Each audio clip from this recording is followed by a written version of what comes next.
Kashmir because earlier before 370 article, no outsider was allowed to buy the land. But this bill is passed and Kashmir is for everybody. Now anybody go and in Kashmir and buy. And this bill also being passed on a very important day, that is Infantry Day. That means yesterday.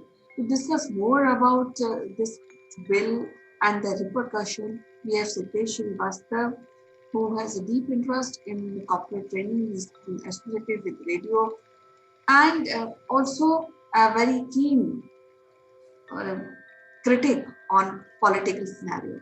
So welcome to the show, Siddesh. How are you today?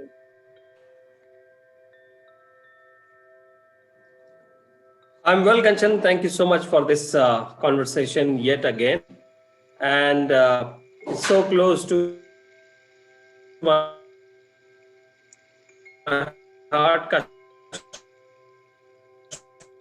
Kashmir, and I am yet to see it fully. How have you been? Yeah, I'm fine, wonderful. Things are okay, and I'm celebrating this particular law which is being passed by Central government because Kashmir is it remains in my heart because I passed my childhood in Kashmir, and when we see Kashmir for all, I think that gives an immense pleasure and happiness.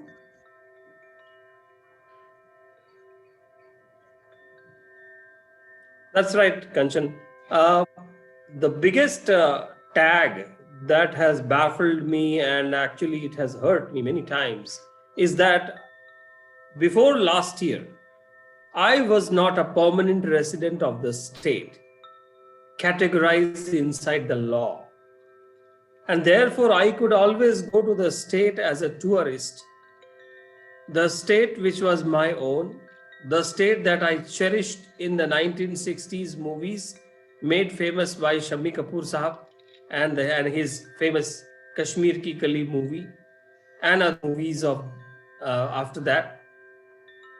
Times have changed. 45, 50 years later, last year when it was made, Jammu and Kashmir was made as a union territory, then there was a hope that this particular tag of permanent resident of the state would go away from the section 17 of the law. So this notification which has come yesterday is runs with 111 pages.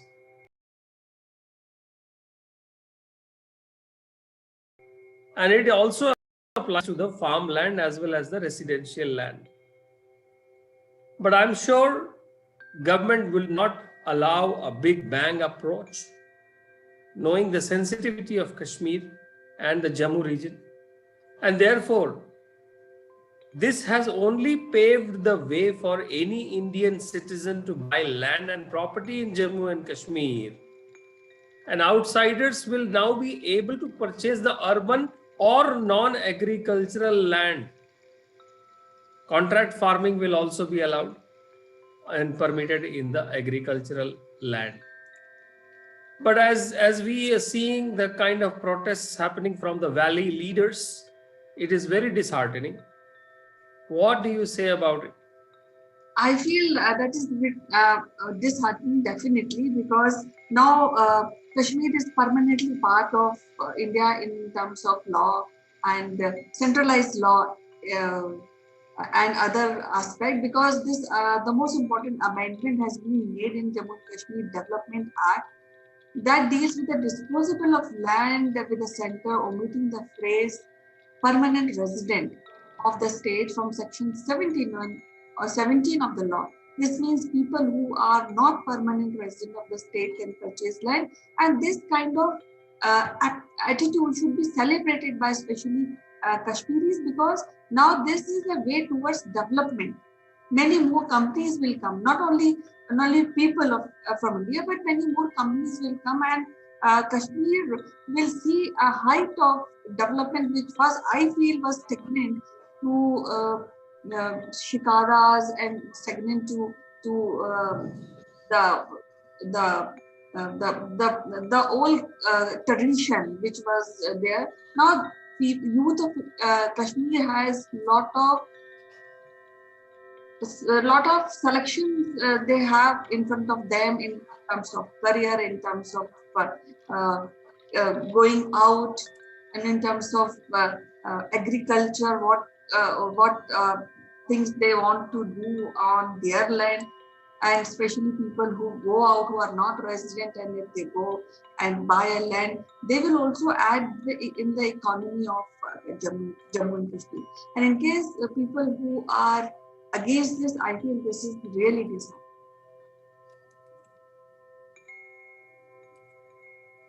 isn't it, Satish?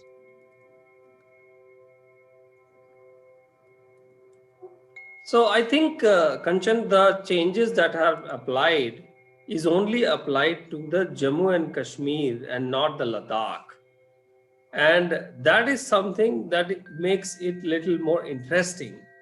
And since last year, the former state of Jammu and Kashmir, Ladakh, was also protected by Article 35A. But now that was repealed last year, and which created a lot of flutters and sensitization in the valley.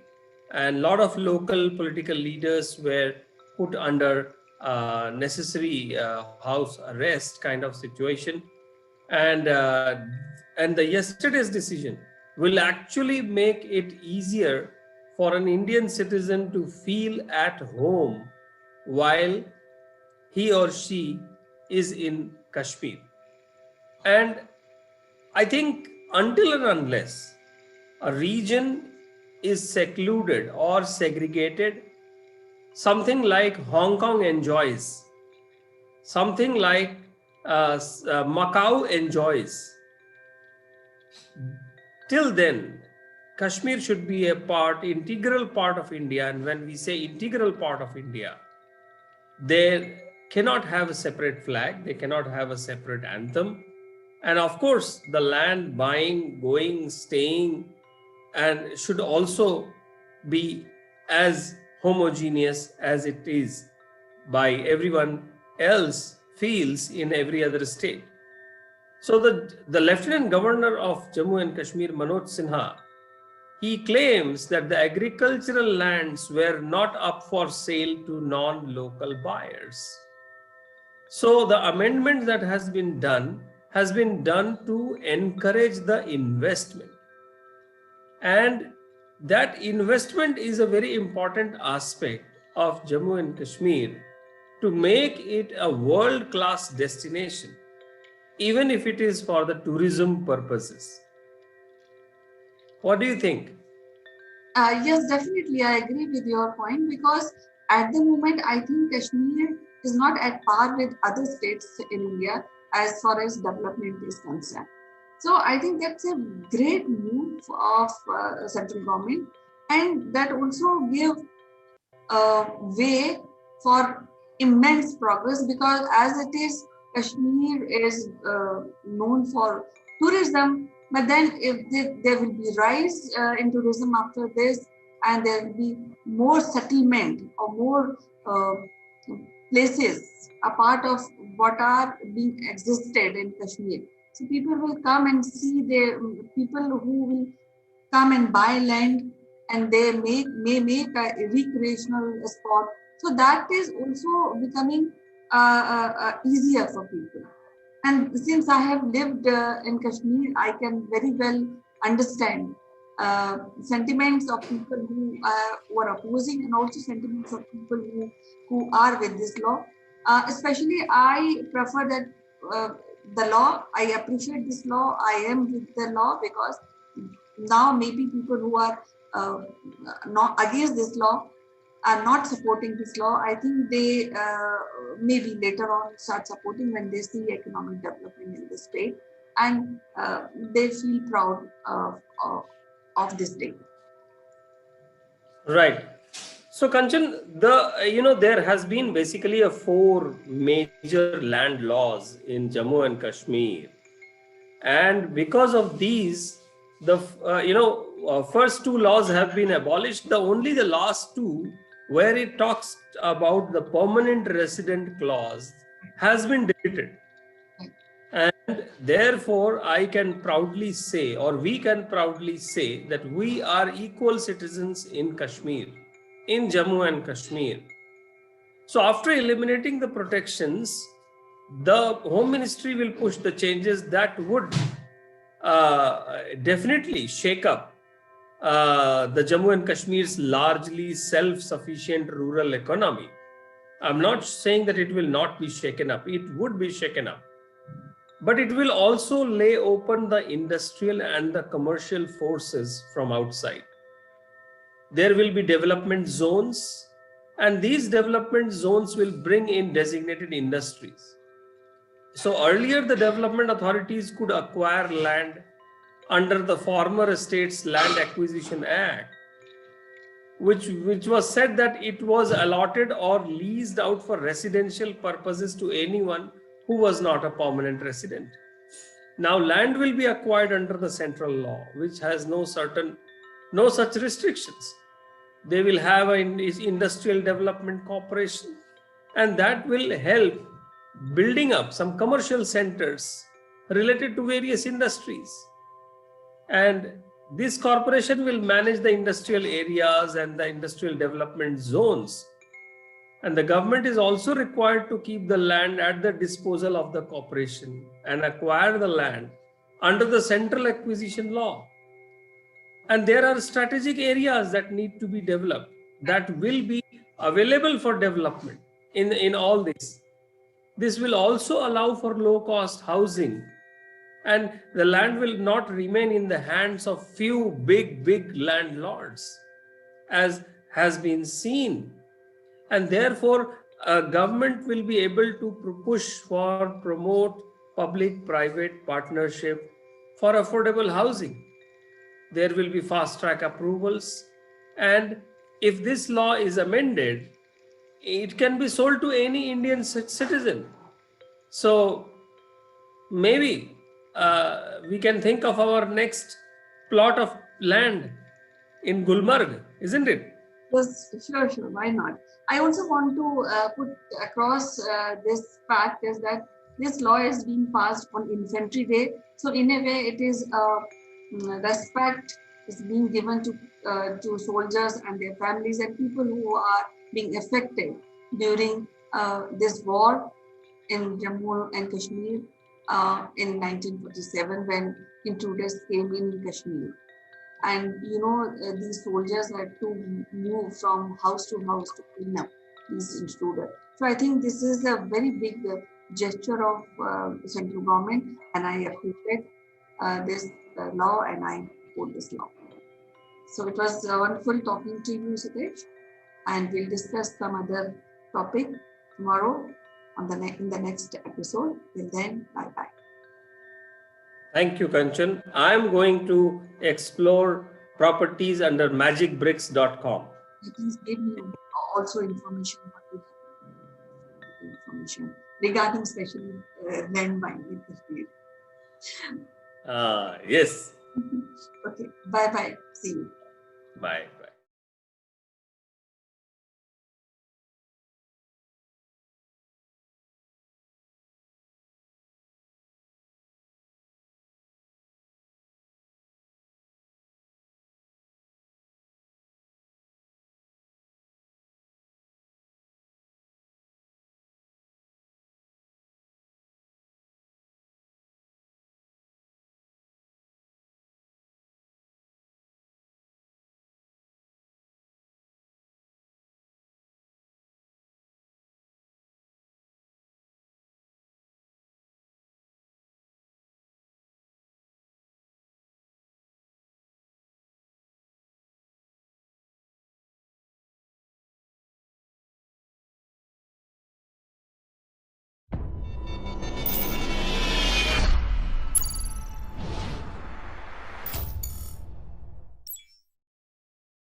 Hello friends, this is Chandrakant from Akulmach Technologies. Welcome to Top Brass. Let me also welcome my friend, my mentor from UK, Mr. Naval Gant. Naval, good morning. Good morning, CK. Lovely day in London. Thankfully, the rains have abated for a couple of days. So I'm looking forward to playing golf at the weekend. It's now Thursday. My goodness, the week goes so fast. So what's new in your world? Where are we going today? Well, as far as the weather is concerned, we are in the middle of monsoon, so we have not seen sun very often for last 15 days. It is raining constantly, and we are thoroughly enjoying it. But I'd like to share something with you today. I've been reading your book, which is "Can You Handle the Truth?" And I have few questions. With your permission, I will like to ask your opinion. Yeah, go ahead. Anything you like. So, Naval, in fact, at several places you talk about the business intent, business purpose. Because this book has been written for the audience, which are really leadership, the CEOs and the CIOs, business coaches, business leaders, and you talk about business intent, business purpose. So, would you like to tell us a little bit more? What do you mean by business purpose? Because I think when I look around, I see that people have business purpose, but at some point in time, they don't follow the initial business purpose. They keep changing their business purpose. So, is there a theory behind you emphasizing on this word called business purpose? Do you know what, CK? It's a great question, because you and I have grown up in an era where mission statement was the absolute utopia of what the organization would be. I know companies, indeed, when I had a proper job, companies that I work with would spend lots of time defining the mission of the organization. And then over the last maybe 15 years, that mission has turned into a vision statement. So you would see the chairman and the chief exec talk about the company's vision, and that could be a short-term and a long-term vision. And then, of course, you need to break that down into objectives, and objectives need to be smart, specific, measurable, etc., etc. So we've worked with this MBA type speak language for years. And we've always made the assumption that it's predicated on something else. So, for instance, do we know our purpose of why we're here? Now, that's a really tough question when you start to really think about it. But when you get that answer, you find out what drives you. And when you know what drives you, you will do everything to fulfill that purpose. So it's really important that an organization engages with its purpose. What's right at the center? Why are we doing what we're doing? Simon Sinek talks about people know what they do. So in big organizations, they know what they do. They get there at 9 o'clock, they leave at 5 o'clock, and they go through the motions for the hours in between. They might go to lunch at 12, but it might be 5 past, but that doesn't matter, okay? So they know what they're doing. A lot of people will know how they do it, so some really technical issues, and I'm sure you do this on a regular basis. You've got your routine, how to make a video, how to put it online, how to interact with Facebook. So we've got our own processes, whether they're written down or they're just mentally there because we've done them all the time. So we know how we do it. But Simon Sinek then goes on to ask the question, but it's the why that drives us. Now, we've been saying this even before Simon Sinek was saying it, probably about 10 or 15 years ago. It's that why. What is the purpose of the organization? Now, I've only met a few chief execs that have been really engaged in their business. One in particular is a guy called Bill McDermott. And I met him when he was the chief exec of SAP. Big organization, employs probably about 90,000 people directly around the world, but has got probably equally as many consultants around the world. SAP is a very big organization. And when I met him, and it's about 4 years ago now, we were having lunch with his new graduates, the new intake. And he just asked me along because I was doing some coaching with some of his team. And he asked me along, and I asked him, he mentioned purpose. And I thought, well, here's an opportunity. He's got some young people there. And I just said, so what do you mean by purpose? So what is it that SAP do for you? You know, there are about 9 people around this table. What is it SAP do for you that fulfills your purpose? And one of the newest graduates piped up and said, well, the reason that we see SAP as successful is that it's got a vision which is underpinned by a purpose that everyone understands. I looked at Bill across the table and he had a big beaming smile on his face because it's almost word for word what he had been saying for years. And I thought, well, okay, anyone can repeat anything, can't they? It's just this youngster has learned these things off Pat. So I said, that's fantastic. You know, can you tell me what it means? Well, in the next 10 minutes, this young man explained everything, what it meant, not to the organization, but to him, and why his purpose was aligned with the business purpose. And why it's so important is when you hire anybody and their purpose is aligned with your purpose, you get a completely engaged employee, and bingo. It's a great marriage, because as long as they've got that clear line of sight to the purpose and it fulfills their purpose, they're with you all the way. They'll be innovative, they'll be creative, they'll push the boundaries, they'll ask questions. And that's the type of organization we should be building. So I hope that sort of explains it. Short of asking you what's your purpose, but we're not going to do that today because we probably answered that question before. But does that make sense? That's why purpose is so important. It's brilliant, Neville. In fact, I can put this to myself. When I started my career, for almost like 15 years of my life, I was always reciting a motto of my company, my first company, which is uh, driven by values, powered by intellect. So I think when you mentioned SAP, I remembered myself in the younger days. But this brings us to the next question, which is also written in your book many times, which is accountability. So you are talking about business purpose, and you mentioned this word accountability several times in combination. So would you like to throw some light on this one as well? Well, I will dispel a myth immediately. I don't mention accountability because I'm a qualified accountant. Right, so that's number one. But we should all be accountable for our actions, whether we're 3 years old or 103 years old.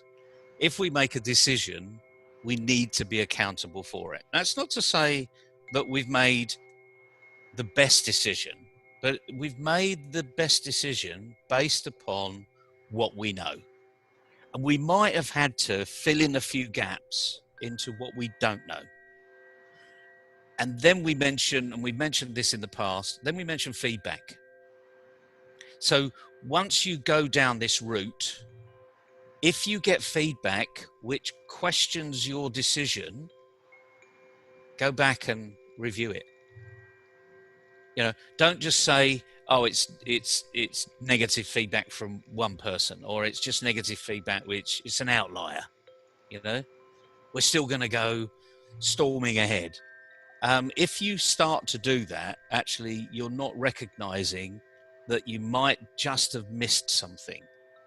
That gap you filled with an assumption, because you had to make assumptions, was wrong. And it's fine, because no one's perfect. You get things wrong. But the question is, at what point do you then change it? So this accountability issue is just be accountable for every action you do. If you get it wrong, it doesn't matter really in the whole scheme of things, as long as you go back and you put it right. We also talk about whistleblowers on occasion in the book. if we'd have listened to the whistleblowers in 2007 and 8, we wouldn't have had that financial crisis that hit the global arena a year later. But we didn't listen to them. We gagged them. We put on non-disclosure agreements down there because we didn't like what they were saying.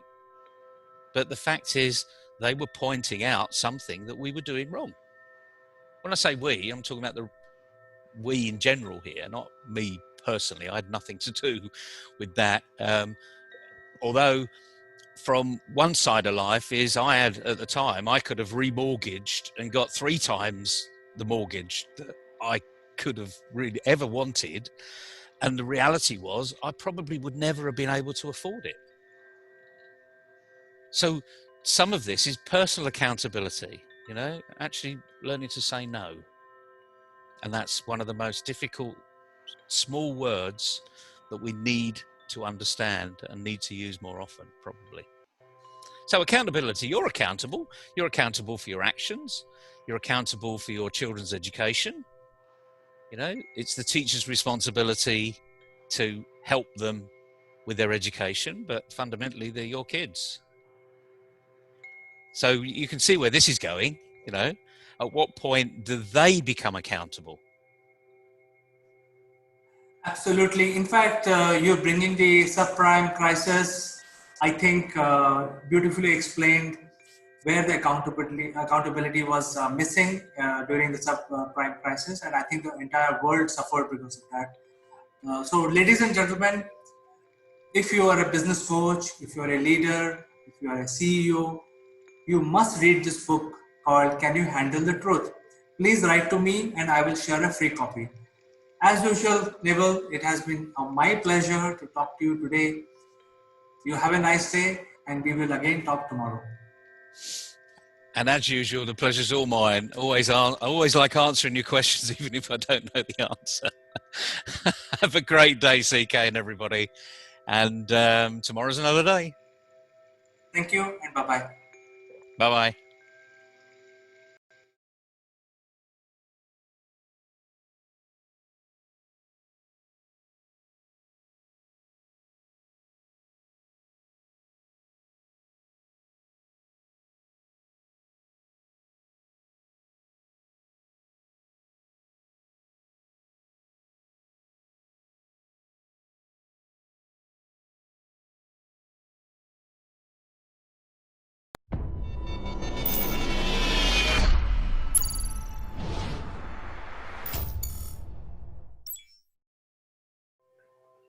Hello, friends. This is Chandrakant, and I welcome you all to the Spotlight.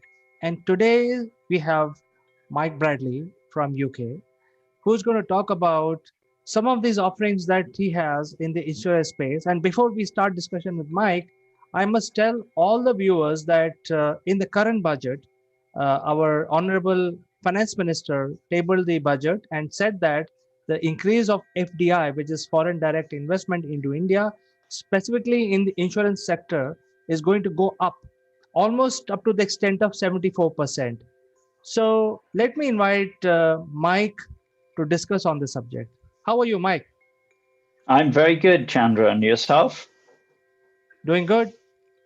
Excellent. The only problem is I've got monsoon rains today in south of England. Come on, Mike. It feels like Mumbai. It feels like Mumbai in September. No, it's not quite so bad as that.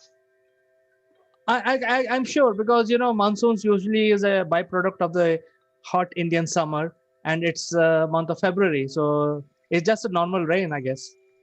Well, yes, this is it gets unpredictable this time of year over here, because you can get 2 weeks in February where the weather is stunning sunshine, but today is definitely not. We've had 3 or 4 days of sort of wet weather down the south coast. However, it's much better than north of, shall we say, Manchester. When you get north of Manchester, they're having it cold and snowy. Okay. So I think we are going to heat the whole environment. Let's discuss about this proposed increase of FDI in the insurance sector in India. Yeah, okay. Well, I think FDI, not just in insurance, is interesting. It's across the board because there's always the challenge when you're deciding to enter a market as to how you go about it.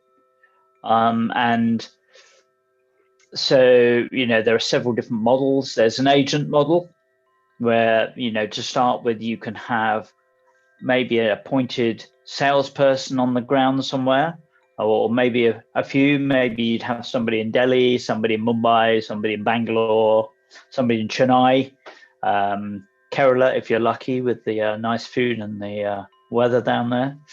But the challenge with that is always that it can be a bit of a tax challenge. Does the person work for you? Do they not work for you? How their tax is calculated? So the agent model isn't necessarily a good one, particularly the larger the organization, the more tricky that can potentially become. There are, of course, organizations that can help with that, setting up in India as a land and expand. I suppose the next model is you find an existing reseller.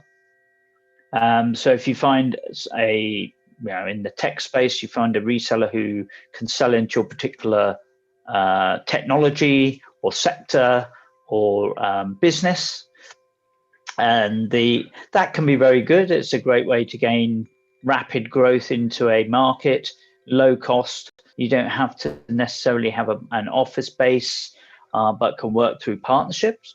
Through the reseller networks. Then I suppose there's more formal partnerships and joint ventures where you're working maybe with a larger company, say a Tata's or a Infosys or something, and then you're putting together a 1 and 1 equals 2 relationship to go to market. Once again, fantastically efficient and effective way to go into a foreign territory. That the next one is, I guess, where the FDI situation comes in, is slightly more complicated because then it becomes a question of, and previous to the change, I think generically it was. I think you mentioned it was like in the 20s, a 20% share or something. Insurance, I think it was 49% share. Well, if you're a large global company, there's not a lot of interest in putting a lot of money into something if you don't fully have control. And so, and in other parts of the world I've worked in as well, I know that corporates have made decisions where they've said, we are not going into this marketplace because we don't have full control. If you're spending several million rupees, several lakhs of rupees, then it really becomes tricky to decide if you're going to, is it worth your risk? Because it's all about managed risk, particularly in insurance. It's all about the risk that you're prepared to take in order to get into that marketplace. So I think it's a very good idea to attract foreign investment, is to ensure that the foreign investor keeps control of their investment. So, I think it can only be positive. So I'm not too sure about changing the structure of the board of directors. I think we will come back on this subject and discuss this again after a few days once that is crystallized. But I must tell you one piece of very important information which is related to the insurance sector in India. There are about, I mean, if you look at the general insurance, it's a big market, primarily controlled by the 3 or 4 government agencies, government-owned companies. But the life insurance, which is related to people, it's a huge business. And there's a lot of people in India. Absolutely. And, it's crazy because, what happens is that there are about 28 life insurance companies. There are Indian companies and there are foreign investment companies also. Yes. In partnership, they are running this business. However, there is one company which is the oldest and the largest in India, It started even before the independence of India. It was there during the British Raj. And that company is called Life Insurance Company of India, in short, LIC. Right. And this company controls 85% market share. So you can Nice if imagine, you can get it. right? The whole surprising fact is that 85% is with one company, and remaining 15% is with 27 other companies. Right. Yep. So when AIA, AIG, ING, MetLife, when they project their numbers with Indian number of say something like 10%, 20%, they are controlling only 2% of the Indian market. So I think with this FDI, this situation has to change. And the other news is that the LIC is also being planned to be privatized. So it will get into stock market and the shares will be Right. traded, which is not possible so far. So a lot of changes are happening in the insurance sector. And if the budget, which is on the table right now, if approved, then this insurance sector will open up, opening a lot of foreign investors to come in and invest in this area. And why I'm talking about this to you, Mike, because in your ecosystem, there are a lot of insurance players. Maybe they want to hear about this, leverage the situation, plan it. I think the opportunities are immense. I think you're right. We've got a sister ecosystem called Insure Scale Up, and that's all about supporting the matchmaking of innovators with incumbents. Obviously, your existing incumbent, if you like, the one with the lion's share of the marketplace. There's only one snag when you've got that much of the market. Is the only way is pretty much down, unless that company or unless the marketplace is expanding. And I think it probably is in India, because I could be wrong and you could correct me on this, I'm sure, is that there will be a lot of the new middle class in India who will be looking for insurance products who possibly previously they weren't. I think the middle class in India is now or going to increase to 40 million people. That's a massive market opportunity. But I also think that the interesting point there is depends how innovative your large incumbent is, because if it's what we're seeing elsewhere is that the insurance market is going through a stage of disruption, a bit like the banking sector went through 10 years ago after 2008, 2009. There are a lot now of disruptive players in the banking sector that are addressing markets, addressing customers, B2B, B2C, in ways that weren't being addressed previously. And I would perceive that the same thing could happen in the insurance market from what you're saying in India, is that there's one big player probably doing things in a fairly traditional way that has to look over its shoulder and say, well, actually, this new emerging middle class, are we going to appeal to them? Or are we going to continue doing our traditional model? We've got a market share. And as I often call it, the corporate AAA sets in. I don't know if I've mentioned that before. It's one of my favorites. But corporate AAA happens when you've got a very large company or a very large business. Doesn't have to be the major player. It's just got to be a very large organization. Corporate AAA is corporate amnesia, which is where the company is managed by spreadsheet, and it forgets, hence the amnesia, it forgets that the customer makes up the spreadsheet, which is fatal, because in a growing market, in a growing middle class market in India, if you forget that actually your traditional model isn't going to appeal to the new middle class professional people, then you're going to have a challenge, because somebody's going to come in and say, well, actually, that organization is not addressing this client base. We'll go after the new techies, and we'll go for the 10 million of the market. And before they know where they are, their market share will shrink because the market has grown, they're not addressing it. Corporate amnesia. So then the second problem, of course, is corporate asphyxiation. Corporate asphyxiation is when you've got such a large company and they meet in a board and they've got the ivory tower mentality. They've gone so high in the clouds that they no longer breathe fresh air, hence the asphyxiation.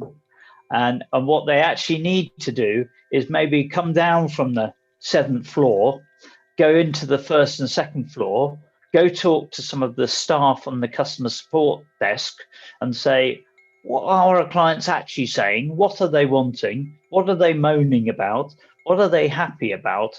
And actually start addressing the client needs. And heaven forbid, they may even have to go out and talk to some customers and find out what they want.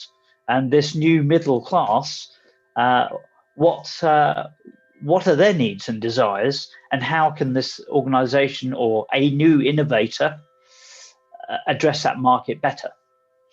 And then, of course, the third of the corporate AAAs is corporate arrogance, which is, we've got so big, we've got such a large market share, 85%, we'll be here forever. And then, of course, the innovators start coming in and saying, yeah, we can have a piece of this. A bit like, I'm visualizing the old Pac-Man the Pac-Man electronic game that starts eating away at the market share. So, I think it's very easy to get into that mentality, and that the corporate graveyard is full of companies that suffered with corporate AAA, in my opinion. Well, I think you're right. But let me clarify about LIC. The foreign insurance companies are not new to India. They entered in 1986. They had sufficient time to launch this big player out, but they're still the same. They're still struggling, competing against this large player, because this LIC, Life Insurance Company of India, I have dealt with them personally. They're very professional. They're thorough professional people. They have the highest claims, and they have all the IT systems. In fact, you will be surprised. I mean, if we talk about 85% market share and multiply that into number of people, they have 40 data centers, because they have so much data that one server, there is no server to manage their data. So they have data is the new oil, of course. Right. So they are not a easy player to deal with, even with this FDI increase, because they are very smart, and they are not living in ivory towers, as you mentioned. I think that is one point I just wanted to clarify. But the second thing is about the middle class. The emphasis for the Modi government is to uplift the people who are below poverty line or the lower middle class, I would say. Yes. The numbers are huge. They are almost like 25 to 30% in India. And if you look at 1.3 billion population, 30% of that is like 300 million people. Yes. So emphasis is being given to ensure these people. There are a lot of plans. There is a health insurance card which is given out. There are low micro loans are given out, and then they are insured. There are pension plans which are being rolled out specifically for those people. Yes. And this is a new entry. This is a new entry, because the upper class and the middle class. It's a new market. This is a new market of 300 and odd million people. And government is very highly focused on bringing them. In fact, 2 years back, India ran the world biggest financial inclusion plan, and they opened something like 80 million accounts in banks. To bring these people into the mainstream, because they were not banked at all for last 70 years. So for the first time, they have seen banks, and so this is the market. So in your ecosystem, if now there is going to be FDI, which is going to be up to 74%, And if there are people who are willing to come to this market with huge numbers, I think this is a Yes. time to look at. 100%. I agree with you. It's a massive opportunity, and with the change in the FDI rule, there's now an incentive for those other players who weren't in that marketplace to come in and address the new market. Because there is a good reason for them to be investing and delivering solutions that are appropriate for that growing demographic within the organ. And obviously, there's going to be lots of other spin-off opportunities around that as well, because as these people, and it's a very good idea to give people a better quality of life and deliver that, bring them into the digital fold and into the digital world, because they can access information, education, finance, health much more in a much more cost-effective way than they have done previously. And that obviously is going to improve the level of demand for education, for services, for products. Social improvement is good for in every way. So I think it's good.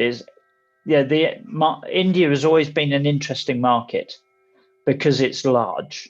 There's a lot of people. That's a massive market. Even better when that population has more spending rupees in their pocket. And the more people are lifted out of poverty and into a better quality of life, the better the demand for everybody and demand for services. So it's only going to become more attractive. And ease of doing business has also improved quite a bit. It is not the best, but it is improved quite a bit because Indian government ran a biometrics based KYC program. So all the Indians now have the iris and the fingerprints connected to a number, and this number is basically identified. So it's a lot easier for business people like insurance banks to track people in case of default. Yes.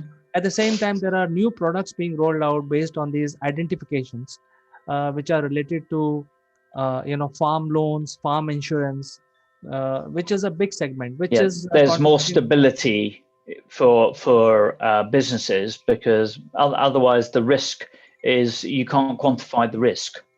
But now you can actually, better identify the different demographics and the people, the better you can address their needs. Absolutely. And for past couple of years, India, because of the sheer numbers, are the world leader in digital payments, especially in the area of micropayments.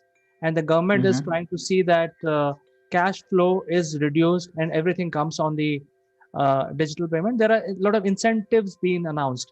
So I think everything is getting into more accountable area of our finances. So it will be a lot easier for people who want to invest in this market, in terms of setting up, and in terms of risk factor, which they would have thought 20 years back are not existing now. Yeah, I think it's good for both the private sector companies, but also for the public sector, of course, because if it's much easier to track electronic payments.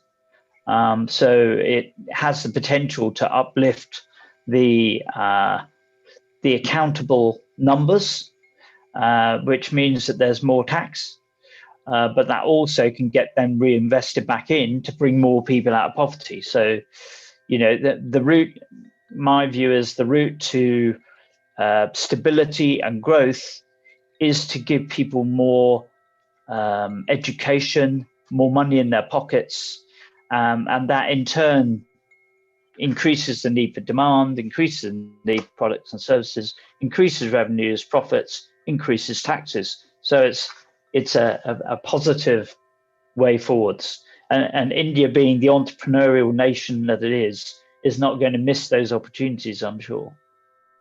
Absolutely. In fact, we are living in a very exciting time when we are world largest democracy.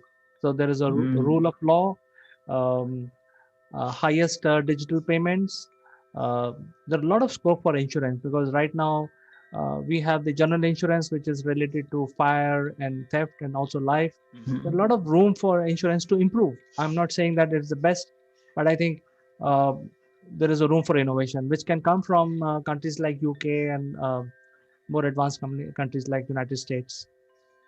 I think innovation's a good word to talk about as well from an insurance perspective, because there are, with the new advances in the digital field, there are many more opportunities for insurance. For example, solar power, environmental damage, infrastructure controlled by IoT devices, the cybersecurity risks and rewards, the ability to take on a project but have an insurance cover to cover the risk. Um, COVID, the ability to cover a venue with a biosecure insurance policy. All of these things are new areas that are available for insurance companies to come in and support the development of innovation and growth. So, I believe the traditional markets, yes, they're there, and traditional markets are growing, but the whole range of other areas where the opportunities are growing, the investment is coming in, but then with the investment comes the risk, and the risk needs to be covered. That's another area where there's significant disruption and opportunity. Certainly, we're seeing this through the insure scale up area, as well as a lot of the innovators on scale up arena are supplying technology services and tech products which actually require an insurance wrap that has not previously been addressed. So there's great opportunities. And of course, there's always a lot of opportunity between the UK and India. The living bridge is alive well. And although we can't walk across it and greet each other at the moment, it's definitely something that is happening a great deal.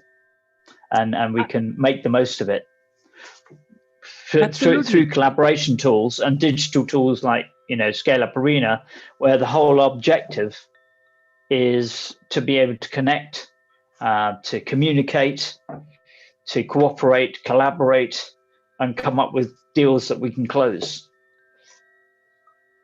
Certainly, Mike, and I'm sure a lot of viewers are listening when we are making these points. And both sides, UK and Indians, can leverage the strength of each other and grow together.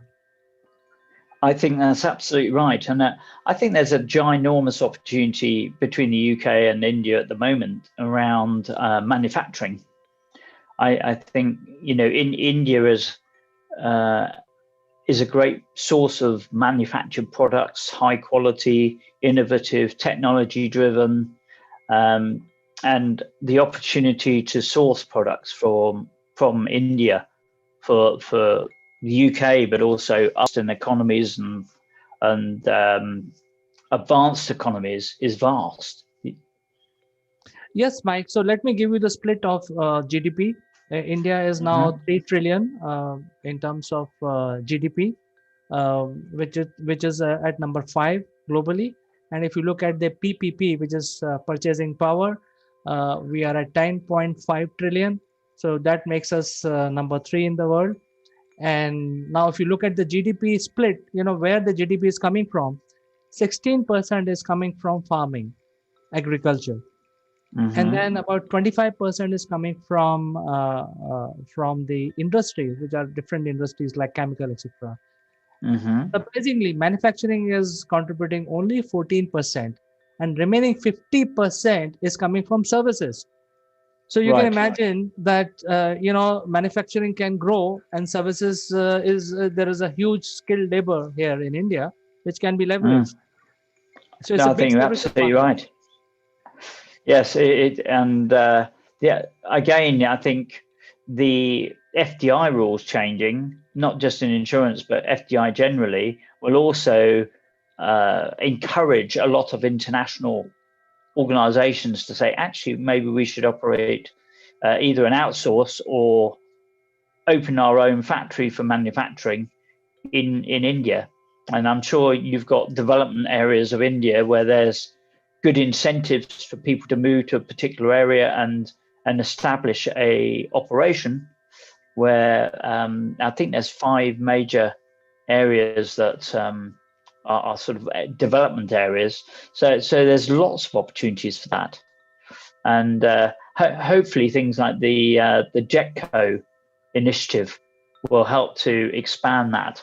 The joint economic and trade agreement that we can bring together and optimize for our mutual benefits. Yes, Mike, I think there is a lot to talk about. There are different corridors, Tesla is coming, but I think we can leave it for the next session. And today, it was pleasure discussing specifically about the FDI route, which is allowed in insurance space. And I think the opportunity is quite exciting for the UK players to look at India as a market.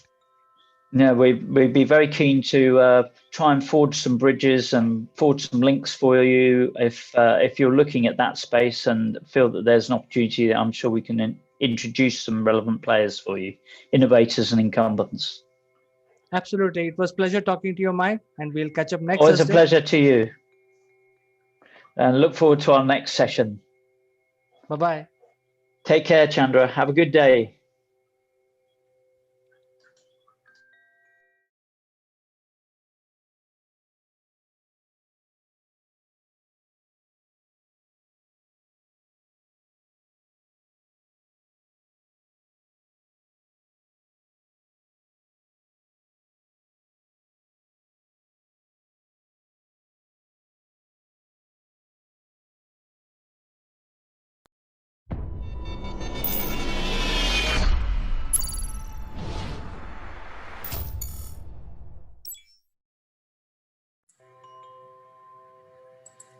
Hello friends, I'm Kanchan from Akulmach Technologies and you are welcome to our show Top Brass Nation.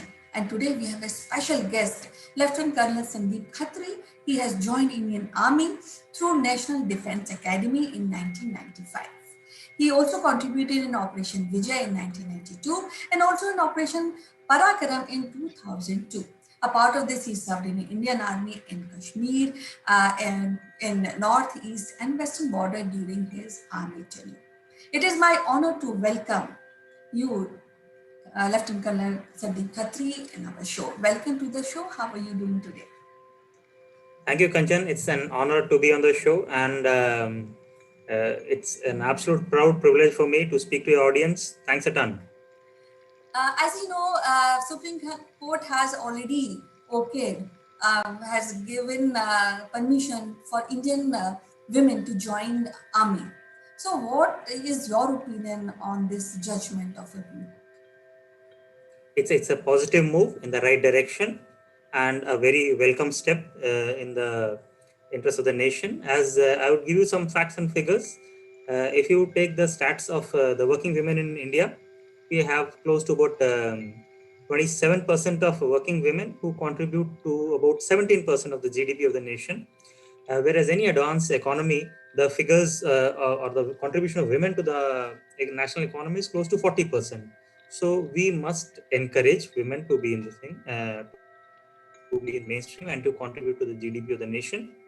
And as far as women joining armed forces, again a very positive move. The women coming to armed forces, I have seen them from close quarters because I am from a department called Electronics and Mechanical Engineers, where we had women officers from the word go when I joined, and they bring a whole lot of skill sets with them. And the fact that Indian Army is grappling with the shortage of officers, women officers address those issues also, and there are certain aspects where they fare a shade better than men, and hence it's a very positive move. I'm very happy about it. Yes, as you know that Indian women are always, few of them are always in a warrior mode, like, because we have a history of like Rani Lakshmi Bai and other warriors. But it took a lot Yeah. of time after independence for women to really go into Indian Army. Like I was just going through a couple of papers, and I find that Mitali Madhumita is the first woman hero of Indian Army who has received a gallantry Correct. award.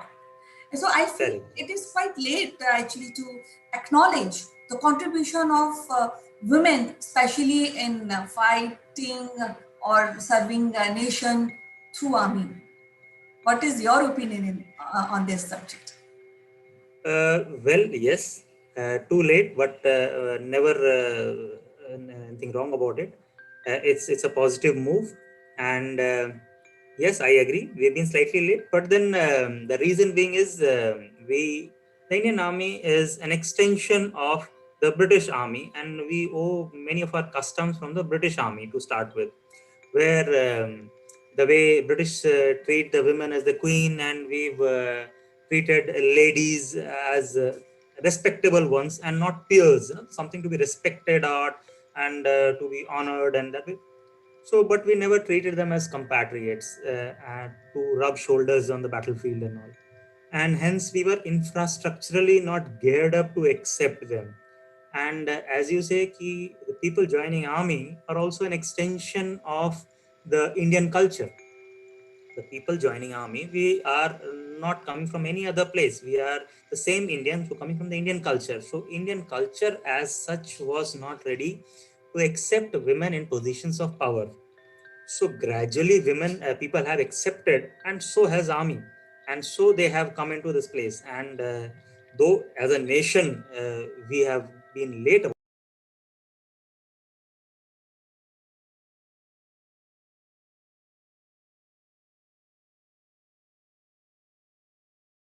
but yes, it's a positive move, and I'm pretty happy about the fact, and they will do a whole lot of good to the Indian army. So Supreme Court has okayed, has give permission to women to join, I think, 10 stream of army on Absolutely. par with their male counterpart. So what are those few of, can we discuss about few streams of army where women are inducted? To start with, when women joined army, it was initially only in the army medical corps and army education corps. Medical corps as doctors, and education corps, they used to teach people who joined after class 10th, those jawans who come from villages. Subsequently, it got extended to three more streams, which were essentially support services. One was electronics and mechanical engineers, where we provide repair and recovery facilities to the equipment in the army. Army Ordnance Corps, which is responsible for the clothing, provisioning of clothing and ammunition for the. So these are essentially provisioning and supply chain aspects. And the third one, which has recently come in, is Army Service Corps. So Army Service Corps is the one which provides us rations, fuel, oil for the lubricants for the vehicles and the equipment there. So these are all administrative places where women were inducted. After the recent verdict, five more have been added. These are Corps of Engineers who are into the field of demolitions, bridging, laying mines, and all. Corps of Signals, which is essentially into providing communications while on the move. Army Air Defense, which is there to provide defense from the aircrafts. And two more are military intelligence, where women have been inducted in, and army aviation as pilots. So in total, we have about 10 streams where we are having women officers. Okay, so what is now the reaction of all long-serving army officers towards this new change when they have women officers also, and sometimes I think they are in commanding position. So how these men, especially in army, reacts to this new situation? See, it's too early to comment on that because the verdict has just been passed, and post the verdict, mechanism has been put in place for now. Earlier, the women were serving till about 14 years in short service. And in some cases where the terms and conditions of engagement were not very clear to start with, some of them have reached about 18, 19, 20, 21 years of service. So in those cases, the wording, the thing was not clear in those cases. So now we are putting them through a process wherein they'll go through a selection board, like all male officers do, to assume commanding positions. So these boards are scheduled sometime another year down the lane, and the women officers are gearing up for their levels of fitness. I can see them working on the fitness, and a lot of them making comeback after maternity leaves and all that. So to be on those commanding positions, you need to work on a few things. And the board, once it happens and they assume their positions, that is when we'll get to see how is the army responding. We are pretty optimistic about their capabilities because we've seen them for last 15, 20 years. It's only that seeing them in a particular position which is yet to be tested. Otherwise, they've been for 20 years and they've done a great job, and we're pretty hopeful of them doing a good job. So now this is a new change when women are in army, and personally I feel that every citizen of India should get army training. But it's good that at least we have increased in our thought process and Yeah. work towards this great idea of having women in army. But how this has impacted this decision has impacted Indian society? It's a positive move. People are seeing Indian Army as an organization which is pro women, which is a neutral organization, which is not gender biased. So the entire image of Indian Army has taken a boost. Uh, and as you rightly said, we have a history of women warriors, and there are a lot of women who are worthy of this uniform and who always want to join this. And this step will go a long way in encouraging those women to take up this profession. So it's a positive move in the right direction. So, what is your message for young women and girls who want to join army? To all those viewers, those girls who are in that eligible age bracket to join army, I would say this is one of the finest professions to be in. This is one of the most noble professions to me. I'll say the teaching and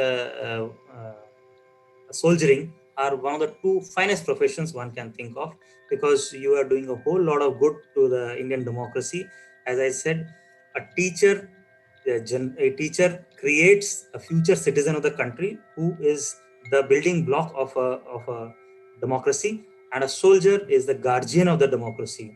So if I say in the interest of the democracy, these two professions are the best. So all the girls who are watching us on the show, I would say, if you have the zeal in it, zeal in you, and you would like to test yourself, this is one of the finest places to be. Please feel free, do opt for this profession, and I assure you a lifetime of satisfaction and a personal growth in this profession.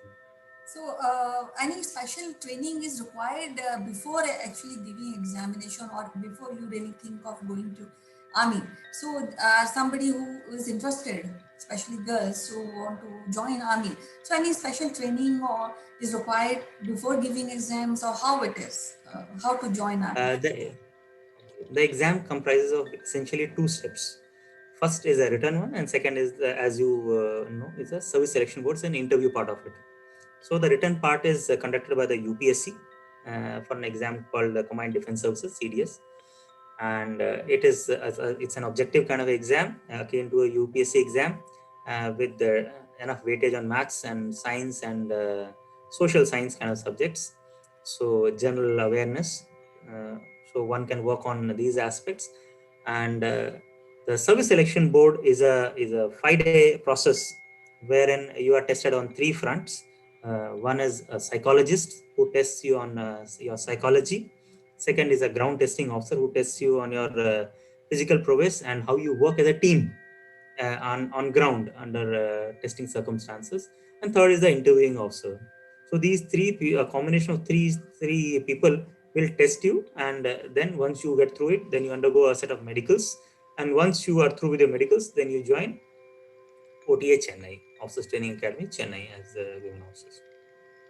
So I would like to give a message to all Indians from an army officer.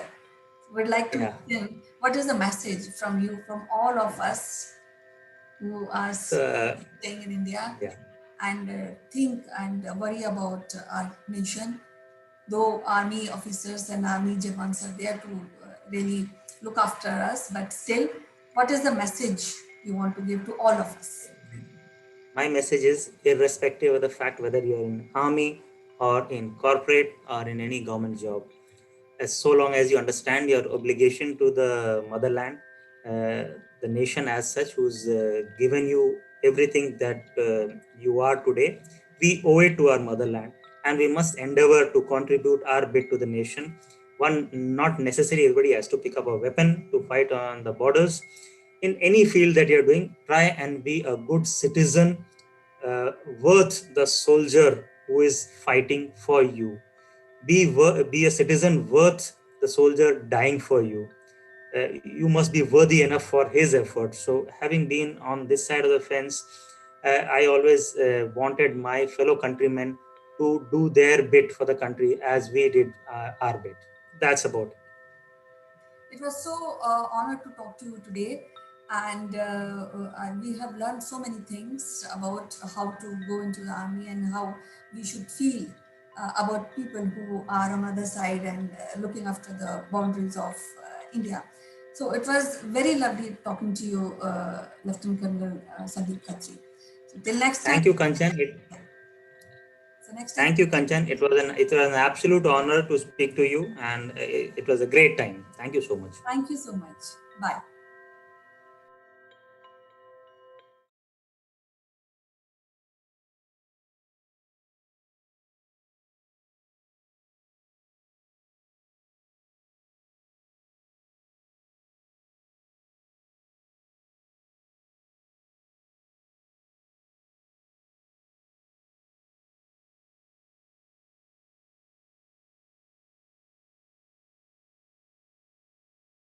This video is sponsored by Single Point Solution. Single Point is pioneer in production and distribution of electric vehicles like electric bikes, electric scooters and three-wheelers. Single Point also provide consulting services to small F players.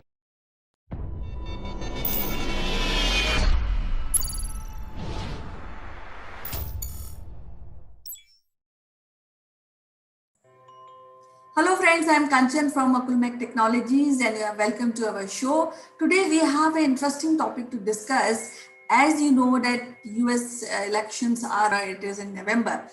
Now US election is a very important incident because it has some impact on India and US-India ties. As you know, Trump and Biden has different approach towards the ties towards the foreign policy, but both the candidate needs India to push back China. So that is very important aspect of this election. Apart of this, there are new changes which is being done in US Indian students who are going to US, because now they have fixed a time limit of 4 years for education of students. So if you say in few years back, if 2 lakh students are going from India, they contributed around $8 billion to US economy. A part of this, US is a top trading partner. So all this will have a major impact on the economy and on the US-India ties. To discuss this further, we have Sitesh Srivastava, who has worked in different continent. He has a deep interest in politics and corporate trainings. So I would like to welcome Sitesh Srivastava and know more about this upcoming US election and its impact on India. Welcome to the show, Sitesh. Thank you.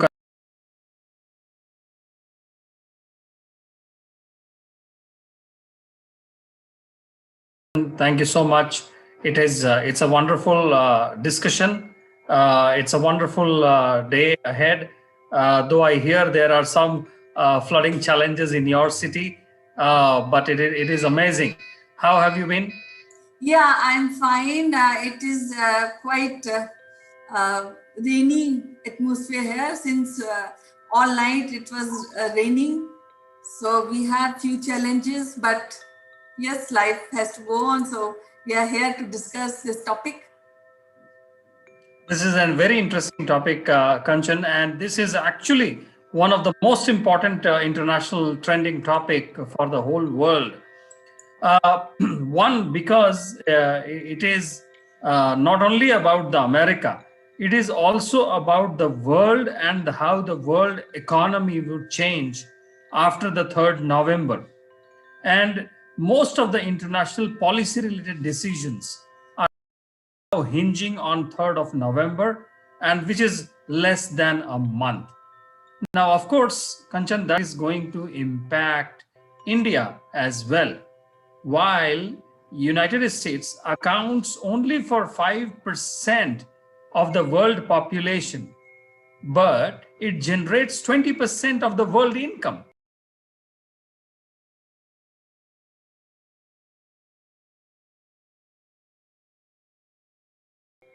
Country would like to have. Given the situation on our India, economy, pandemic,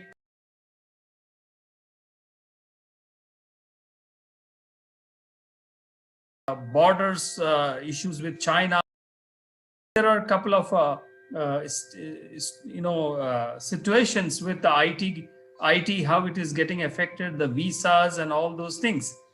It is important to discuss how things would move if Mr. Trump does not return to White House. And it is interesting to see the relationship that our Prime Minister has developed with Mr. Trump over the years. There was a Howdy Modi event in Texas several months back, and we saw a great camaraderie between Mr. Modi and Mr. Trump. At the same time, Mr. Biden and his vice presidential nominee Kamala Harris, their party have a great relationship. We had a great relationship when Mr. Obama was the president, and there, though more or less, any country's elections depend on the national issues, more or less national, and the provincial or state-wise issues. In America's case, it is different. In the United States case, it is different because United States is made of mostly of immigrants. That is the country is mostly made of immigrants who actually proclaimed in 1776 in modern America that we know about. And you sit in a city which has a very, very close relationship with America. What do you say, Kanchan? Yes, I really feel about all people, especially in southern part of India. They go to US, but I think there's around 50% decline as a preferred destination. If we say US, no more a preferred destination. So people are also checking out other approaches, other destination, other important places where they can grow. But then here, that is one part of it. But second part is that since US ties are important to India, as India as a partner is important to US, and both the presidential candidate somehow they have to come have a shake hand with India to really have impact on this area of this world. But then the US is moving out of Afghanistan. So, and then we have problem of Pakistan. So how, and then we have a problem with China also, territorial issues which are there, as you know.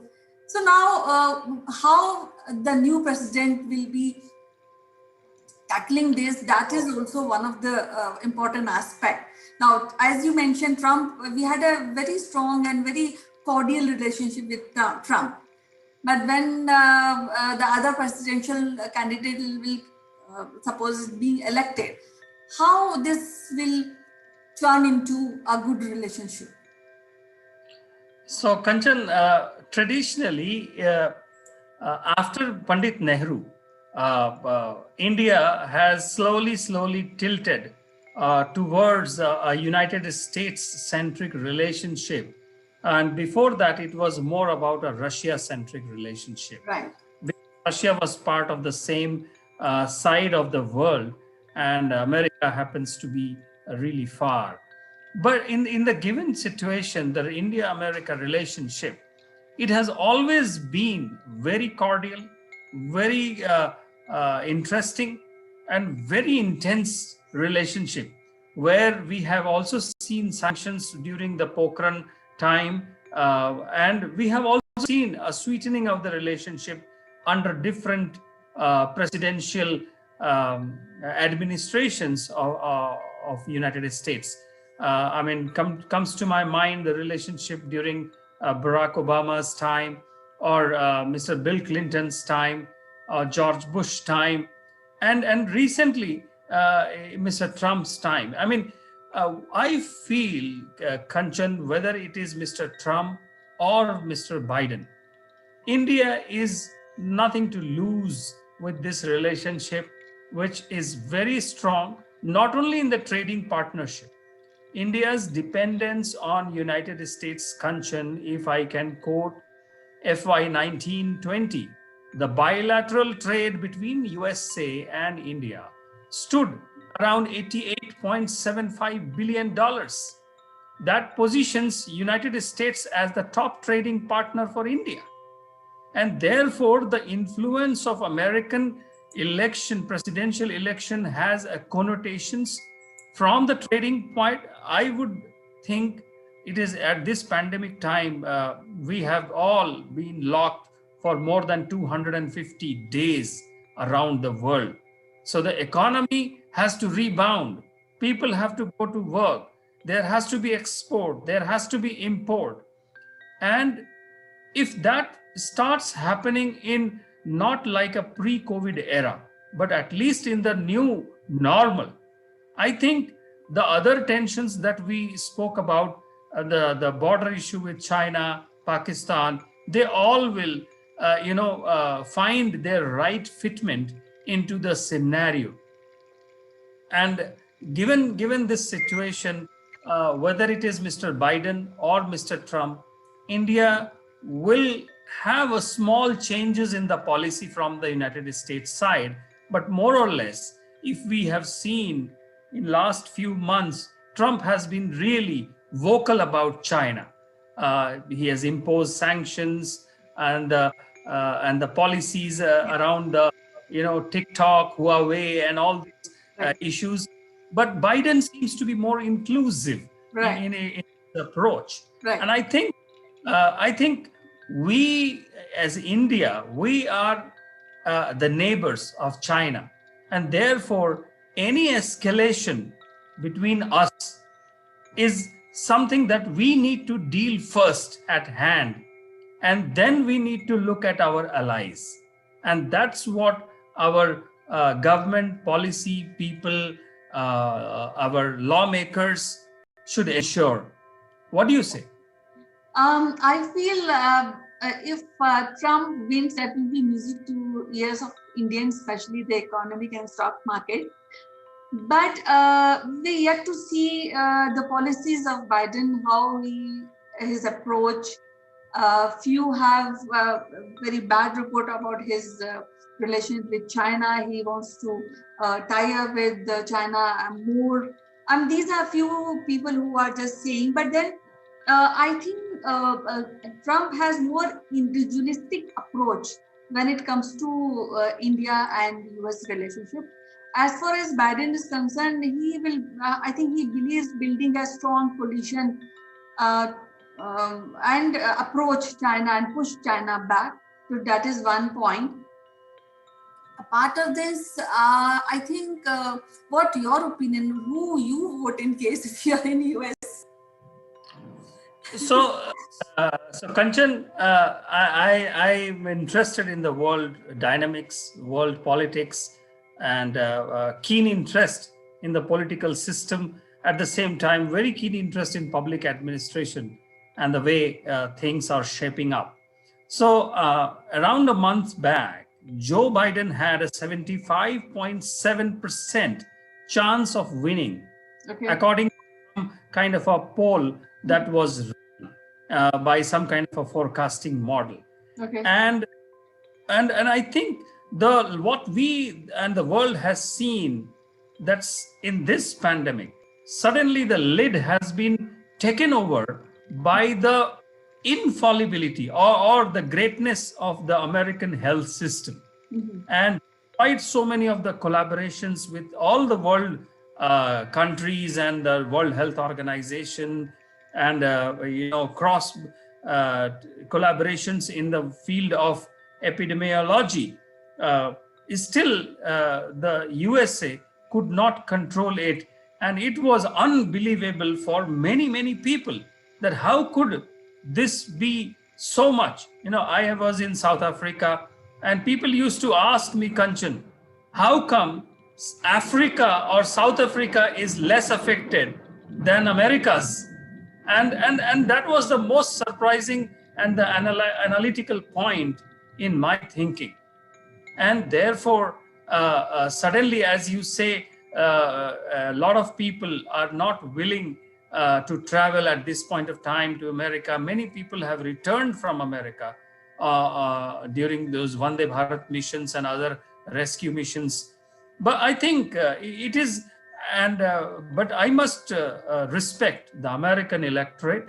I must respect the American people's choice, and they know the best. We can only speculate from the India's relationship point, which I said that I think India has nothing to lose, a few policy things here and there. And we have always welcomed any American president or the presidential delegation with very warm welcome given, whether it is Mr. Obama, Mr. Trump, or Bill Clinton, or anybody else for that matter. And I'm sure, Kanchan, the amount of Indians who are there in America, whether they are the first generation, second generation Indians, or the first time Indians who are working there, Right. they know the best, and they will choose the best candidate. Whoever is the candidate, India is a dependable partner. We all know it. Right. We are transparent. We are clear in our thought process. Kanchan, there is nothing, I'm not shy to admit that probably from a policy perspective, we might be a little slow. But given our trade between USA and India, that is going to grow and it is going to be strengthened. I think our IT guys will have their visas opened again. They would be able to freely travel, and that's how it would be. Okay, I feel irrespective of the outcome of the election, India is a unique and integrated partner of US. And one more point is that India will anyone who comes on as a president, but in any circumstances, India will be the biggest market for the world. Will remain like that. That's true. That's true. And it is important to see the swing states in American elections, such as California, New York, Massachusetts, Minnesota, or New Hampshire, North Carolina. These are the swing states. In the last minute of the election in progress, there could be a surprise, and that surprise can tilt on any side. And I am waiting to see that interesting minute by minute coverage by the international and the national media. And that would be very interesting to see. And the small silver lining is, if Biden wins, Kamala Harris is there, though comes as a vice presidential nominee. Right. And she has an Indian connection, but I would like to believe that she is an American first, and Indian American is a better term. And therefore, but it always feels good to know that she's a first generation senator, and she has been selected as a running mate for Joe Biden, and it would be good to see for America a first lady vice president. From You India. say? Yeah, from India. I mean, Indian connection. From India, yeah. So I think I'll look forward towards 3rd of November when all this will be decided and all speculation will be put at ease. So we'll be discussing more about this in our coming series. Till then, bye-bye, take care.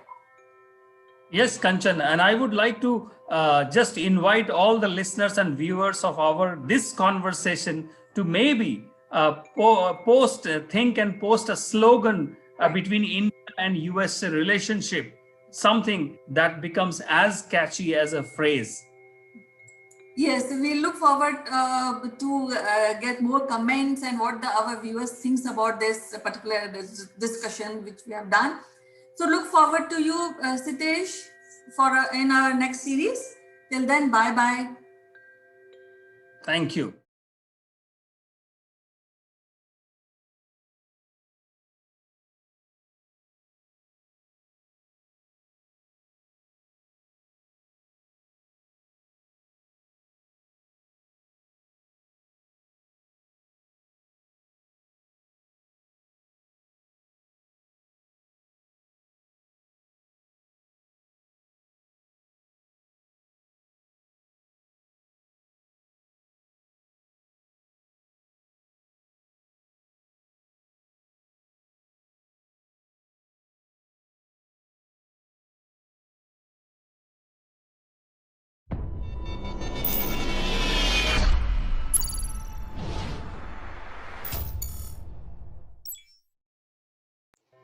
Hello friends, this is Chandrakant from Akulmach Technologies and welcome to Top Brass.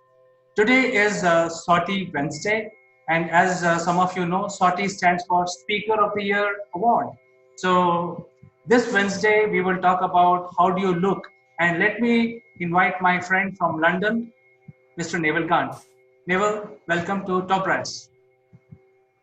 Good morning, CK. SOTI Wednesday from a sunny London and a sunny India. So, as you say, we're going to focus on how you look. We told people about the setting. We told people about where the camera is. So by now, you've all noticed where your camera is on your screen. I hope you put your finger over it, and you can always find it. Now we're just talking about how you look, because when you come over the first time, people are gonna. That's it. They make an impression. They make a distinction. They make a judgment, really, on what you look like.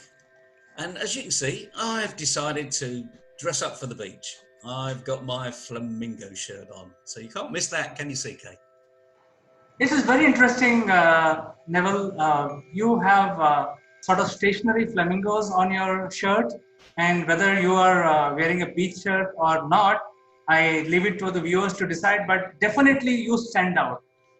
Definitely it is a different shirt. It's not like a usual shirt. And the interesting thing is, all of those listeners are going to they're either going to really like it, or they're really going to really hate it, or they're going to say, oh, well, it looks okay. But the thing is, it needs to bring out your personality.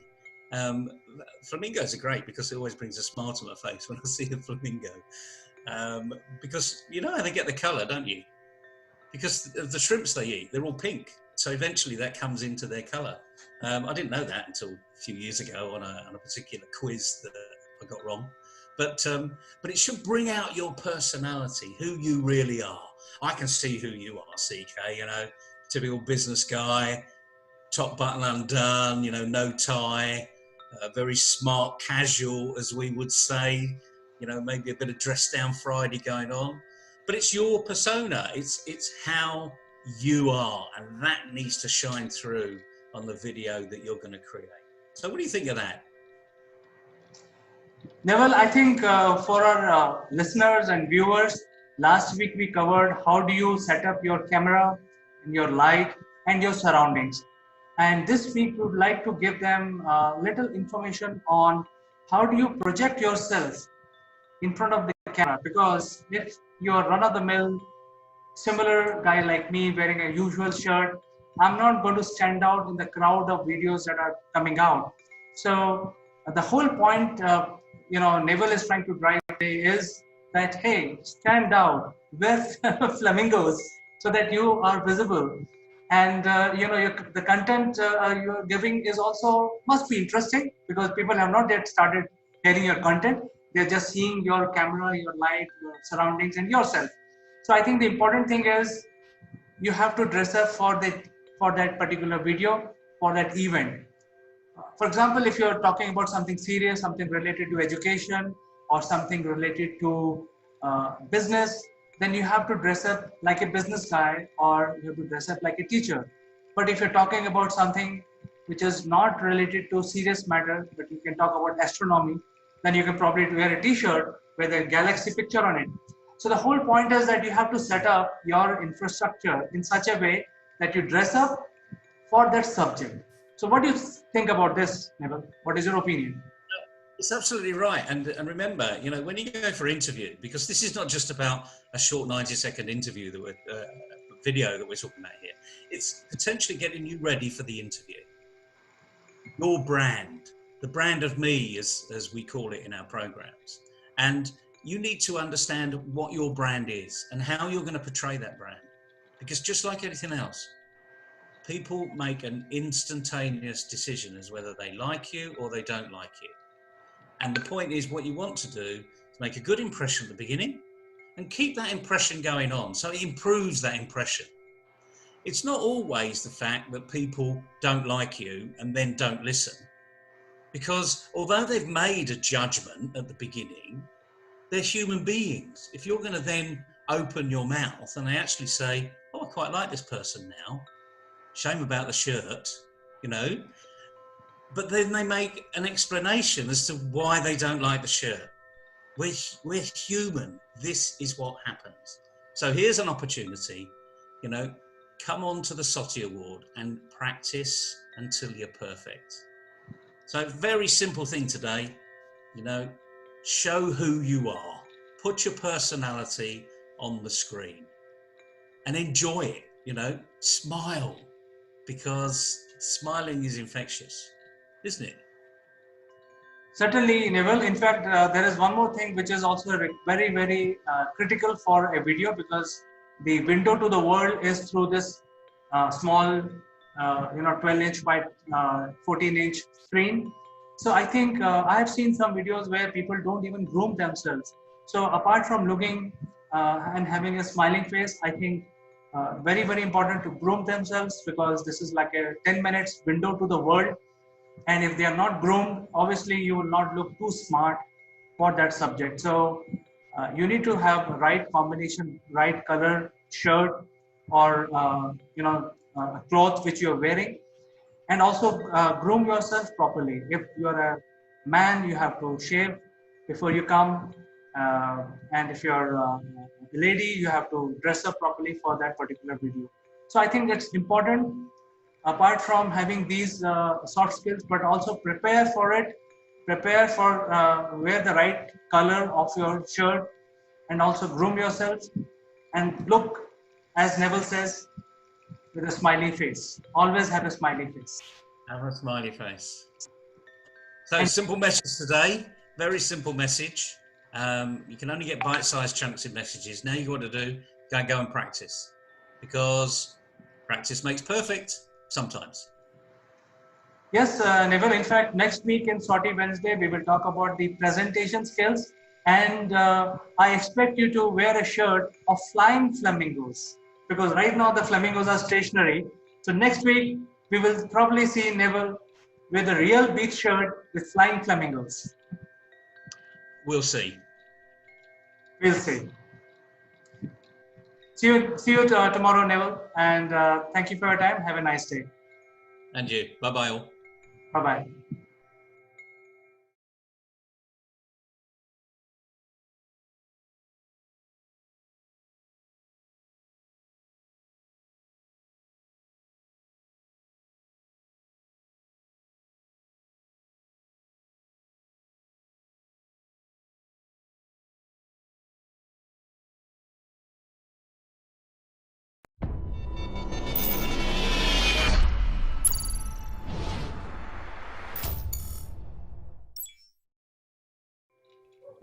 Hello, friends. I am Kanchan from Akulmach Technologies, and you are welcome to our series, Great Kings of India.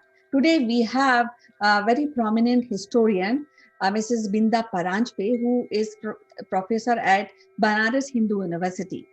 So, today we'll be discussing about another great king, Pulkeshin II. So, before we start, I would like to welcome Bindaji. Bindaji, welcome to our show. How are you today? Feeling great talking to you once again. Yeah, happy Republic Day, ma'am. Happy Republic Day to you and all our viewers. Yes, so we are discussing about Pulkeshin II, who was one of the famous ruler of Chalukya dynasty of Vatapi. And during his time, Chalukya kingdom expanded to cover most of the Deccan region of peninsula of India. So I would like to listen more about this great king today. Right. To begin with, let me say a few words about this very dynasty. After the disintegration of the Satavahanas, that was one of the mighty kingdoms of Deccan. And by Deccan, what we mean is that present day parts of Maharashtra, or rather you can say entire Maharashtra, parts of Karnataka, parts of Telangana. So this entire region was under the Satavahanas.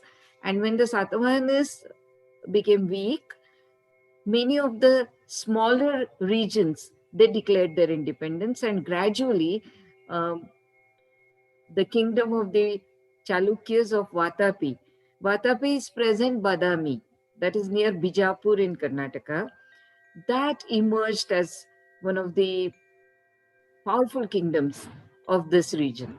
So now the seat of power that was there in the Godavari region, Nasik and Pratishthan, that is Paitan, that shifted towards Karnataka. The Chalukyas, they claim their origin from the sage who, from his Chulluka means the joint palms. And when he was offering water by joining the palms, he got a child in it. And because this origin is from the Chulluka, that is the palms, that family got the name Chalukyas. Now, this is something which is very interesting to know. That means that probably, the origin of this dynasty was not very respectful. That's why the real progenitors of this family are shrouded in mystery and a myth that emerged. And in this family, one of the mightiest rulers was Pulakeshin II, because one earlier ruler was also there with the same name Pulakeshin. And this Pulakeshin II was actually, he had to fight a civil war. In a sense, when his father died, he was the eldest son and he should have got the throne by the rule of ancient polity. But his uncle was taking care of the kingdom since this Pulakeshin II was very young.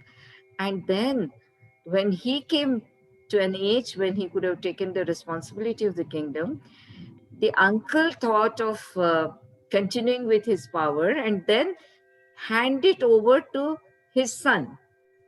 And that Pulakeshin II had to fight, and he fought for his legitimate claim on the throne, and that's how he became the ruler of the Chalukyas. So at this point, I would like to know what exactly you would like to know more about this. Yeah, actually, I've also read somewhere that his major victory was with the powerful Northern Empire Harshvardhan. And when we were discussing about Harshvardhan, he himself was very, very powerful. So I want to know what are those military skills which Pulkeshin II acquired to really defeat a great king Harshvardhan? Right.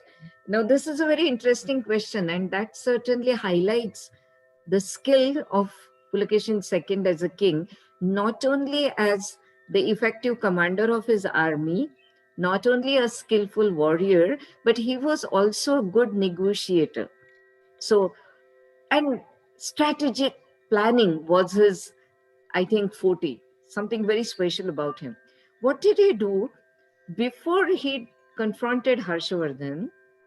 On the western side of India, that is present regions of Gujarat and northern parts of coastal Maharashtra, he brought those areas under his control so that Harsha from that side will not get any direct help. And then there was the confrontation with Harshavardhan. So this is something very interesting. And I think this shows that his strategic planning, in addition to his military skill, must have been really fruitful on his side. His army also was coupled with navy. Certainly, Harshavardhana was not having any boundaries of his kingdom on the seaside, but the kingdoms which were there near the sea coast, they were brought under the control by having both these attacks, the land route attack and the sea route attack.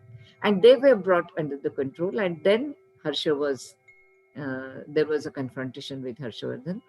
Though history is not very clear about it, that when exactly this war was fought and whether there was actually any war or not, that also some historians have doubted.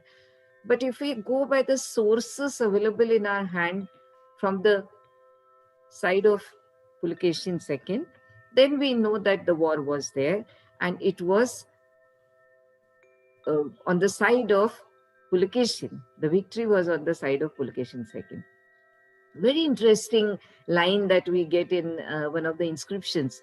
This inscription is at Aihole, one of the very important places in the kingdom of Pulakeshin II. And that inscription reads that, see, in ancient times, military strength, power was certainly the elephant core. The elephants were very important in the actual combat in the war. And Harsha's elephants were, a large number of them were wounded and killed by the army of Pulakeshin II. And then the line in the inscription says that the Harsha of Harshavardhana was taken away because of the pitiable sight of the fallen elephants on the war scene. Now, this is it gives us a little clue about it, that how elephants must have been very important for this war. Yeah, so Binaji, once I happened to visit Ajanta Caves, and in Ajanta Caves #1, there is a fresco which depicts Pulkeshin receiving some gift from Persian envoy, I mean, some minister from Persia. So I'm sure the trade ties with other countries must be very prominent and must have been developed by Pulkeshin II. So I would like to know what type of this relationship was there with other countries at the time of Pulkeshin II. Right, right. See, as I was telling you, that the western coast was under the rule of the Chalukyas. Initially, it was under the rule of Mauryas, but Chalukyas, they took it over from the Kadambas, from the Mauryas, then from the kingdoms which are there on the Gujarat Saurashtra side. This was mainly because the trade via Western Sea, and Chalukyas, especially Pulakeshin, was smart enough to see the importance of these coastal trading centers and ports to be under his control. And this trade, that must have brought a lot of wealth to the kingdom of the Chalukyas. And then the Chalukyas wanted to have further trade relations with the kingdom of Persia. So Persian or Iranian, this was Khusro II, that was the king. We get the name of it from the Persian sources. And he sent one embassy to Pulakeshin II with a lot of precious gifts. And also there was one envoy that was sent to a convoy that was sent to the court of Khusro II on part of Pulakeshin II also. So there was an exchange of these trade councils, and that certainly must have been for strengthening the trades.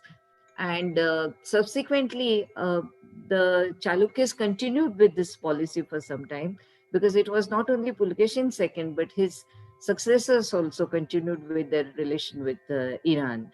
And if we compare it with the times of Harshavardhana and the rule of Harshavardhana, then the way Harshavardhana was sending his commissions to China and strengthening his trade relations with China. So on the other side, we see Pulkeshin was trying to do it with Iran. And that's how India becoming a very important trading center on both the sides of the globe. Like on the eastern side, it was with China, and on the west. And it is not just Persia then, because through Persia and through the trade routes, it was with Europe also. And all that trade was mainly under the Arabs. But Indian rulers, they had good relations with these Arab traders also, and they got the benefit of that trade. Yeah, Very it seems, important economic activity. yes. So it seems that Pulkeshin second had multiple rivals from the beginning, and due to his due to his war skill, he was able to overcome all that. And I would like to ask you what about his views on religion at that point of time. Yeah, it's very interesting that he himself followed Vaishnavism, and he took a title Parama Bhagavata. Parama Bhagavata means a great devotee of Vishnu. So definitely he was a Vaishnavite. And Chalukyas, by and large, we have seen that most of the Chalukyan kings, they followed Vaishnavism. But the inscription that I was mentioning, it is in a Jain temple. The temple was created for the worship of Jinn, that is Jain, place of worship. And the person who has composed the eulogy of the king mainly mentions the creation of that Jain temple. And he gives the credit of it to his overlord, that is Pulkeshin II. Now that shows that even when he himself was a Vaishnava follower, he encouraged Jainism. He encouraged a scholar who was Jain by his religious tradition and accepted the other faiths. Like we see in case of Ashoka, in his inscriptions, he says that all the different religious followings are welcomed by Ashoka. Now that similar kind of policy you can see here. I will add to it that this was a time when the great Chinese pilgrim Yuan Song, who was traveling in India, he also had visited the kingdom of Pulakeshin II because he was a contemporary of Harshavardhana. And as he describes Harshavardhana's lot of characters and shows that how his kingdom was prosperous, he also is generous in his descriptions about Pulakeshin II's capital city and many provisions that state does for the welfare of the people. He also has described a lot of Buddhist monasteries in this region flourishing. Now, if this kind of approach to religion and accepting different religious followings as the choice of the people, probably this would not have been possible. So we can say that Pulakeshin II definitely shows a great cultural value of accepting diversity, religious diversity, and has promoted it also. Because this inscription, it is composed by Ravi Kirti, and this Ravi Kirti very proudly mentions that he is a Jain follower, and he is in the court of Pulakeshin II. So when Pulkeshin II was ruling, so primarily it can be understood that he was a great general. He was very tolerant towards people, and he became popular among his subject because he took care of the subject. So what is the impact of his rule when we really see on the southern part of India, the peninsula? Because I see that he is a vast empire. He conquered vast empire. Mostly whole of, leaving few parts, whole of Indian peninsula. Right. One direct impact that we can see is on the northwestern side, one of the branch of the Chalukyas got established, because he appointed a person from his family as a governor of that region, and subsequently that became an independent kingdom. And on the eastern side, where you can say that the mouth of Godavari, that region, which is called Vengi, and there also he appointed his own family person as a governor. And then there also we can see a kingdom of the Chalukyas that emerged. So it was not just the heartland where the main capital city and the surrounding region of the Chalukyas was there. Two very important houses of the Chalukyas. So when the Badami Chalukyas were not so powerful, these kingdoms still continued, flourished, and they became the torchbearers of the Chalukyan culture. So that is very interesting, that you can see one of the impacts, that the lasting impact that we can see politically, that this happened. But other than that, I would like to mention one thing, that Pulakeshin, major part of his life was fighting. He was on war. So I doubt whether he really got much time to consolidate his empire and give some innovative ideas in his administration, because most of the times he was at war.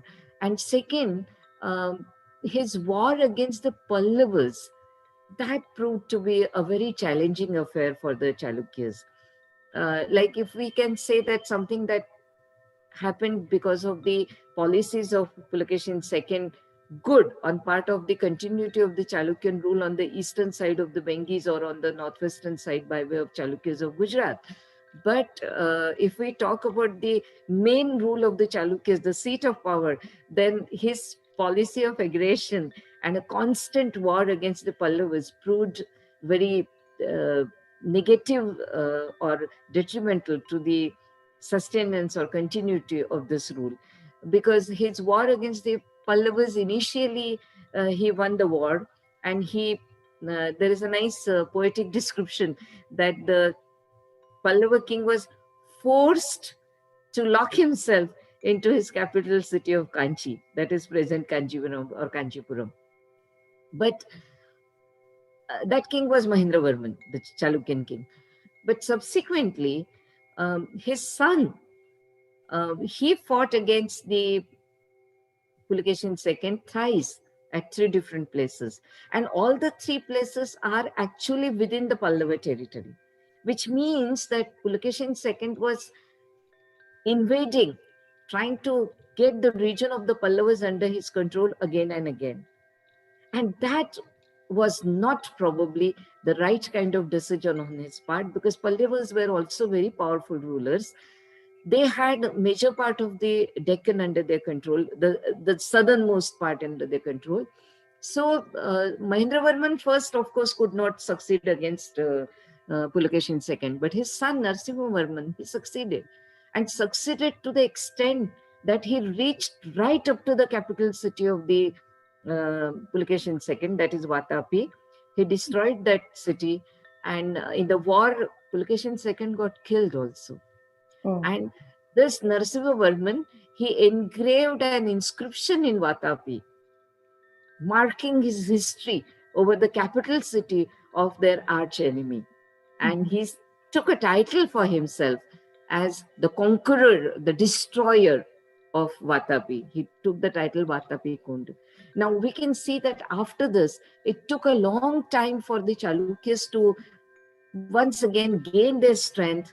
And of course, the subsequent rulers succeeded for some time again to have a major part of Deccan under their control. But it gave a big blow to the empire that was created by Pulakeshin II. So on one side, we see him as a very, very successful ruler, and he had lots of victories to his credit, and the highest probably can be against Harshavardhan. But on the other side, his ambition to conquer the Pallava territory was misplaced, and that became one of the reasons for the setback to this kingdom of the Chalukyas.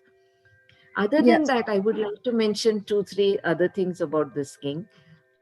See, in ancient polity, we read some of the ideals of the kings.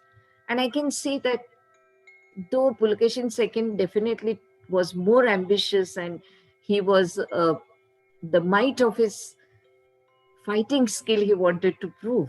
But other than that, I think he also promoted art, literature, learning in his kingdom. Because we can see that this temple that I was mentioning, in which we get one of the longest inscriptions, which gives us details about Pulakeshin II. As I said, that the temple was dedicated to the Jain faith. But what is very important is that, architecturally speaking, one of the best specimens of southern architecture of the early phase that you can see. So he was creating something new in this territory. He set the tradition, the foundation of this tradition of having temples in this region, of very great skill of showing a great skill of architecture. If we talk about Ravi Kirti, who was at the court of Pulakeshin II, he himself boastfully says that he can be compared with Bharavi, one of the great poets of Sanskrit literature, or Kalidas even. Now, somebody who boasts like that, and definitely the poem that he has composed also shows a great variety of Sanskrit, and that cannot happen unless learning is promoted, unless the scholars are patronized, they are respected in the kingdom of Pulakeshin II. His idea of promoting trade by establishing trade links with the very important kingdoms like that of Iran or Persia. He also is showing his, one of the qualities that is described is he did not cause harm to the people who are weak. And also he showed respect to the women of the conquered enemies. Now, this is something which is, we generally read it as ideals of the kings in the texts, but we have an example of this king who put it into practice also. So I think in that sense also history should remember this great ruler. It is not just his victories, but his ideals, his promotion to learning and art, his relation with the uh, important kingdoms of his times, his strategies, and obviously the legacy that the Chalukyan Empire, we can see subsequently the Kalyani Chalukyas also emerging. And from their literature also we know that they trace their origin with the Badami Chalukyas. Yeah, so actually, I was going through all his conquest and attacks, and with Pallavas, actually, he has taken help of Cholas, Cheras, and Pandyas also. But sometimes, Bindaji, I think there are some bad decisions and they resulted too bad, and it is sad that he lost his life in this particular conquest. But what I take away from the discussion is that he was a great general, and he has self-made general being a king, and he is so, as you told, that he had a lot of respect for women. So I think that is the qualities of a great king. So Pulkeshin II is a great king. He will remain great king for our generation to know. And it was, as usual, very lovely talking to you, Bindaji. We'll discuss some other great king next time in our next show. Till then, bye-bye, and you take care. Bye. No.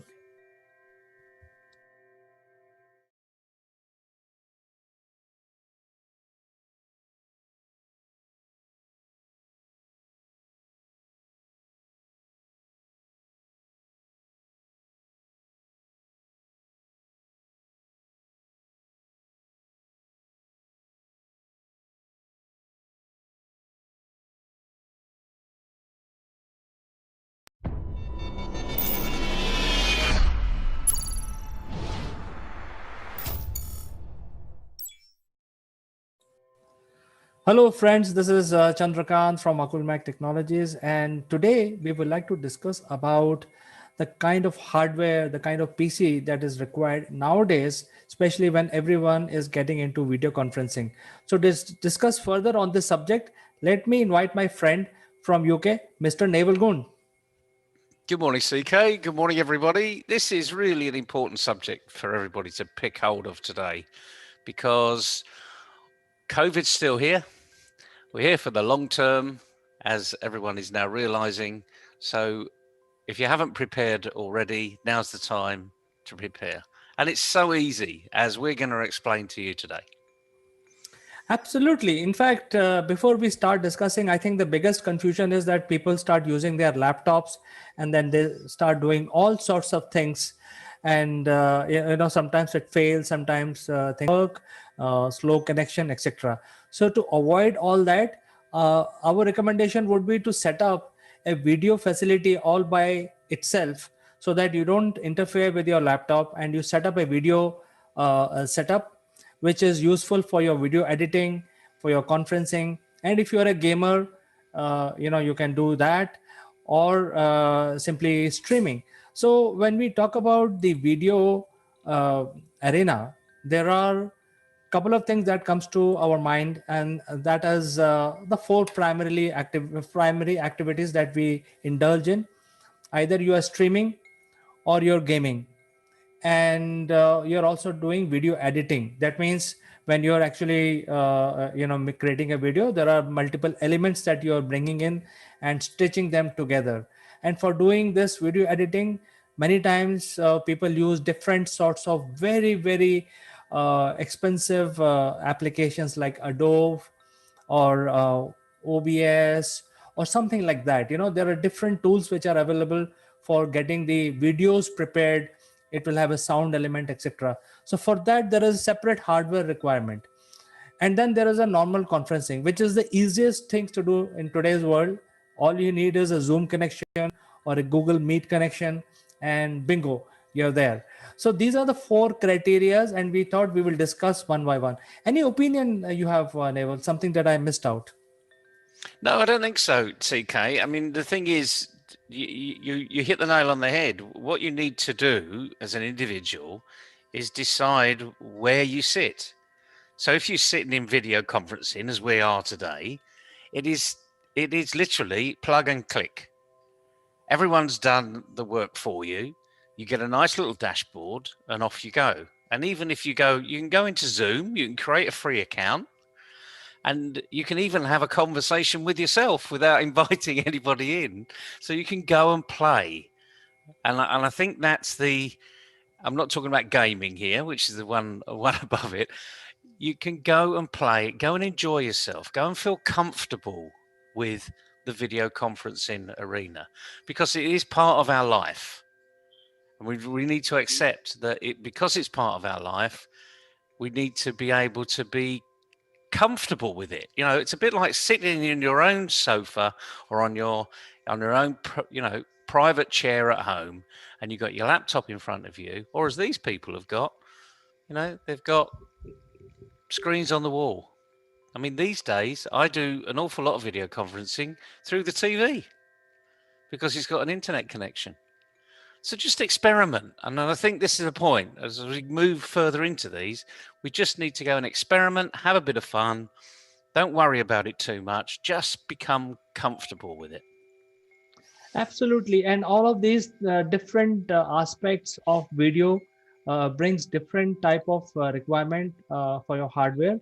Say, for example, if you're doing gaming, then you really need a really, really powerful device with a lot of memory and bandwidth and multiple screens. And there are very serious gamers. So if you're thinking of becoming a gamer, then the hardware requirement will be of one type. And then if you're doing a lot of video editing, then you need a different sort of hardware, and streaming and so on. The whole point is how much funding you have for this project, for this build, is where the whole question lies. So we will discuss one by one what is available in the market, and then in the end we will also summarize all of it as a medium base PC which may be required. So the heart of the any PC or any system is the CPU, which is really the heart. And this is the main component, and it is the most expensive component that you will have on your video platform. Currently, there are two brands which are very popular. One is Intel, obviously, everybody knows about it, and then other is AMD, which some people know. And AMD is also coming up very fast, especially with regard to video arena. So Intel has been around since our childhood, since at least for me, I can talk about, not for Neville, but Intel was there even before I was born. In today's context, there are multiple types of Intel chips available, like Celeron, 3i, 5i, 7i, and now recently 9i. And all of these, especially the 5i onwards, are also called 10th generation Intel chips.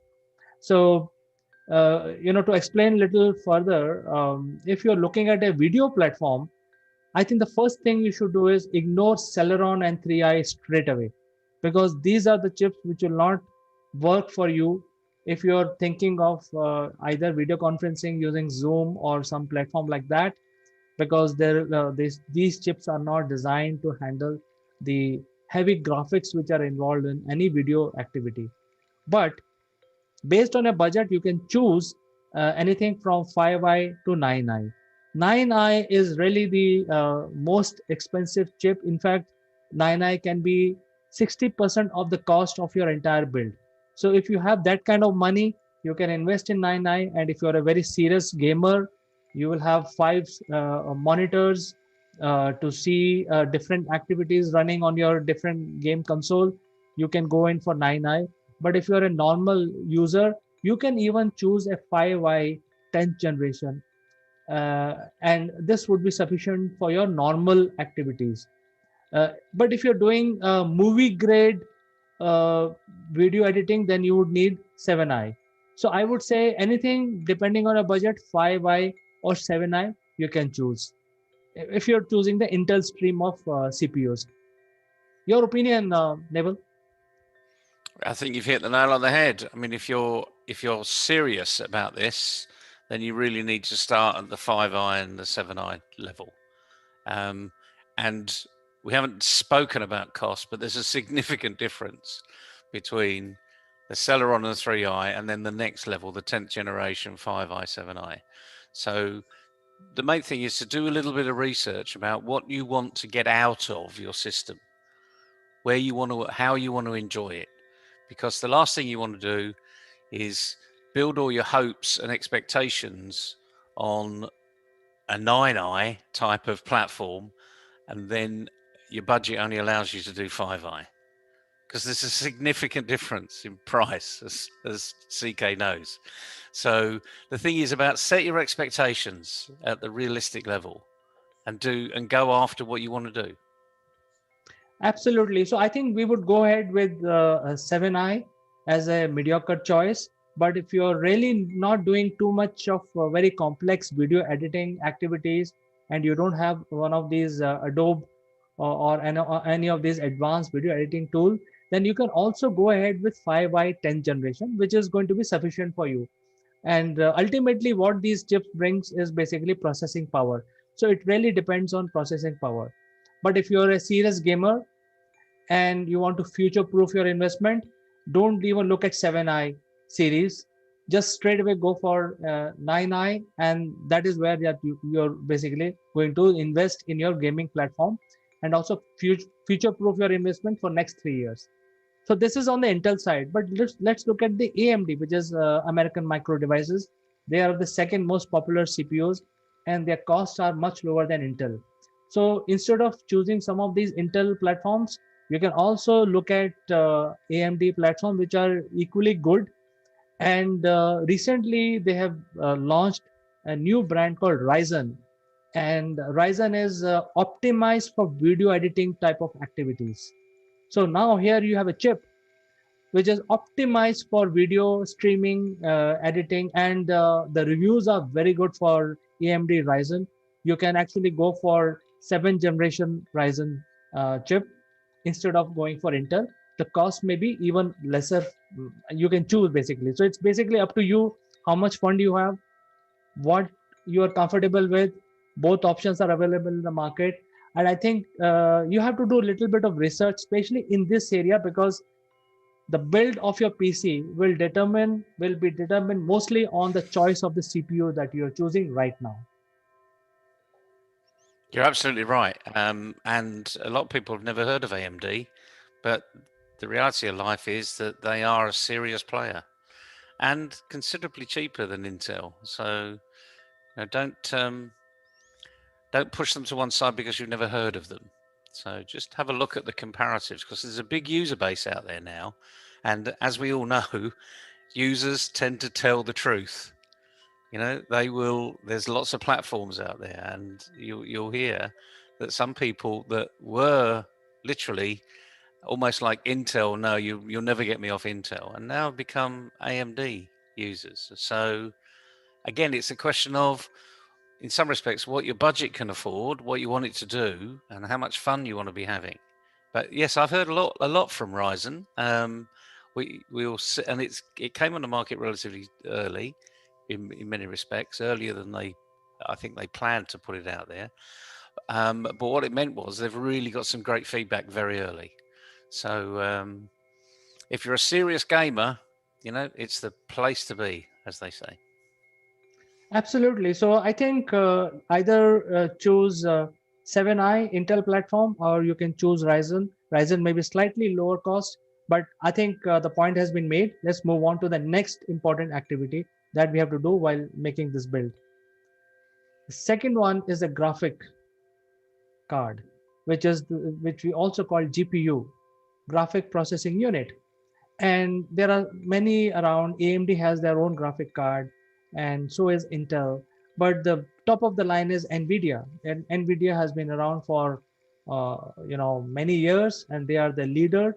And I would recommend that just go with NVIDIA. You don't have to choose AMD or Intel, because these are specialized producers, and they produce very, very good quality GPUs, or graphic processing unit.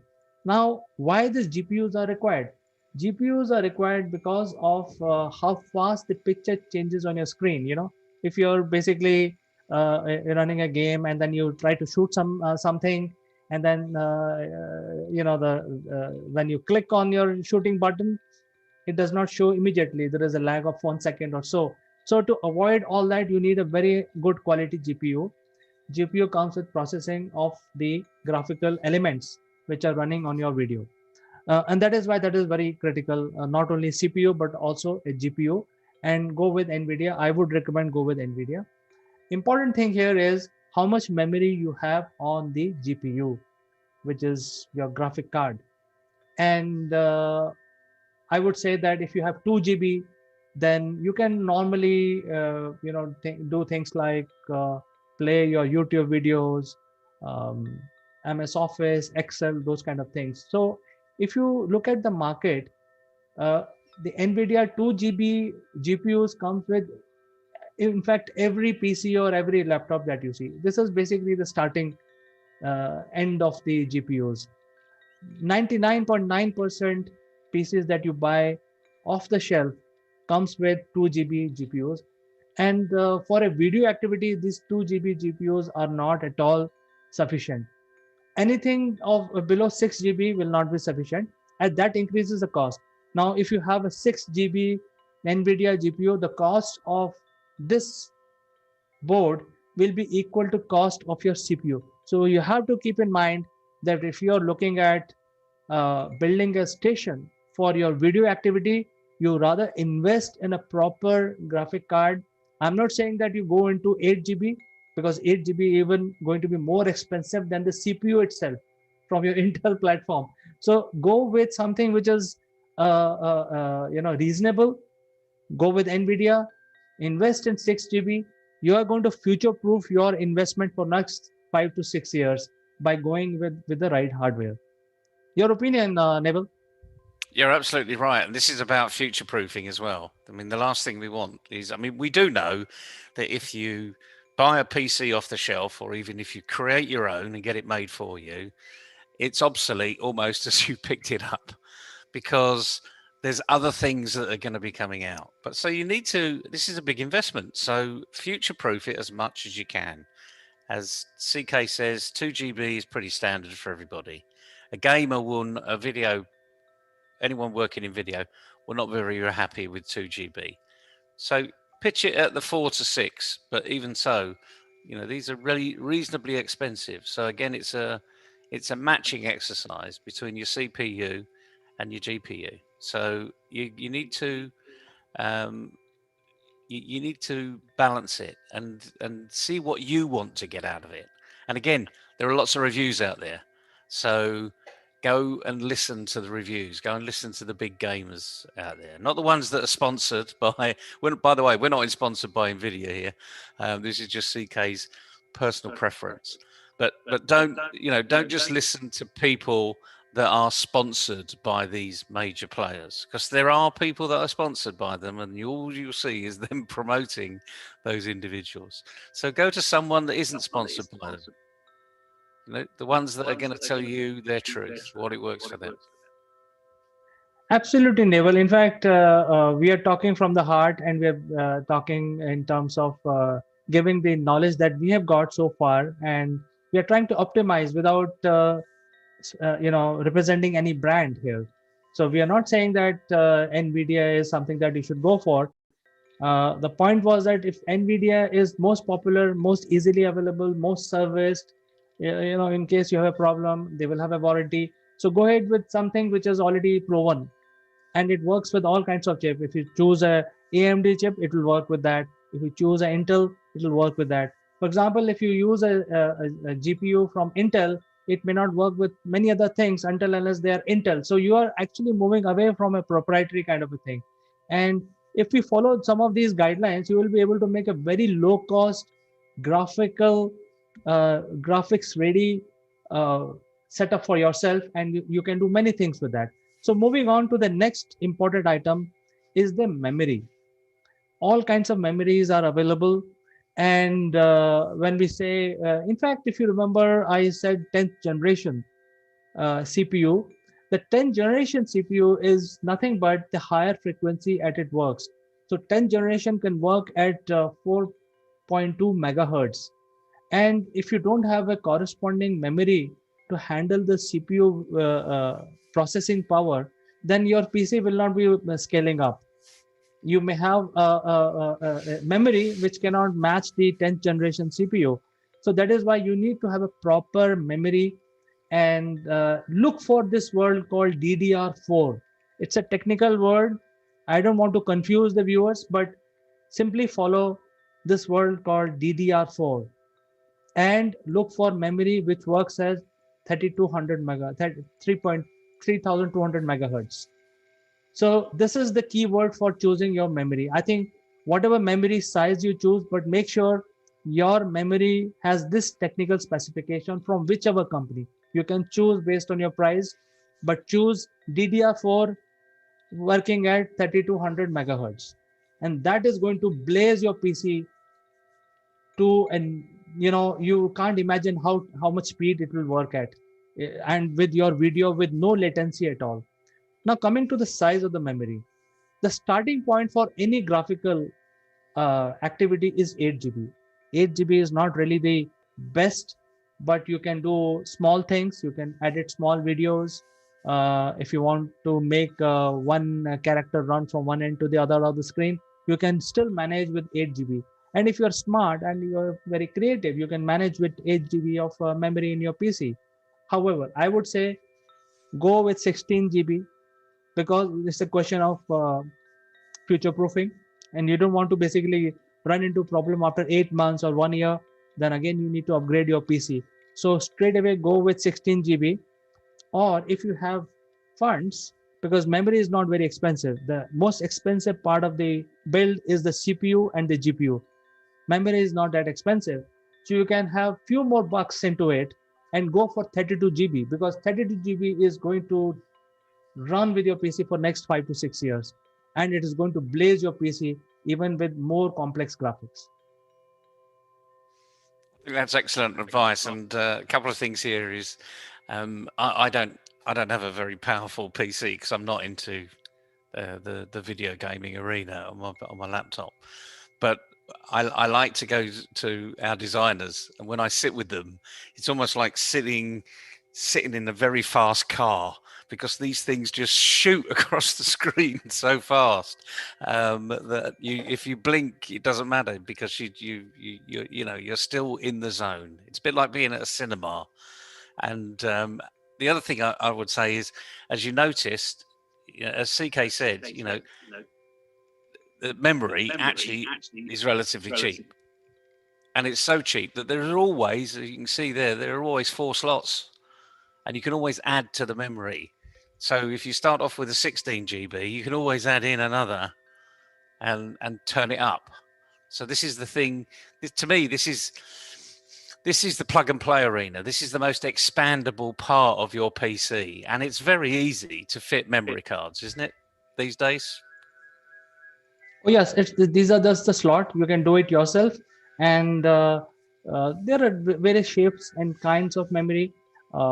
If you want to expand your memory even before 64 GB in future, you can actually go with 32 GB on single card.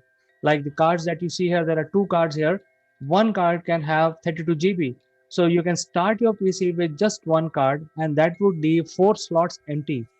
And then in future you can expand in case you are doing very high end gaming with multiple players, 100,000 viewers on the other side, and your Twitch stream is running and your other streams are running. You can expand it even beyond 64 GB. But I think in this video we are talking about what is the optimum. I am saying go with 32 GB to start with. Excellent advice. Now, the hard disk, which is the 4th element of any PC. Nowadays, you get the solid state drives, which are so thin. In fact, some of these drives are almost like memory chips. So they don't take too much space, like the earlier drive systems, which used to have a drum, as I'm showing this, which used to take a lot of space. So these solid state drives are very, very thin, and they contain their input output is also quite high, and they also contain a lot of information. So in my opinion, but these are expensive. These are slightly more expensive than the old style drive. So if you're doing graphics and you're doing gamer, your hard disk is going to basically fill up very quickly, and you need at least 1 terabyte or 2 terabyte. Now you can go for solid state drive of a terabyte, but it's going to be very expensive. So what I recommend is take a drive which has your OS and your graphical software loaded on it, so that you can use it and your current project which you're running on. So the input output for your current project should be on the solid state drive, and you can start with 256 GB solid state drive. It's going to be very low cost, less than $50 or so. But once the project is done, you need to still dump your work files. For that, in your PC, go with a standard old style HDD, as we used to call them, 7200 RPM HDD. Go with 1 terabyte minimum.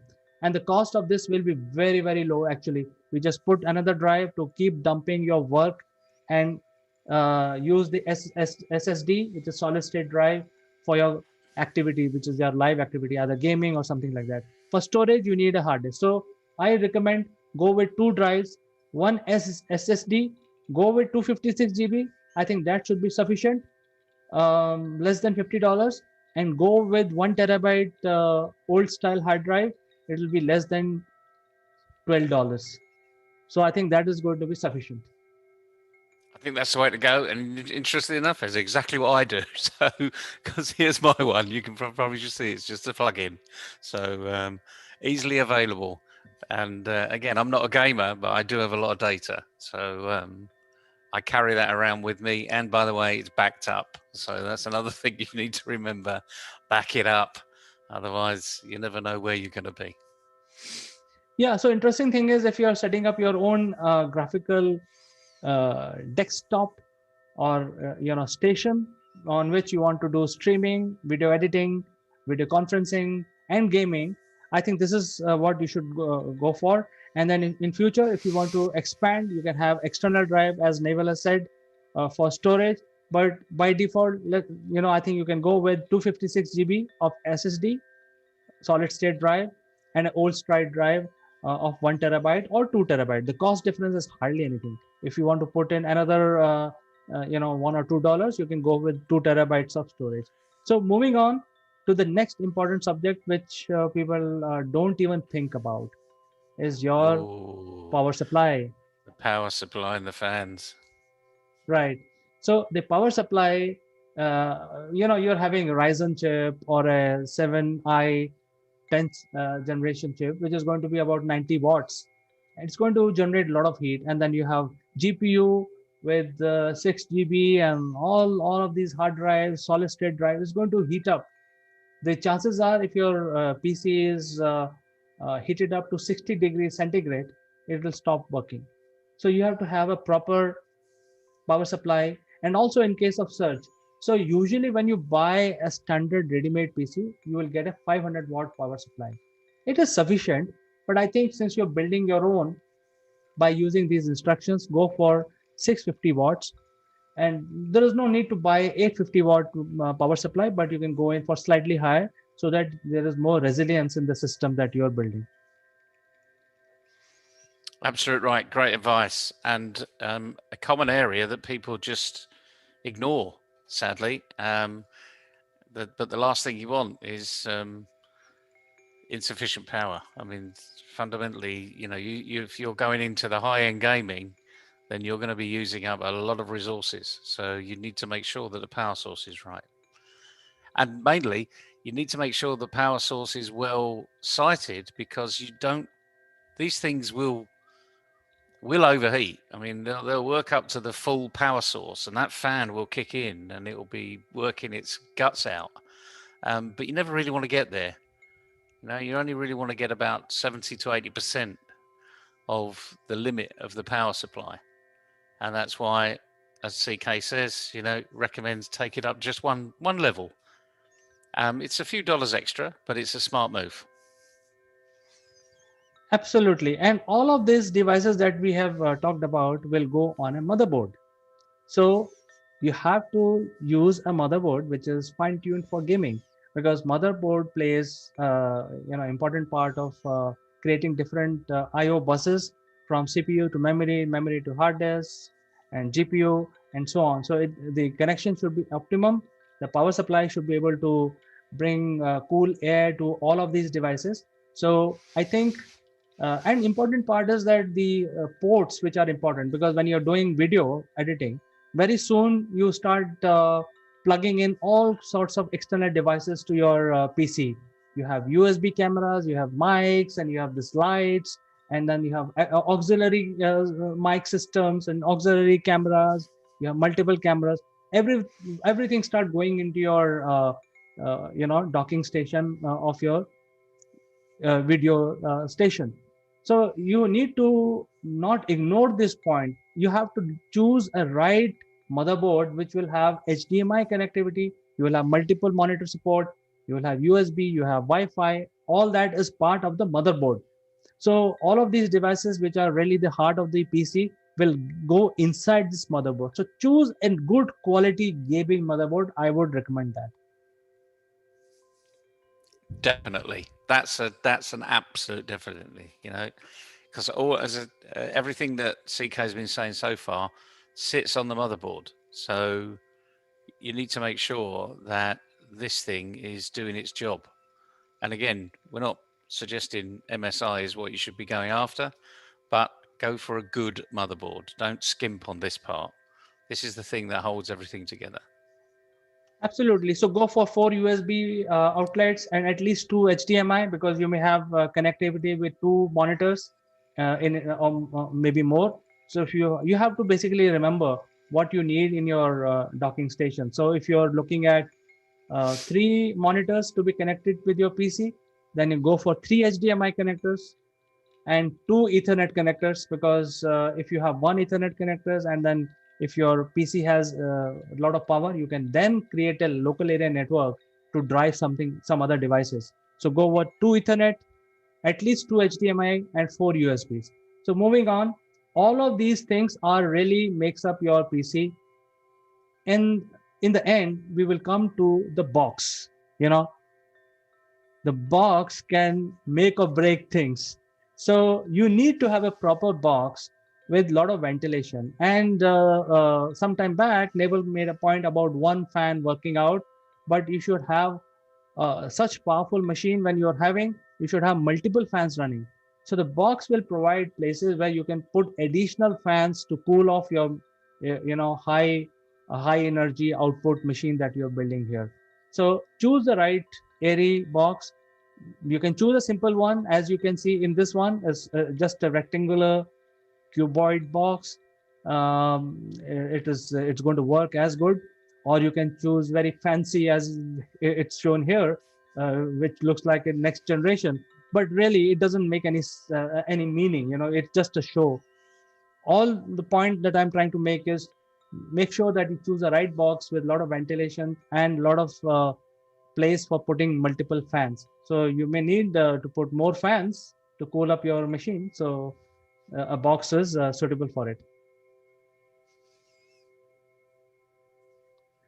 Right. So moving on, I'm just going to summarize whatever we have said, which is the optimum PC that you can make for your graphical use, which is your video conferencing, your video editing, and your streaming. I think you can go in for 7i 10th generation or AMD Ryzen 7. You should go for NVIDIA 6 GB onboard memory GPU. Start with 16 GB RAM, but if you have little funds, if you have money with you, you actually go with 32 GB of RAM. That would that would be sufficient for you. Go with 256 GB of solid state drive and 1 terabyte of HDD, which works at 7,200 RPM. Go with 650 watts of power supply, and choose the right motherboard, which will have multiple USB and HDMI ports, because HDMI ports are going to drive, because you need to connect your TV, you need to connect your monitor. If you're doing all these high-end graphics, and if you don't have an appropriate monitor, you will not be able to see what you're doing, what you're designing, what you're planning.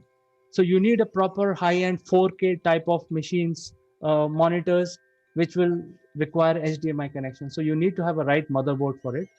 And also a tower, a proper tower based on the form factor that you have in mind. Now, if you follow these guidelines, friends, you will be able to make a very nice, high, powerful PC with current technology and future proofing for up to 3 to 4 years in the cost of about $1,400 to $1,500, and for the Indian viewers, below 1 lakh rupees.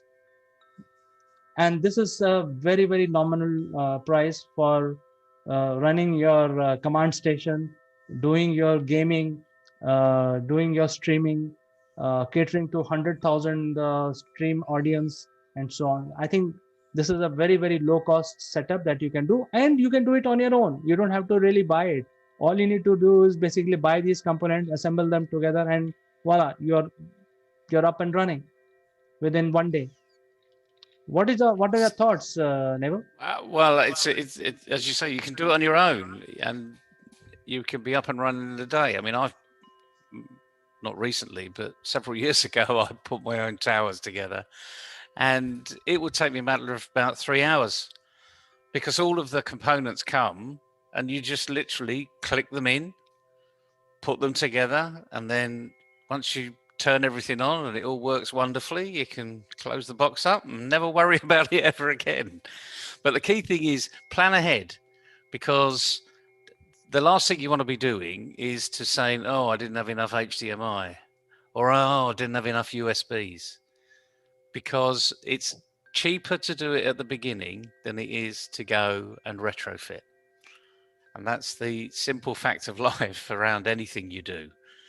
Think ahead, plan ahead, and create the system that is not just going to be right for you today, but think about what you might be doing in the future once additional technology comes out. So it's just about planning ahead and doing it yourself. because it's easy enough. Absolutely. So people can choose based on their price budget. They can choose what they want and follow these guidelines and build a PC for themselves in a DIY way of doing things. And I'm sure this is going to help them. So with this, I say thank you so much for guiding us, Neville, giving your valuable inputs, finding time to join this particular video. My pleasure, CK. Go and have fun, everybody. Because if you can't have fun, you're not living. Thank you, Neville, and we will catch up again tomorrow with something more interesting. Exactly. Bye all. Bye.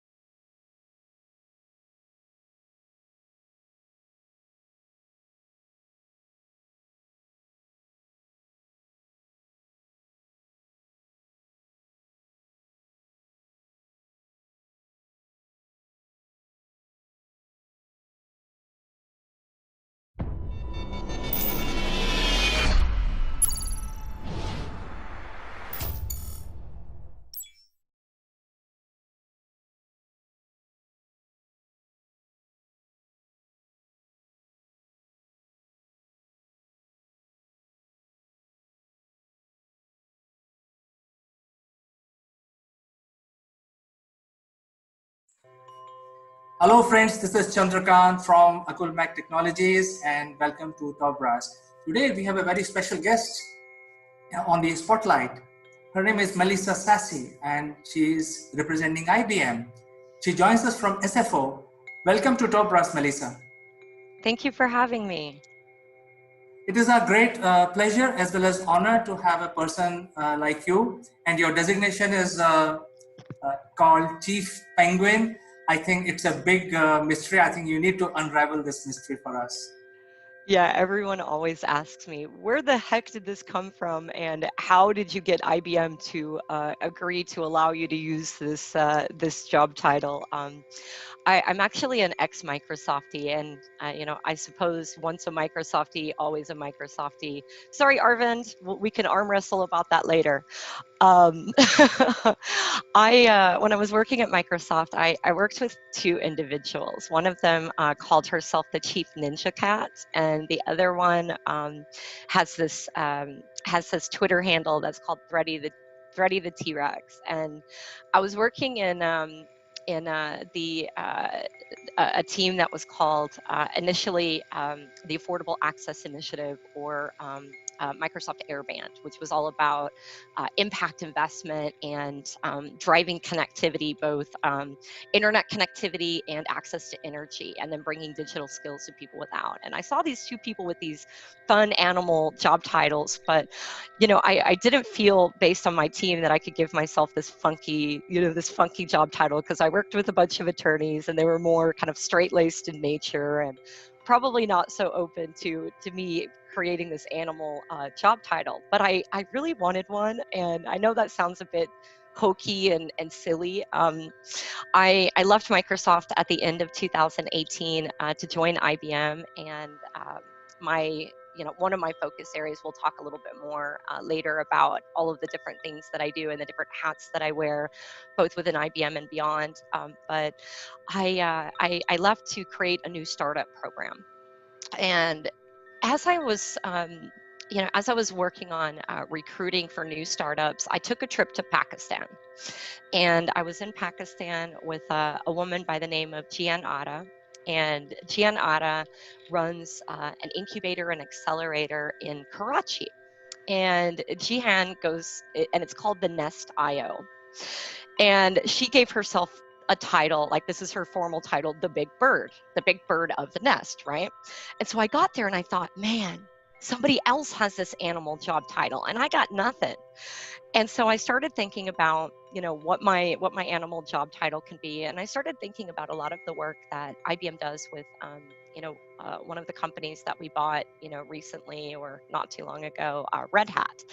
And for those of us who work in technology, we know that, Red Hat is all about open source. And one of the things that the Linux or Linux Foundation, or the open source community uses as a mascot, if you will. And I know IBM does some of this as well, with our Linux One machines, is use a penguin. And so I thought, oh, that's my animal. And so I started thinking about how I could combine my animal with a job title. And so I came up with Chief Penguin, and I started using it, and I started putting penguins on my presentations, the ones that are internal presentations as well as external. And it kind of caught on. And I think what really kind of culminated in it being so was I was participating in a hackathon that I created with UNESCO and SAP. And UN News picked up what we were working on. And this is a publication that is viewed online by diplomats, by ministers, and a variety of people, that work within UN and or development circles. And they wrote about, and it was on the homepage of UN News, and they wrote about Code the Curve, the hackathon that I created with, again, IBM, UNESCO, and SAP. And they called me in the letter IBMZ's Chief Penguin. And so I realized that, hey, if the UN is calling me the chief penguin, then I'm totally the chief penguin.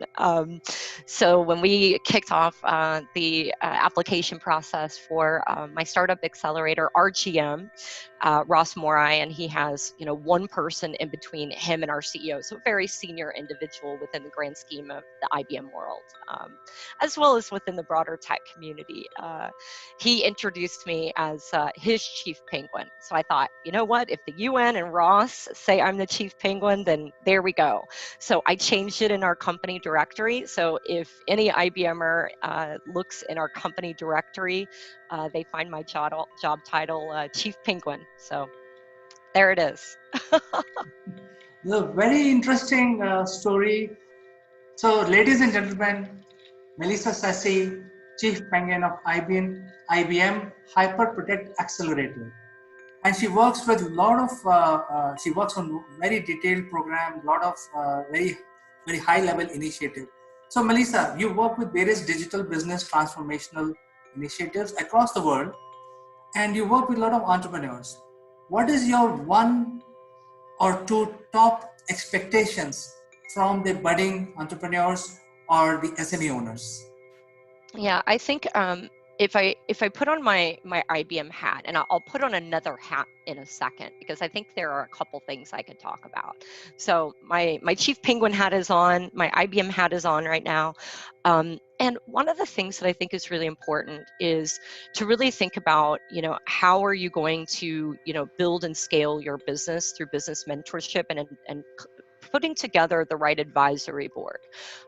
So when I think about the work that I do at IBM, we provide business mentorship to 15 startups, because again, I just came to IBM and launched this brand new program last year, 15 startups from 8 countries in the program, and I'm adding another 30 on September 5th at IBM Z Day, which anyone that's interested in taking part, there are wonderful skill building opportunities and opportunities to learn, but I will be announcing my cohorts for this year, which will be 30 new startups. So by the end of this year, I'll have 45 startups under my team's management. But I think that first piece is business enablement. How can I enable them to transform industries? I think that's one piece of it. Second piece of it is how can they use technology to transform their business? And because I focus on fintech, health and insurtech, these are highly regulated industries. These are industries where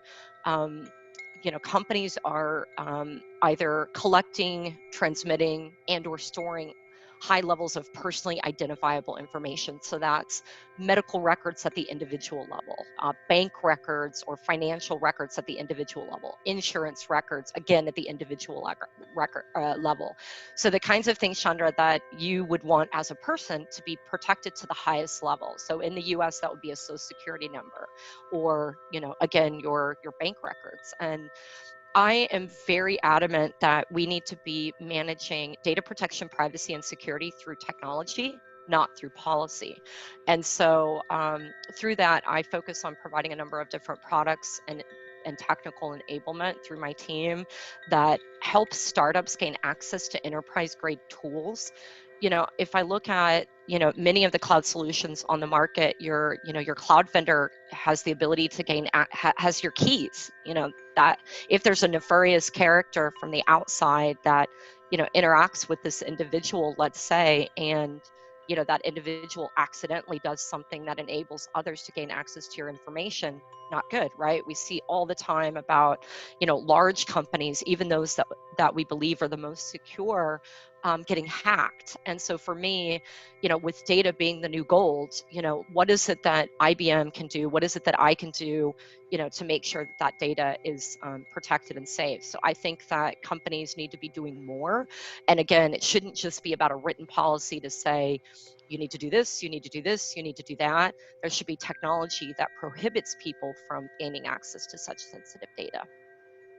So I think it's very clear what is your expectations from the entrepreneurs, and you spelled out very clearly without mentioning the words that these are the A, B, C that is required, and your expectation. One more though, I got one more for you. So that's when I wear my IBM hat. And, I wear a lot of hats. One of the things that is very important to me as as an individual, whether that's personally or professionally, that's being both an entrepreneur, so someone who's innovating inside of somebody else's company. So IBM, for example, which I guess is kind of my company as well, because I work there. So I feel like it's mine. And an entrepreneur. So that would be, me as a CEO and founder. I have two endeavors. One of them is a nonprofit called Mentor Nations, where we've taught tens of thousands of young people to code. I also have an ed tech platform that I'm building that's called the XTP Hustle. It's all about empowering young people with digital skills, entrepreneurship, and professional development skills. It's not out yet. We're building it now.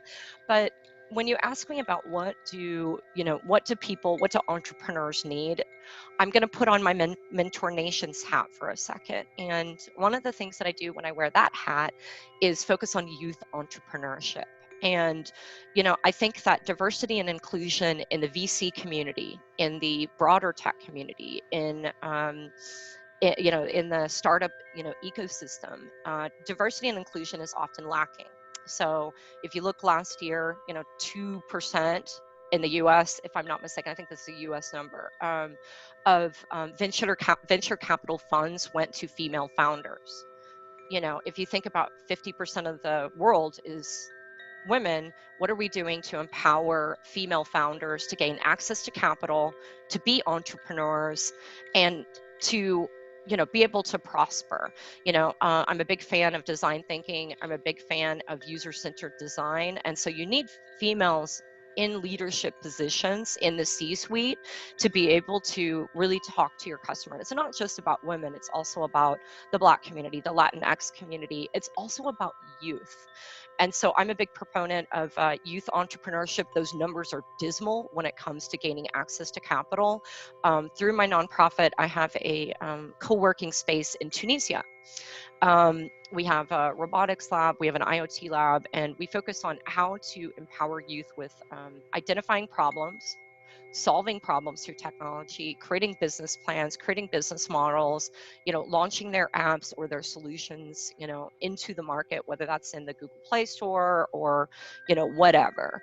But not just building technology for the sake of technology, but using technology to solve problems and empowering people to make meaningful use of the internet so that they're creating outcomes, whether that's educational outcomes, healthcare outcomes, economic outcomes, gaining access to e-government services, whatever. So those are, and not that that's not important to IBM, because it's important to IBM, but I have a little bit of a different target market when I'm wearing my IBM hat. But I will say, last year, I had really dismal percentages when I looked at the applications to my startup program. I changed the way I worked. I asked a lot of questions. I evaluated how I said things, how I operated, what my budget was when it came to diversity and inclusion. And I'm excited to say that of our applicant pool this year, we went from last year being 1% to 3% diverse to 50% this year. So a massive increase. I'm super excited about it. So diversity and inclusion is something that's important to me, regardless of what hat I'm wearing. Very nice to hear this, because I think the women empowerment is a big issue globally. I think what you're doing is really remarkable. Thank you. And I will come to what we are doing in the end. I will just give you an update.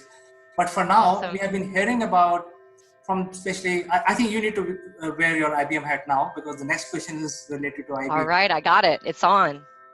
So this is something that we have been hearing about, Tech for Good initiatives, or tech inclusion initiatives. So I think our viewers would know more about this. Yeah, I think that nowadays, if you ask young people, or, it's not just about young people, think about yourself. What are your passions? And, what are things that, enable you to help make the world a better place? And I'm not saying that everybody has this altruistic idea of, all right, I want this job where I'm going to go out and create social good and make the world a better place. But I cannot tell you how many people come to me, and these are very senior people, as well as, interns and first year student or first year employees, interns, graduates, all over the place, who tell me they want to incorporate social good into their jobs. And I think it's also this big differentiator that companies have, where they have, in my mind, a bit of a moral obligation to stand up and step in and solve the world's wickedest problems. We know that we have, 17 UN Sustainable Development Goals. So you can find that at globalgoals.org to learn more about the UN Sustainable Development Goals. And they're all about solving the world's wickedest problems. If you look at those wicked problems, climate change, gender inclusion, quality education, economic opportunities, or reducing inequalities, if you will.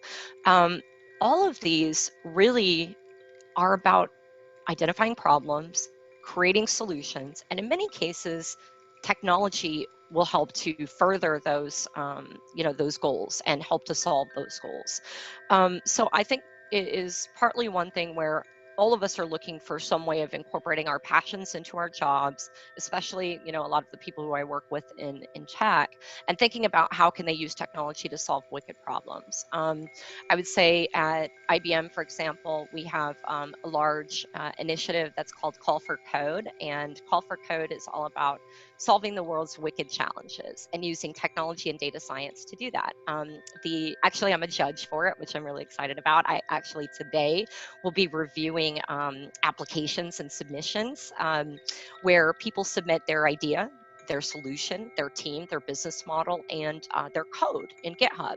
And our team of experts review those, and the winner gets $200,000 and the opportunity to bring those ideas to life by working with IBM and its partners. We've had some really amazing winners throughout the years. It's a 5 or 6 year program. We invested about $26 million into this program. So this is one example of what IBM is doing. It's happening across tech. It's happening in, companies like BlackRock that are, the largest asset manager in the world, that's saying, you need to focus on diversity and inclusion. You need to focus on social good. You need to focus on climate change, because business plays a big role in tech for good, helping to make the world a better place. And I think that it also serves as a really interesting opportunity for employee engagement. The more excited an employee is to wake up in the morning and come to work and solve problems, the more engaged that employee is. So I know in my job, I have 20% of my time, give or take, depends on the week, that I carve out for social good and tech for good initiatives. It could be, attending a talk like this and talking about, initiatives and how people can get involved.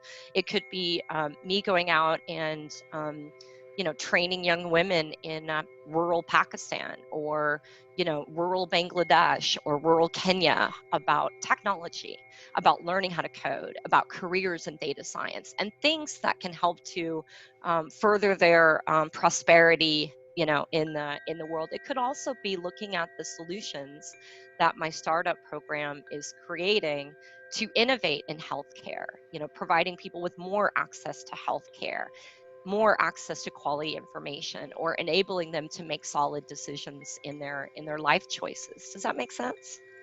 Absolutely. In fact, the name itself, Tech for Good, is really, really very powerful. And I think you work globally with many countries, with a lot of people, a lot of established players and also new players. I think you would agree when I say that the personality and attitude are two key ingredients for anyone to win your $200,000 prize. Because, right, so if you don't have an attitude to win, no matter what, how you may be a very smart person, you can write a good code, but if you don't have an attitude, the right attitude, you may not get $200,000 prize. I think that's a really good point, because I think just, the attitude of saying, I want to go after this, I want to try. And, last year we had about 180,000 developers, give or take, participate in the challenge. And to submit an idea that goes up against 180,000 developers, it takes a lot of oomph in you to say, you know what? I think I can do it, and I'm going to go after this. But I think the other piece of it too is not being frustrated if you don't win, the grand prize, but feeling like even if I don't win that grand prize, I'm still creating a solution. I was on a talk yesterday with a bunch of students, and it was the same topic, tech for good, and one of the things that we were talking about was, I'm afraid that I'm not a developer. How can I participate in a hackathon? And what if I don't win? And I said, it doesn't matter whether you win or not. The idea is to create a solution and to build your skills. It's not about winning or taking home a t-shirt or having free pizza. It is about identifying a problem, working as a team, learning new skills, and, creating something new that didn't exist before, innovating. I'm a big fan of also stretching yourself. I'm not a developer, funny enough, but I have, hundreds of developers working in my nonprofit, and I've empowered tens of thousands of young people with computer science and data science. I'm not a data scientist either, but I know enough to, know when I need to pull someone else in to roll up their sleeves and run a coding camp. And for a while, I felt like an imposter. I felt like an imposter working in technology, because I'm not an architect. I'm not an engineer. I've written one line of code in my life, and that's hello world. For those of us who are technologists, you're probably snickering. And I wrote that at a developer conference, actually at Microsoft Build, because I convinced the senior vice president or the corporate vice president responsible for this developer conference to send me. And I promised that I would write my first line of code, and I did. Now, that's the only line of code I've ever written, full disclosure. I can do a mean hour of code through code.org, but you have to have this attitude of realizing that you're not an imposter, you belong, and that you have to understand, kind of who your squad is. There's no I in team. How do you bring the right team together so that when you think about this concept of, attitude, you think about this concept of infectious love for yourself and, positivity, that you also recognize where your strengths and weaknesses are, and when you need to bring in someone else who might know more about that topic than you do, but also owning when you do know something and owning when you don't. I'm a big fan of crafting your personal brand and figuring out what do you want to be known for, and how do you make sure that, when you're not in the room, people are talking about you in a way that you want to be talked about. Whether that's Call for Code or any other initiative, you have to put some of your feelings that lie deep inside of you aside and realize that you're good at some things, you're not at others. You need to take some amount of calculated risk. I find that I'm a big risk taker. I take calculated risks though, and I'm an innovator, and I come up with new and creative ideas. But what I'm not good at sometimes is landing things and making sure they get implemented. I can come up with big, wild, crazy ideas. And so what I do is I often will say, hey, in my IBM world, I will say to my colleague Sudarshana, can you help to manage me? You're a project manager, you have your PMP, you're good at completing tasks and making sure that people stay on task. Can we have a weekly call? Let's review my spreadsheet. Like I don't need to, for her to complete my spreadsheet for me, but for whatever it is that exists within my personality, it helps me to have her be on a call with me to say, did you do this? Did you do this? Did you do this? And I think that's the importance of, again, recognizing what are you good at? What are you not good at? How do you identify people who are, good at what you're not good at? Having little experiments to see what works for you and your personality, and taking those big risks to, prosper in your personal or professional life. This is very good. In fact, I just want to share that as an organization, we have started a award for people who can come out. See, basically, what you mentioned is about the attitude and personality. And India being a very large country with more than 1.3 billion people, there are a lot of smart people. And some amazing biryani at that.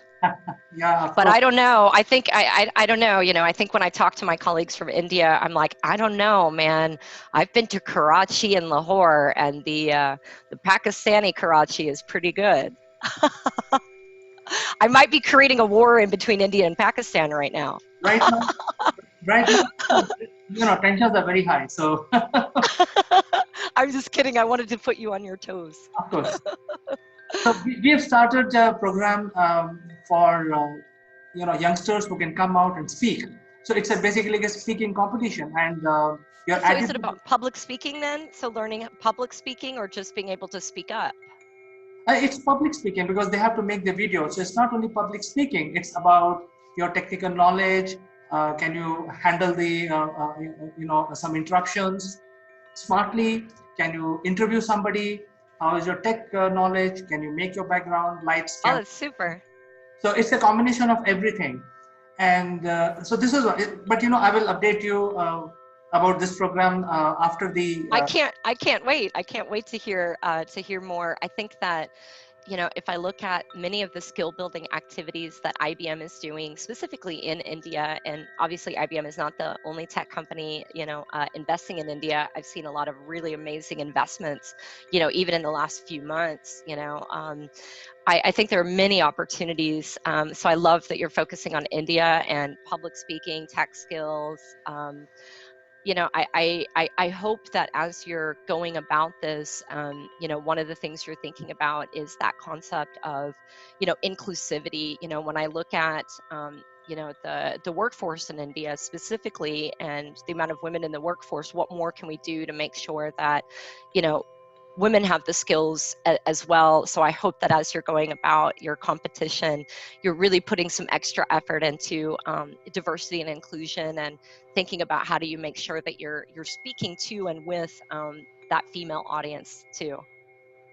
Actually, we are a young company, but we made sure that we are 50-50. Our ratios. Oh, that's great. That's where you start, like looking at your team and how do you make sure that your team is both diverse and inclusive. If your team is not diverse and inclusive, it's very hard to think like your audience. You don't, as much as I'd like to say that I can think like a man, and there are probably many times when people, think that I might have stereotypical, male characteristics, but at the end of the day, I'm not. Just like, I need young people on my team to help guide me when I'm interacting with young people, even though sometimes I feel like a teenager. So, very surprising fact I would like to share with you. Please. Nominations have started in the contest, and a lot of people are applying. But I'm very surprised to see the almost like 70 to 80% are women. Is that right? That's wonderful. So it sounds like, whatever you're doing, you're doing it right. And India is such a big population. There's just so many people that you could, empower and inspire. Yeah. So the whole idea behind the award is they get creative. They think about their idea. They get the presentation skills. They improve their language. They improve their surrounding. So it's an overall speaking competition, but it's completely done using a video. So is it happening in English, or are you using any of the local dialects? Well, I have allowed one more language, which is the national language of India. But I'm sure 99% would be in English. Got it. Yeah. But anyway, this program is dedicated, is a spotlight for you. So I will not like to talk more about this. Oh, yeah, no worries. Because you mentioned about women empowerment. So I just wanted to inform you that, we are doing a bit, even though we are. No, I love it. I love it. It's really good. So the last question, Melissa, is, IBM is a very large company and you are a very senior person. You manage a lot of initiatives globally. What is that IBM and your team is going to come out with in next, few years, which will change the world? Let me explain. Oh, yeah, go ahead. Let me explain where I'm coming from. Let's say you must have heard about Starlink. The Starlink whole concept is they want to, they don't want people to go for 5G. They will change the world. And then 100% human population will have access to Wi-Fi, broadband, and things like that. So is there something that is coming out which will change the world in next 5 years? Especially now we are going through COVID. Yeah, so I think a couple of things I've been really excited about, and this isn't something that sits within, kind of my team, but I've been really excited about, some of the, compute power and just some of the, I think I read an article yesterday about, the innovations that IBM is creating when it comes to quantum computing. So I think there are some very, very, if I can use this word, sexy things coming when it comes to quantum computing. I would say that's one piece. I would say when I think about, and that's kind of IBM as a whole, when I think about my team specifically, now, I think when you're talking about working with startups, you never know which one's going to be a unicorn and which one's going to be a dud, because we know that, 80, 90% of startups fail.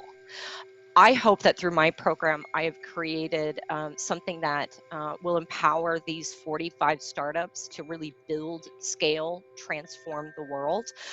I look at the startups that are in our program now, and they have some really transformative and innovative ideas in healthcare, in financial services. And those are all about, if you think about how many people have access to banking, right? A bank account. How many people have access to a digital identity or an identity? How many people have access to healthcare? Different payment mechanisms for people who are at the bottom of the pyramid. These are some of the things that I'm working on. So I'm hoping that, by investing in startups and by giving them access to technology and business mentorship and credits to start to build, before they have the money to pay for that technology, that is a decent investment that allows them to prosper and change the world. I think the other piece that we need to think about is that if you talk about data being the new gold and data being something that is so important, and what role will ownership of our data play in the future, and how do we protect and save our data? Now, maybe that may not seem like a change the world sexy thing, but think about if we were to, have solutions, which they exist, and they exist through IBM, how can you protect your data and make sure that it's used for a specific purpose and that it's being controlled and protected by the company in which you're sharing it with? Now, I know that when we talk about social media, a lot of us are giving our data away for free, but there's certain pieces of data that we expect protected. And so again, I don't know if that's the sexiest topic out there in terms of change the world, but it should be. And data protection, privacy, and security should be something that my grandma, if she were alive, would be talking about and demanding of her relationships with businesses. I don't think that consumer demand or that influence of consumers is quite there yet, but I'm hoping that through regulations, and I'm not saying regulations are the exactly the only answer, because it's not, but through movements like or regulations like GDPR, I think these things help to make sure we're protected. Again, not sure if that's as big as how do we give everyone broadband access, but it is a need that we all need to focus on, and it should be sexier than it is.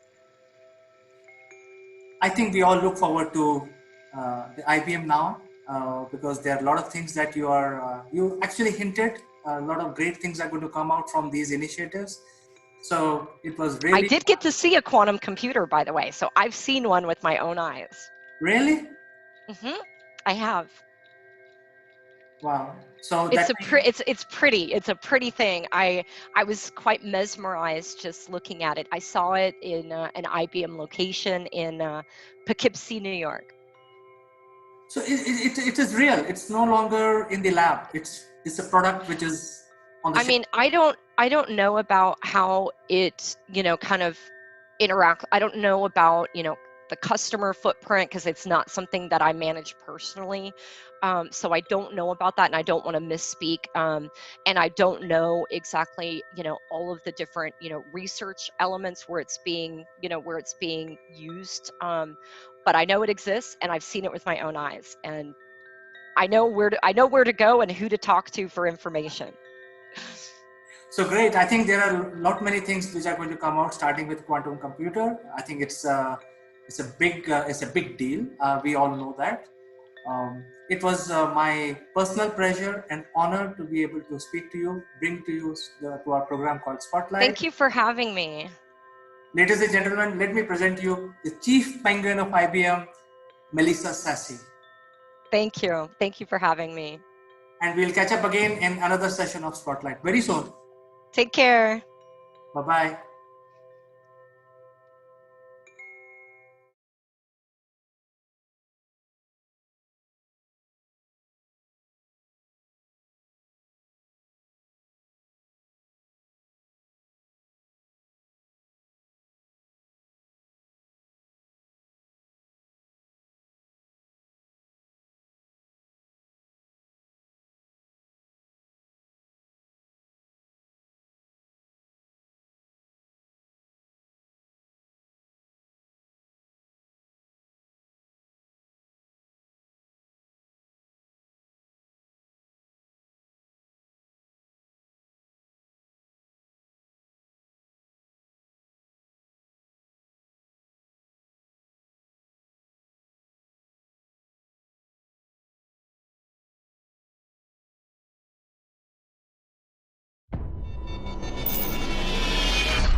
Hello friends, I'm Kanchan from Akulmach Technologies and you are welcome to Top Brass Nation.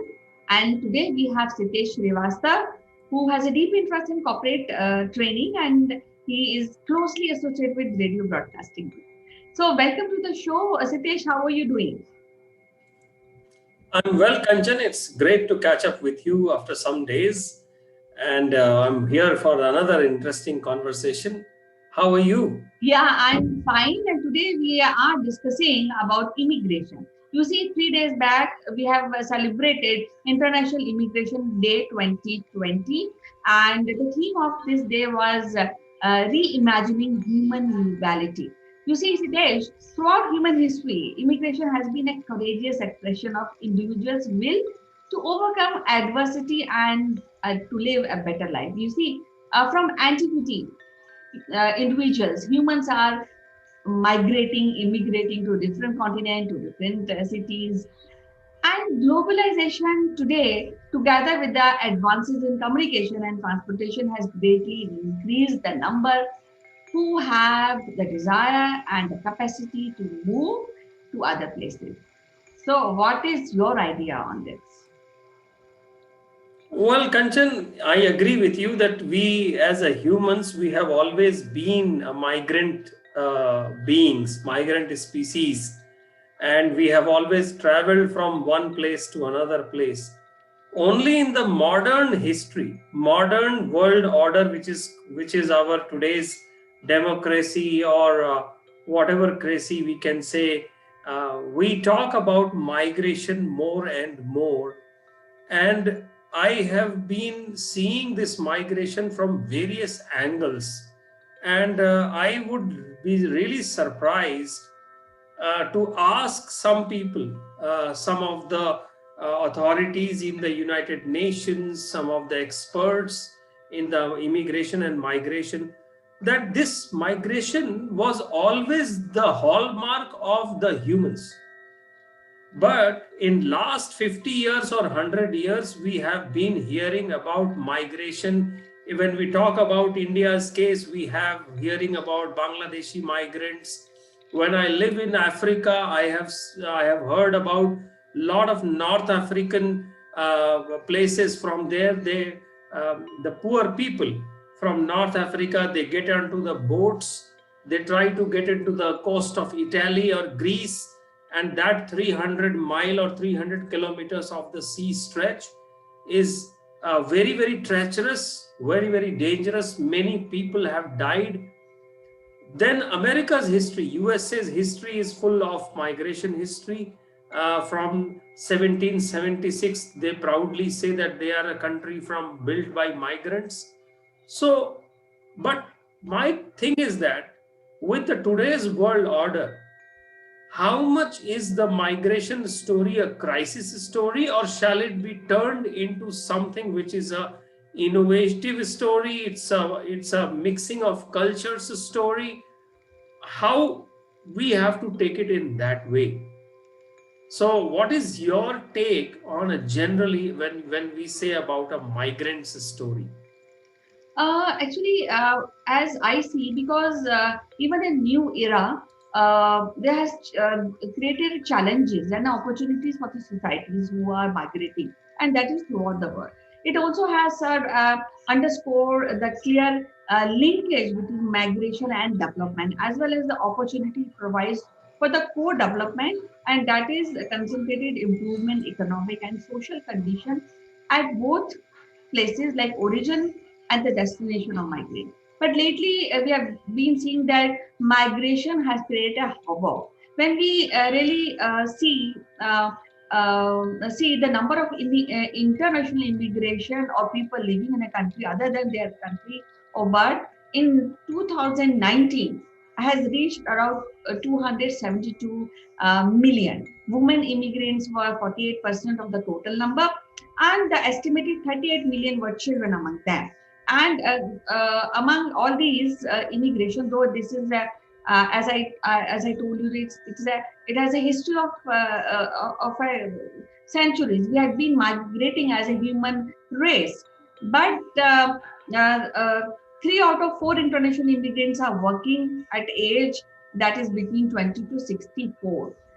And we also seen the kind of depression, the kind of atrocities being seen by the immigrants. And of course, there are some countries who are also facing problem, especially in economic and social development of their own country, and that has created a problem for the destination countries. Now, approximately 31% of international migrants worldwide are Asia, 30% are in Europe, 26% is in America, and 10% in Africa, and 3% in other countries. So, what I feel is that though this is kind of a trait, human trait, but nowadays due to crisis, it has become a crisis, and it also exposed by COVID-19 pandemic, and that has created a real problem, a real situation for both immigrants and for the destination countries. That's right, Kanchan. You are so bang on with the data, and I am really happy that you spoke about that data. My take on the migrant challenge, which is termed always as migrant crisis, whether it is a migrant crisis in Europe, people coming from the troubled regions of the Gulf, or it is a migrant crisis of the southern Europe, people coming from the northern Africa, from Libya, Algeria to the European borders, or it is a migrant crisis at the Mexico border with America. Last year or in 2018-19, I have read that there have been a lot of trespassing between the Mexico border and American border, where even some Indians were also there, between that border. There was a story of a small 6-year-old girl dying while trying to cross the border with her father. And these are the stories all across the world. The challenge is that how do we face it as a country? How do we facilitate it with the people who are trying to enter? Generally, the migration has always been a human choice. But last 100 years or so, we have been seeing rather than being a choice, it has been forced upon. I have met a lot of people from Asia Pacific in Japan. I have met them in Africa also, who have no choice than to apply for asylum. They are the typical migrants for people like us who are into the working field. We choose migration based on our choice, whether I would like to stay in Europe or Africa or Japan, but that is my choice. And that is not a challenge. The challenge is the crisis that happens when people who do not have options and then they cross. So there is a United Nations International Organization on Migrants. I think they keep a record of the migration happening. During the COVID, they have figured out that there have been almost like 3,000 deaths in the last 10 months of this pandemic on all the migratory routes. And it is maybe that is just half the data. So every country today, which a big country, small country, they are facing this migration crisis. And I would say, as per the United Nations Human Convention on the human rights, the migration has to be taken as a human right. But at the same time, with all the checks and balances that a country would like to be put on those migrants, like in India, we are facing the Bangladeshi migrants issue on the Assam side. And they came around 1971 war with Pakistan during Bangladesh liberation. Now that has grown. It has become a challenge for us. Similar is the migration in the European countries. A lot of people from the Gulf, they moved on to Germany, France, and other European countries, and we are seeing some challenges on that front. A lot of migration happens in the Southern America. So we need to have a human approach towards migration. Probably we need to speak about it, talk about it. We try to see if some migration has already happened. Can those people, rather than deport them, can we bring them into the mainstream? Yes, What do you? yes, I feel there are mixed element of unforeseeability and emergency and complexity, because what happens, immigrants come to destination countries, and I've heard a lot of stories regarding they are not able to mix up with the destination population due to their belief and due to their social structure. And apart of this, there are other difficulties of these international immigrants, because they require a lot of, as you said, lot of cooperation and collective action among the countries. And as you mentioned, the United Nations is also playing an active and catalyst role in this area, with the aim to creating a dialogue and interaction within the country and the region. But again, the problem still persists, because there has to be some experience and some collaboration in this particular field in this subject, because this is a human nature. We have been migrating. Even here also in India, we do migration from our home to Bombay, for example, to get into a city of dreams and get our means and our dreams fulfilled. So, but when we talk about international immigration, so that has become kind of a talking point nowadays, because there are some tensions within the communities, and why they are moving from their home country again, because into in search of a good life, definitely, and there are some wars going on. So they have to escape from that. So all these things, what I feel, require a lot of collaboration, lot of help, and lot of understanding among the countries how to deal with these immigration issues, migrant issues in the destination country and countries, as well as in their home country. So that these people can remain peacefully, happily at their place. And this is what I feel. This is my point today. Yes, Kanchan. Yeah, I think, Kanchan, that you are talking about the inclusiveness of the migrants into the society which they go in. And that's exactly what my thinking also has been, that there are very few places in this world which we say they have been melting pots of cultural assimilation, amalgamation. India has been one of it. For thousands of years, we say a lot of people have come, a lot of communities have come, whether they came as invaders or they came as traders. They have always come and they have assimilated into our culture. So more or less, we are our Indian society is also a migrant society. Then in our country, we have so many different cultures, languages. As I would like to say, every 500 kilometers, the culture changes in our country.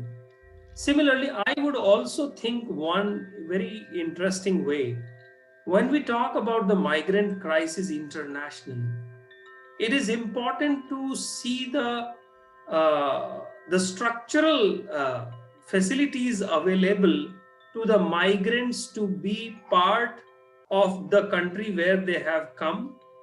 Plus, they need to contribute to the not only to the economy but also to the cultural assimilation of their new acquired country.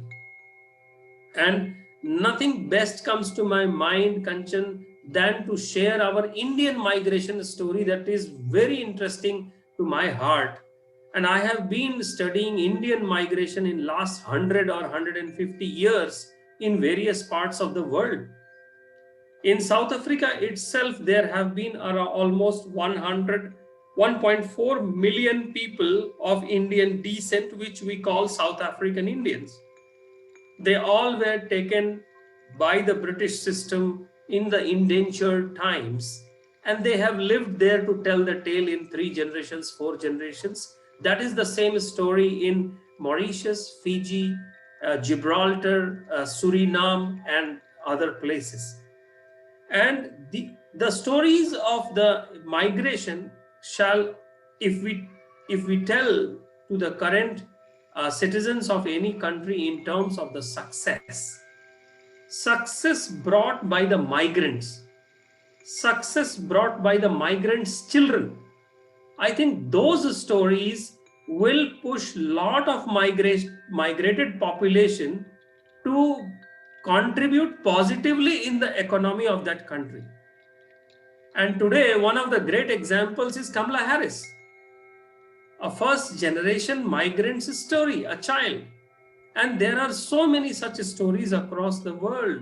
And I'm sure not only from the Indian population, but also from the other populations, other communities, other nationalistic populations. We have great migrant stories. Breakthrough COVID vaccine is from a Turkish migrant in United States, I'm told.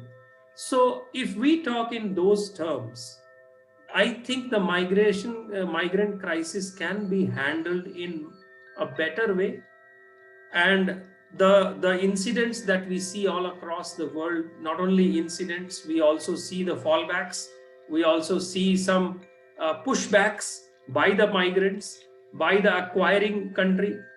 All those things can be minimized. Yes, well, point. I mean, it's a good point. And what I feel is that we have to think about these migrants, and again with the theme 2020 theme, which is reimagining human mobility. I think we should stress on that. We have to be creative, responsible, and collaborative in providing opportunities to immigrants, opportunity to migrants. So it was so good to talk to you today, Sitesh, and we'll meet again with some other good subject in our next episode. Till then, bye bye and take care. Thank you, Kanchan. Have a great day ahead, and let's migrate to Mars now. Yeah, I'm looking forward to that. Very soon we will be. But we should have a kind of a real setup.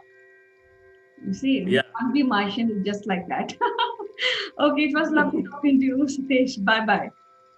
Thank you. Bye bye, Kanchan. Bye.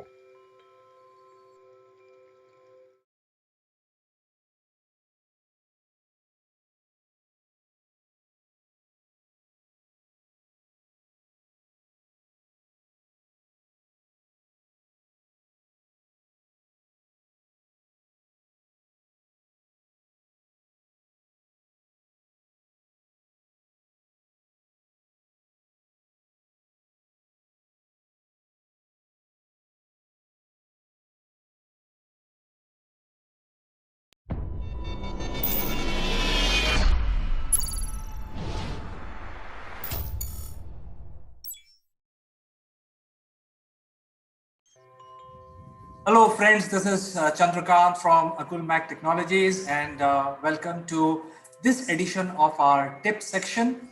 And I would like to draw your attention to major news which arose this morning, the whole of England, and because we are all connected with social media, so the entire world has seen it. But before we start discussion on this news item, let me invite my friend from London, Mr. Naval Gun. Good morning, CK. Good morning, everybody. And yeah, it's international news. It was a highlight on BBC Breakfast News, and I'm sure it'll be on the World Service later on today. And what is it? I sent you the link. What is it? What is the news, do you think? Well, I don't want to spill the beans, but since you asked me this question, I can tell you that there is a photograph of a person standing in a busy area, sort of a railway station or a bus station, and he's got something written on a placard which is hanging from his neck. So, but I leave it to you to explain it. Well, it's really simple. What we hear today is there are no jobs. And even if there are jobs, what's the point of applying? Because there are so many people applying for jobs. And I go online and I put my CV through and I'd never get a response. When they do a recruitment fair, I turn up and I never get a response.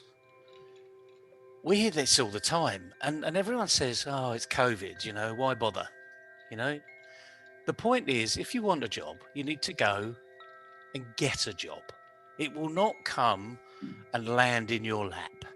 You need to network with people. You need to do something that other people perhaps aren't doing. So the common thing that people do today is they go online and they're trawling through all of the job sites and they're just applying, adding their CV that they've spent perhaps a couple of hours working on, and they just send it. Is there any reason? Is there any wonder why you're not getting a response? Because you're just a Me Too. You and I talk about Me Too businesses all the time. You need to be different. You need to be doing something different to get someone to think, actually, this is a person I want to interview. Not give a job to, this is a person I want to interview. And this person you mentioned that's got this placard, he was dressed up in his normal livery that he wears. He was on a cruise ship for many years. Very senior position. Because of COVID, all cruise ships have literally, the cruise ship arena has condensed somewhat, contracted, perhaps even non-existent. His job was no longer available. Very senior guy, 63 years old, okay? Not 36, 63 years old. So he dressed himself up in his suit and tie, and he stood on Leeds City Station with a placard. Doesn't matter what it said on the placard, because he was handing out his CV. He was doing what they call this a stunt. Why is it a stunt? Because not many people are doing it. But he wanted a job. He wanted someone to take notice. And the really good news is, not only did he land a job, not only did he get onto the local newspaper, because it's a stunt, it's something different, but he landed a dream job. He's now head of training for a chain of restaurants. So he's imparting his 63 years of knowledge, a lot of it gained in the cruise ship arena, so he knows about customer service, and he's working in a chain of restaurants. Well, what better? You know, and this person hasn't got a plum in his mouth. You know, he doesn't speak the Queen's English, if you like, and jolly good. You know, he was a royal butler. You know, that's his history. So he was really properly trained. Now he's imparting that to a whole new arena of not just the restaurant chain, but young and old people. This is how we do it. Copy me. Copy me, you'll get it right. Well, it's a fantastic story, okay? But it all started with someone doing something different. And how many times do you and I talk about do something different? Well, the inspiration that I'm getting from this story, Naval, is that you have to shorten the curve. You know, when you're trying for a job, you are, as you said, me too, and you are lost in the ocean of thousands of applications. You know, many years back when we used to advertise, like 20 years back, and there used to be fax machines, and we say that, hey, we need this kind of person to be employed with our company. The fax machine used to fail, you know, after 50,000 CVs. And there is a human limit to how many CVs you can see, because the fax keeps coming and get piling up in a trash box. So you pick up the first maybe 200 CVs, and rest 48,200 will go to trash. So that was a thumb rule. So only the first 100 or 500 CVs will be reviewed by the company, and rest of them will go in the trash box. So I think that is a thumb rule. You are actually doing it faster, better. So this person, who's a well-trained, well-traveled, Victorian English speaking, from nice pedigree, he's 63 years old, and he has shortened the curve. He has taken his message directly to the HR director of the company who has hired him. Absolutely, he's shortened the curve. And the thing is, right, there is this phrase, right, the early bird catches the worm. I'm not quite sure whether it translates in India, but in other words, if you get up early and you do things early, then the worms are there. You know, your food is available. Breakfast is there. Go and get it. And the point is, go and get it. So the advice we can give to people today, okay, your fax machine, the first 500, and that's it, blocked off. So the early bird caught the worm. The one that literally took action early may not have been the best candidate, but it was the one with the right attitude. And I bet the first 10 you looked at more closely than the 490 that followed, because they were the first. That's the type of person you want to employ. And hopefully they've got the right technical ability that you can mold to be that great employee. So what advice can we give to people today? So based upon that inspirational story, what would you say, CK, to someone else that's looking for a job today? Well, I think you need to differentiate yourself from the rest, and there are different techniques of differentiating. Maybe you should present yourself. Maybe you should go meet the person face to face. Maybe you should write a letter. There are many things. You know, there are various ways of thinking out of the box and shortening the curve. Yeah, there are various ways. And I think what we need to do is give people one way that we know works, one way that I know works. And it's a way that I suggested for over 15 years since speaking in universities and schools and in the education system around the world. Get your CV. Put a covering letter to it. Don't type the covering letter. Handwrite it. Make it very personal. Find out the person in the organization that you need to be sending that letter to. Don't apply online. Frankly, everyone's applying online. You know, keep doing it because you never know You know, if you're not in it, you won't win it. But do something different. Send a personal letter to the head of HR, the head of the department, someone who's influential in the organization. Tell them why you've seen the advert, or you haven't even seen the advert. This guy did not see an advert. There was no advert. He was the advert. He prompted a conversation. Were they looking for a head of recruitment or a head of marketing or a head of training? I don't know. I can't answer that question. But I know they weren't advertising. So that's the issue. You know, some jobs never get advertised. Here's an opportunity. Write to the people involved. Be personal. Be unique. Because I guarantee that that is the early bird that will catch the worm, because you will spark something in the other person's thought process. They will respond to you because you've taken time out of the ordinary. You haven't applied online. You've taken personal time. You've looked at the organization. You've told them why you want to join them. You've given them your experience. They will respond to you. And the issue is here, if they don't respond to you, you don't want to work for them because they don't value people. So there's two wins here. The first win is if they respond to you, result. I can't guarantee you'll get an interview, but I think you're going to have a better chance of getting an interview than anybody else. The second thing is if they don't respond to you, bing, bing, big X.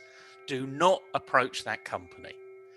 Alternatively, it gives you an opportunity to write to the chief exec and say, I wrote this very personal letter. I'm disappointed that this person couldn't even respond to me. And see what the chief exec says. Because they will not like that, I can assure you. If they're a leader, they will not like it. And the other thing is, if you don't get a response from the chief exec, it's not the first cross, it's not the second cross, it's 3 crosses. 3 strikes, you are out. And then you can go publicly, you know, and say, these people don't even respond to personal letters. Why are you buying things from them? No. The world needs organizations that believe in people and they believe in you as customers. So you're going to be doing a great job for these customers that are out there. So there was a great phrase many years ago that was unfortunately a spitting image character. For those that don't know spitting image, I suggest you put it on, look it on YouTube because it's very funny. They take the mickey out of politicians, they make a puppet out of the politicians, and I can assure you it's not a very flattering puppet. It accentuates the negative side in individuals. And there was a person called Norman Tebbit in the UK government, in the cabinet, and he said, get on your bike. In other words, it's your responsibility. Go and do it. Don't just wait for something to land in your lap. It had a different connotation then, but get on your bike. Do what this guy did. Put a placard there. You can't stand in Leeds City Station if you're in India because it's a long flight, but you can do something similar. Well, in fact, this has given me ideas, our discussion today. And the key here is to create a differentiation for yourself. And if you send your CVs, you will be lost in the thousands and thousands of oceans of CVs, and there's a chance that you may not be able to differentiate. So there is a method of building a presentation, sharing it about you to the person of the company that you want to get hired, or we can help you actually get interviewed with us. And that will be a great differentiation because you will stand out.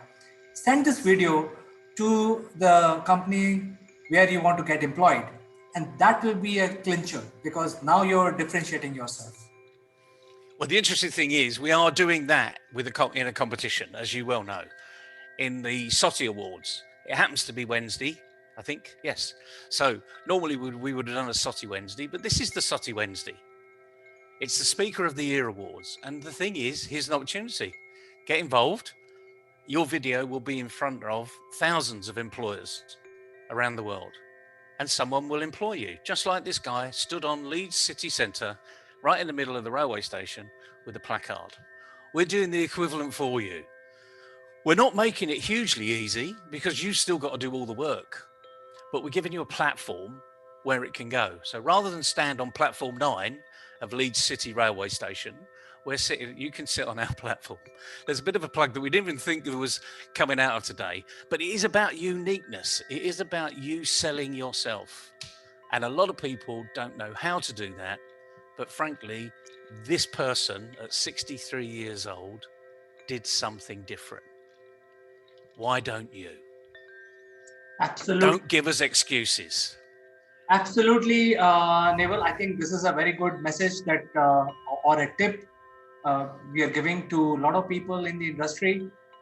They have to differentiate themselves. They have to find out the ways of doing it. Thank you very much for giving your time to us today. I think this tip will be very useful for a lot of people. I hope so. Early bird catches a worm. Don't have an excuse. Get out there and do something. Thank you so much, Naval. You have a nice day. We will catch up tomorrow. Yep. See you tomorrow. Bye, everybody. Bye-bye.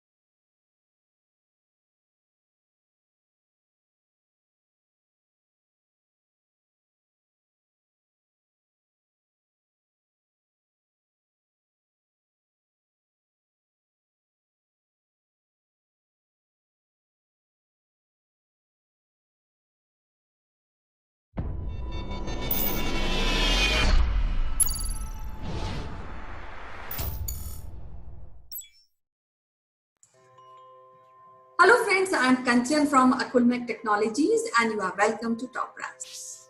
Today we have Sitesh Srivastava from Johannesburg, South Africa. And as you know, he has a deep interest in corporate training. He had been training IT professionals, marketing professionals.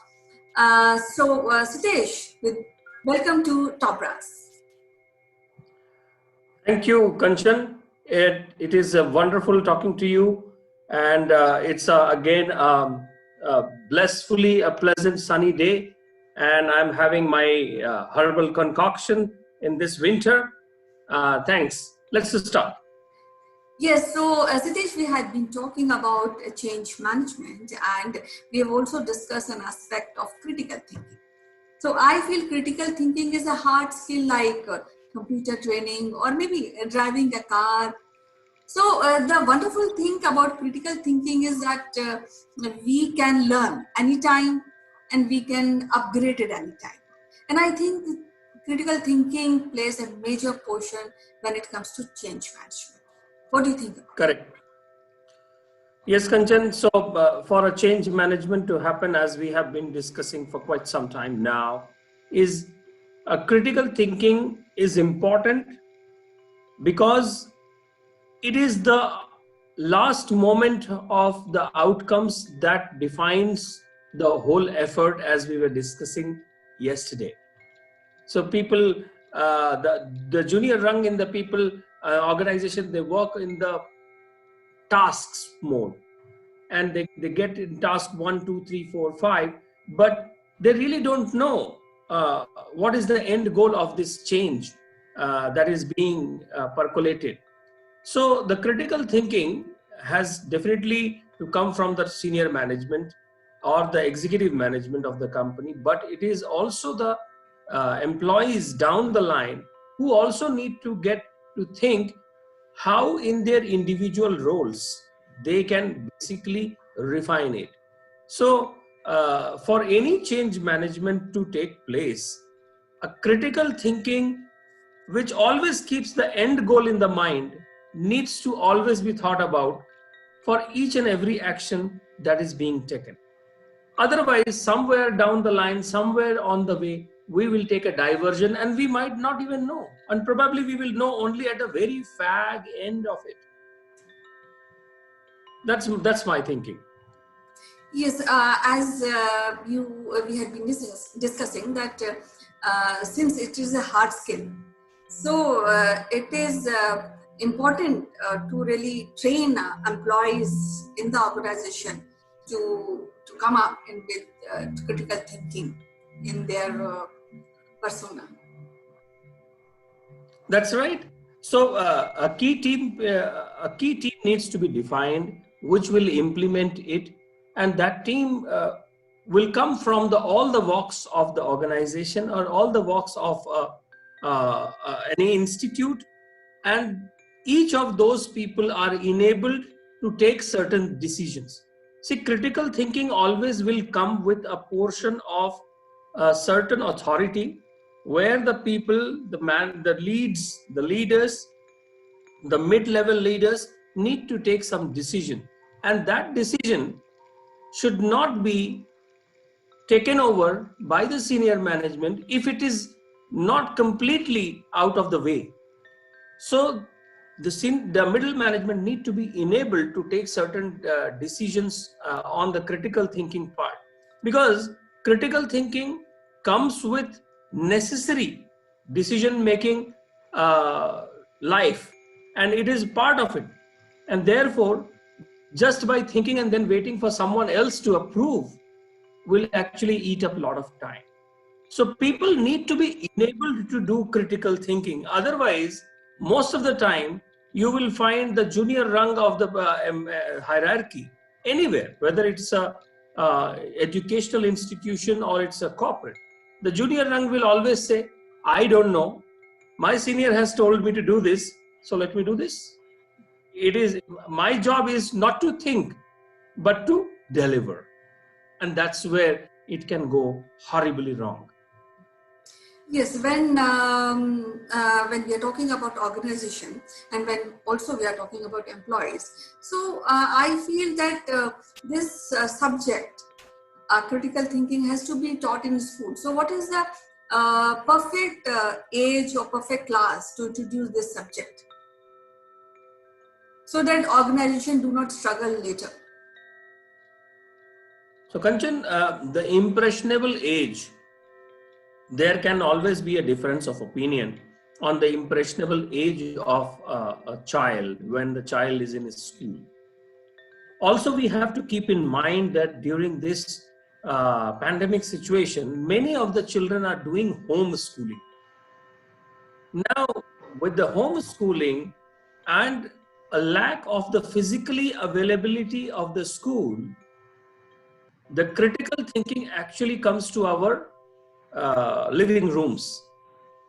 And therefore, I would think that, I don't want to put it on the grade 5 or grade 6, but because the educators in this world will say, no, you don't know, research on that.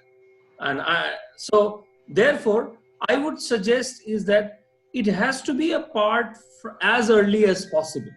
When I say as early as possible, we discussed in one of the episodes that when the children are in the kindergarten, we give them more symbols and toys to play with. But the moment they come into the formal schooling, we give them more books. So from the toys and symbols, we now give them a whole bunch of books and a bag, which is, we keep saying that the bag is sometimes heavier than the mind itself. And then we give them the pencil boxes and few of those, they have nothing to play with. So the playfulness leads to thinking, and then certain injections of the right kind of a design, right kind of a solution, right kind of a problem gives that thinking and takes it to the critical thinking. We have heard about many children who used to break the toys and see how they were made, and they used to join it back.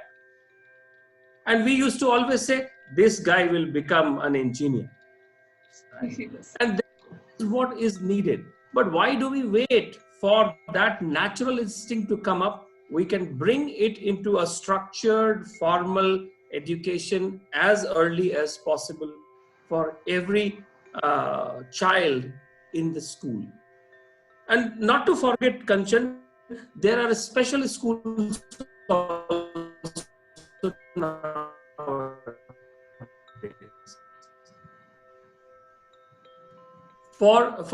the special children, and those are IQs, and we need to nurture it. We need to harness the potential of their thinking as well. What do you say? Yes, as usual, it is wonderful talking to you. So till tomorrow, see you. Take care. I'm closing this wonderful communication. Bye bye.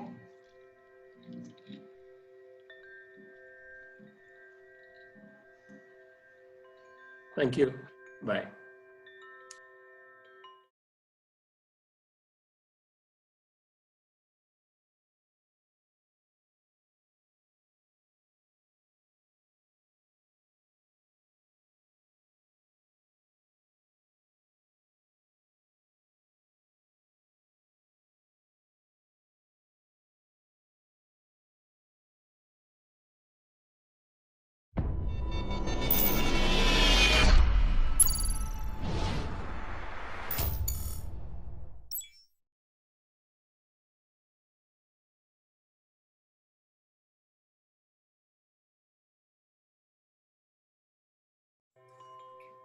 Hello friends, this is Chandrakant from Akulmach Technologies. Welcome to Top Brass. And today we have the CEO Roundtable, and let me quickly welcome our guests. Our guests are joining from all over the world. In fact, our roundtable is truly global. Our first guest is from UK, the CEO and Chairman of Mindfit Limited, Mr. Naval Gone. Hi everybody. Second guest joins us from Singapore, CEO of Career Zoom, Ms. Farida Charania. Hi.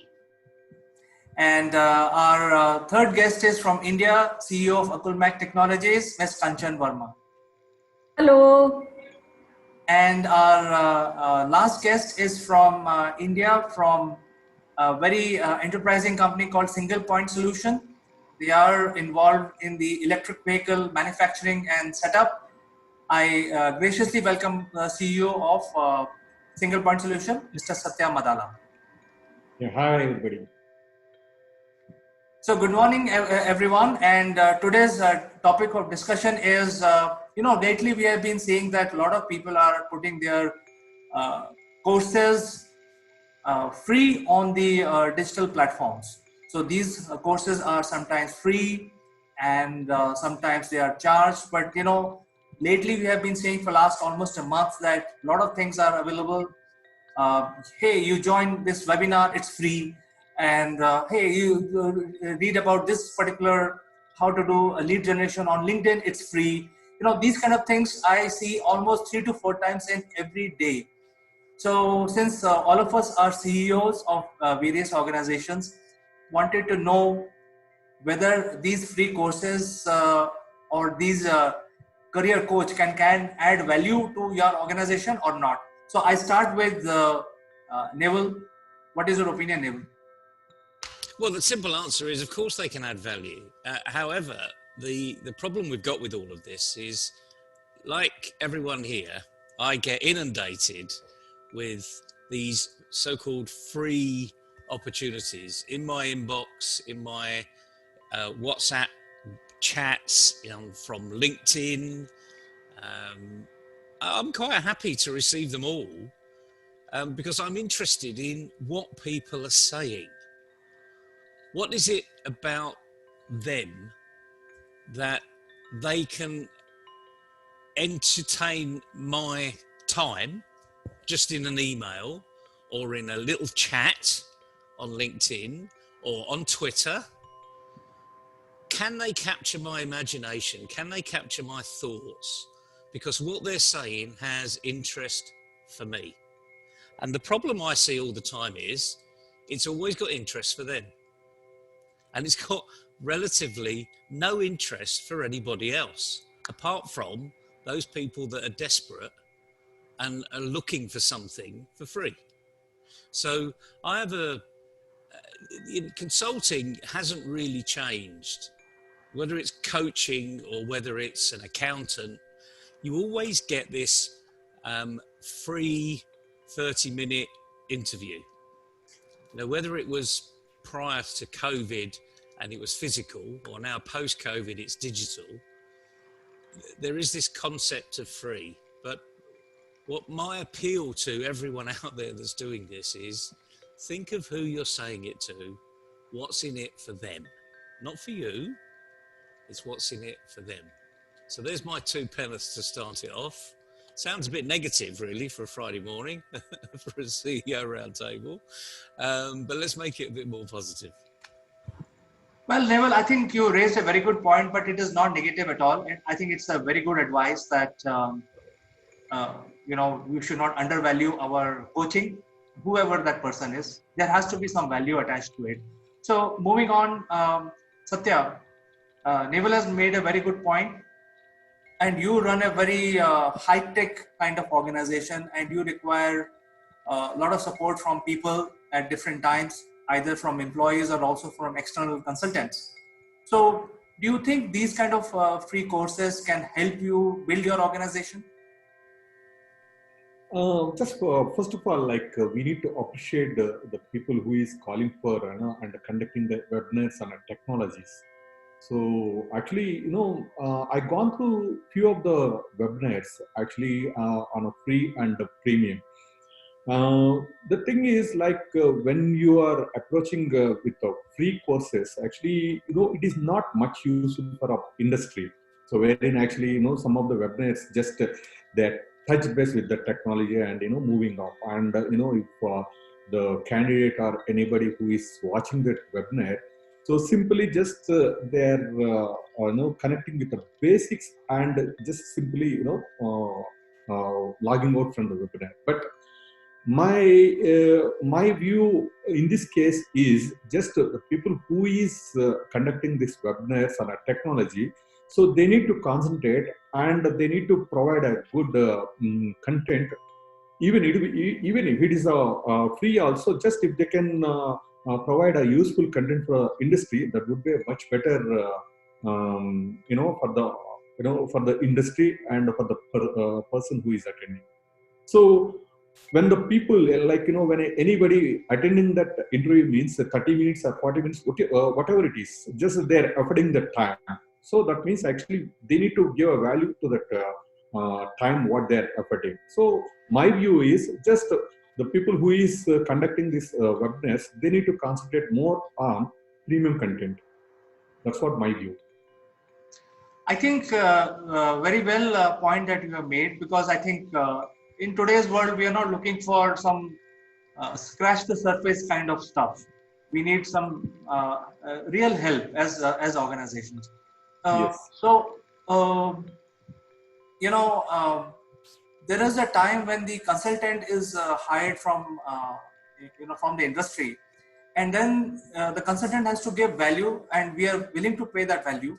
However, there are some professional conduct that is required at different touch points. So Kanchan, suppose you engage with a process consultant, for instance, and process is not a one-day job. Nobody can teach in a course, but now we see that people are training processes, business processes, and all kinds of processes.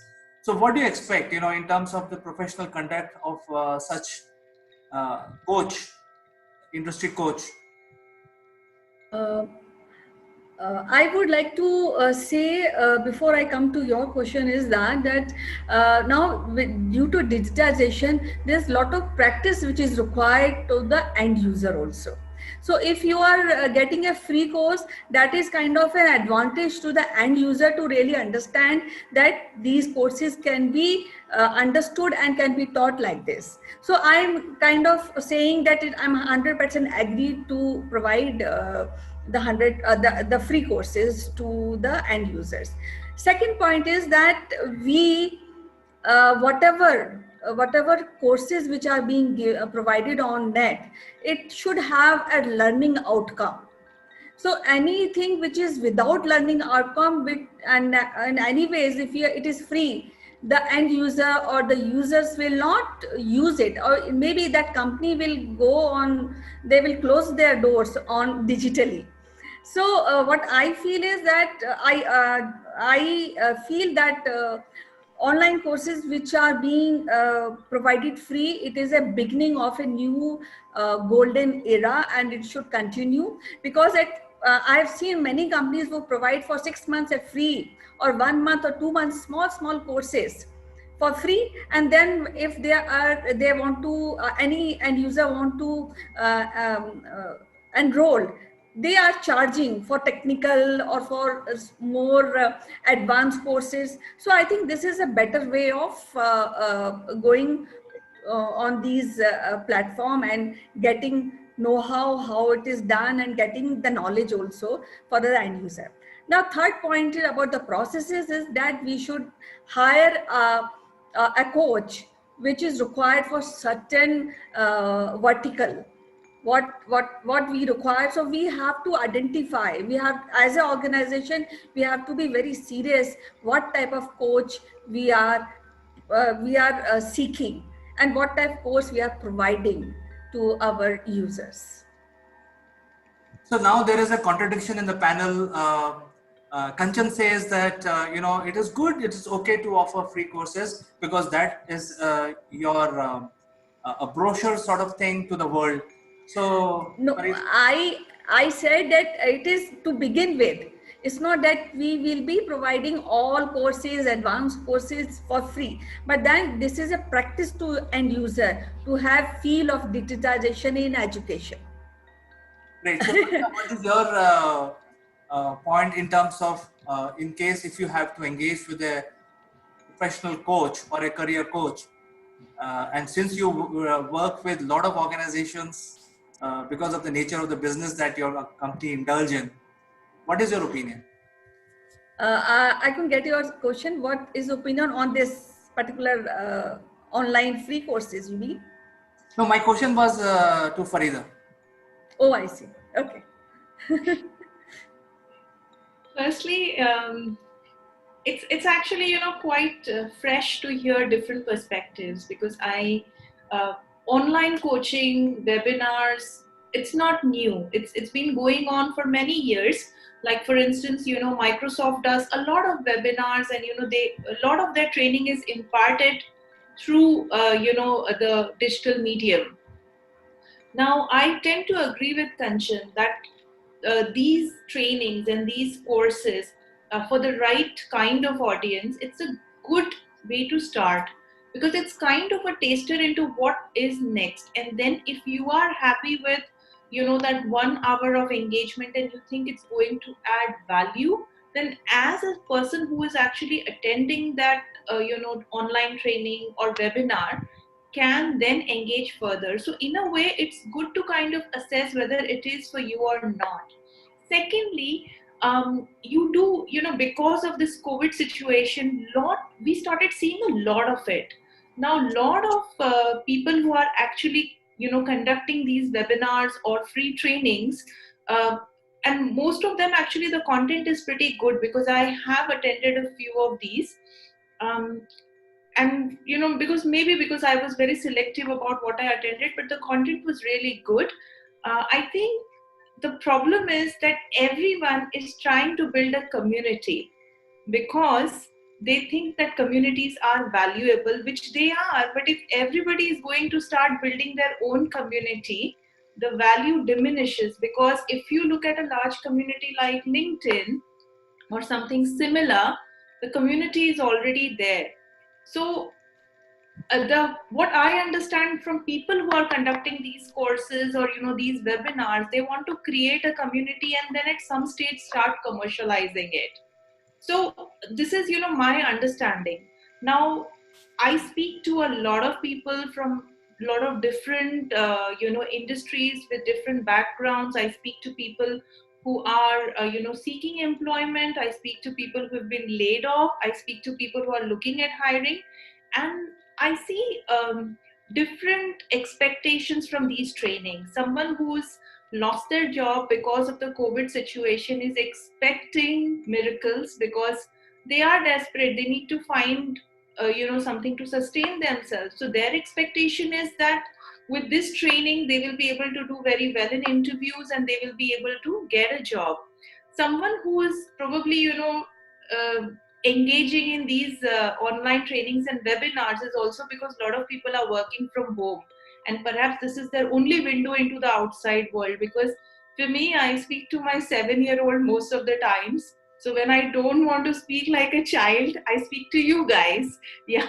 So I think there is a similar expectation, and with companies when they are running these online trainings and webinars, is to make sure that one, they are engaging their team, because everybody is working from home and it becomes very difficult to continue that engagement without physical contact, because our brains are trained that way. And secondly, they are also trying to finish off certain mandatory trainings, because otherwise, people are very busy and they say, oh, I'm traveling, I can't do it. But now it's an opportunity. So companies are also doing that. In fact, I've attended about 6 trainings from Microsoft in the recent times, which are across marketing, leveraging your network, etc. And those are very, very good quality trainings.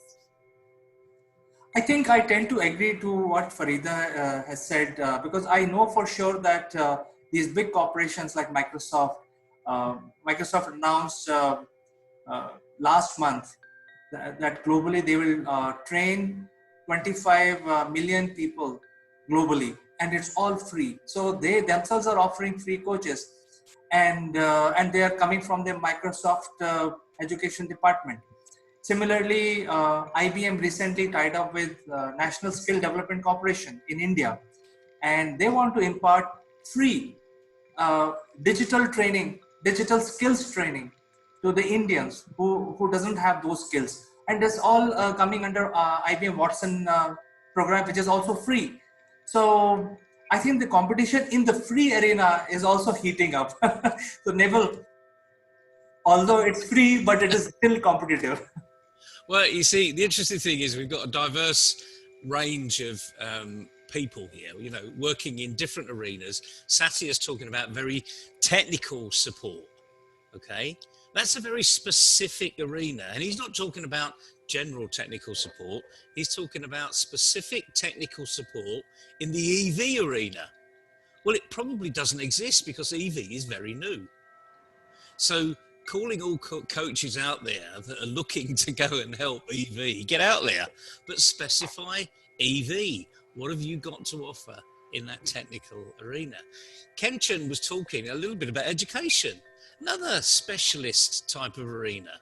But even with education, we've got preschool, we've got junior school, primary school, we've got private school, we've got public school, we've got secondary school, we've got university, we've got college, we've got further education. And again, that's education, and I've only just touched the exterior of the surface here. What we need to be doing is being very specific. And as Farida was saying, I'm a business coach, and I would advise people, create your market, create your niche, create your community. But by the way, look at the communities that are already there. Facebook has got fantastic communities. They're either very local, downtown Singapore, or they're very technical, downtown digital Singapore. There are thousands of communities out there. LinkedIn have got groups that have been brought up from nothing, and there are hundreds of thousands of people already out there. So I don't think it's an issue of being free and of no value, or being free and of huge value. It's actually, who are you talking to? Why have you got something to say? And I think the rush for digital, remember, we're 6 months into COVID. It's here for a long, long time. We're going to be digital forever. But the rush that I've seen people go onto YouTube through these mediums, through these free, we're using a free package. Would we pay for it if we had to pay for it? That's a big question, isn't it? But the point is, everybody does things that aren't free, really. But what is the value? The value to the other person has to be of immense value. Otherwise, why connect? So my I'll go back to more or less what I said at the beginning. Be very specific who you're talking to. The reason why Microsoft is so successful is that everyone knows what Microsoft is. It's a digital platform. They are teaching digital technical skills. And we all know about the Microsoft package, MS Word, MS Excel, etc., etc., etc. We all know what they are. The thing about other coaches out there, no one knows you. So you've really got to say, are you a startup coach? Are you a pre-startup coach? Are you a post-startup coach? Remember, startups could be 6 years old. Satya is a startup. But look at the technical ability that he's got. I mean, he'd whip a coach, as soon as he came through the door because of his technical knowledge and years of experience. So again, just be unique in your specific arena. The world is so big. There's a great opportunity here, but just be very specific. Yeah, very good point, Neville. Farida, you want to add something? Yes, one of the things that I kind of feel that because there was so much of rush into this whole digitization journey, and everyone started offering courses, webinars, because like I said, perhaps that was time for them to start building their communities. But one thing which did not happen right, and I tend to agree with Neville, is that people who actually kind of reach out, they reach out to everyone instead of reaching out to a community where it will add value. It's like saying that I have this phone and it has so many features, but it's not going to add value to your life, because if I am selling it or if I'm talking about it, I need to tell you what are the benefits. And that is a gap that I see very strongly, because everyone is selling what they have. They are not telling me how it's going to benefit me. So it becomes my journey and my job to figure out whether it's valuable for me or not. So it would be good if people who are offering this, because they are investing time in making the material, they are investing time in delivering this material, there is a lot of cost that is involved, they are investing resources. So why not invest in resources who understand which is the community to reach out to, and what will be the hook? How will they actually be able to engage? And in that manner, create this actual community which can be commercialized at some stage. Can I just jump in there, because you mentioned something really, really specific, and it's great, because where have we got this as great examples? So let's look at, you said phones, I've got a phone too. It's probably not exactly the same version of yours, and it does something different. But if we look at the specifics, let's look at the hotel industry. We know the difference between a 1-star, a 2-star, a 3-star, a 4-star, and a 5-star. In the travel arena, we know what 1-star travel's like.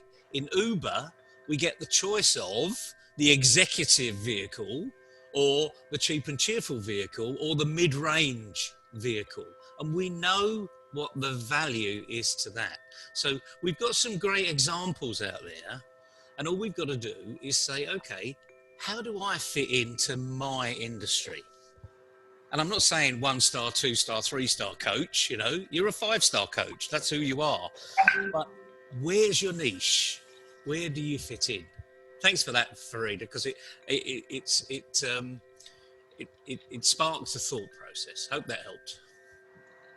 So I think thanks to Naval and Farida for summarizing the whole aspect around digital course, because it is also a commodity and it has to be positioned like a commodity to be successful.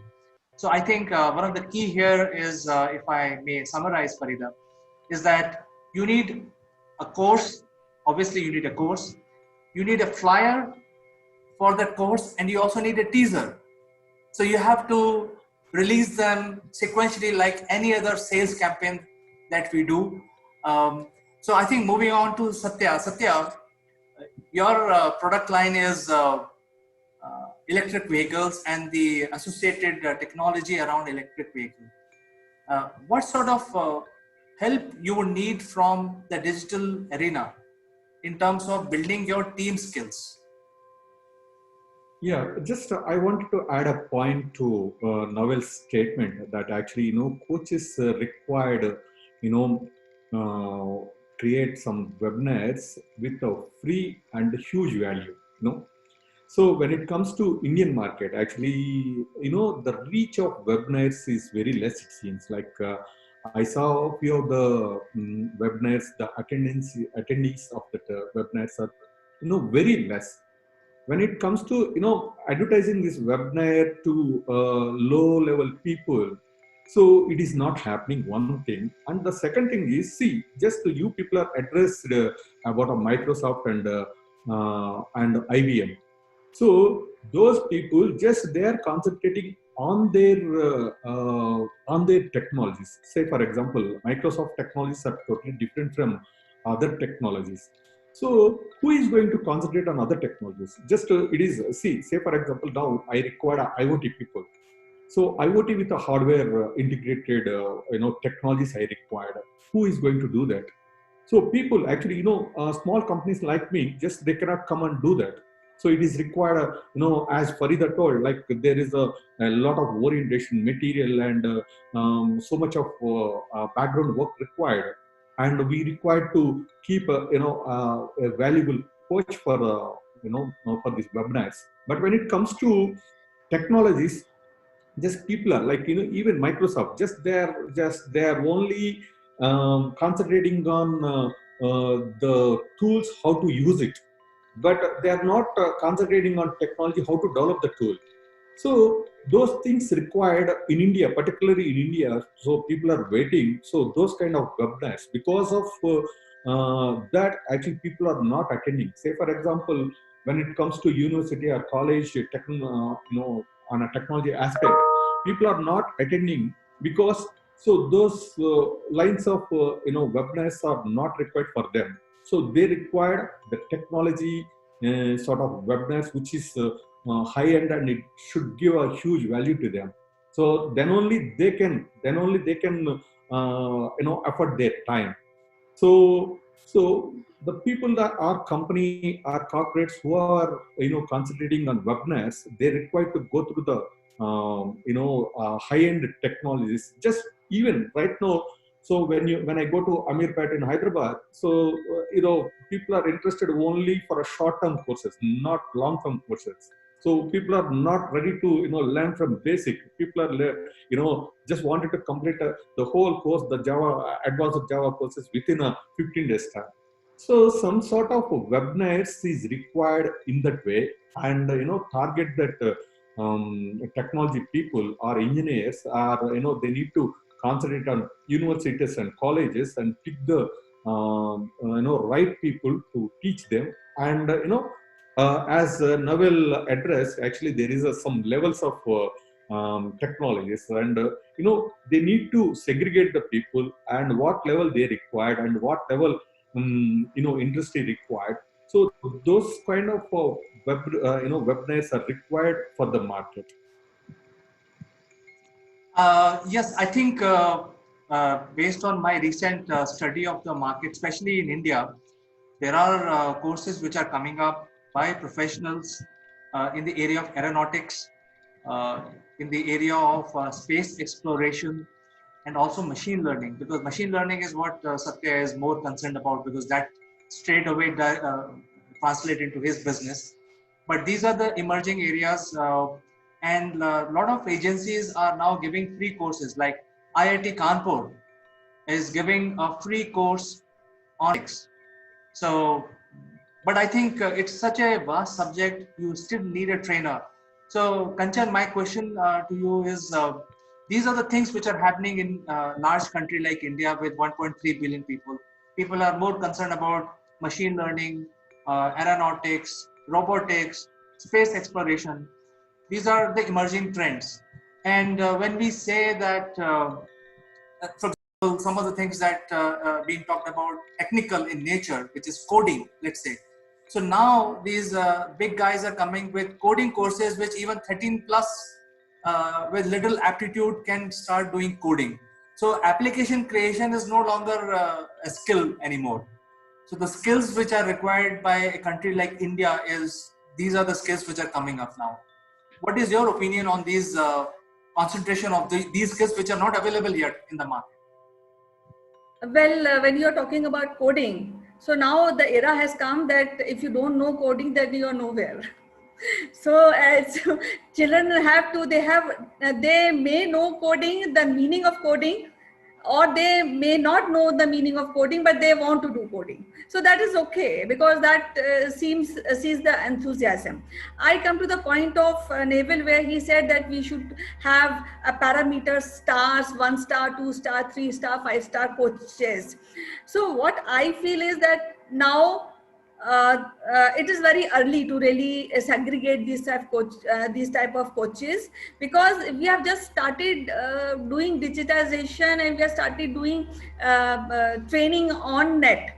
So I think it's too early, but maybe down the line we may have these kind of coaches, like we used to have those coaches when we were going and studying face to face.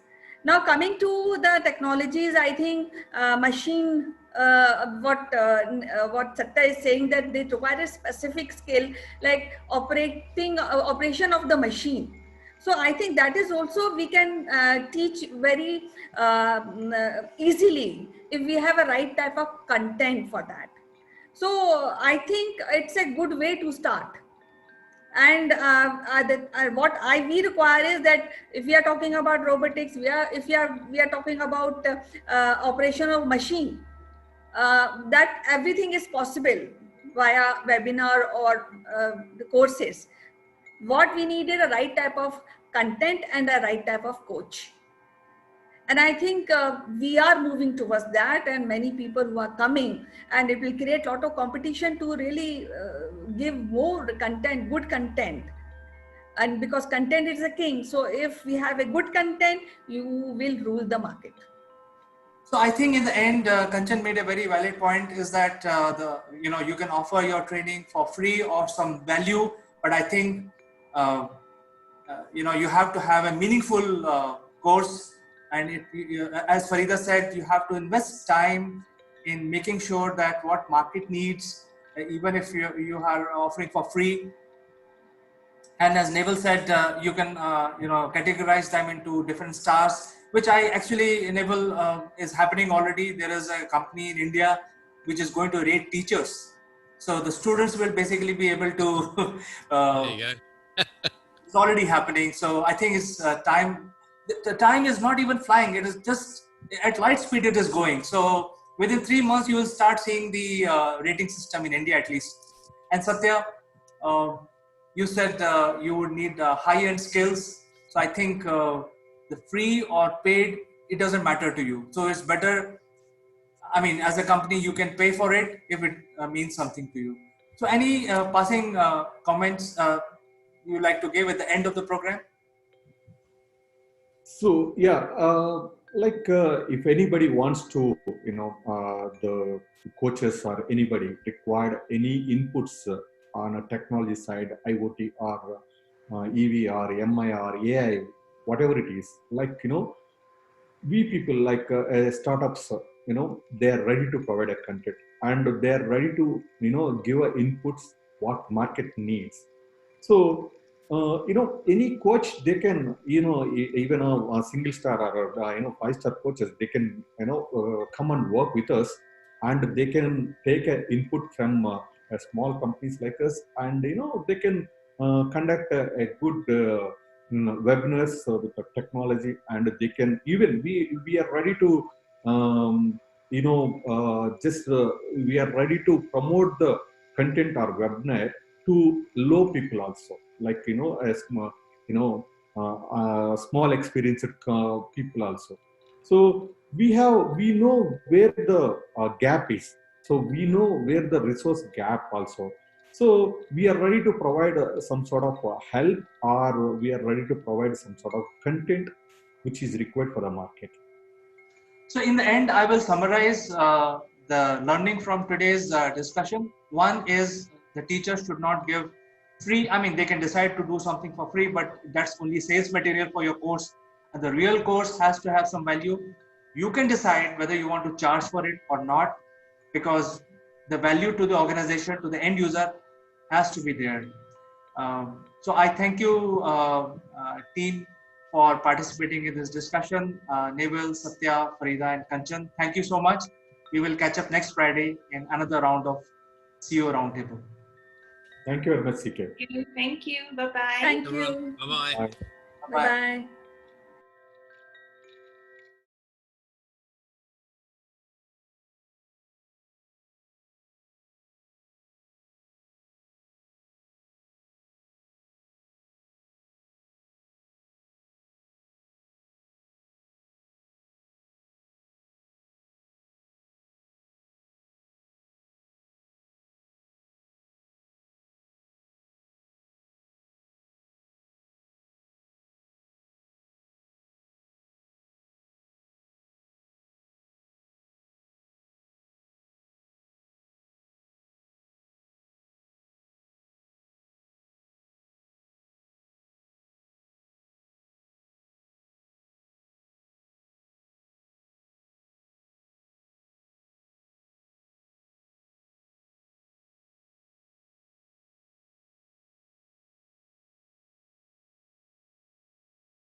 Hello friends, this is Chandrakant from Akulmach Technologies. Welcome to Podcast.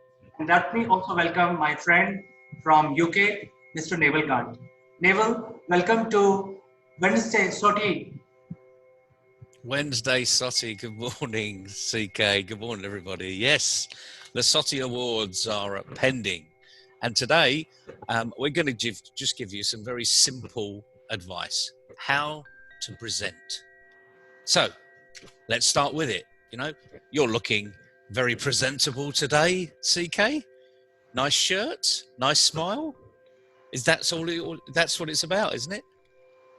I think it's a part of it, but I think today's lesson for our contestants would be to make sure that the video what they are making, they look more clear and precise and presentable and also audible. So I think some of the tips may be required from you, Neville, because these are the contestants who may be doing it for the first time or maybe even seasoned but doing it wrong. So I think little bit information from you would really help. Yeah, sure. Well, when I first started in this, we didn't have things like, these wonderful things here. We had huge cameras, if you recall. So we've got a big advantage with these smartphones. So why don't you do the very simple thing at the beginning? Take a video of yourself speaking now and see what you look like. That's not difficult, is it? So give yourself a benchmark. Get yourself ready. Make sure that you're seated comfortably or you're standing up, whatever you feel more comfortable. And you've got your camera in the right place and just turn it on, because no one's going to be watching, no one's going to be listening, but you are.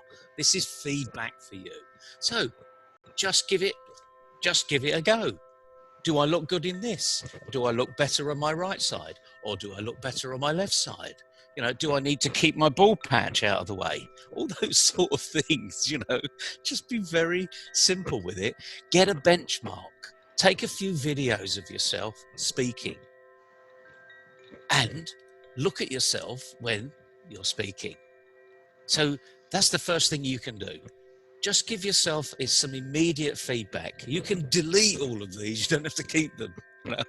You don't have to share them. But of course, you could share them with your friends and say, what do you think? I was quite surprised about this, Or if you've got some really good friends, they'll give you lots of feedback. So the first thing is take a benchmark. Just take a quick video of yourself saying a few things and then have a look at it and see what you look like. Were you entertaining? Were you engaging? Because this is where you're starting from. And then what you need to do is to move to the next stage. You need to start to improve. And the best thing is you just pick one thing in the video that you know you can improve on. So for instance, if you're doing this a lot and you're talking over here, then you're not looking at the video. You're not looking at the people that you really want to listen. These are the people that you really want to listen. And if you're getting too close to the screen, you might find that you start to back away because it's a bit overpowering. So just do the simple things, really. You need to start somewhere. So just start by videoing yourself and seeing where you are. I'm sure you did this when you first started, didn't you? Yes, I think it's a journey. When you're making a video, you have to always look at yourself after the video, how it came, was a light all right, whether my expression was all right, whether I was having an eye contact or I was looking in the corner, and so on, whether I was looking good, my clothes were fine. So all that is part of feedback, which I think all of us have to do. And I think as a first step, it's a very good advice that people can actually either do in front of the mirror, or better would be to make a video for yourself and see how it looks. And the second point is when they start speaking, I think the voice modulation is also one of the major part of presentation. So would you like to give some opinion on the voice modulation part? Well, you've said it already, because your tone was not monotone and you weren't speaking like this all the time, because it would sound rather boring if I just kept speaking like this. Exactly. You're smiling. It is boring. No one speaks like that. Well, actually, perhaps robots do, in the old days. But robots don't even speak that way now. We move up, we get excited, we get enthusiastic, and then we speak very slowly, because we want people to start to think and reflect. Watch a newsreader, because these are the people actually that are doing this profession. You will hear them go up and down and up and down, and it's almost like music. It's not noise. It's not wah, wah, wah, wah, wah. It's music. People bring you into a story and they take you out of a story, and they take you into the next story, and they transition in and out. So just imagine, again, singing a song all in one tone. Imagine how boring that would be. Imagine how boring the best artist you ever know would just sing in this one tone. What I suggest actually is try it, and you will find how difficult it is. It takes a lot of practice to speak at one tone and not raise it to a different voice and da-di-da-di-da-di-da. You can do da-di-da-di-da-di-da, but you try speaking in one tone. It's really hard. So don't do it, is my advice. And you're smiling and I'm smiling. Bring a smile into what you're saying, because we're engaging people at a distance. There's nothing more difficult actually than speaking into a camera. I think it's a very good advice, and when people are trying to make their videos for themselves, I think they can also try out the modulation, and they can fix the modulation as per their comfort and as per what they feel will impress the audience. So these are the very two good advices for today. In the next Wednesday, Sortie Wednesday, Naval will return and give us advice about how do we connect with our audience using the video platform. So stay tuned next Wednesday for the Sortie Wednesday. And thank you, Naval, for joining us today. It's been a pleasure, CK. Good luck, everybody. Don't speak in monotone. Bye-bye. Bye-bye.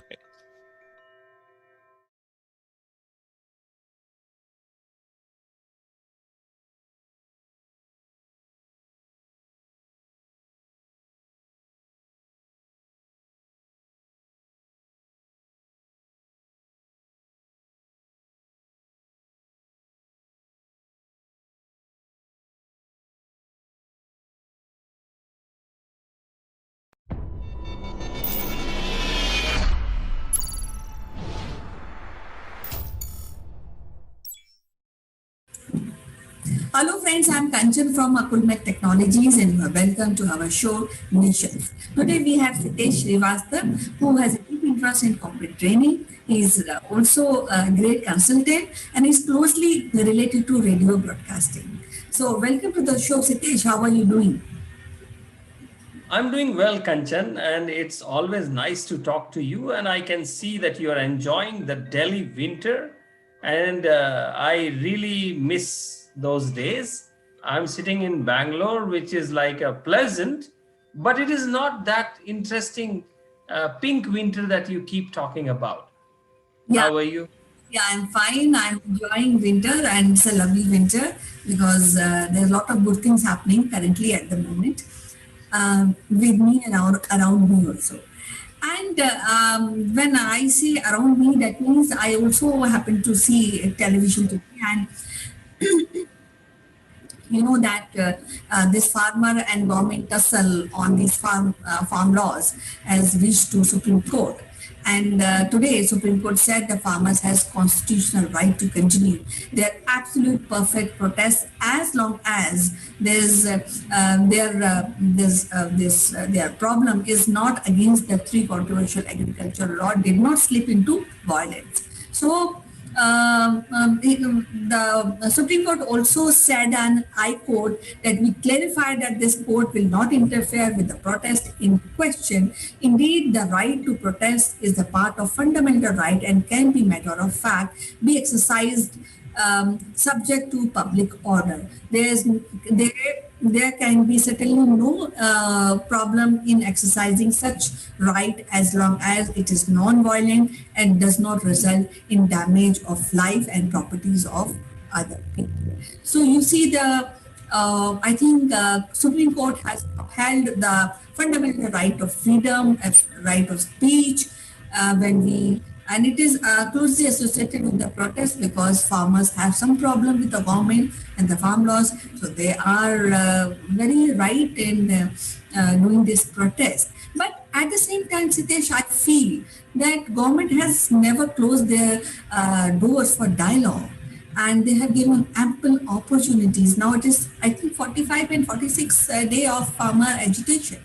But I really got a little disturbed when I heard that few people from these farm agitation, they are going and would be interrupting 26 January Republic Parade.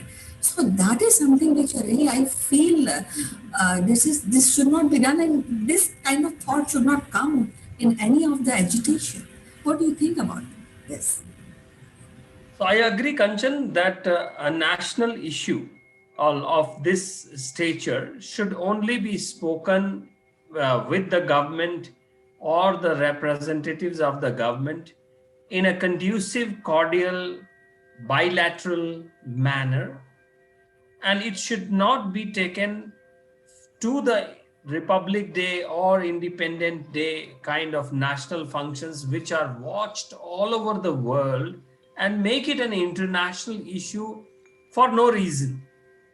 And what Supreme Court has said today, they have upheld the democratic process, which is good. But I also note that they said that there has been no petition for the benefit of the farm laws, but there have been petitions on against of it. So the protest should continue as long as there is no criminal intent in it and as long as they want to protest. And therefore it was asked to the government to put on hold. Now, the interesting part is that why there was a need for Supreme Court to come to picture in this, why did it prevail so long that it came to Supreme Court? That is one question. Second is that this is not just 1 week or 10 days. I believe it has been now more than a month.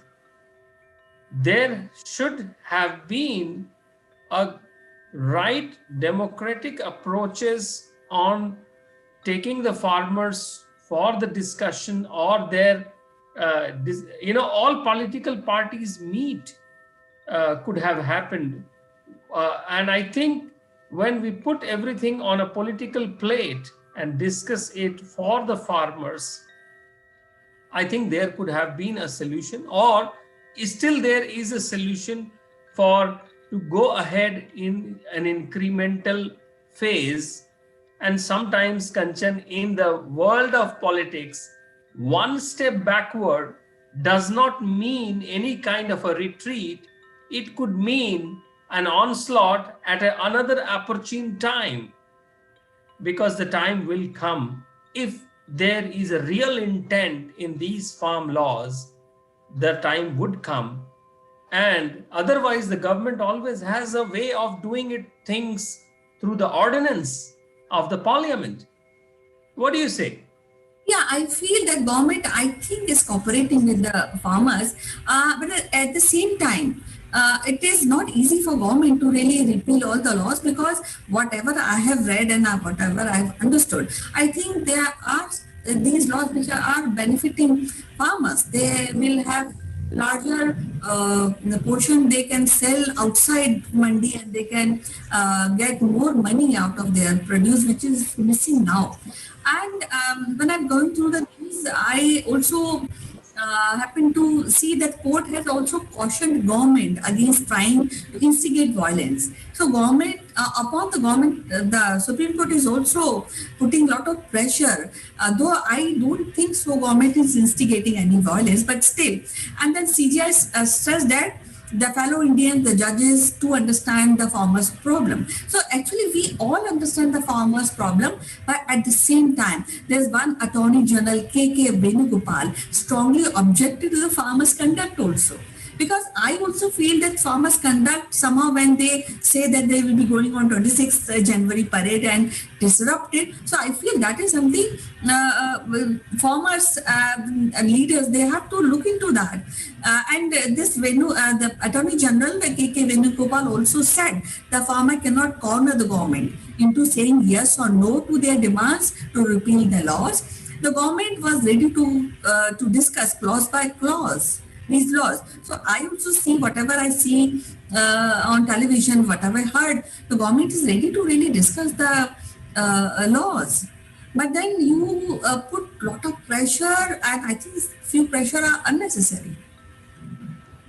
So, as I said, Kanchan, in our country, thanks to the diversity that we have in our country, where cultural differences, language differences, food habits, they all change every 500 kilometers.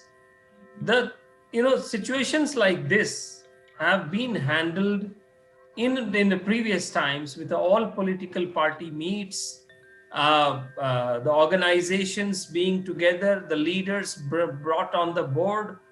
And I think the great dialogue, the importance of that dialogue has to be there, while the other ways of getting things done also needs to be practiced side by side. There is no one way or the other way.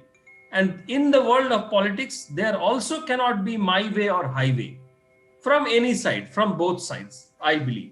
So I think the importance of the dialogue between the farmers organizations and the government, this should have been done in such a conducive way where there would not have been any need for Supreme Court to come in.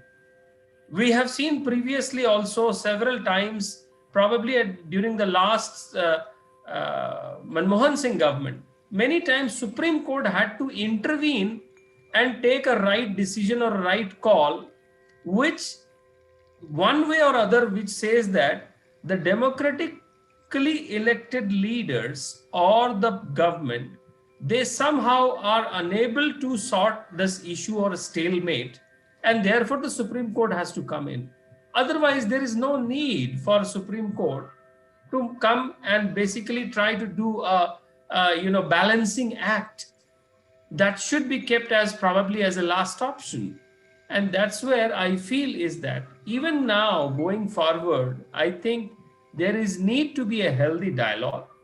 There could be something government need not pull back everything. Probably they can say we are committed in bringing this, and we will take probably 31st of August to see the full implementation of it, and it is like 6 months, 7 months down the line, and we will engage with all the parties, committees of farmers, committees of political leaders, the people who are affected, and they can say 31st August or 31st July, whichever date they agree, or they say, that will show that let the farmers go back from the protest.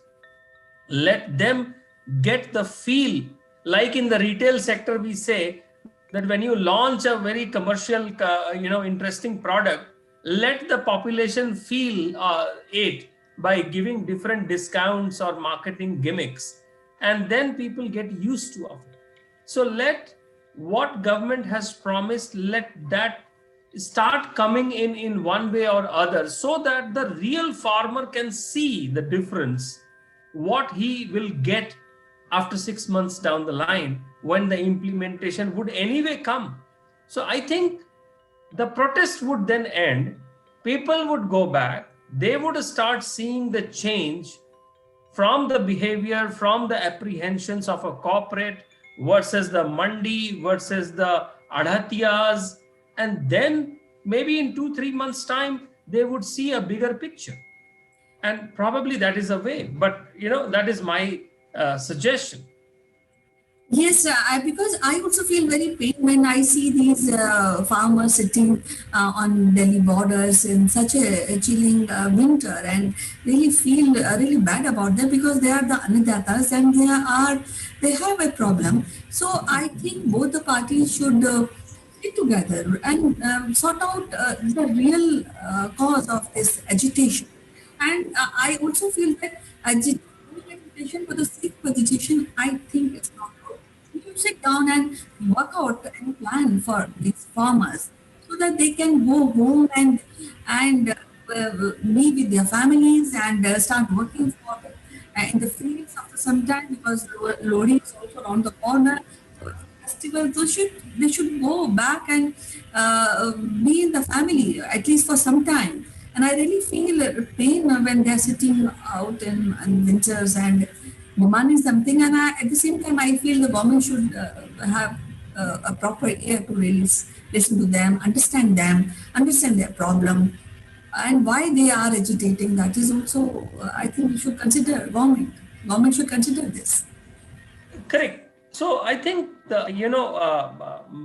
my another perspective to this handling of this is, no single formula which has worked before may work this time.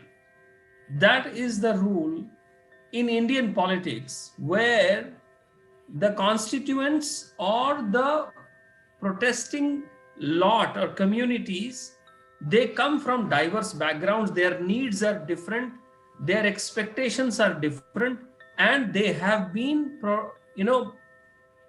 experiencing one kind of a system for long, maybe 2-3 decades. So until and unless we understand from a policy perspective, how does it affect the common man, the common farmer? It is like saying that I am selling you a product, you go and read the handout, you go and read the user manual, you will come to know. That is one way of doing, and you remember we used to read thick manuals before using any of the products. Now we just start using it. In IT world, we call it freemium model, freemium model, and then slowly we introduce. So probably in politics, we need to bring those new fresh thoughts, new agile way of thinking, rather than bringing the old traditional way of pushing things and then getting it back.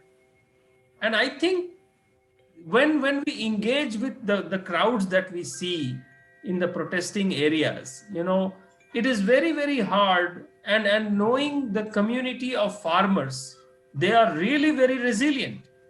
It has been more than a month in this excruciating winter, sitting over there. It talks volumes.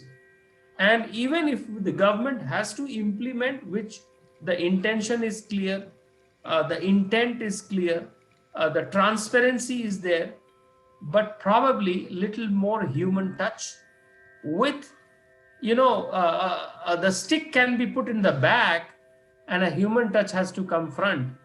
Nobody should be allowed to take law in their hands, but at the same time, everybody needs to be brought to the table, whoever matters here, and then given the perspective and tell this is 2021 and things have to move from here to the third decade of this century. And this is good for farmers. So the story, the narrative, and you need, from a political angle, you need friends in another political parties also. People like Pranab Mukherjee who could cut across the party lines, who could, during our Vajpayee ji's time, Mr. L.K. Advani was the person who could cut across the political lines. So we need to create those leaders in the current government who can go and make the consensus from the other side and bring people on table.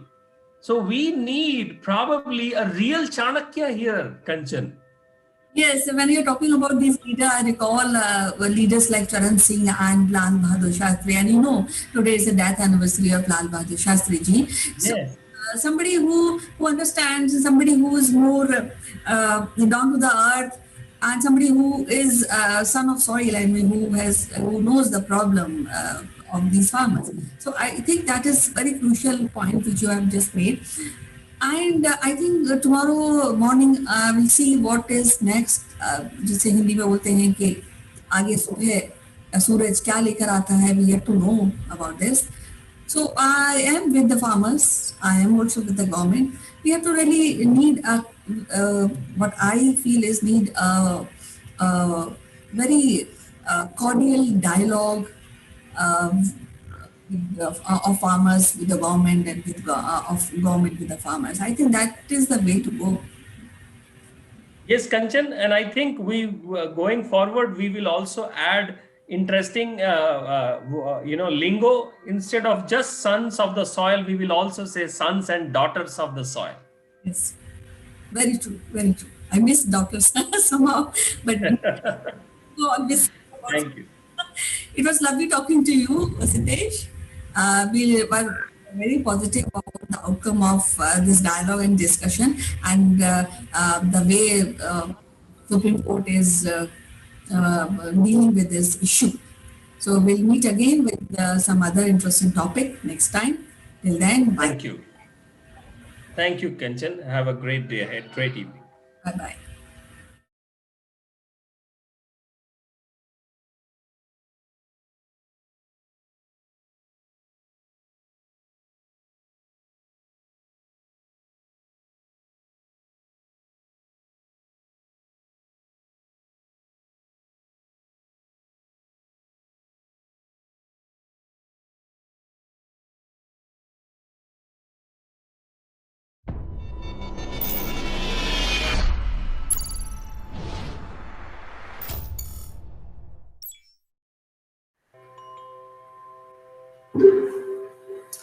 Hello friends, this is Chandrakant from Akulmach Technologies, and today I thought that I will start a digital course for the benefit of everyone across the world.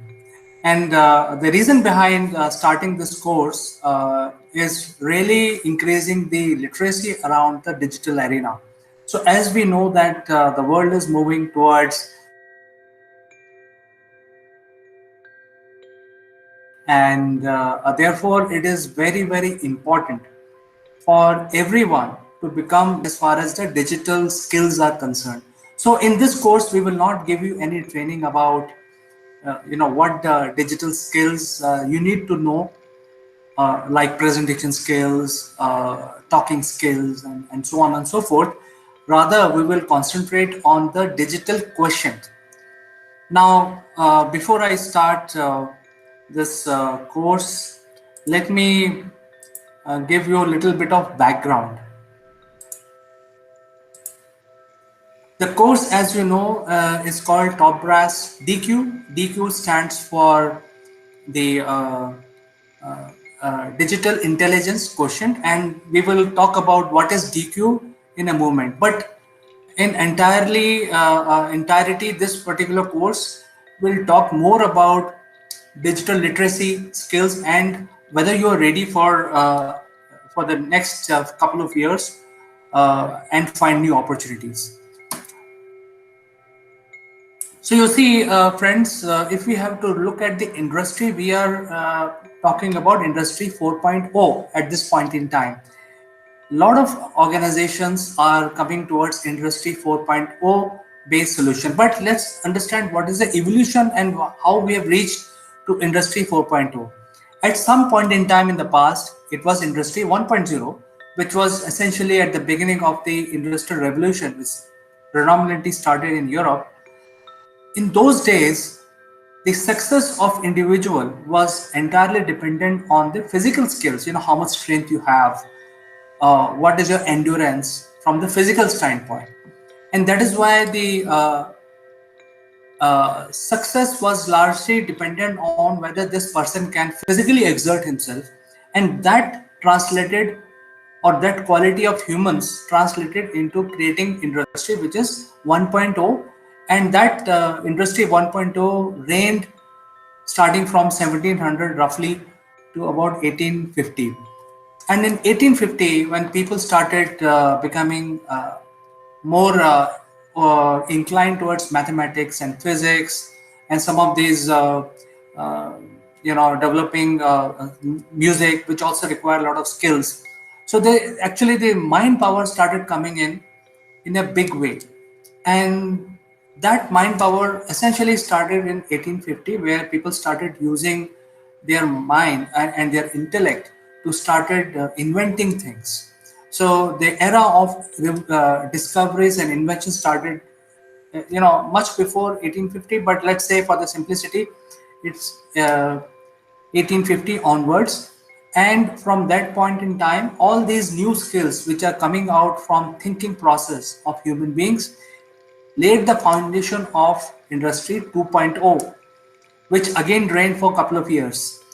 And so basically, how much intelligent you are was known as IQ. And I think most of us has heard about what is IQ. It's the intelligence question. So the real intelligence being measured started in 1850, and till today it is being measured. I mean, the IQ tests are there, and then if you are interested in knowing more about IQ, you can go and Google it. You will know about IQ. But really, in 1950, uh, the era of having emotions also part of your thinking power was established very well. And when you can control crowd, when you can convey your ideas, you can handle emotions, you can handle objections. So these are all skills which are required in order to succeed beyond 1950. So just to summarize, there was a time when you need only physical skills, and there was a time when you just need thinking and knowledge-based skills. And in 1950 and beyond, you also need emotional skills and soft skills. You should be able to speak properly. You should be able to address the crowd. You should be able to convey the idea. So really, the combination of all these powers that human had was known as EQ, which is a combination of mind, knowledge, and soft skills and emotions.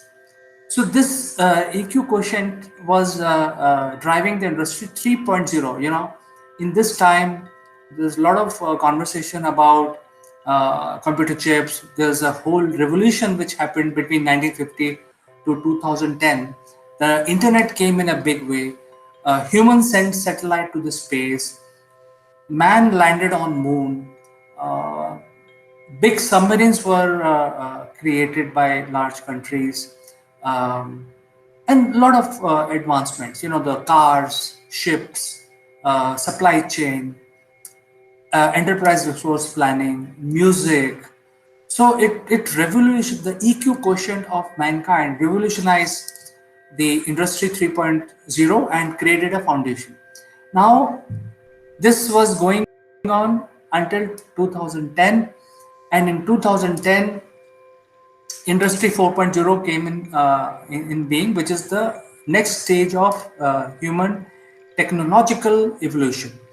And this is being driven by uh, the EQ plus an additional factor of how much digital knowledge you have. So this is the emergence of something called DQ. So from 2010 onwards, how much successful you will be to get employed in industry 4.0 or 4.0 will be largely dependent on your DQ. So what is DQ? DQ stands for your mind, knowledge, your emotions, your soft skills, and also your literacy levels on the digital platform. So right now the industry 4.0 is driving the entire industry. The digital is coming in a big way, and as we move forward towards industry 5.0, the chances are there will be AI based engine, there will be virtual reality which will come in a big way, but that is for future. But for next 10 years, DQ plays a major role. So every human being has to ensure that they have a higher DQ in order to stay relevant for next 10 years and develop skills which are employable in the industry 4.0. So this is something, the basis of what we want to offer for everyone, whether you are a teenager or you are a professional or even an elderly person. Everyone has to increase their DQ, and this course will open up the thought process of everyone, and they will push to attain higher DQ. So what are the risks if you do not have a DQ? So if you don't have the DQ, there are a lot of threats. I mean, apart from a threat which is that you are not relevant and you may not be employable after some time, but then there are threats which are related to children. So, their abuse can happen on the internet, because internet is being utilized by everyone today. Uh, your banking is happening through internet. Uh, your supply chain is happening through internet. Your retail business, your groceries are all going on the internet platform, and also the education. In fact, the court system, legal system is also moving towards the digital arena. The tradition of court is usually was the lawyer will stand in front of judge. All that is moving towards on a video conferencing platforms. Then your taxation is moving towards the digital world, and also the education. So the first party which is affected by this transition is the children, because they are studying not in the classroom, they're studying in a class, but the class is virtual class. They along with their students, their fellow students, they actually attend the class through an online platform, and therefore they expose themselves for online abuse, some sort of addiction, some sort of digital information, fake news, also sometimes invasion to their privacy, because if they are not aware or if they do not have the right skills to control the internet using their DQ, they will be under a lot of threats. There are other things which we can talk about, and we will address those issues during this course. Then the identity theft. This is a very big risk. It's basically you're losing your identity and somebody else assumes your identity. So since you're on the internet, the physical appearance has to be exactly replicated on the internet, on the platforms. So if you don't have that kind of DQ, so that you can control your physical, uh, match your physical presence with your internet-based presence, there is a chance that your identity can be stolen, can be misused, and you will suffer because of that. Or the person whose identity has been stolen will have to suffer the consequences of this. And the Last risk is cybercrime. So cybercrime is basically like a war at this point in time, where um, this crime can be committed using internet against a person or a company or a corporation or even a country. You can actually wage a war electronically, digitally on a country to spoil their finances, to create a narrative. You can influence an election, which will then change the direction in which the country is moving. So there are a lot of risks associated with not having adequate DQ in humans. So, what are the real problems that we need to focus on? The real problems are really, first, you have to become a digital citizen of the world. That means whatever you are in the physical form, the same has to be replicated in the digital arena. And there is increasing need for orientation programs to make you aware how you can become a better digital citizen.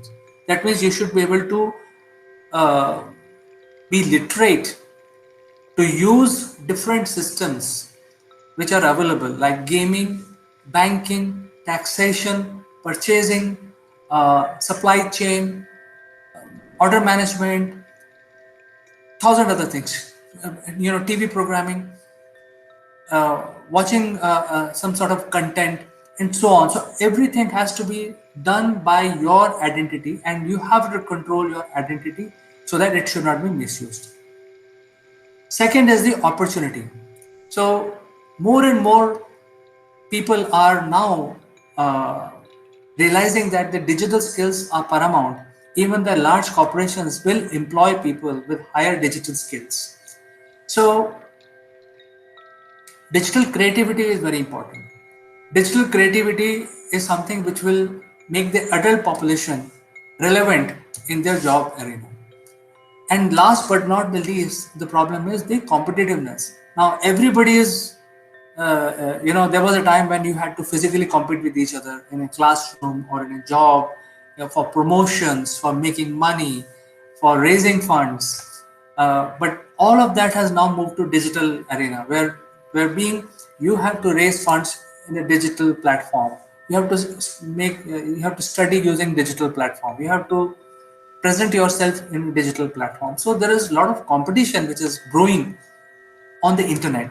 So these are the problem statements, and higher DQ will give you solution to succeed. For example, if you are a good digital citizen with higher DQ, then you will learn to live in a digital environment safely, responsibly, and also use technology in a very optimum manner.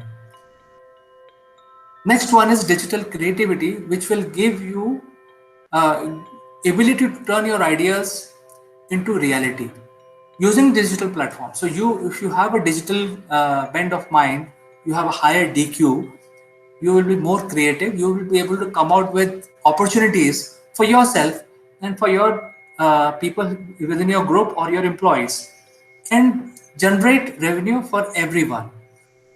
And the last is the digital competitiveness. So since the competition is happening on the internet today, everything is moving on to internet. Even the media has moved to internet. All your TV channels are coming through network. Um, no longer the time have gone that you need to read any magazine or a newspaper. Today you read everything on the internet. So higher DQ will propel you further to become a much more smarter entrepreneur and basically create your impact. So these are the things which will higher DQ will give you. And in order to increase your DQ, see, I am telling you that we are not going to give you any digital training in this program. We will only focus on increasing your literacy around the digital intelligence question. So we have divided this course into 24 different chapters, so that by end of every chapter, you are expert in that particular uh, quality, and you move towards becoming more literate and have a higher DQ. So starting with digital identity, what are the ways you can actually control your identity, and introduce you what is digital identity and how you can protect yourself. Going forward, how to use technology, because if you keep clicking everywhere, the chances are that there are a lot of viruses and malware may infect and probably create a risk environment for you. The third chapter is about cybersecurity, and the cybersecurity can be affected. You can be affected by cybersecurity because of the behavior. Sometimes there are some behavioral aspects that you don't even look at it. So in that chapter, we will cover about that. Then there is something called personal cybersecurity. So in chapter 4, we will cover that. Digital empathy, digital footprint management. When you use your system, you actually leave a lot of information about yourself. So how to prevent that happening.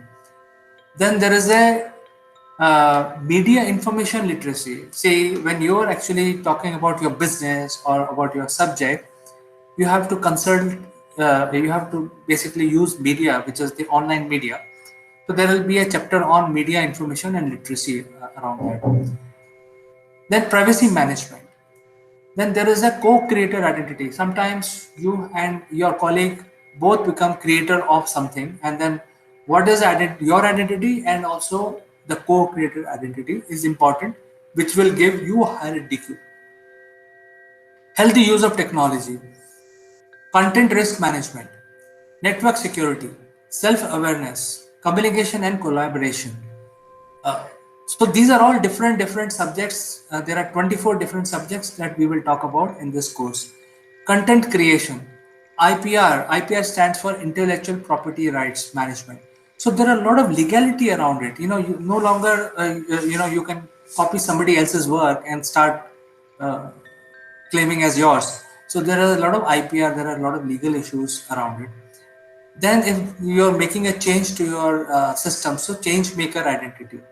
Civic use of technology, community cyber risk, cyber security, relationship management, mass communication, AI literacy, and rights management. So these are the 24 subjects we will be covering in our course, and today's session is only about the awareness overview, and every day or every after 1 or 2 days I will be publishing all these different chapters separately in the form of video, which are very easy to watch. In the end, if you complete the entire course, you will be DQ'd. Your DQ will be much higher. Your mind will open up about the possibilities, and you will get a chance of increasing your skills so that you are employable in Industry 4.0. So, friends, I just want to give you this overview today, but very soon I will meet you again and continue this course as I explained in different chapters. So there are 24 chapters. Wait and study all of those 24 sessions that I will be presenting to you. So see you next time. Have a good day. Bye bye.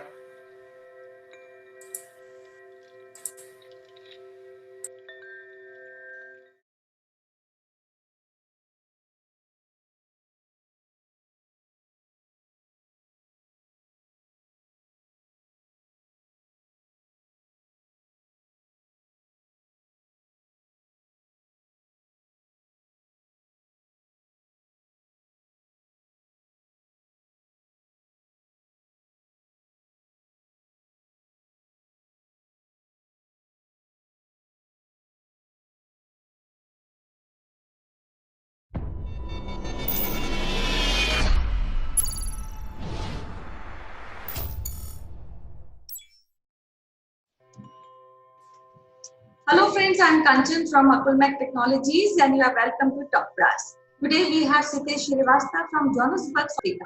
He has a vast experience in teaching IT professional and marketing professional, and he has a deep interest in corporate coaching. So welcome to Top Brass, Sitesh. Thank you, Kanchan. How have you been? Yeah, I'm very well. I'm very fine. Busy in all work which we have to do from home.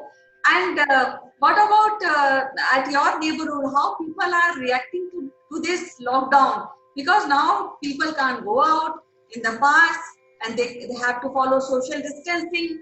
So, how children and young people are reacting to this situation? Mixed reactions, I would say. But most of the reactions that I am seeing is like surprise, once in a lifetime kind of a reactions, Kanchan. And it is very, very hard for everyone to understand what has just happened or what is still happening and how long will it happen. From the children to the kids to the teenagers to the adults to the old age people, everyone, corporates, everyone is very, very surprised. In fact, they're scared. But you know what, human race is a quite a strong race. They have overcome so many of those challenges before in centuries, in the recorded history and unrecorded history. So I'm sure that it will come out again. This is quite a crazy times because life has suddenly changed. We are Yes, interacting through technology only.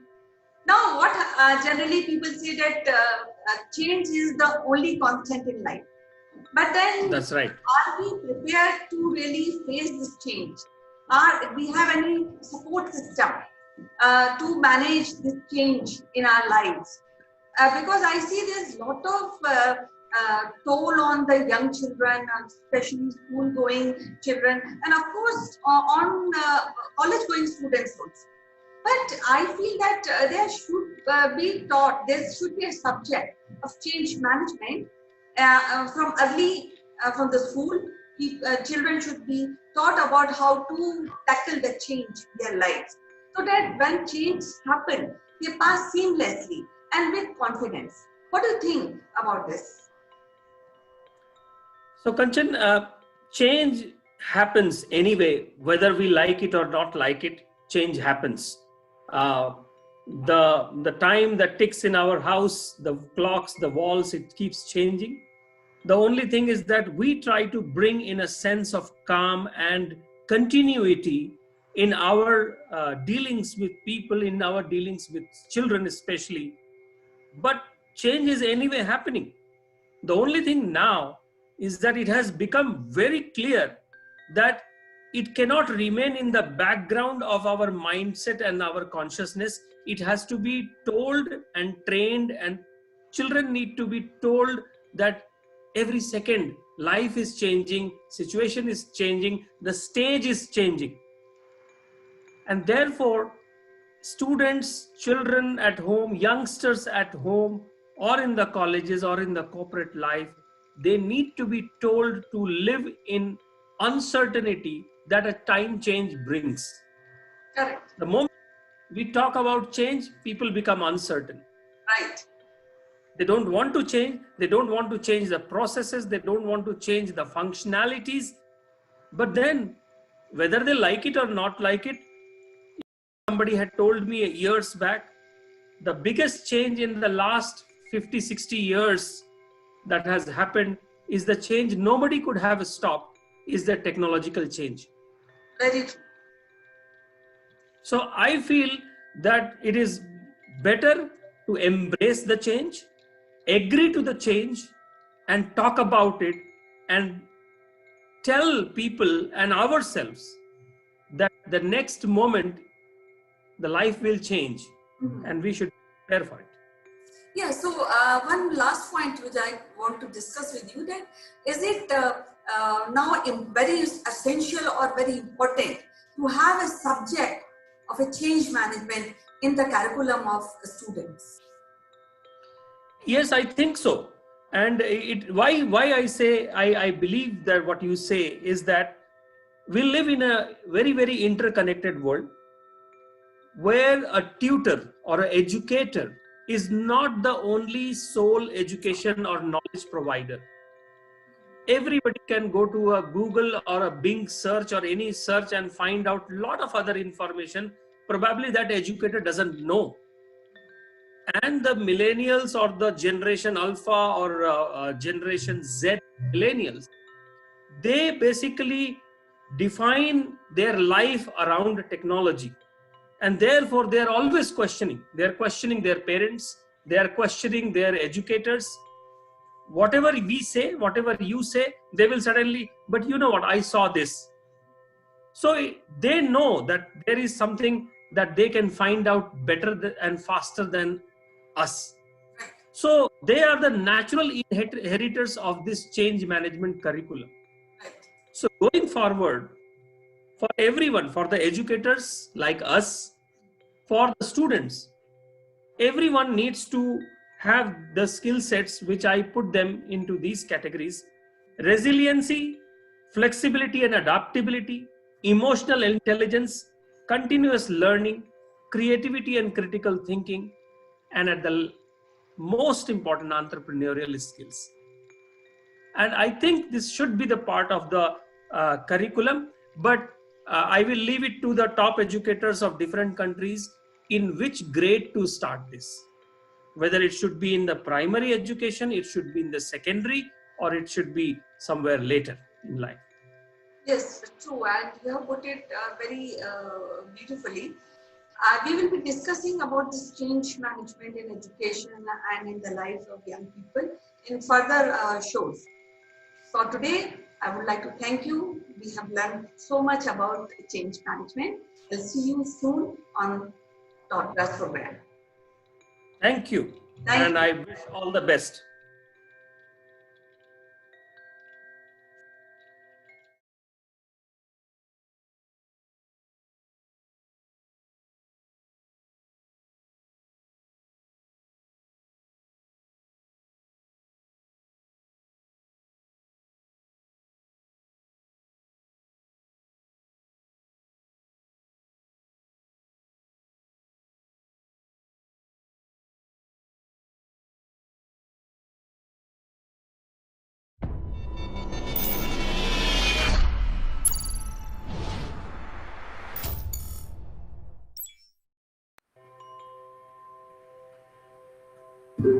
Hello friends, this is Chandrakant from Akulmach Technologies and welcome to Top Brass.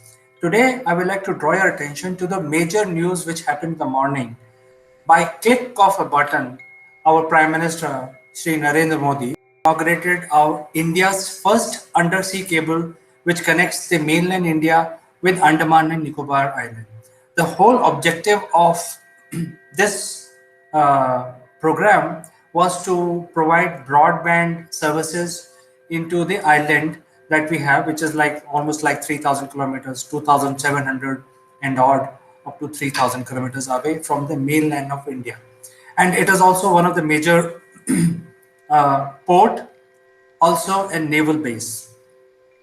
So, it was so important because rest of India is already covered in 4.5G in terms of bandwidth, but Andaman needed that. And in today's technology, the best way to do that is laying a fiber cable and start communication between two ends using the light or laser.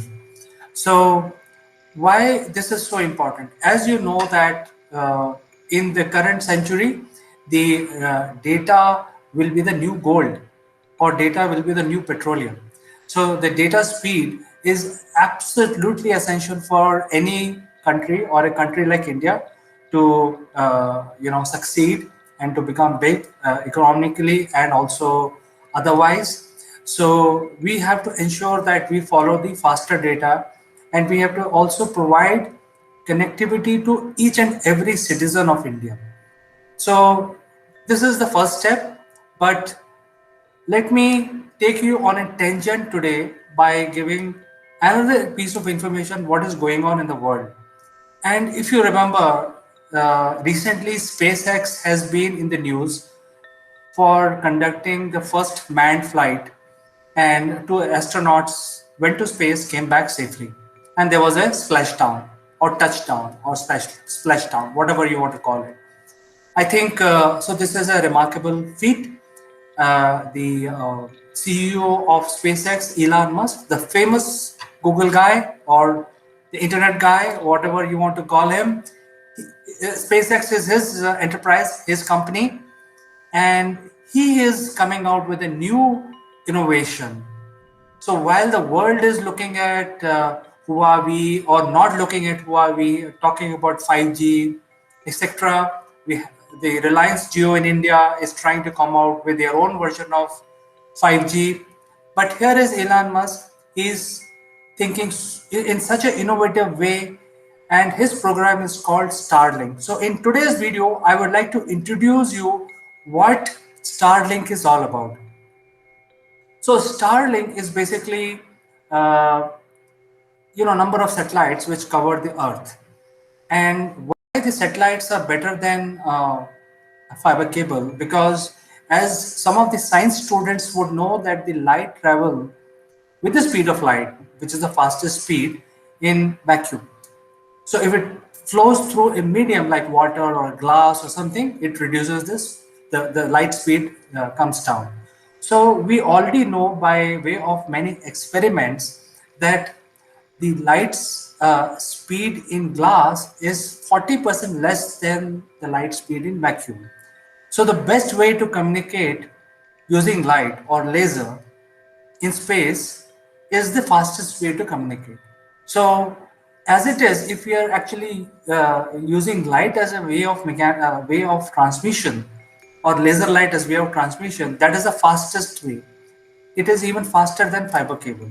So if we have point A to point B, and when we send signal, so suppose between India and Andaman Nicobar, we send signal, there will be a lag and the speed drop of 40% between mainland and Andaman Nicobars.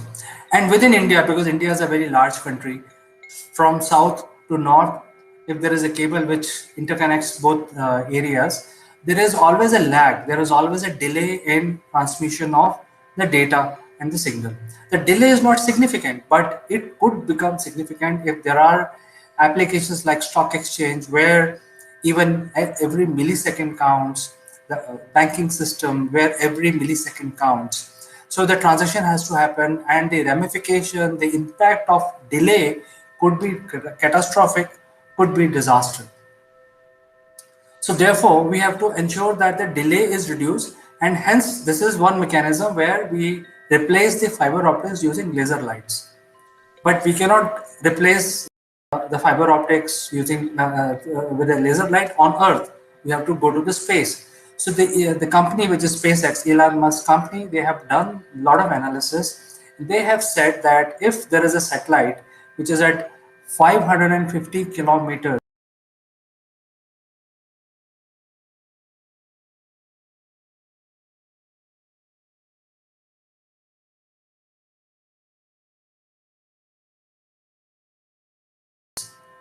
above the surface of the Earth, then the speed of light can be maintained, and this satellite can cover certain areas. So I'll come to that in a moment. But the whole point is that you send satellite which are low cost satellite, which will have only transmitters, the solar to generate power, and some sort of engine to dislodge them in case of any emergency, so that they can be safely removed and replaced in future. So as per the estimate of the system, which is called Starlink system, it will have the ability to provide the broadband to each and every human being on the face of Earth, because they are transmitting from space. And the system is even faster than if you put a satellite, like, a lot of countries have put their satellites in geostationary orbits, which are like 36,000 kilometers from the Earth. It's quite a distance. There is obviously there is a lag in the signal, and in fact, the fiber optics is faster than using the current day technology, satellite technology. So what Elon Musk is talking about, the satellite must be cheap. They should be plenty in number. They should be easy to launch. The launching vehicle, launching system should be cheap, and they should be able to cover a lot of human beings. So this Starlink system, if you do a little research like I've done, you will find that there will be, as per the SpaceX estimate, 12,000 satellites are required to cover the entire globe. And these are going to cost very low and will provide at very, very low cost broadband services to each and every human being on the face of the earth. And as I said, from the technology standpoint, it will have multiple transmission antennas. It will have very small machinery because it is all based on transmission using lasers. So it will have laser generators. The laser can be generated, which is again low power using the solar arrays, and it will have a krypton thruster. So krypton is a gas. They will use krypton thruster to dislodge the satellite in case they need to replace it, or in case if it is trying, something goes wrong with the satellite and it crashes on Earth. And one very important aspect about the system is all the satellites would be made of such a material that upon re-entry into Earth, 95% of the satellite material will get burned up. So it's going to be very safe. So first of all, using the krypton thrusters, you can aim them in the right direction. You don't have to see that a satellite is going to crash on somebody's house and that destroy it. So you can actually direct it in a no man's land. 95%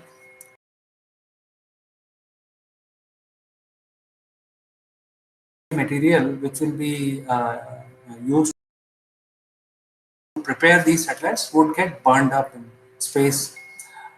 Now, once these satellites are in orbit,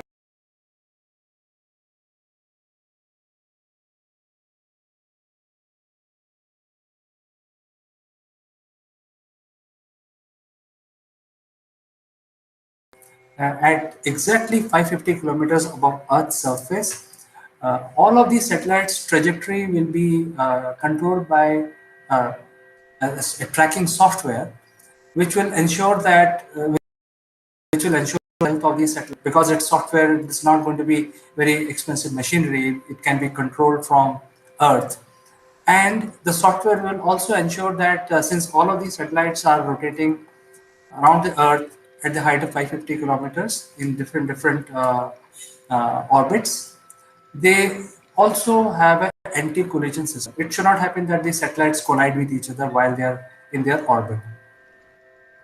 So this is as far as this system is concerned. Let's look at the light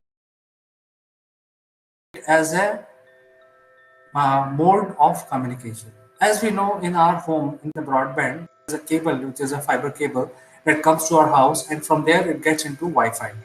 So this is a current day technology, and the next wave is 5G, where the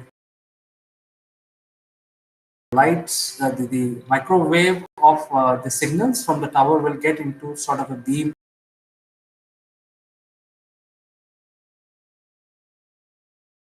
And it's a different topic altogether.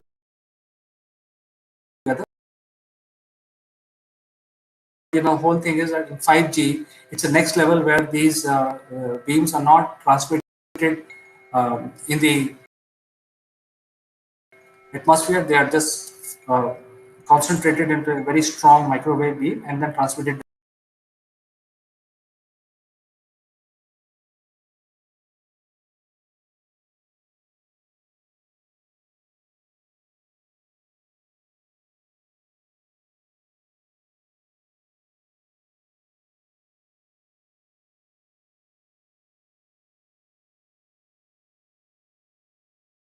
Into your home. So that is why 5G is a game changer. But Starlink is going to even beat the 5G in terms of speed, because 5G again would require a fiber cable to come to your house from some point. So the data, when it travels in space, it will be faster. So all these satellites will be interconnected using light. So they will transmit from point A. When the signal goes to the satellite, it will go in the form of light, and then within the satellite they will transmit within each other. So this transmission will be faster. It will be exactly in vacuum, so it will be faster than what it would be on Earth. So it is much faster than the cable. It is estimated to be 40%, almost 70% faster than the current day technology of using fiber cable. Because so far the human race knows the fiber cable is the best way of transmitting our data.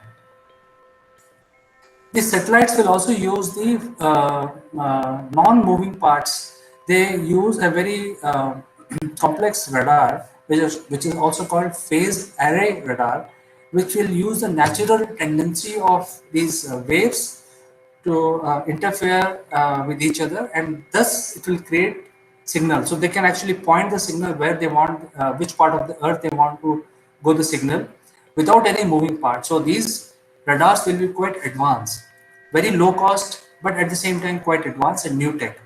Now each of these satellites will transmit on earth in a cone. The signal will be like a cone, and the angle of the cone would be about 81 degrees. So when they are at 550 kilometers above the surface of the earth, technically they can cover an area of 500 kilometers on earth. So one satellite can cover up to 500 kilometers, and whoever in that area has a receiver can become part of the network or the internet. So the system, as I said earlier, the Starlink system uses a software which uh, covers the Earth.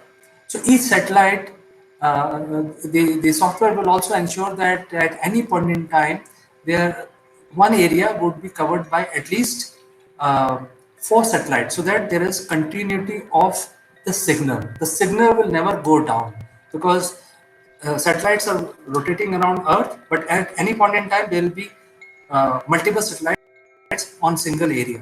That is why there is a requirement of 12,000 satellites up in the space. And they will ensure that at any time the 4 satellites are interconnected with each other. So they are managing one particular type of data, so that while the data is coming very fast using lasers, at the same time there is continuity because satellites move out and they keep transmitting like a relay race. They keep changing their signal. So if one satellite move from this area to other, there will be one more coming in here, and at any point in time there will be 4 satellites catering to one area of 500 kilometers. So there will be automatic switching happening between satellites, and this is will be controlled completely using earth stations, using smart tracking softwares, and so on. So this is going to be very fast system, going to be very low cost. You don't have to lay expensive cable under the ocean. You don't have to have a router in your home. You don't have to lay cable across the length and breadth of your city. It will all come from the sky and it will be wireless. So how people will use this system? Basically, they'll have to just get a receiver, put it on the roof of the house, and then all the devices get connected to that receiver. Now, the beauty of the system is that since this receiver is very low cost and it is being provided information through the satellites, it can be mobile also. So you can, any individual can buy this receiver for his personal or official use, put it on the house, or also put it on his car or a truck and move around with it. So say for example, if you're living in a house and you're going on vacation, you can take your receiver with you. So you will never go out of internet wherever you are. This system is so remarkable. It promises every human being to be connected to the internet, because you don't have to lay cables anywhere, wherever, whichever part of earth you are. And even after interconnecting every human being on earth, there will be plenty of bandwidth available. And the system will be at least 40% faster than the fastest system available today. So in terms of cost saving, SpaceX has already designed these satellites, already had 2 launched, where they have successfully launched certain satellites, and testing is going on. They have their own launching system, which is Falcon 9 rocket, tested. Even they had manned mission also recently. So this is very efficient launching system. it is almost 70% cheaper than NASA. So we have to see whether ISRO systems are cheaper or Falcon 9 systems are cheaper. That is something that is debatable. We will discuss on in some other day. But SpaceX, being a private organization, has their own system. They have their own satellite. They have figured out the whole method, and this is promising. Starlink is such a big promise that it is going to offer faster speed than 5G itself, and the whole transmission is based on light waves, which is not harmful to any living thing, to humans, to animals, to plant life. Unlike 5G, which concentrate the microwaves, very high frequency microwaves, into beams. So this could cause some problem, and Starlink does not. So even if some country decide to go on a 5G from 4G to 5G, a country like India, if India decides to migrate from 4G to 5G, the cost of laying new cable is estimated to be in the range of almost 200 billion US dollars. It is a huge sum, and it's not easy to migrate from 4G to 5G. Whereas if you look at the Starlink system, the total cost of Starlink system launch and the cost of satellite, which is estimated to be about 300,000 per satellite, is not more than $10 billion. So you see, with $10 billion, you are able to interconnect each and every human being with plenty of bandwidth available. And then if you migrate from 4G to 5G, the cost will be humongous. So I think this is very exciting information I'm giving viewers. I think all we have to do is wait and watch what happens next, because SpaceX also is trying to colonize Mars. So they want to launch this system, make it available at very low cost for everyone, provide internet, which has been the holy grail. Even if somebody says I will get the entire world covered with 5G, they can only have 50% coverage. 50% of the world population will still go without internet.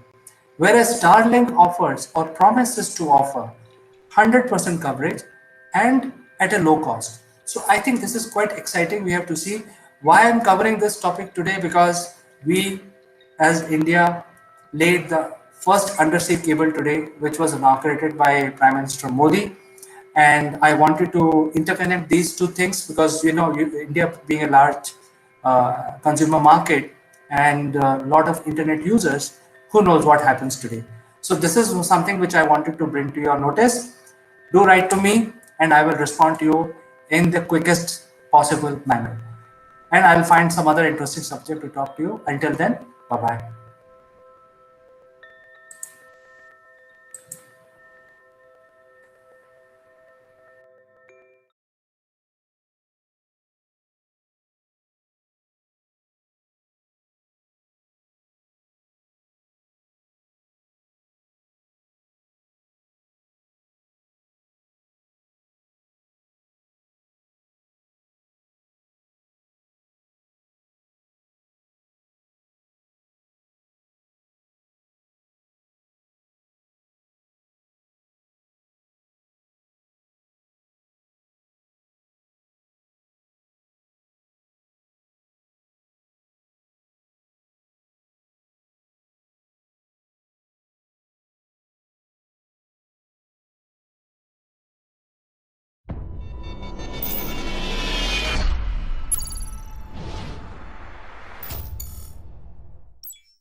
Brass.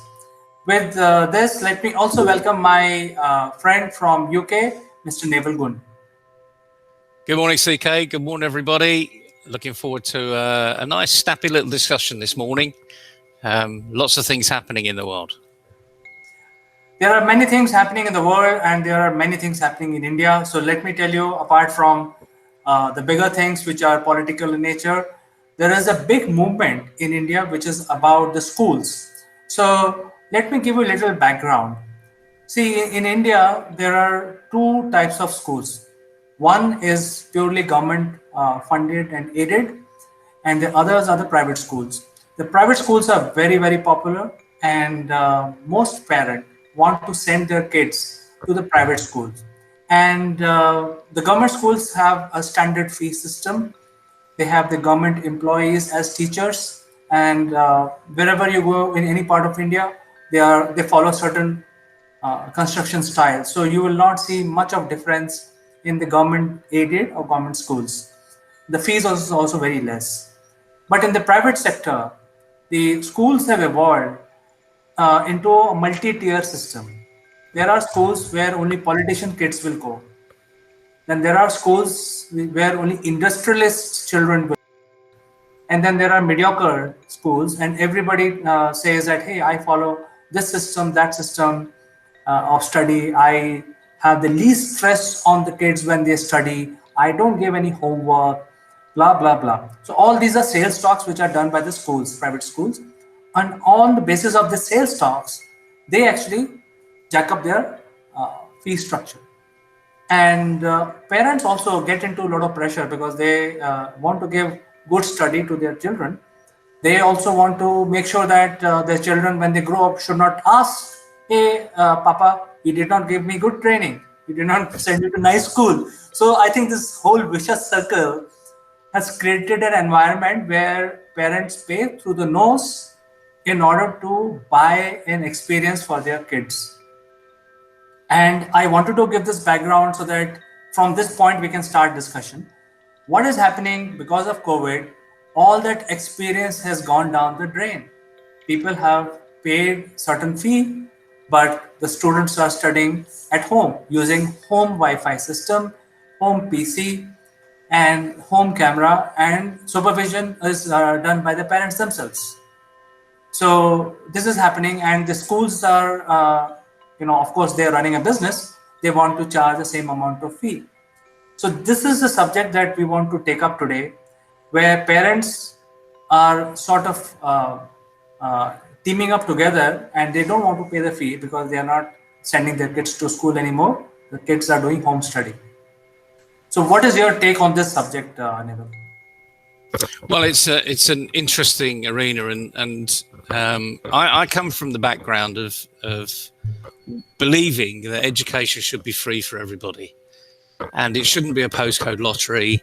That might sound very idealistic, but I do believe that we should all be given that opportunity when we're young, up to the age of, let's say, 18, even university, where we should be given the opportunity to push ourselves academically and personally. The personal drive seems to have gone in the last 20 or 30 years, but that's a different story. So I'm professing my idealist expectations, but now the sad reality is that you mentioned education is a business, and as a business, we if we're buying into, we're buying into the public, the public school arena. In other words, that's provided by the government because we're paying our taxes, so the government can actually create that opportunity.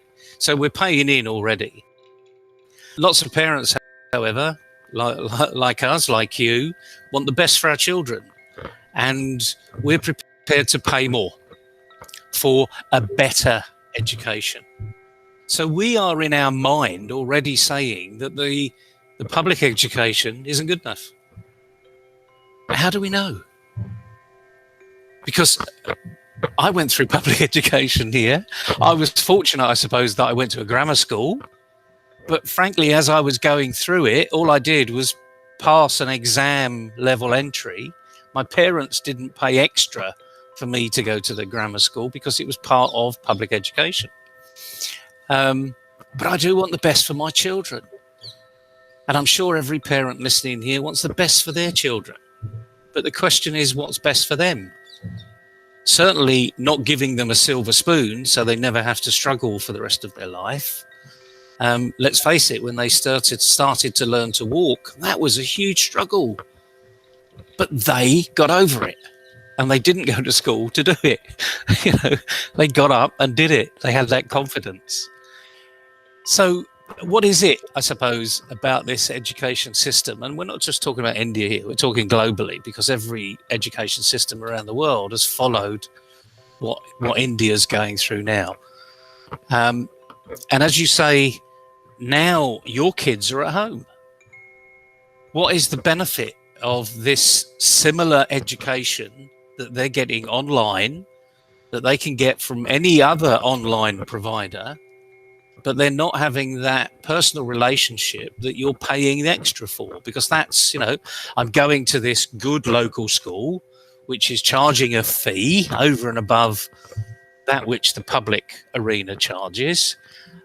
You want value for money. Why? Because it's coming out of your pocket. And education has become just another product, a commodity, service, call it what you like. And we are looking at the value proposition. The question I've got for everybody is, should we really be looking at it that way? And remember, we're looking at it in a way that's best for our children. How do we know what's best for the children? I didn't go through a private education. Did I turn around to my parents and say, Dad, you didn't pay enough for me? The answer is no, I didn't. I never did. Because I knew that they stretched to put me through the education that I went through. So I had values in my life that were instilled in me very, very young. So I knew the value of money. I knew what we could afford as a family, and I was disappointed or excited one way or the other. And clearly, I wanted a Christmas like every other kid had a Christmas. I wanted the Nike trade. Well, Nike weren't around when I was very young, but I wanted those Adidas football boots that every other kid had as Adidas football boots. And every other kid had them. Well, they didn't actually. Parents went without to give their kids something that they really couldn't afford. So education is this funny one. I mean, I'm going around in a bit of a circle here because I think we've lost values in this particular arena, despite the fact we want our children to have the best opportunity. But I do think we should not be providing it on a plate. We should actually say, well, line up for dinner and there's lots on the menu and it's up to you to choose. And of course, kids do that because, that's 40 rupees, chips are 15 rupees, piece of fish is 55 rupees. They already have value in their mind when they're queuing up for that dinner queue. I think we need to get back to some basics and instill some real values into our kids and stop playing this postcode lottery and sending your kids to the best school out there. Because again, the next issue is, does the best school in the district have the best education? Are they the best teachers? Are they the best teachers because they pay more? And then you get this whole sequence of events that happens. And we're moving further and further away of the purpose of education. So you are so right, Naval. When I was studying, I was also studying in the government school, and my parents were paying whatever fee as per their salary standards, because that's how the fee structure was. If your parents' salary is high, you pay slightly higher, and if your parents' salary is low, you pay slightly lower. But the education system was standard, and for the benefit of giving right value, so that my parents were giving me pocket money so that I don't go high and dry.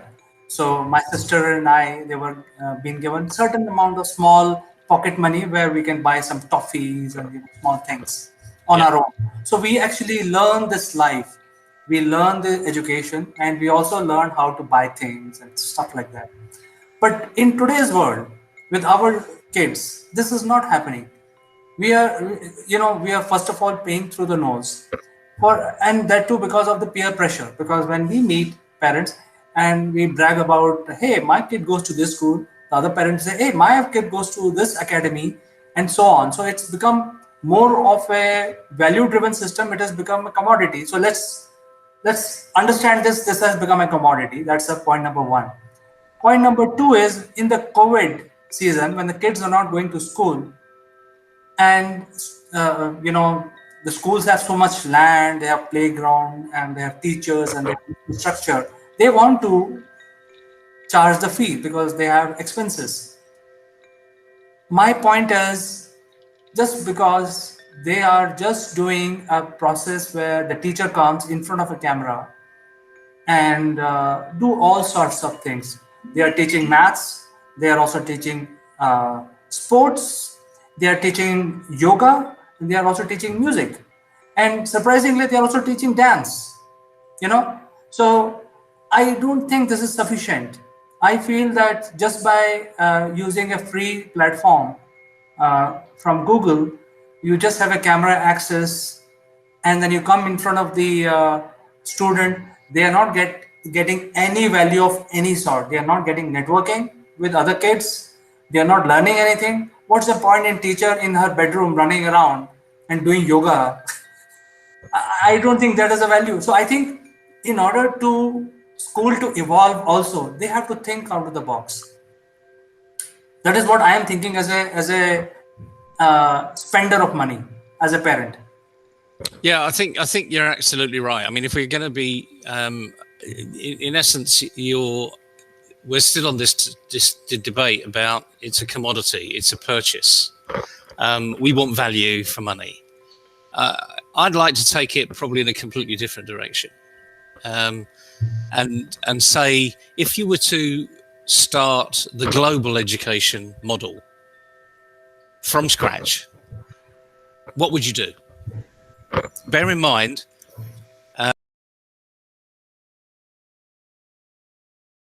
today we have got connectivity like we've never had connectivity before. Like you and I, we're on Google Meets.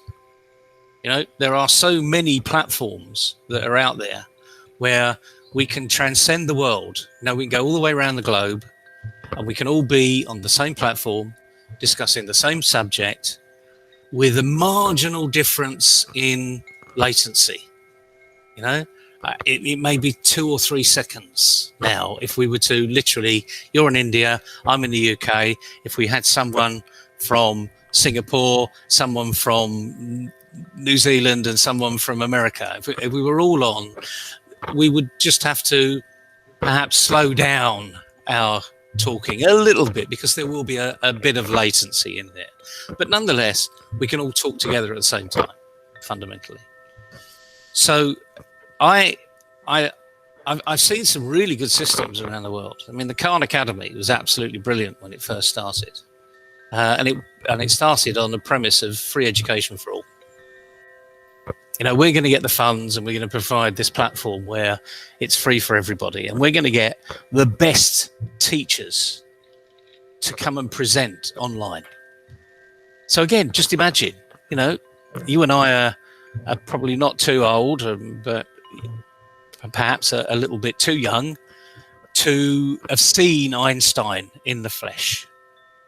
This massive guru, hair up here, or mad professor here.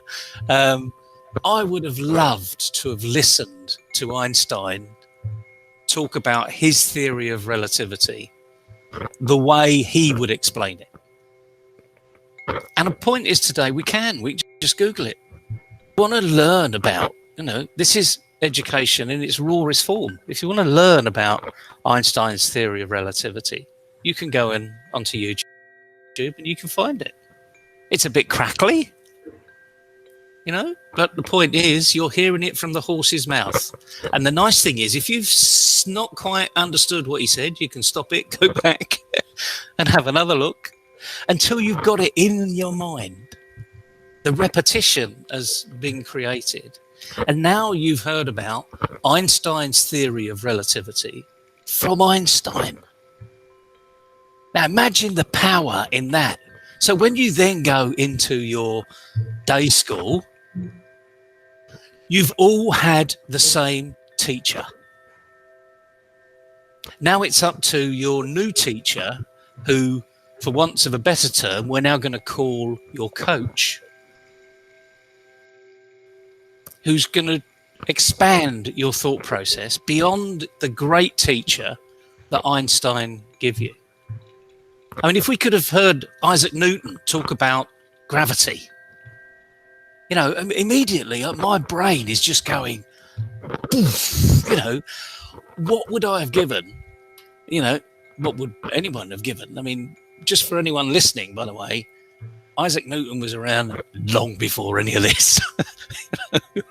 The theory of gravity.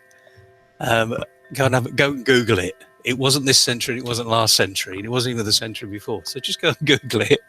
You know, we didn't have TV, we didn't have radio. No, Marconi wasn't even a twinkle in his parents' or great grandparents' eyes. So, but just imagine now, you're hearing all of this great theory from the people that had created the theory. And if we could do that, then actually the education system starts to take on a different form. And it becomes a global education system. But of course, if we were to think that way, we wouldn't have any country barriers. We wouldn't have any country borders. We would have freedom of movement all around the world. So again, we're talking about a utopian state here that probably will never, ever exist. Certainly not in our lifetime. You know, maybe in someone else's in the future. But if you were to start off with the education system today, what would you do? Is that appealing, you know? No, I think most of the parents are fully aware. No sane parents will send their kids to school for next 2 years because they don't want their children to get COVID. So we know that, you know, this lifestyle is going to be there for 2 years. But for 2 years, which is a very long time, kids cannot just stay at home and do nothing. And this is not sufficient, you know, just use a camera and dance around in front of the children and as if you're running your day school class. This is not sufficient. So I think schools, in my opinion, as a parent, have to do slightly change in their, or rather recalibrate the way they are doing things. And you see, you're absolutely right there, because what you've done is you've given this a kick of reality. And the reality is we don't have school as we always have been used to school.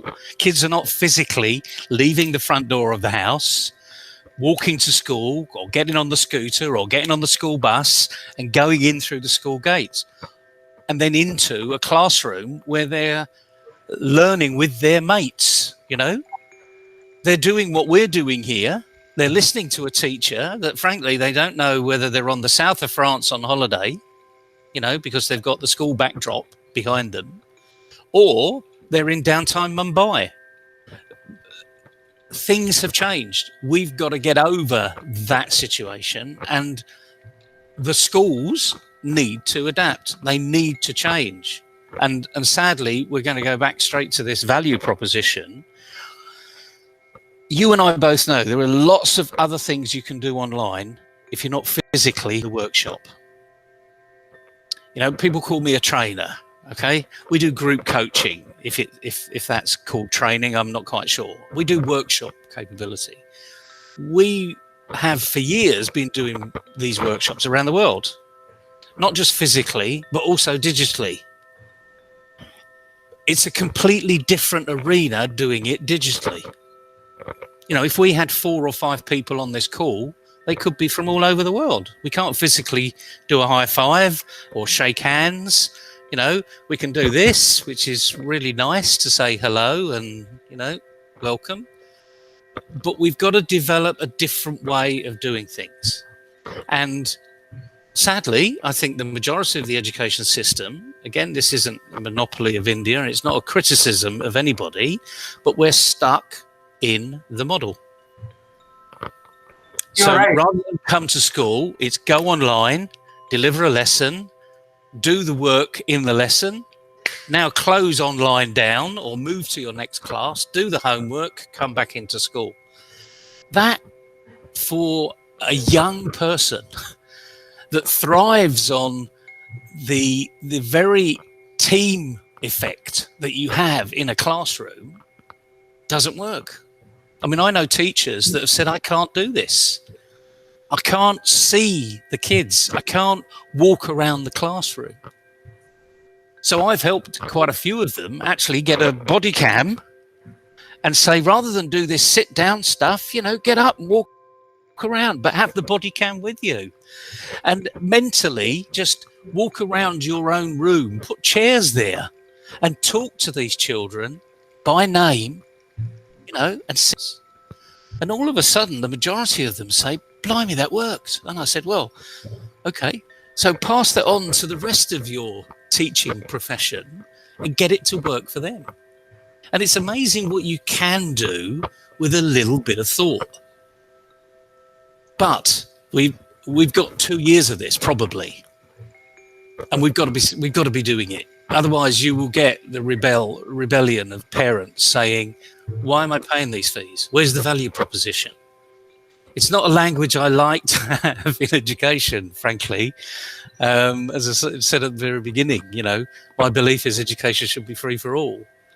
And the thought of a value proposition means that you're assigning a sales ticket to it. You're walking into a shopping mall and saying, "Oh, look, this is half price." Well, it looks the same, yeah, but this one's half price.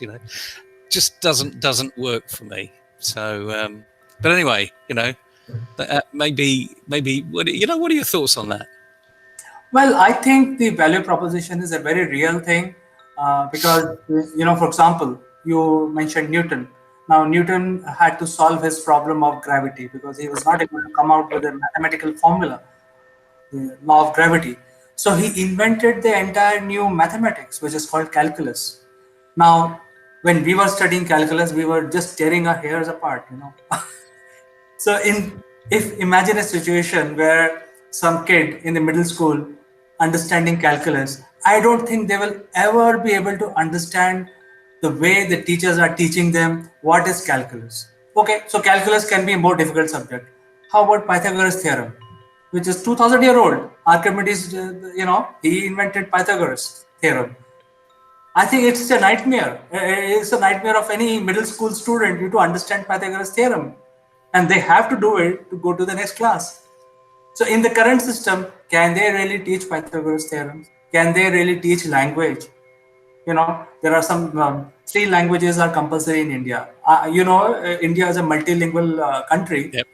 We have 3 languages compulsory in India, which is English, Hindi, and colloquial language. So we speak our mother tongue at home. That is fine. Kids will learn, right? But I know they don't know how to write. How? They can speak, but how they will write? They don't know even how to make the characters. Same is the case with any other language. So how are schools going to teach language, simple things like language to the students? By just coming in front of camera and saying, "Hello children, how are you?" And, "Hey, so what are you doing? Did you watch this cartoon?" These kind of things are happening as if it's like a chit chat kitty party. I don't think it's going to, and then in the end, they say, "Okay, pay me this fees." Why we? So this rebellion is already growing in India, where parents don't want to pay unless school come up with a new system. They have. Well, yeah, I mean, you're absolutely right there. You touched a little bit on this term that I use all the time called purpose. What's the purpose? So, what's the purpose of calculus? If you understand Newton and why Newton came up with it, then you create your own purpose. Pythagoras, a squared plus b squared equals c squared. I mean, I know it now. I'm a mathematician, so yeah, I probably remembered all this sort of useless stuff going forward. But it had meaning to me at the time because I was fortunate to have a teacher that would give it meaning. A lot of teachers today go through the motions; they don't give it meaning. What does a young male or female that wants to be a hair stylist, why do they need to pass O-level maths? Now, the point is, there are elements of O-level maths that are going to be really important to them as they move forward, you know, not just in the cutting hair arena, but when they have their own salon or franchise of salons, or buy into a franchise, or pay a retainer because they need to buy their seat in the salon. And there are elements of maths at O level that are really important for that, you know. And I'm not talking about value here. I'm talking about, you know, 1 + 1 actually always equals 2. And that's the whole point. So if you can have meaning in the classroom, you can get more engagement. You just mentioned, you know, hello kids, did you have a nice weekend? Did you see the cartoon? There is nothing wrong in that. But if it continues for 45 minutes, there's everything wrong in that. That's not engagement. That's desperation. So we have got to help teachers, you know. Let's face it. They didn't go through their training courses to teach in front of a computer. I bet none of their learning, none of their presentations, none of their teaching qualifications actually were, there wasn't 1% of their course that says you will be marked by your digital performance. So we can't blame the teaching profession. You know, we got to help the teaching profession. However, when you mention the private school arena, this is now a business. So the people that need to be re-educating the teachers are not me and you, it's the owners of the businesses. They will therefore get a better value proposition for you as a parent, and you're prepared to pay. Absolutely, Neville. So the schools have to think, recalibrate their business, maybe let go their land, build a mall. I don't care. But as far as the school is concerned, I think they have to get a new system, which is partly based on physical presence using a camera, and also based on certain quizzes, like a K-12 system, online e-learning system, which has to marry along with this one. So they need a system. They need to train their teachers to online arena, and they also have to get the right attitude. So I think they have to change the whole business model. They have to also change the attitude of the teachers, and they have to also change their teaching style, because coming in front of the students, 40 students or 20 students all the time, looking at the bedroom of the teacher, is not training them anything. And you know, why they have to understand calculus, and why they have to understand Pythagoras theorems and Archimedes principle, because when they grow up, when they cross 18 years of life, all these equations will stare in their eye whenever they look out. Even, you know, when you have to walk on the street, whether you go straight and then make a 90-degree turn, you need to know exactly, you know, how you're doing. It's a life skill. So you know, I'm very worried if my children don't understand these life skills, which we call mathematics or social studies or language, what they are going to do. That is my real worry.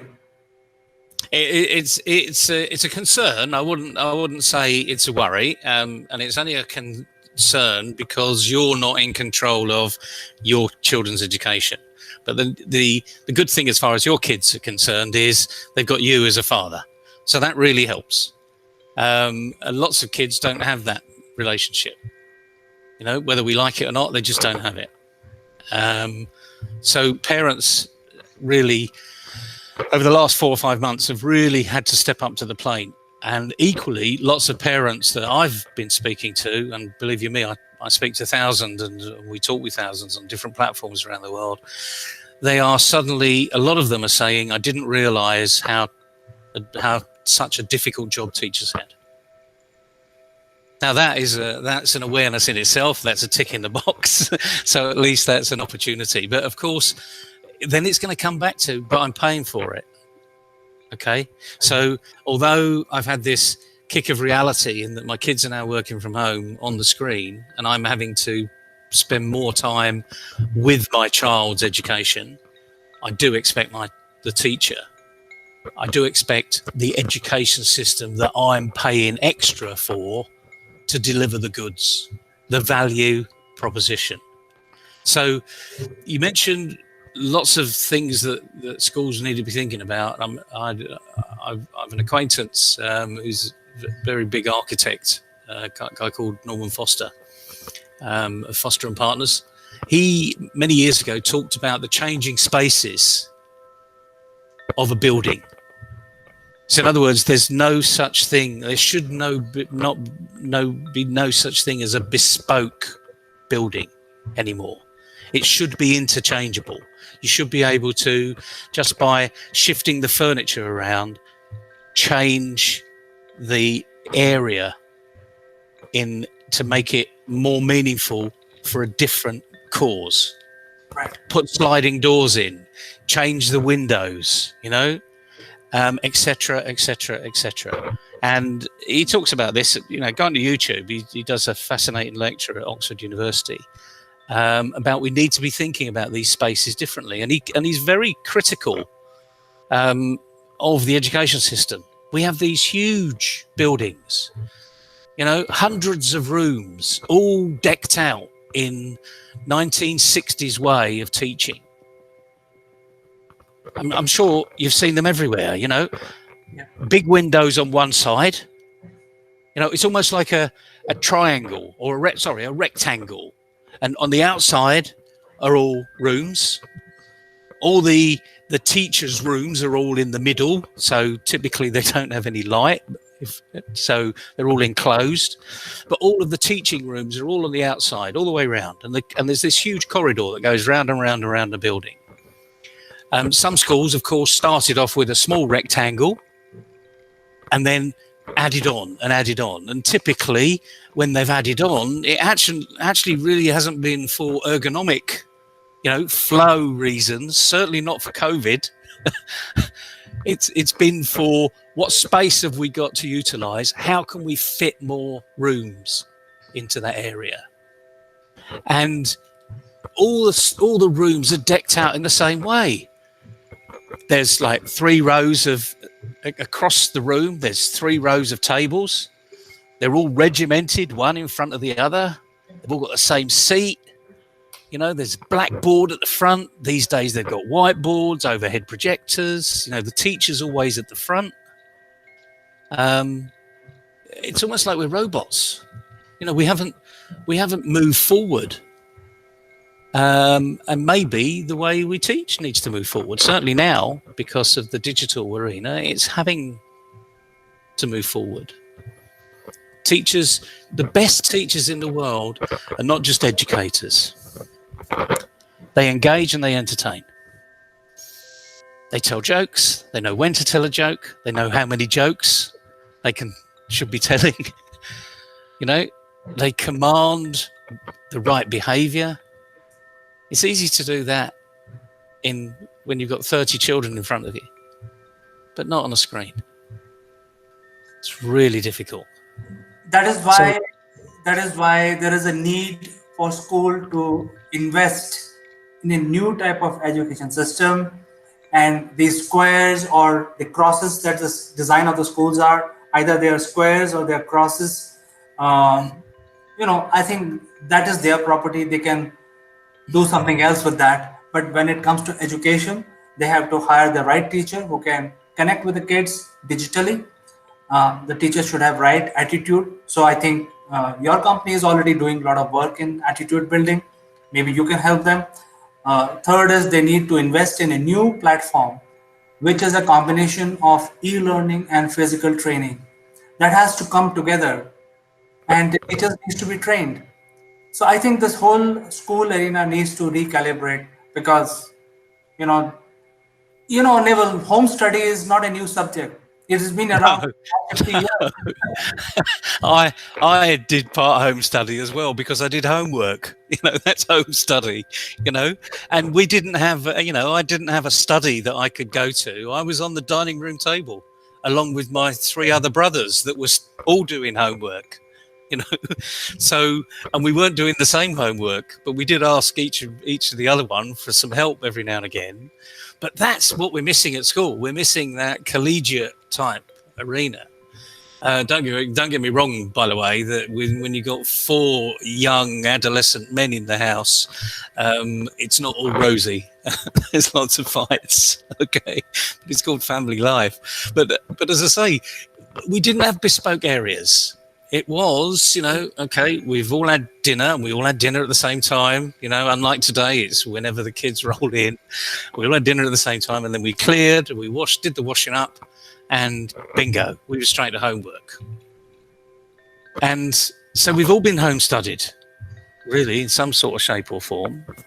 As we say, we're not going to solve the situation here, but for all you teachers out there, or for all of you owners of these new education arenas, and for parents, come and talk with us. We haven't got all the solutions, but we can certainly help you find them, because it's what's going to be right for you. Absolutely, Neville. In fact, so I think in today's discussion, 3 things are very clear that, and also the education policy in India has changed at the right time. The new policy follows a totally different format. So I think schools have to take cognizance of that. Also look at what systems they can adapt. They have to invest money in buying the software solution, or maybe free, we don't know. But they have to definitely get into new arena of new systems, and then have a new engagement model with the kids. So I think these are the 3 things that we have come out with. And last, which is the most important, is change the attitude of the teachers. Get the teachers who really want to teach. And, teachers should improve their attitudes towards digital training. So I think that is something that your company can help with. So, dear viewers, reach out to us and we can have this in the right way. You're absolutely right. No teacher was born or trained to do what they're doing digitally.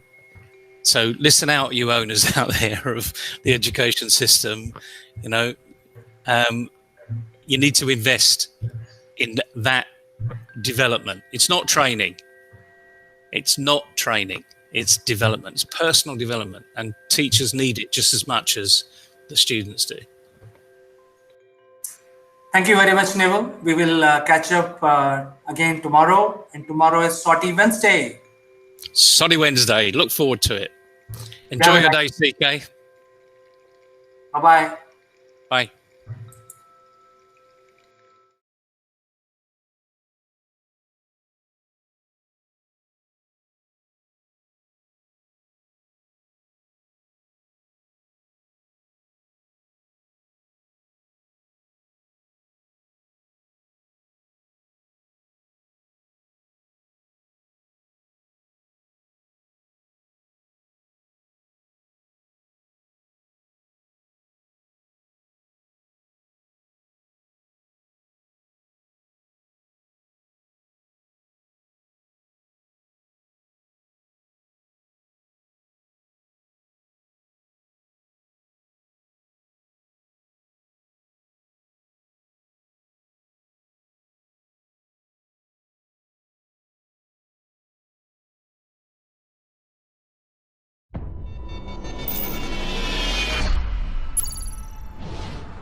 Hello friends, this is Chandrakant from Akulmach Technologies. Welcome to Tobras. Let me also welcome my friend from UK, Mr. Neville Gunn. Good morning, CK. Good morning, everybody. And it's Sotty Wednesday. So what have we got trending for Sotty Wednesday? It is Sotty Wednesday, and in India, it's a monsoon season, so it's been raining like dogs and cats. But we are thoroughly enjoying it. We are not stepping out anyway, so we are enjoying from a distance. That's one way of doing it. The monsoon season. What else? What else is trending? I saw, unfortunately, a huge, almost like a bomb go off in Beirut. So our thoughts and prayers go out to the people that are suffering out there. You can look at the hashtag Beirut. I'm sure you'll see what's going on. It wasn't a criminal offence, fortunately. No terrorism involved. So we understand just unfortunate circumstances. But the whole city is in devastation, and it's one of those things that's trending. So what else is trending today? Well, there are many things trending, and first of all, let's start by giving our condolences to the people who got affected in Beirut. May God bring them out of this situation and they recover soon. And in many respects, that's one thing that Soti Wednesday you should be focusing on. It's these trending events, looking for what is trending out there, even if it's bad news. Take it in, and maybe just do a little blog yourself, a little video of yourself talking about a disaster that's happening. It shows another side of you. So it's one thing you can do in your practice for the Soti Awards. But let's look at some other, positive arenas. What are we really looking at that else is trending out there? I think that's a very good point, Neville. In fact, we have discussed many tips. We have given many tips to our contestants, starting from basic ones to really advanced ones. I think today's tip is around the trending subject, and it's really a very advanced tip for the pros. And the tip is really look at the trending subjects of the day. Say, for example, if you're making your video for today, you have to make sure that you don't make a video which is off the tangent altogether, where there are no buyers for your video. Look at the trending subject for the past couple of days and see what most appeals you. It's not really talking about any disaster or any catastrophe, but you can choose out of these 20 trending subjects in the region and try to make a video around that. The chances are, if you make a trending video, people will watch it. Otherwise, if you don't make a video which is trending on that day or that week, nobody will watch it, because the YouTube and Facebook engines work in a different manner, and they always follow the trending subjects. What is your view on that, Neville? Yes, very true. I mean, you've only got to look at go onto Twitter and look at what's trending. You see these huge hashtags. I mean, COVID is always trending, it would appear. We can't get away from this pandemic. But the other thing is, social media locks you into what's trending in your local area. So if you go into Facebook or Google or Instagram, it will know where you are, and it will show what's trending in your specific arena. So it's giving you lots of help, really, as to how you can put yourself out there. Because remember, the Soti Awards is just one element. As you say, this is a very advanced technique.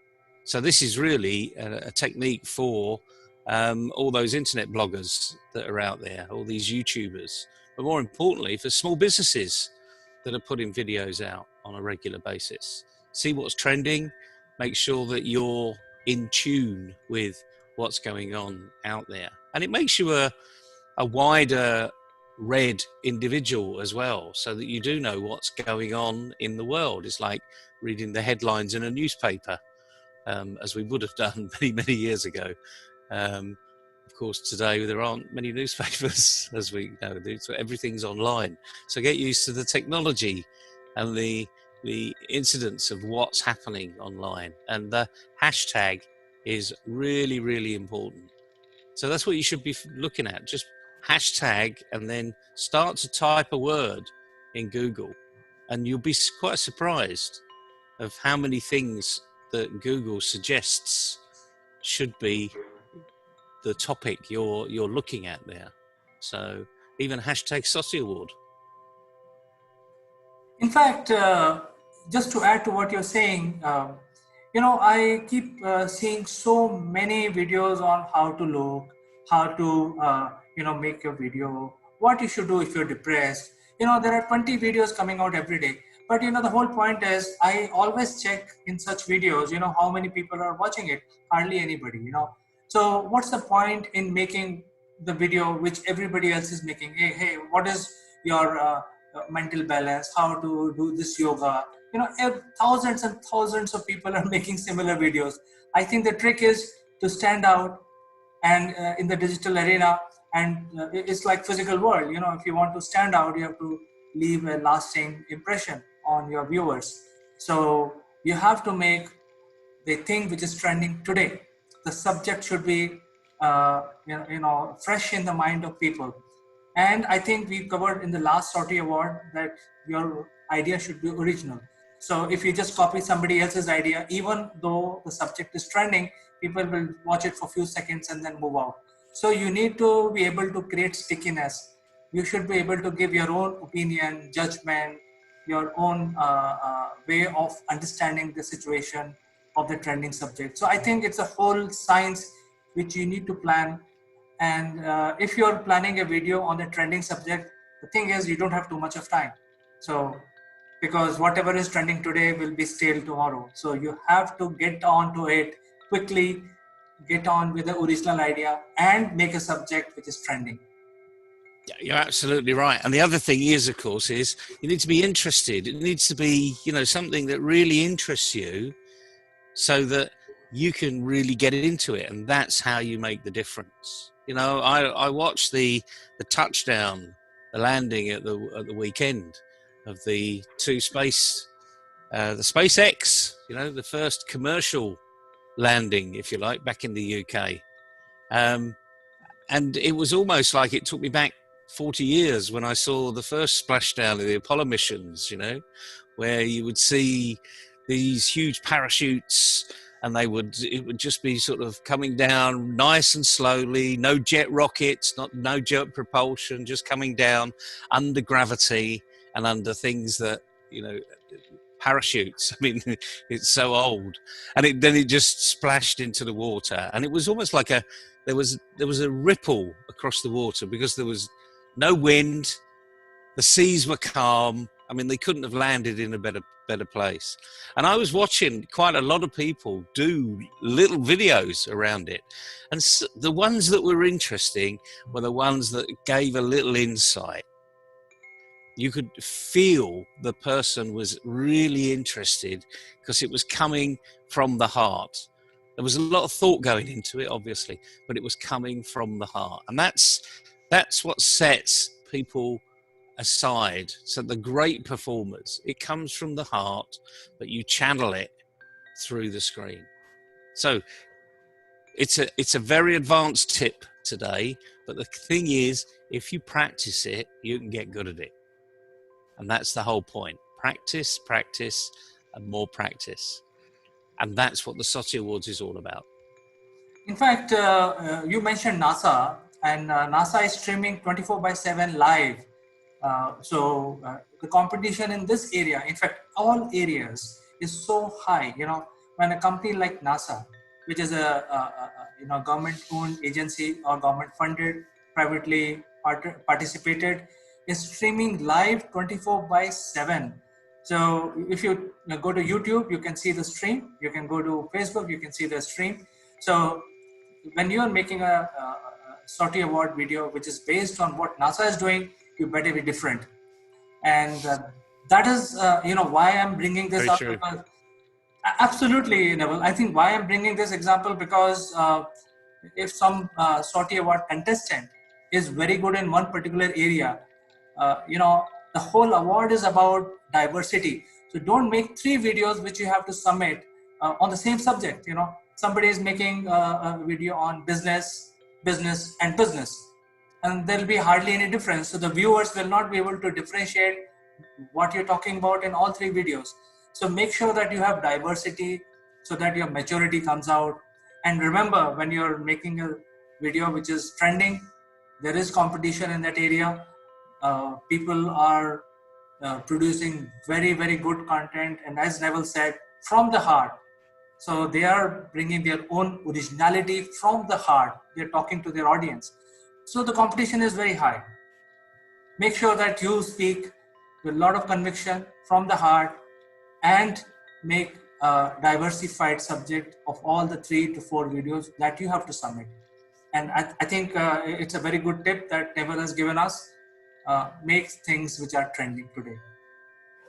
Well, it makes it, business is simple. It's people that make it complicated, as someone once said. I'm just paraphrasing it, but maybe slightly differently. So yeah, easy tip for the day.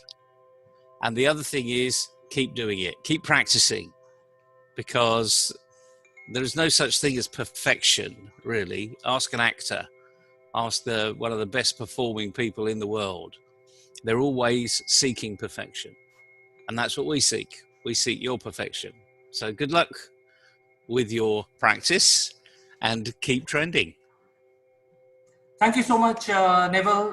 It is a great advice, and I'm sure Sortie Award contestants will understand this and implement it. We will again catch up next Wednesday for the Sortie Wednesday. Otherwise, I will catch up with you tomorrow again. You have See a you nice tomorrow, CK. Bye. Bye-bye.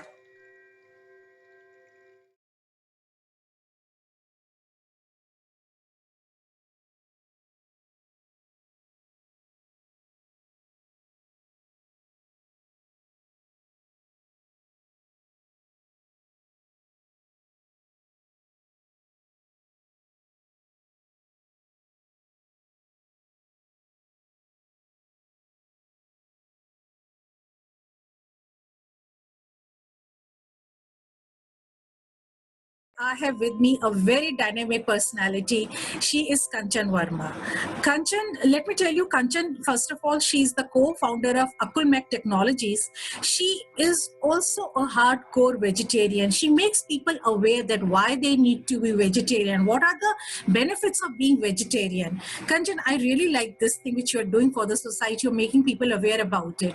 Now, since you know that we have been doing analysis of different episodes of different books, different chapters of Ramayana.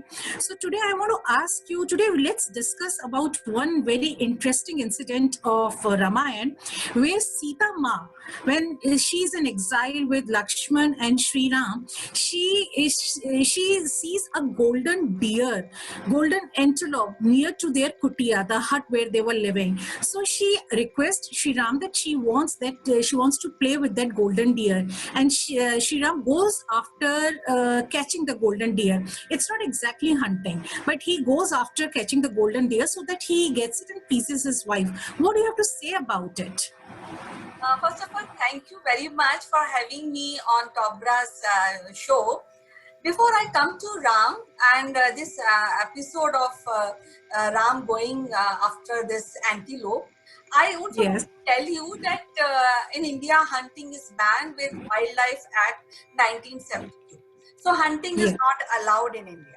But in rest of the other words, hunting is taken sometimes as a sport.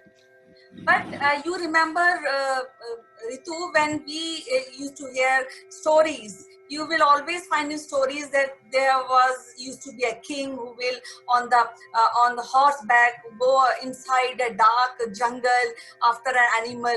So what I come to a conclusion that in olden days also, the whole party which used to come with the king will stay behind, but only king used to go for hunt.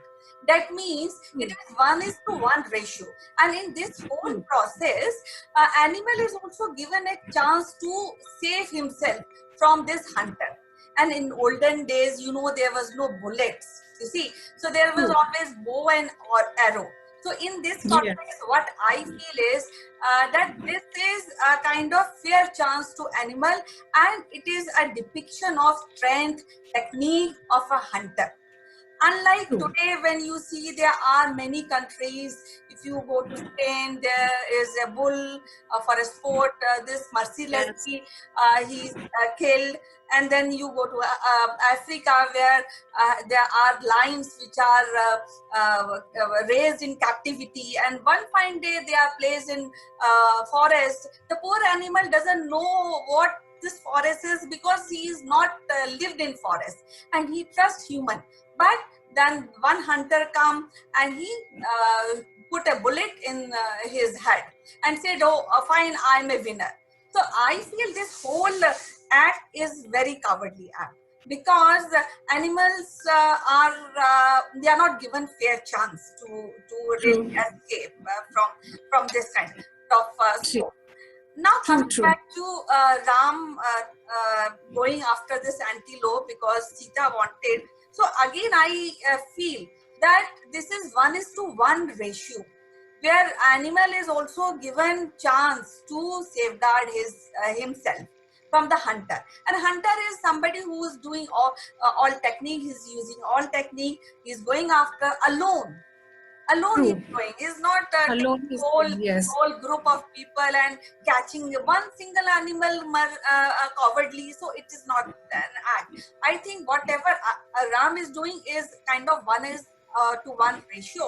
I don't personally support hunting, but still, because that was prevalent that point of time, and then I don't say that I don't want to judge Ram doing this, but I feel the significance of Ram going behind this animal is far-reaching. It is an act which teaches us few aspects, like you cannot just go on without thinking that you have to do such work. You see, what do you think about this act of Ram? See, I think that what I understand that Ram was a Kshatriya. We all know they were Kshatriyas, but he was a very kind-hearted person. Number two, there wasn't any intention to eat golden deer, although he chased golden deer, and in the process, the golden deer died also, but there was no intention of eating the golden deer. And yes, I very strongly say that Ram was a vegetarian. Now this whole act of chasing the deer, running after the deer, it was just to please his wife Sita Maiya. They were staying in exile and there was no other activity that time to do, and they were passing their time. And Sita ji, if you have read Ramayana, she was very kind towards animals. She just wanted to play with the golden deer because that was a very rare thing to be seen, golden deer. And she thought, it is something, let me also have it. Let me also have the golden deer, love the golden deer. And perhaps she may have released the golden deer also, because anyway, they were in the transit phase. They were more like hermitage staying in the cottage. So that's what I feel about Ram. And I do support your view that we should not do anything without thinking. Random acts are not really very good. Random acts are not good. And in today's time, I don't think so people would do such kind of random acts. They would definitely think about the pros and cons, and then they would go. And in India, yes, hunting is banned. So around me, I don't think such things are happening, but there are countries in world where people, they tame the lions and the tigers, and we see on various social media that people, they feel that if you are rich, this is the kind of luxury you have. You know, having a dog is not a luxury, but having a tiger is a luxury. But I don't think so this is right. I don't really support this. Yes, and wild animals are good to be in jungle rather than at home, I feel.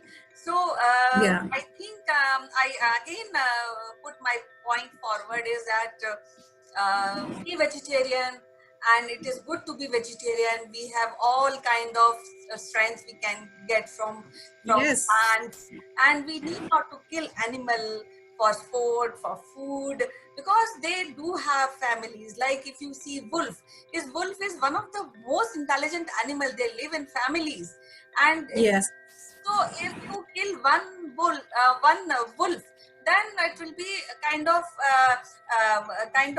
making family disintegrated. Yes, it goes with the dogs also, that I've heard people, they eat dogs, but I think we should rather love animals. We should love animals. So Kanchan, yes. I also want to add one point that Ram also wanted to give a message that you can catch hold one animal, love, give them some food, play with the animal, then don't harm them. don't harm them, don't lock them in. Right. Just leave them. Love the animal, then leave the animal also. Correct. They will also love you. Yes, Kanchan. So it was really nice having you today, and it was really discussion, the conversation we had about the animal love and Sri Ram and Sita Maya and the golden deer. I think it is going to definitely create an awareness globally, and yes, they are going to love our chat today. Thank you, Kanchan. It was really nice having you. Same here. See you tomorrow. Yeah. Bye-bye. See you. Bye-bye.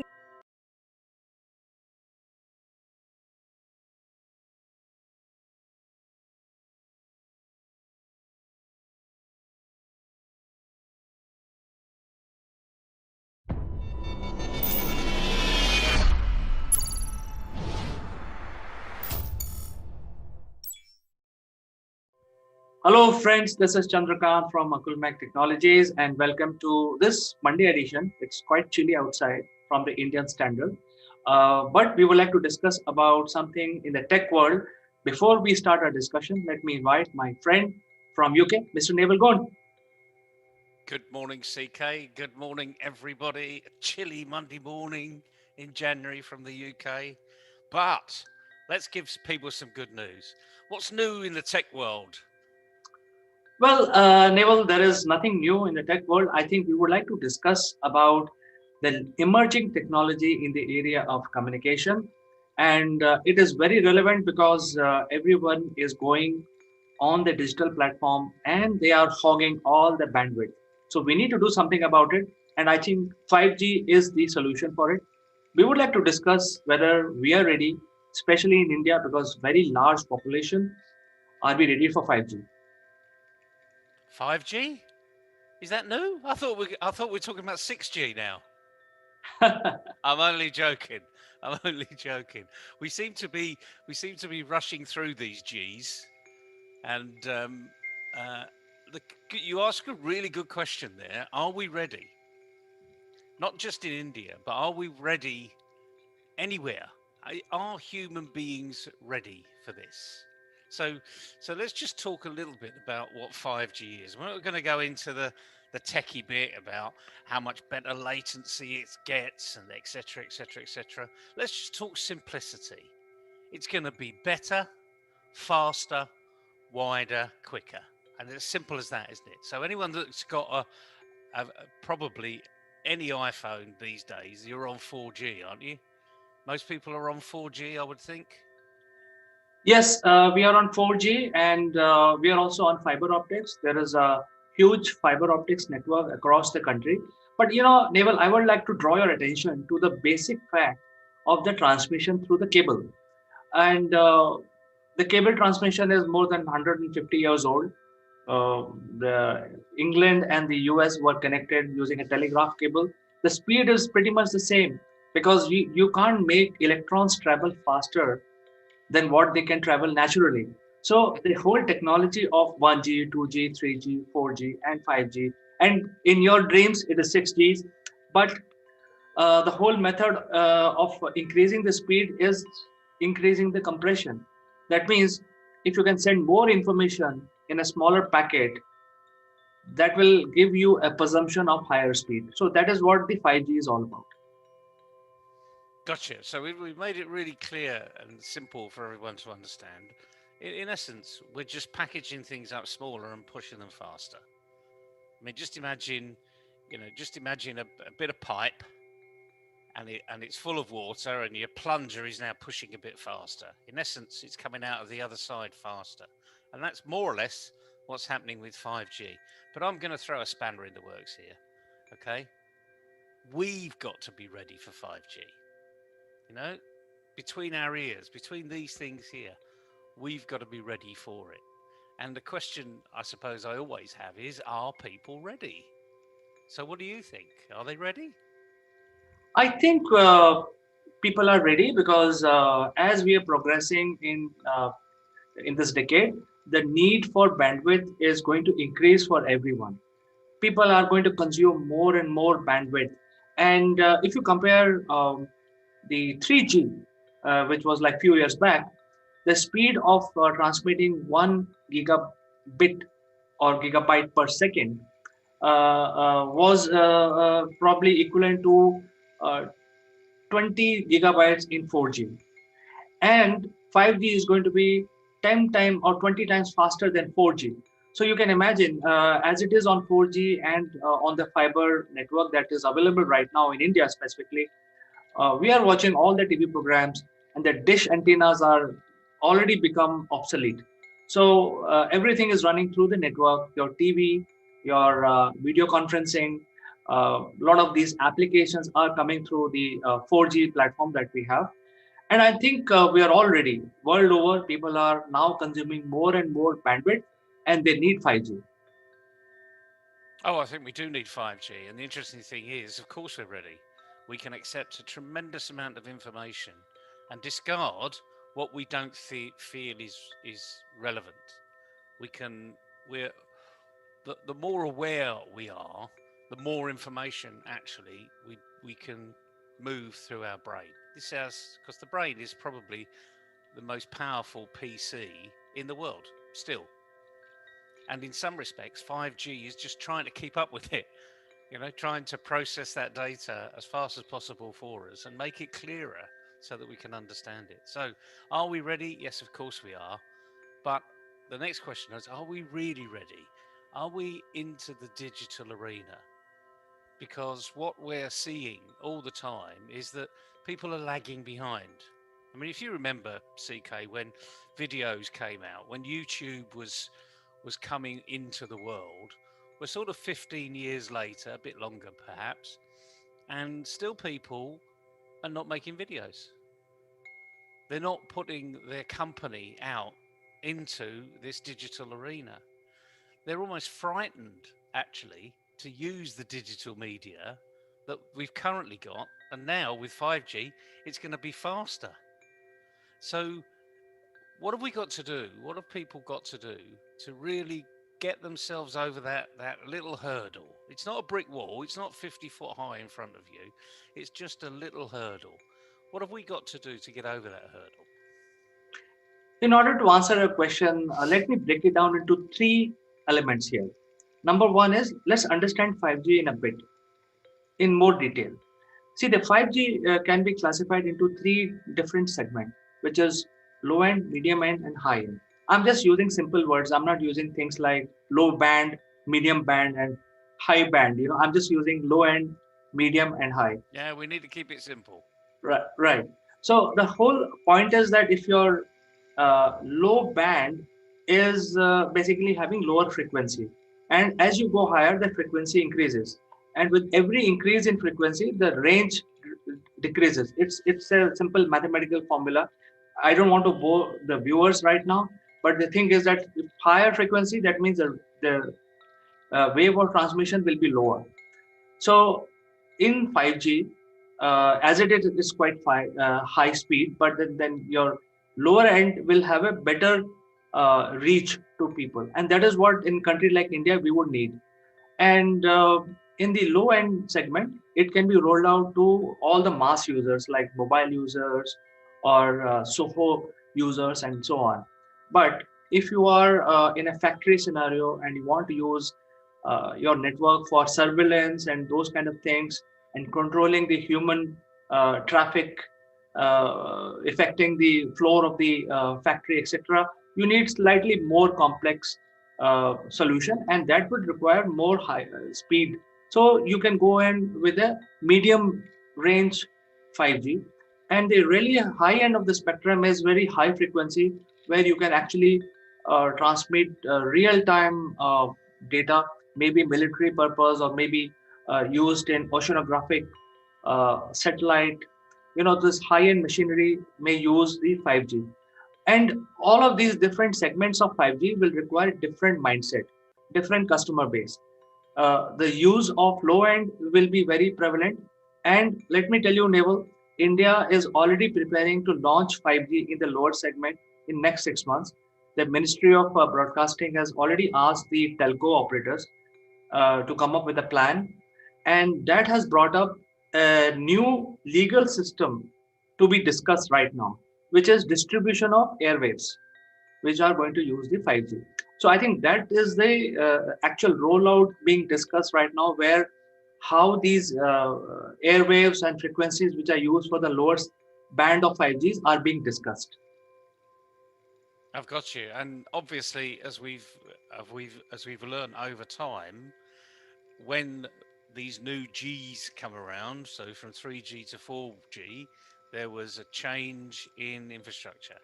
From 4G to 5G, there's an even bigger change in infrastructure, hugely more expensive, which is meaning that a lot of people are having to collaborate a lot more, which I think is probably good news. So, but going back to some basics now, we need to be getting people to be comfortable with this ever-changing technology and being aware that things are happening, but actually embracing it. Because I hear a lot of negative talk about 5G towers being put next to your house and it's causing. One group actually said it caused COVID. I mean, it was the primary cause for COVID. I mean, it's quite crazy, really.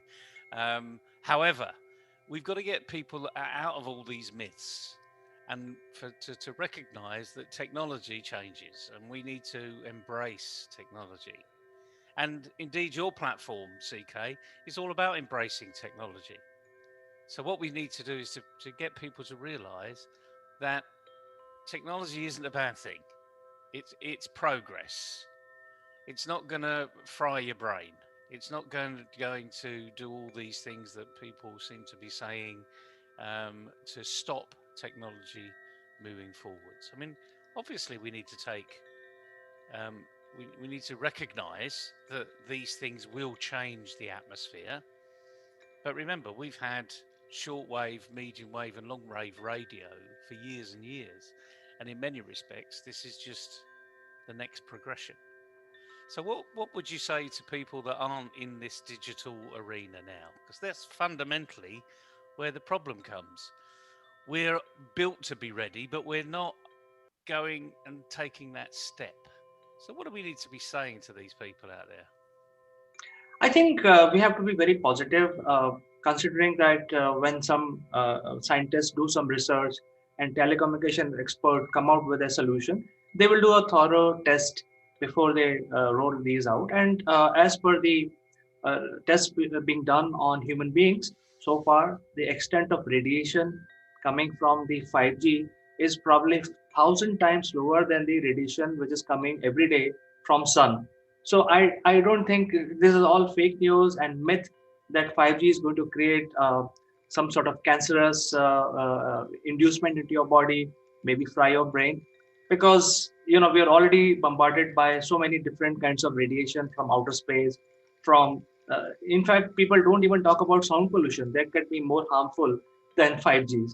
So that is my opinion. And going back to the towers, I think. Very soon, when Wi-Fi comes in a big way, or Elon Musk promoted Starlink comes in a big way, probably we will not need the tower also. The tower of these mobile networks will be thing of the past, because you don't need to transmit high megahertz through tower, but you will actually have connectivity to your mobile through Wi-Fi systems or a Starlink, which is 400 kilometers above your head.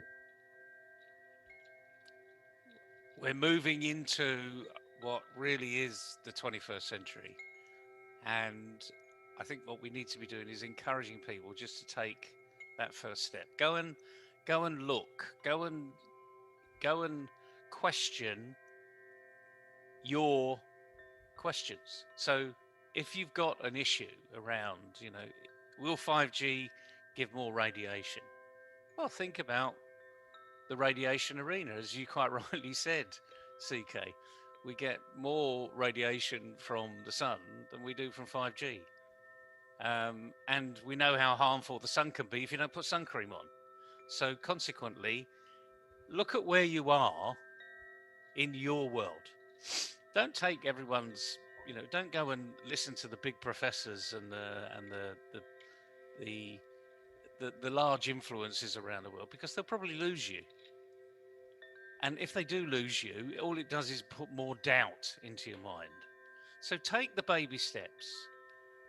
Go online, Google it, look at what's being said by the official sites, those that really are trying to explain things to you. I mean, any fool can make it complicated, but what we need to do is make this simple. On a slightly different note, lighter note, we're talking about 5G here. I would just like to get to the end of my road and have a phone signal. I mean, that's how crazy it is. I can be on a major road in the UK and I can have no connectivity whatsoever. The only thing I've got is old style radio. And even with some of those, I've actually lost the signal. So even though we're progressing here at a very fast rate, we're still actually not picking up those blind spots. And the reason I say this is, in business we got blind spots, and what we need to do is cover off those blind spots. We need to find out where they are and then cover them off. But it's been a great discussion with you today, CK. 5G is almost a thing of the past, actually, because people are already talking about 6G, and no doubt, the real scientists out there, they're all thinking about 7G. Maybe 7G is the star network, who knows? But it's been a pleasure as ever speaking with you. I hope you have a great week. Hope everyone else has a great week.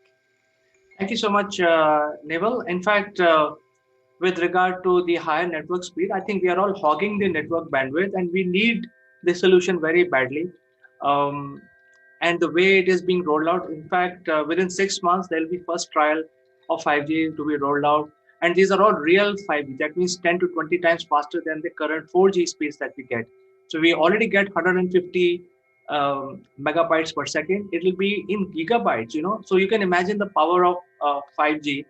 And as it is with 150 megabyte speed, the entire devices in homes and in offices are running on the 4G right now. That means all your TV and all the dish antennas are gone, and all the programs are coming through OTT platforms or through Wi-Fi. So the world has changed quite a bit. I think we are ready for 5G. We will go ahead.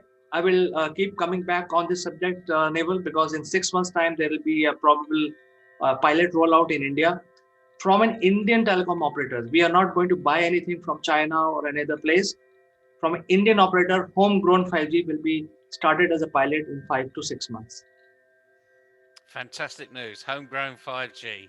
I've got a little test actually before we close. If anyone's really listening out there, okay, look up the speed of 5G and compare it to the speed of transmission in your brain. See if you can find out, Google, what's the speed of transmission in your brain. You might be quite surprised.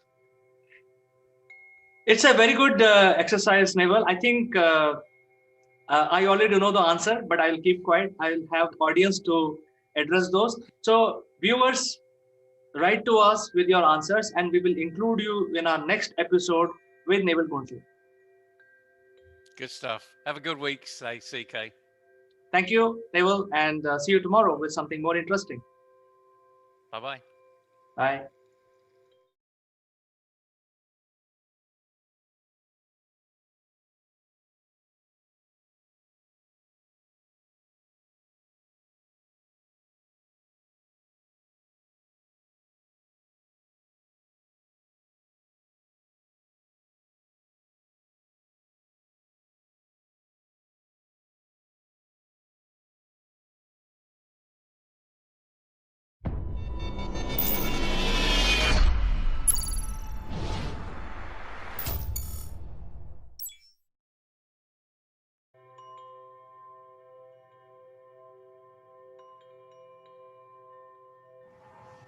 Hello friends, this is Chandrakant from Akulmach Technologies and welcome to the CEO Roundtable this Friday.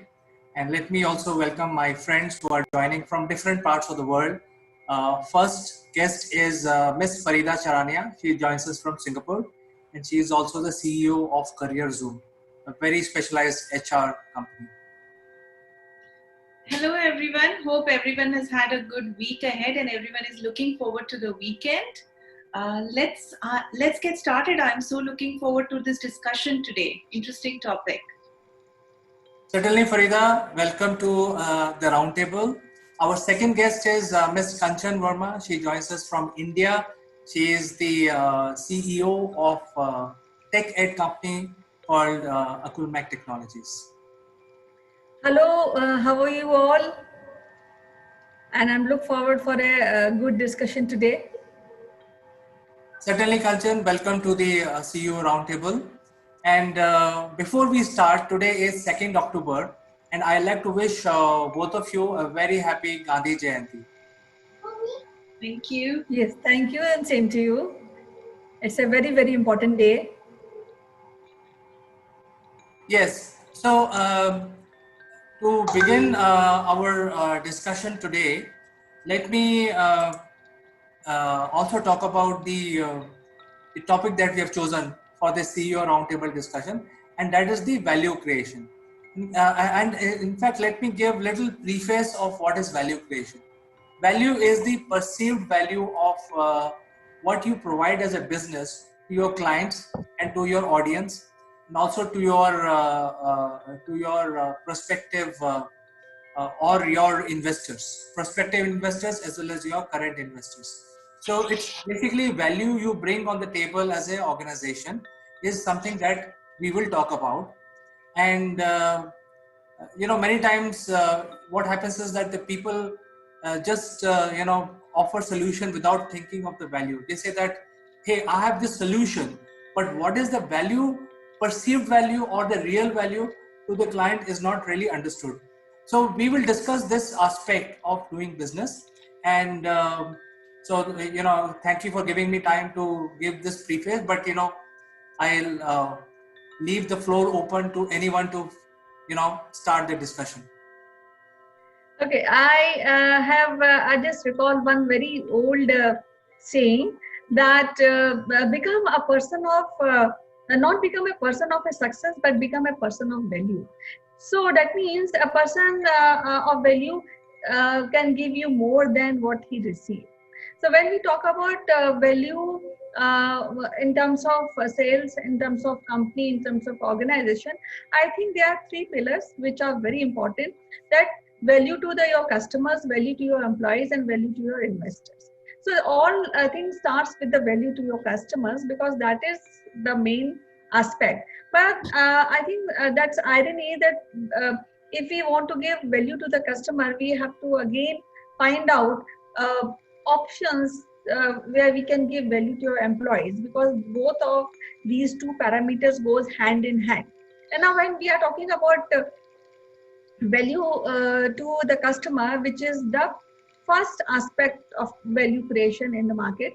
So that means we have to take care of your customers' desires, and you have to there are some products which from very early we are producing, but then we should be open to innovation. We should look after what actually a customer is looking for. And over the period of time, one customer though there are some few essential things, but of course if you add some value to it, some innovation to it, that gives altogether value proposition to the organization. Okay, thanks for sharing that, Kanchan. This was quite something that I had in my mind as well. The whole premise of creating value in a business begins with value creation. So business itself starts with value creation. It's a purpose of the institution to create and deliver value in an efficient enough way that it will generate profit after cost. That is my understanding of generating value. And just to kind of pick up from where CK was talking about, that there are a lot of services and products which don't clearly define the value that they bring to the customer. I'll go a step further and say I have seen products which probably try to find solutions to problems that no one has. So it is very important, one, to understand what is the value that your service or product is actually adding to your client's life or to your customer's life. How does it impact the entire industry in general? And creating of value is something which should be the very premise of creating a business. Because what is it that you are doing in your business? Are you actually delivering a service which is making their life easier? Are you, for instance, say, are you designing a logo that's taking away a part of their work and doing it professionally for them, and then saving them the time and cost to hire someone who can actually design a logo for them? Are you creating a website? Are you actually helping them do digital marketing? Or you selling a physical product? What exactly are you doing, and how is it adding value to the end customer? It's very, very important to be aware of what it is even before you actually start having a business idea in your mind. It should always be backwards or top down, in my opinion. Great. So I think all of us has made the opening remarks, and what we would like to do is basically discuss much more in depth. So let me start this. See, basically what happens is that when you start a new project, anyone, if you are a CEO or a project manager, you have to see exactly where, what the value that project is going to bring to the end customers. So the whole situation is that you may think that something which is very appealing to yourself, but it does not have any bearing, or you don't find too many people looking for that particular line of service. So that is where the confusion is. I would say if you look at the startup community today, 70 to 80% are in this bracket, because they see that, hey, others have done it.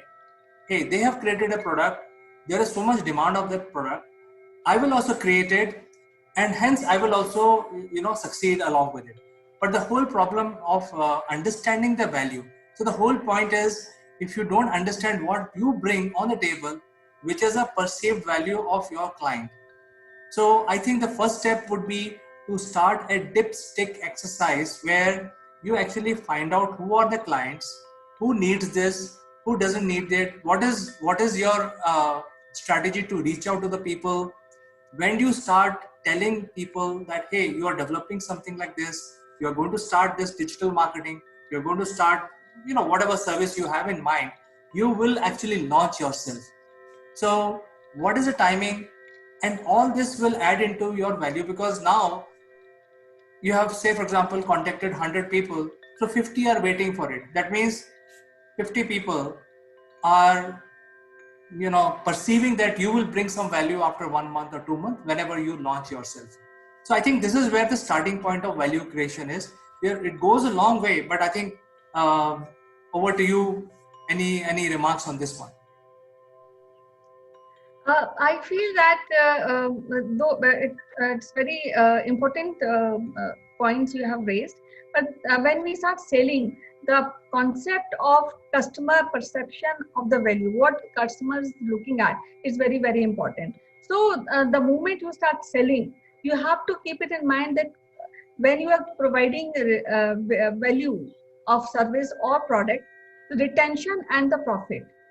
So as I was telling you, this is a cycle of value, creating a value proposition among three pillars of an organization. So when we customer retention and profit, and in return, it's again goes to when we have a profit, it goes in the organization. Then again, we have to create a value proposition to keep our employees happy. We have to provide training so that they come out with new ideas, new innovations, and we can also, there's also, you have to retain your employees. So in a way, it is a whole cycle where you are starting, as Farida said, with a thought that we are establishing a company. But then these are the parameters which you have to think. We have to think about innovative products and how we are providing this into supply chains, into distribution. So all this has to be taken care. Then we have R&D to be taken care in the organization, and thus creating value proposition in all these sectors, in all these places, to really create an organizational value proposition in the end. So Farida, before you come in, I would like to have a little debate on this aspect. See, the whole point, Kanchan, is that people are not even clear what value they are going to bring. So I think the first step would be to do a market study. For example, you create the whole infrastructure and you spend millions of dollars, basically saying that you have to build the supply chain, you have to build your team, you have to have innovation, you have to have R&D. So you have created different departments, only to learn after 1.5 years or 2 years, hey, there is no demand for it. So whatever you have been doing, spending money and building all this infrastructure will not result in any value after 2 years. So my point was that we create the value upfront. What is the value so we have to know exactly who are the buyers, and to these buyers, what is valuable. So I think I'm going to say that it's the other way around. You don't develop something which is running in your mind because you feel it, but you have to find out who are your first 100 clients and see what they need, because the need of a client is very important. So I think this is something. Exactly. So that's what I was saying, that before even you start, when the idea of creating a product or services, establishing an organization, you must know who are your customer, who are your end user, and how you can create a value for your product or services. But then along the way, I feel that when you're establishing, so these points has to be taken care along. I'll just try to, kind of just give a structure to what both of you are saying. So the purpose of a business is to create value through the work. So, whatever you are selling or trading or services that you are providing, and capture some of that value as profits, because that is the ultimate end game of any business. So that is how a business is actually expected to run. Now, in terms of value, very truly, because you are not creating a product for yourself when you are an innovator. If you are a service provider, you are not creating the service for yourself, but you are creating it for the users or for your consumers. Yeah, so I agree with you, CK, that it is very important to first understand who is your buying audience and then work top down from there, because we can't just have an idea. And it's okay to have an idea, but before actually creating a product or a service out of that idea, it's very important to understand who is actually going to be your buying segment and how will it actually make a difference. So let's take an example, and I've said this before, that very often when I see my friends in the startup scene, and I work a lot with the startup founders here in Singapore, because that is one of the services that we offer, which is basically incubation support. At that point in time, I realize when I do speak to people that they are not very clear as to what they should be selling. So very often they have a whole pitch of 20 pages which is selling what they have. Nowhere do they actually say how will it actually add value to your customer, how will it add value to the buyer, how will it actually impact their way of working, their way of life. So people are selling features, whereas they should be selling benefits. So I think it boils down to the same thing, that understand the value that you are creating as a business or a service, articulate that, be very clear, so that you exactly know how it will add value to your customer's life or to your customer's business. And that is the main thing. In my mind, value creation is of utmost important even before taking up a project. Absolutely, Farida. I think you hit the nail. Is that you have to know exactly what is the value to your immediate client, and if you don't have a list of prospective clients in your startup, then you better make one. I think that's where the whole thing boils down. You should have a list of your top 100 clients, because when you're ready, these 100 or 50 of these 100 people will buy from you, and that is how you build your network. So let's come to the point number 2, which is now you have created a list of prospective clients, and they have given you some sort of information that this is what they expect from you once you launch yourself. Number two is how much value you can demand. For example, you have created the ERP solution, you have created some sort of a sales solution or a digital marketing platform, or even a physical supply chain management, or anything. How much value that you can demand for your business, and specifically when you are actually giving certain solutions or package to your client. So I think that is where the challenge is, because I've been talking, like Farida, you said you work with the startups. I've been talking to a lot of startup who are my friends and also who are in the network, and they give me story on and on, and there's a strategy, this is what they want to do, and this is exactly going to succeed, and how it's going to succeed, but they don't have these basic building block. So how much value they should ask for is a big challenge. So Farida, what is your opinion on this one? I think pricing is definitely, it's a function of how much value actually you are bringing in, and that's precisely what value creation is. Now, not all value created is equal. Value can be created by somebody opening the door, that's a service, to, probably a scientist finding the way to actually convert the solar energy to, run electronics in your home. So values are different. Now the pricing is something, if there is a competitive space and there are other providers providing the same kind of service, you already have a reference point. But if it's a niche, and if you found a niche which did not exist and started, kind of providing services in that area, then how do you value it? So I would say that let's take an example. For instance, you have created, say, a solution which is an artificial intelligence solution, which automatically, takes away the customer's pain. If your customer actually comes on the chatbot, all the initial queries are answered already before they actually reach a real person. So what is the value that the service provider is actually creating, or the product is actually creating? It's taking away the admin task from real people, allowing them more time to focus on work which a machine cannot do. So it's actually saving them time in terms of, people investing time, manpower in terms of somebody actually going and sifting through those queries. So how do you actually define the value? If it's going to cost the organization same in the long run, there is no value. But are you actually, so what is the value? So you are increasing productivity, as a service provider, or your product is increasing the productivity of that organization. It is fine tuning the time to respond. Eventually it will also impact the cost in a positive way. So it will actually bring down the cost. So value is basically a function of all those three things.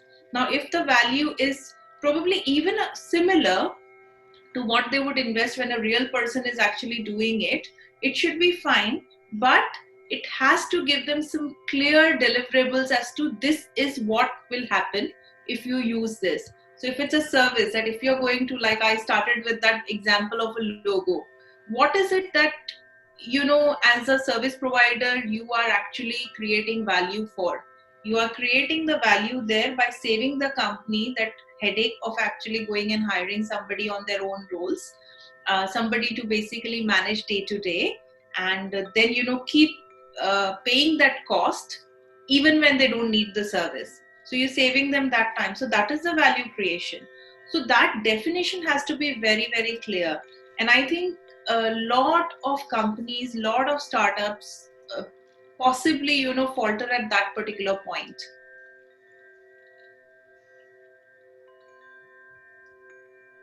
I'll take an example of from education field, because now everything is digitization, and I very much agree about the pricing factor which Farida has discussed. So, for example, now suppose if we are talking about online education, for example. So, what happens nowadays? From very long time, children sit in front of screen. So, in case if we want to some additional uh, know-how to a children. So the package or the company should provide a lesser screen time and on a lesser price and more learning outcome. So in this way, it creates a value proposition for children and for parents, and of course for the company. They built a name in that sphere. So I think all these comments that you made, both Kanchan and Frida, they are very valuable. So let me summarize all this. See, I think in terms of value, the thumb rule should be 10x. That means if you are able to give 10x value to the client, considering all the examples that you have quoted, Farida and Kanchan, that lesser screen time, for example, is a value, how much that will save the client. For example, Farida, you mentioned about how much time saving that person is going to have because they are using some XY technology, and what is the value of that time for the client. So I think all these parameters needs to be evaluated and computed, and the thumb rule should be 10x. And if you are able to give 10x value to the client, you take 1x out of it. So I think that is what I would like to say. You give 10x and take 1x out of it. Absolutely. Couldn't agree more. All right. So I think we have discussed the first aspect is, first of all, you have to know exactly which is your client and what is the value you bring. Second is how much value you want to assign to yourself. And I think all of this should go into planning. Even before you start rolling out or investing money in setting up your business, you should have a clear idea of what is the value you bring on the table and for whom, and how much is the value of your business. So a copycat, for example, will not succeed because a copycat, he may be sitting in some other marketplace, and guess what, he would have already done his market study and he knows exactly which are the clients who will buy from him. So you can't look at the success of somebody else and drive in some other market. So I think that is something which people should have clarity. So number 3 point in value is, when you actually create a value, how long this business will be valuable. Maybe if I have to throw example, when we were kids, our parents bought a car and they ran a car for 20 years and they used to feel proud. In fact, we had a car in our home which we had for 30 years. So we used to feel very proud about it. We bought this for some 5,000 rupees. Now it is, after 30 years, still running. So the whole point is that is not the case anymore, because if you are in 50s and 60s and 70s, a car manufacturer could project his business. If I sell my car, people will use it for 30 years. That means even after 60 years, I will still be in business because they will be buying spare parts from me. But that is not the case here. I mean, car has become more or less like a mobile phone. People use it for 5 years. So even a heavy machinery industry like a automobile, the life is 5 years. So I think what is the value that you bring on the table and how long that value will be. And I have a fourth connotation after that, but I'd like to take your opinion on this one. I think, I kind of agree with everything that you are saying, because honestly, that's exactly how I feel as well. And I think it's very valuable. Also, like in today's world, this whole COVID situation has rocked the global economy so strongly. Yeah. And with these challenges, there are opportunities to pivot and find virtual solutions to meet the needs of the changing business landscape. Now, in this thing, I see a lot of mushrooming companies coming up with a lot of offerings. But here the key is to actually find value. How do you get heard in a noisy world? You do if you have the value. And it goes down back to the drawing board, where you define the value, understand who are the people who are going to actually get that value from you. How are you going to price it to return the value to you in terms of profits? And how long will your proposition be valuable? What is the life cycle? Is it going to be valuable for 1 year, 2 year, 3 year?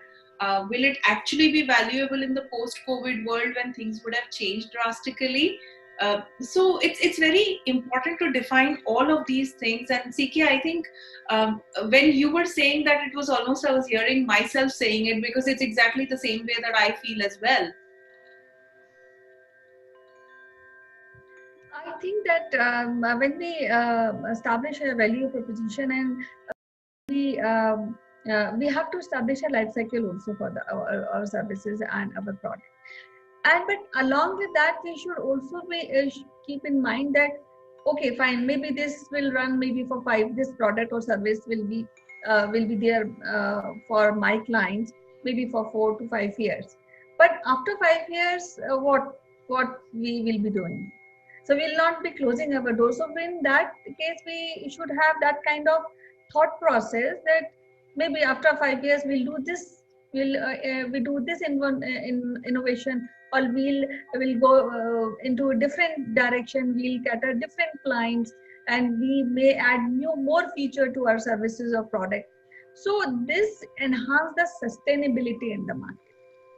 Yeah, so that is also very important. Sorry, I thought you had finished.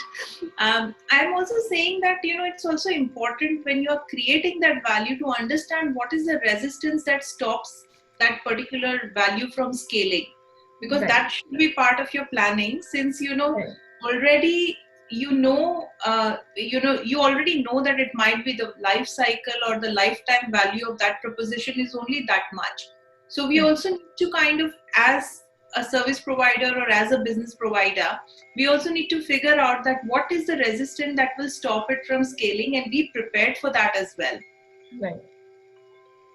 So I think from both of your comments, which obviously coming out from successful business that you have run in the past, I think the fourth point in terms of value is the diversification. Because what is happening is, if you don't diversify, then there is a limited shelf life of your offering, of your value. And after the value is exhausted, your products or services will not have any need, because the industry has moved on. There are new things which are coming in the market, and you have become outdated, obsolete. So I think the fourth point is to diversify your offerings in terms of keeping your business alive and sustained. So let me just end with a simple example. We have all heard of a company called Nokia. They started as a paper company 200 years back, and they became very successful. And eventually they became a high-tech company. And today, when we use our mobile phone anywhere in the world, we actually go through Nokia technology. The whole impact of Nokia is so profound on today's world, is that you cannot use your mobile without going through one of the Nokia endpoints or a server. Yet the company is no longer existing. They've lost their market share. Nobody knows about Nokia anymore. I mean, they know, but they keep launching their mobile devices, but it's not really great. So having reached really the top end of the market, they simply vanished. And they vanished within a period of 1 year. A 200-year-old company, what it took to vanish is only a couple of months, like to be precise, 8 months. So I think the point is diversification, and I'll leave the floor open for you guys to comment. Yes, actually diversification is very, very important aspect of any business. For example, I'll take example from an education field. Now, suppose if we are providing a math courses online, so after some time, people will also get bored. What math? So we have to come up with new, maybe Vedic math or maybe abacus. So these we have to integrate with that. Now after that, what we cannot keep on teaching abacus, though math is is a base of a base subject. Then we have to add maybe coding, which can very well integrate with the math education. So likewise, step by step, it's very essential to really upgrade the business offerings to the client. and then this create a value proposition. Yeah, I think absolutely, because just to kind of, understand where the diversification should actually start, because it shouldn't happen that, in a matter of few days or few months, the company actually becomes obsolete. So we don't just have Nokia's example, we have Skype's example. I'm like, bro, you had 7 years of head start on any other, system like Zoom or, Teams, etc. What happened? This was your opportunity. What happened? So it is very easy to kind of, go out of sight, out of mind. If there is not enough engagement, if there is not enough diversification, and there is not enough, alignment with the market. So yes, I mean, on that, I would say that you got an idea, great. First, find the right people. Two, explore together. Third, just make it happen. But don't forget the thing that the basis or the premise of anything is value creation. And don't forget that in that enthusiasm to get something going. So I think today's discussion was very meaningful, especially for the SME segment, the startup community, or whoever, a young entrepreneur, whoever wants to start their own company or some small group or anything in life. I think the 4 parameters, which are the really basic parameters of starting a business, is find value, uh, value, how much to value, um, what to sell, whom to sell, and diversify at the right time. So these are the 4. Our expert guests have given us this wisdom, and I thank you, Farida and Kanchan, for joining us in the roundtable. Thank you. Thank you very much. Thank you very much. So we will meet again next Friday with some other engaging subject related to business. Until then, bye-bye. Bye.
Hello, friends. This is Chandrakant from Akulmach, and today in the tip section, I would like to cover about something which happens with everybody.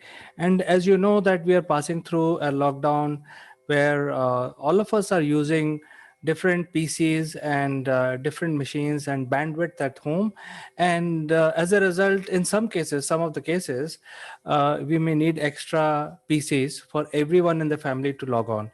And usually it happens that when you buy a laptop, you always buy top of the line laptop. For example, today if you end up buying any laptop, it would be having at least 8 GB of memory. But after a couple of years, this will become obsolete. So when you buy your laptop, you always tend to buy the top of the line laptop with the best processor, best memory, and best hard disk. But after a few years, these hardware become obsolete and hence not usable, and then you are forced to buy a new laptop after 3 to 5 years. Now, all of these laptops, you don't discard them. they keep lying in your in your real estate and keep occupying simply because you have a lot of data on those laptops. So I came across a situation where I had many laptops lying for past 10 to 15 years with different configuration, and I wanted to use them. I needed it for giving it to my kids and the family and so on, and they should not feel left out because of this digital onslaught. So I called the technician. That guy came and said, let me show you the type of laptop that I figured out. It's basically top of the line a Dell laptop. As you can see here, I'm trying to show you. This is a very good laptop, very lightweight, red in color, very jazzy, but it has only 30 GB of hard disk and 1 GB of memory. Now the technician, when he came home, he said, look, we can't do anything with this because he can't even load Windows 10 on it, and the memory cannot be upgraded beyond 2 GB because it does not have the extra slots, and the upgrade cost will be as much as the cost of this buying a new laptop. So then I felt that this technician is not helping me, and I have to do something, and I don't want to throw this laptop. It's a very beautiful, bright laptop, as you can see, and it's from a brand called Dell. It's a very good quality laptop. I don't want to discard it. So I did my research and I found a solution. The solution is you can actually get rid of Windows completely and use this Intel hardware with 30 GB of hard disk, and download a free operating system which is very user friendly, and it takes hardly half an hour to prepare your laptop without any external help. So I just want to talk about that and probably give you a live demo what you can do and how you can do without knowing anything technical. It's not a technical job. All you need to do is you need to follow the steps that I'm telling you. But before you start, you have to ensure that you bring a device like this. This is a pen drive, a flash drive, at least 4 GB. It must be lying somewhere in your house. You can get that. Make sure that you back up your flash drive, whatever pictures, data you have. Make sure that you don't because this will be overwritten, this will be formatted, and but make sure that this drive is there for this purpose. And what we are going to do is with this drive basically is make this drive a bootable drive. That means I want to boot this red color laptop using this drive, not its hard disk.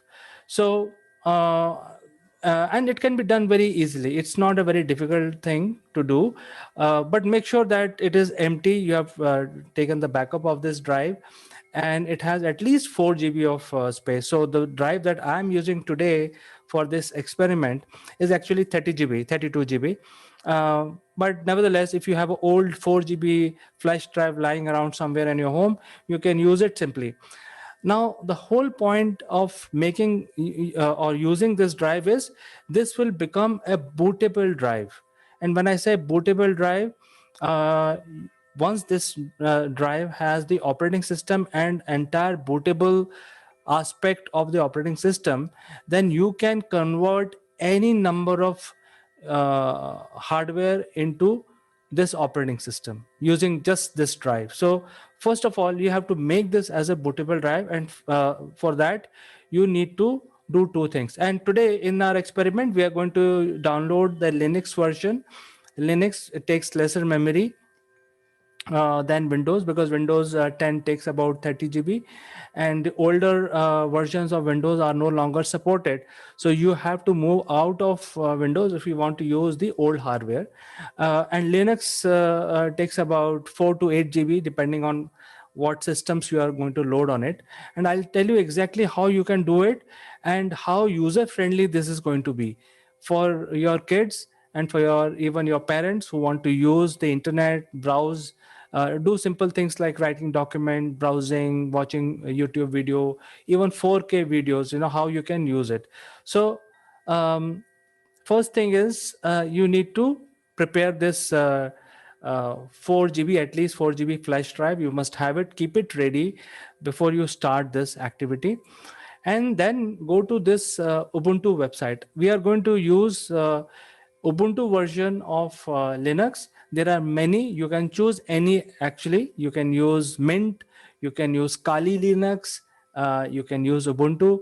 I'm going to use Ubuntu. It is just my comfort, but if you're comfortable with any other thing, just do it. All of them have pros and cons. You can go through the internet and read about it. But I feel Ubuntu is very user friendly.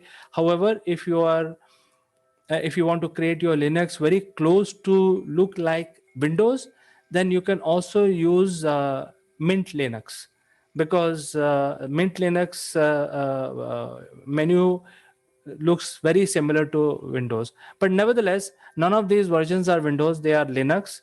And so if you use Ubuntu, many of these things are pre-built in it, like Word and all that. We will see all that as we go along.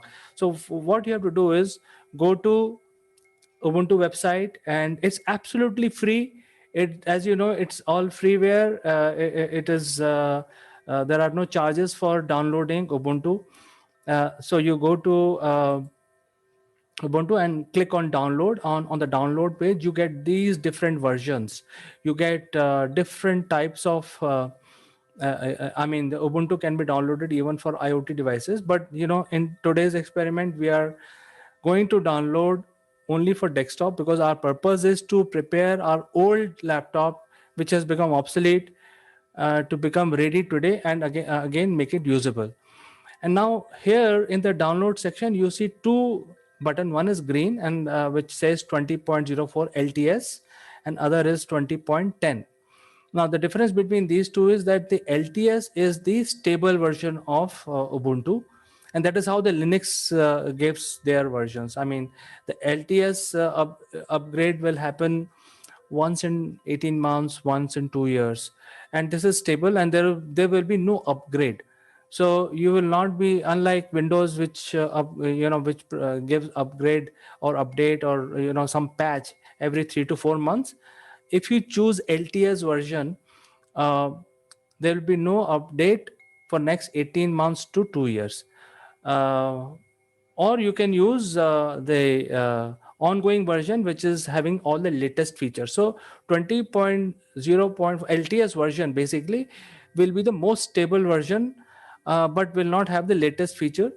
But if you want to go with the latest feature which are getting added as you're downloading it, then go for 20 and this version, and which is good enough. I've experimented with both are equally good.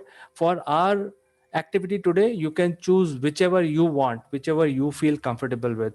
So for today, we will click on this one, which is the latest version, 20.1, and it start downloading, and it'll just say that thank you and etc., and straight away, without any permission, it downloads it. Depending on the speed of your network, like for example, if I have a 256 Mbps line right now, it'll take hardly 2 minutes to download. And but nevertheless, it should not take more than 10 minutes to download. It is just 2 GB file which you can download.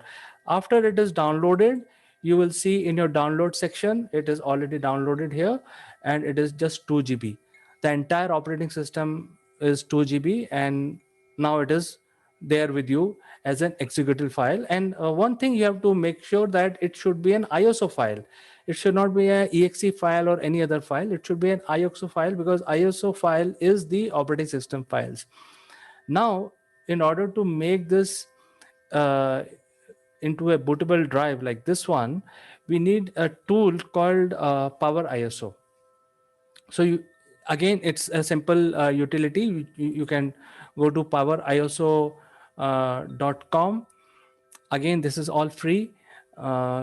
Just click on download, and it will download. It will take you to the next page, I'm sorry, where you can choose what version you want to download. So typically, if your systems are 32-bit, your laptop which you want to migrate is 32-bit, migrate the ISO, take this software for 32-bit. If your operating system is chip is 64-bit, take this version. So make sure that you choose the right versions of Ubuntu as well as Power ISO. Download all of these guys. Once you click on download, it will download very quickly, and as you can see, it is already here. It's downloaded. It's a very small application. It's hardly 4 MB application. It downloads within few seconds. Once it is downloaded, you kickstart the Power ISO, and it has many things, so we don't want to confuse with the what other features it has. But click on the tools. What we are looking for is the tool section. Click on this option, and you will start seeing a drop down menu. And what we want to do is basically make a bootable USB drive. This is the option that we want to use. Basically, what will happen is once you click on this, it will ask you to provide the ISO file of Ubuntu. And it's a very simple process. Just download the ISO software, start it, choose, click on tools, go to this option called create bootable USB drive, and then supply the Ubuntu, the version here. And then at this point in time, you have to insert, before you go ahead, insert the drive into the USB port, and the system will recognize and then copy everything into this drive. Now this drive will become a Ubuntu bootable drive. Now this is ready. Once this is ready, it will take hardly 5 minutes to create the entire system. The Power ISO software will make sure that the Ubuntu is copied properly and it is also bootable. What you need to do now is take the new laptop like this one here that I have, and insert the USB drive into this laptop like this. And once this is done, you start the laptop. When you start the laptop, just before it start booting from the hard disk, you press F12 depending on your make. In my case, it's a Dell PC, so I have to press F12 many times. I have to continue pressing after every 1 second, keep pressing F12 as soon as the PC starts. So that will actually bring the BIOS of the operating system of the laptop. And once you see that BIOS, all you have to do is basically you have to tell the BIOS of the laptop to boot from a USB, because right now it is set booting from the hard disk. This is the address of the hard disk. So you have to tell the BIOS to boot from the USB. So it is simple as selecting this option, save and restart. So when you restart, your laptop already has the bootable Ubuntu flash drive in it, and this time BIOS will recognize USB as a bootable drive, and it will boot from the flash drive. Once that happens, immediately after a few seconds, you will be given this option. And here, depending on which country, what language you want to install Ubuntu, obviously for me it's English, but whichever country you are in, you can choose whatever language you want, and you have to choose install Ubuntu. That's it. So you just install it, click on install, and this guy will install Ubuntu on your PC. And now, once you remove the flash drive, you don't have to do anything. Your PC is ready, and it has everything. It looks like Windows, as you can see, is exactly like Windows. It's not Windows, but it looks like Windows, and it has built-in utilities like instead of Word, it has the writer document. It has presentation. It has a lot of games. It has a browser and things like that. So it has already everything in it as part of the OS, and you can use it just like Windows without any complexities, and all of this will come in about 4 to 8 GB depending on what softwares you choose. And the best part is, since this is Linux, it is open source. You can make everything your own specification. So as you become more expert in using this, you can change all of this. Right now this is in this color. You can change it to maroon color, or you can change it to orange. You can change the picture. You can, suppose you don't like the file manager, you can get a new one, a freeware from Linux website. So there are so many variations you can do. So you can you can create your own version of Ubuntu the way you want it. And unlike Windows, which you are stuck with one particular software, here there are more flexibility. And the best part is, now I can use my 30 gig hardware which was lying without any use. I can now again use it. I can watch my videos.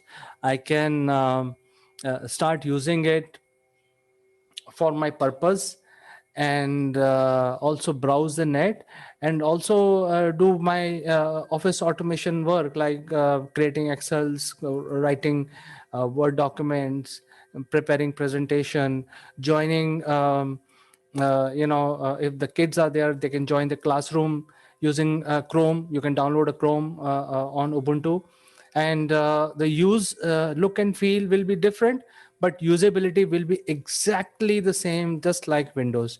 So my friends, this is a tip for making sure you're kickstarting use of your old hardware which is not usable, just lying around. You don't know what to do with this. You don't want to throw it, because when you bought it, it was really the top of the line, and you spend a lot of money buying it, but it is not useful now. You can make it useful by following this process, and you don't have to be a technical person. You just follow the guidelines that I have given you. All you have to do, just to summarize my points: download ubuntu.iso file from ubuntu.com, or Linux, Mint Linux or Kali Linux, whichever you feel. Any operating system, they are all the same. They are very user friendly. Download them in your hard disk. Get a flash drive, at least 4 GB. Make that as a bootable flash drive of your operating system of choice, like Ubuntu, Mint, or Kali Linux. Then you need to boot the laptop which you want to transform using this flash drive, and voila, you get your laptop working. Now in this laptop, it has only 30 GB. Now I have 8 GB of operating system and my data files, and I still have 20 GB spare to fill in more stuff in it. So this is now useful. I don't need to throw it. I can use it. I can give it to kids. I can give it to my parents, and they can use it. So this is a small tip for today, my friends. Do engage with me. Let me know if this tip was useful for you, or you have any other suggestion, and we can include your comments in the next video. Until then, I'd like to say goodbye.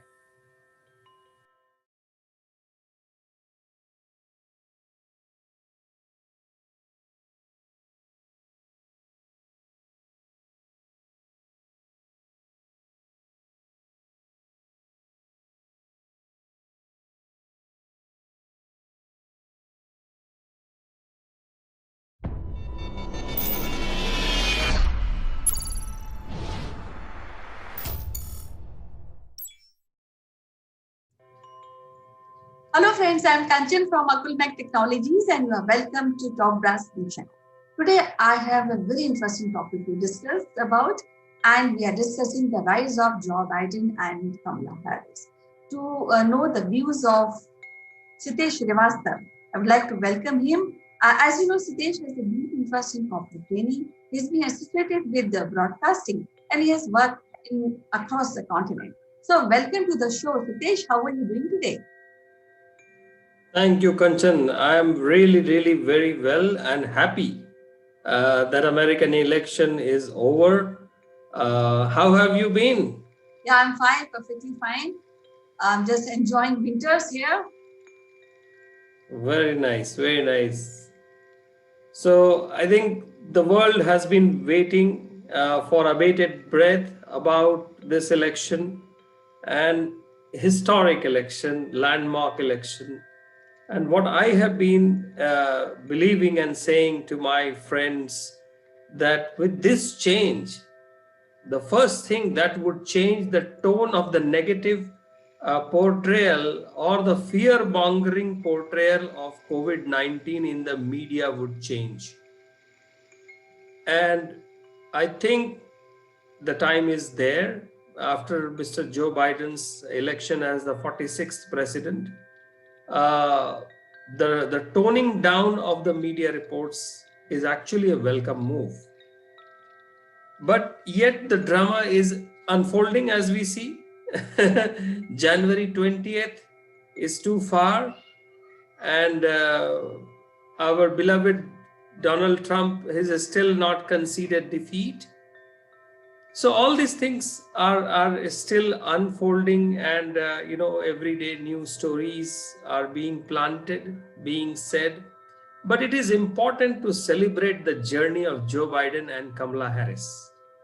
And the man who was youngest senator at one point in time, and he has couple of times lost as well in this presidential circuit, presidential bid, was twice vice president. And it is debatable by many people how good or bad would he be as a candidate. But it is very important to see his journey, Kanchan. And of course, like millions of others around the world, Kamala Harris rise to bring break the glass ceiling of American politics is really, really incredible story. What is your take? Yeah, do you know that there's a rise in gold and silver in NSC when we heard the news of Joe Biden elected as the president of the US. But when I'm talking about as a profile or a personality or the character, I feel there's a long achievement as compared to other presidents of US, because Biden was ranked as one of the least wealthy member of Senate. So that is one point which is favorable to him, because he has a connect to the people of US. A part of this, he also proposed finance reform in the election in his first term. So in these things, I think he's very close to Narendra Modi, who time and again is telling people that he should spend less on election. And is also talking about curbing the financing which are being spent in election. A part of this, Biden was the first to speak about gay marriages at a human rights campaign event in Los Angeles in 2012.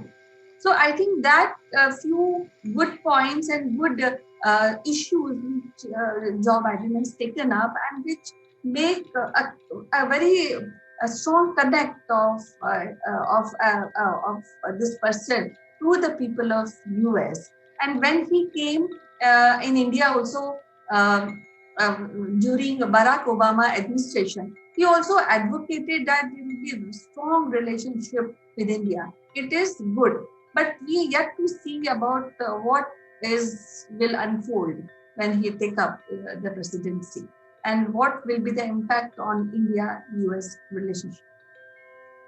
Correct, Kanchan. So he will not have a very smooth time in the Senate, and that is for sure.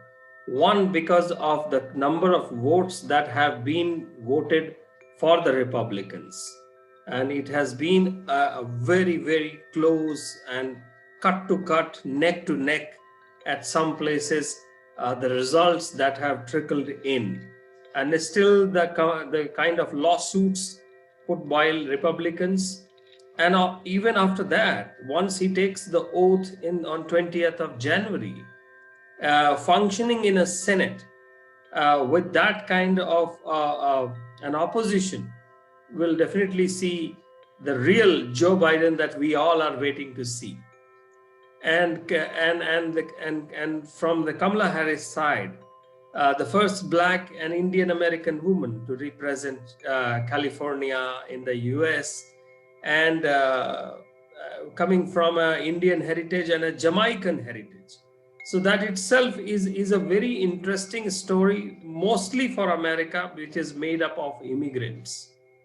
So I think it is very, very important, the challenges that he has, the one that he promised on the election trail, that he kept on talking about, and he spoke about jobs, economic recovery for working families, affordable quality health care, equality for people with disabilities, ensure the future is made in all of America, and securing a clean energy future, advance racial equity in the new economy. So he has made a lot of promises on his election trail. Combine that with the statements of Trump from since January that we have been seeing, and the approach, his approach, Trump's approach with the press, and his handling of the pandemic. Combine all of this with the mood in United States, all has contributed to this election. And I think this is a welcome change, a fresh change, which the American electorate is looking forward for. And I sincerely hope this brings the much needed relief, as some of the news reporters were seen crying on CNN and other websites. They were seen crying, and one person, I don't remember his name, he said, "Today we can say that in politics, character matters." So the kind of outpourings of the news anchors is really, makes me believe what Joe Biden said. It is time to heal America. What do you say? I also want to add in this, because the relation with China and sustaining a balance in Asia will be an important international challenge for Biden. Though Biden plans to increase the number of high-skill visa, including H-1B, and eliminate the limit on employment-based visa by country, which is, I think, a welcome move, especially by Indian professionals, isn't it? Yes, and I hear that there are talks about some 500,000 visa applications getting approved when his administration comes in place, and a lot of not only visa challenges, but there are challenges with the immigrants. And I also read somewhere a lot of Muslim population in the United States, they came out for voting. Which is a healthy sign of democracy, as they quoted and analyzed it. So the amount of frenzy that was seen, despite having a pandemic, people did a mail ballots, and very few people went for the voting centers. Yet Joe Biden was able to manage the maximum number of votes for any American president so far. And that tells a story. At the same time, Kanchan, it is also a little bit of a to take it in the stride, the age factor of Joe Biden, 77 years of age, one of the oldest American presidents to be elected. And the rumors that were spread about his health, and other rumors that if something happens, whether Kamala Harris will take over, and all such things, what I feel is that it is really good for America. But you must realize, Kanchan, that China has still not congratulated Joe Biden as we speak. Right. And this speaks volumes about the diplomacy that is at play in international politics, isn't it? So I was just talking about the visa related thing, and I feel that Joe Biden is expected to reverse the Trump move, which invoke work permits to spouse of H-1B visa holders. So that will be a great impact to large number of Indian families in US. And as we talk about Kamala Harris, though it's very it's I think a rise of Indian Tamil and Afro-Jamaican ancestry. She's from that background, and I'm just going through his profile, her profile, and I find she has worked tremendously on the issues like criminal justice reform, LGBT rights, and public safety. So these are few core issues which can connect any political person to the people, and I think these are the issues which need to be discussed not in US but in India also. And though we have LGBT rights already at place, but then there has to be criminal justice and public safety, which are these topics which we need more reform, isn't it, Suresh? Yeah, so Kanchan, it is about the new promises. It is about the promises that were made on the back of what Republican administration was doing in last 4 years, and especially the Mr. Trump's administration's response. So a lot of policy reforms are needed. Uh, and it will not be an easy task, as I mentioned, because of their presence of Republicans in the Senate. And but knowing the combination of Joe Biden and Kamala Harris, I think both complement and supplement each other very, very well. And it seems to be the same kind of a team when Barack Obama had teamed up with Joe Biden for 2 terms. And they were always on the same page. And I think that is what we need to see with Mr. Biden and with Ms. Harris. And talking about Kamala Harris, I think she is very, very clear what she has been fighting for. And the America, she's proud of the America where she has been raised, and she will go for everything that from a policy change, for the reforms change, like marriage equality she fought for. And I was reading some case by some Sikh man, trying to get a job into California government department, and they had asked, they didn't have a mask for him to fit because of his beard. And she fought for the American government policy, basically. She defended it. So now that is being also raised as how much she would be for the immigrants. But nevertheless, we must not forget that American politicians, like any other politicians, they would, first of all, they need to heal their own country before they start taking the leadership positions or pole positions in the international politics. The world would react.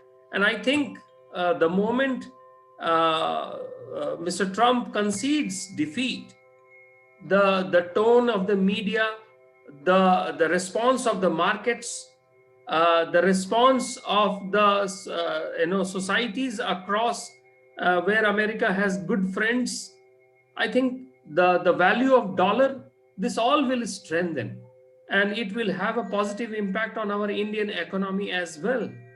And our Prime Minister has already congratulated both Mr. Biden and Harris. And I think our Prime Minister and his administration will have to make new relationships, and these new relationships will have definitely some change from the previous relationship that was built over last 4 years and couple of visits of Mr. Modi. Right? Yes, and we look forward how this relationship move ahead. We have to really feel and realize that still the friendship of India and US is strong, enough to take up reforms, to uh, take up all other aspects of development. So it was wonderful talking to you, Sitesh, and we'll meet again in next episode. Till then, bye bye. Take care. Thank you. Thank you, Kanchan. Have a great day.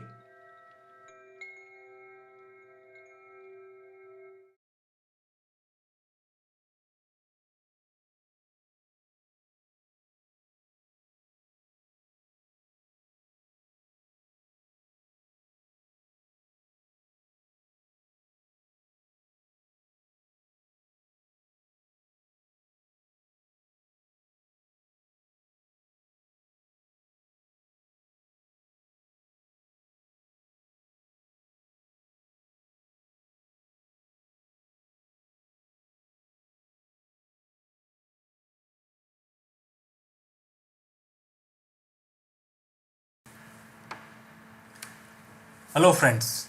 Welcome to Top Brass. This week, I would like to draw your attention to one of the leading story which happened last week. And in this program, we will not talk about the unrest in northeast part of Delhi, but a news which is related to this particular episode. And this is regarding transfer of Justice Muralidharan. Now, as we all know, Justice Muridharan has been a remarkable judge. He has given some great judgment which had far reaching effects on the Indian society. He is a remarkable, to the core professional, a legal luminary. Uh, you know, he is the best judge, one of the best judge in Delhi High Court, and he in level of seniority he is number 3 in Delhi High Court. Now what happened is that during the Trump's visit to India, there was a little bit unrest in northeast part of Delhi, and there were the rioting going on. And during this period of rioting, there was certain area, small area in northeast Delhi, was on boil, and there was little bit of law and order situation. Then there is a lawyer who are the sort of a lawyer and the activist, human right activist, and basically Mandars. They are the father and daughter. So the daughter Mandar brought out a petition in Delhi High Court, saying that the people are having a lot of problem, and the ambulances and the police and safety and so on is not reaching the people in that area on time. And this was brought out, and it's sort of an emergency. So normally judges sometimes also hear cases in their homes. So this is exactly what Justice Muralidharan did. In the middle of the night at his home, he called his another judge, his fellow brother judge, and then he gave his ruling that hey, Delhi police should provide protection, and that is 1:30 in the middle of the night. And in the morning, what happened? So the next hearing for this particular case was set up at in the afternoon, around 1 o'clock or 12:30. In the meantime, in the morning, when the judge resumed his activities, there was another petition filed by this time the Mandar, the father, who is also a well-known lawyer and also an activist, related to the same incident. So what happened is that now these cases are being sent to Justice Muralidharan's court. Now he has got two petitions filed, and then so he was going through the cases, and it was in the courtroom, and then there was a lunch break in between around 1:30, and by 2:30 the order came out that there are certain things that Delhi police is lacking, and there are certain words which were used like unprofessional and so on and so forth. But so this is what has happened, and this created a little bit of news. However, the news related to the incident, which is the rioting, is much bigger than this one.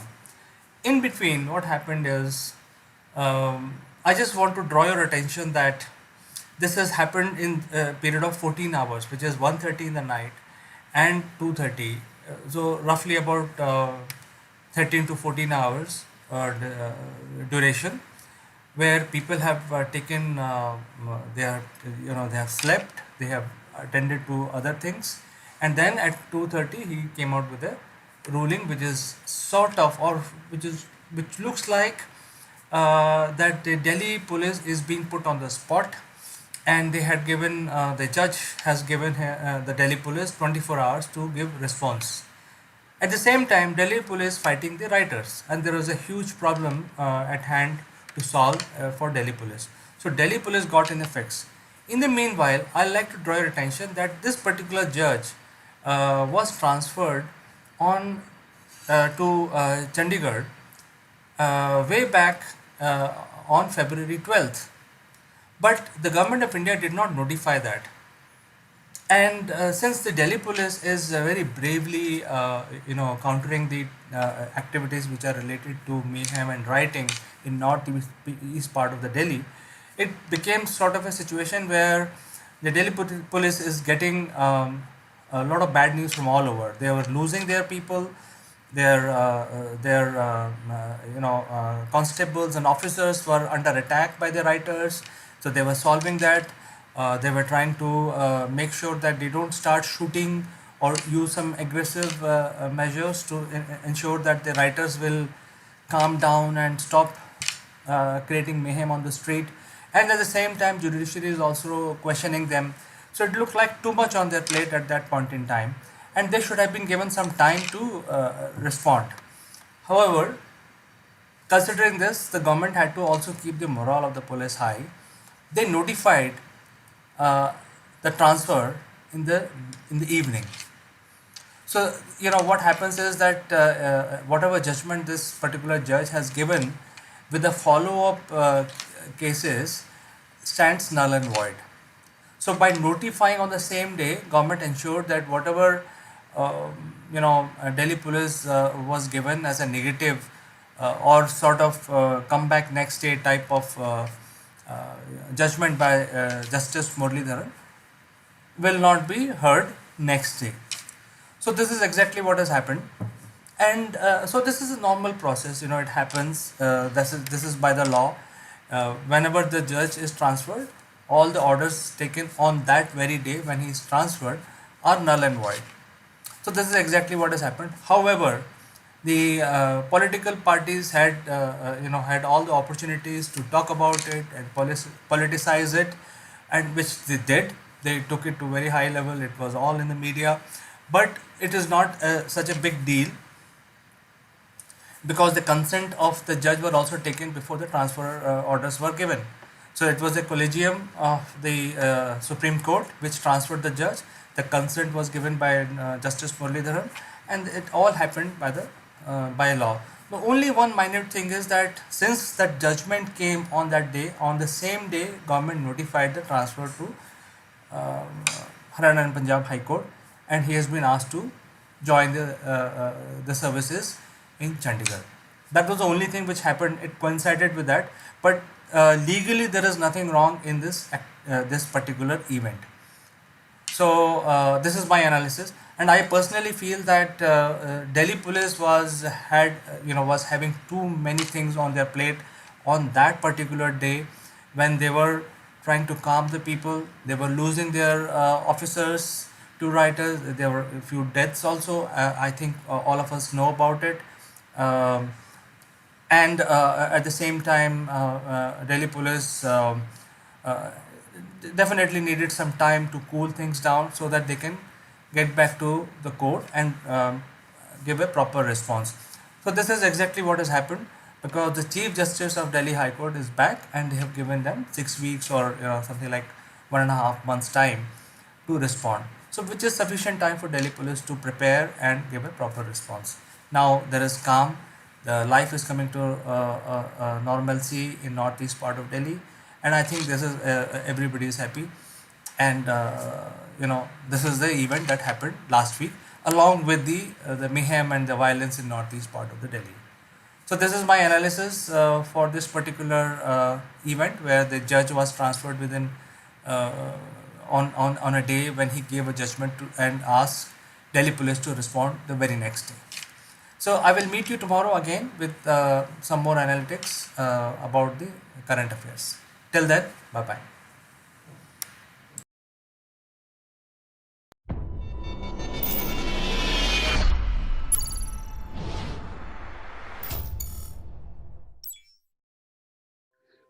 Hello, friends. This is Chandrakant from Akulmach, and today we would like to discuss something very, very relevant for all of us, as the resources on our Earth are limited and they are soon vanishing as the population grows.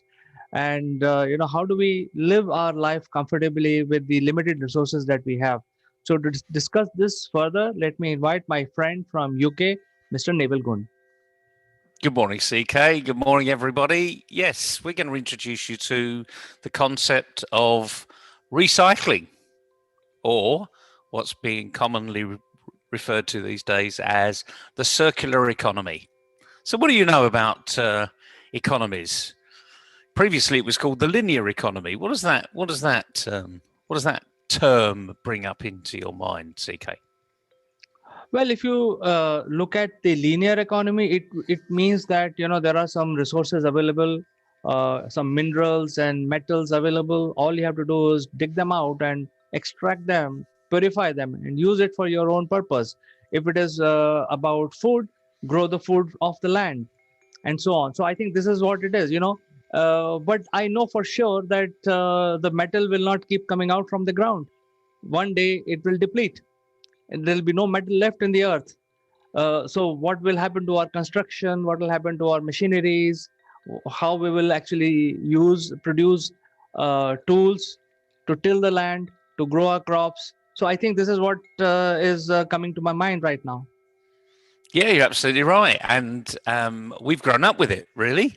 I suppose in some respects we might call it a Western society, where you create it, you use it, and you dispose of it. And when you dispose of it, you tend to end up putting it into landfill. And landfills grow and grow and grow until they're too big, and then you have to create another landfill. So it's quite ridiculous, really. We're taking things out of the land and we're putting it back in the shape of landfill. So, and all of the problems that landfill provides. But the circular economy, I mean, it's nothing new, really. With any household, we always reuse things and we recycle things wherever possible. The whole concept of having children, the hand-me-downs. Have you heard that phrase before, CK? A couple of times. Just a couple of times. Well, I was lucky. I had brothers. I always felt sorry for some of my friends that had sisters and they were elder sisters, because the hand-me-downs were, adapted. But it was that whole society.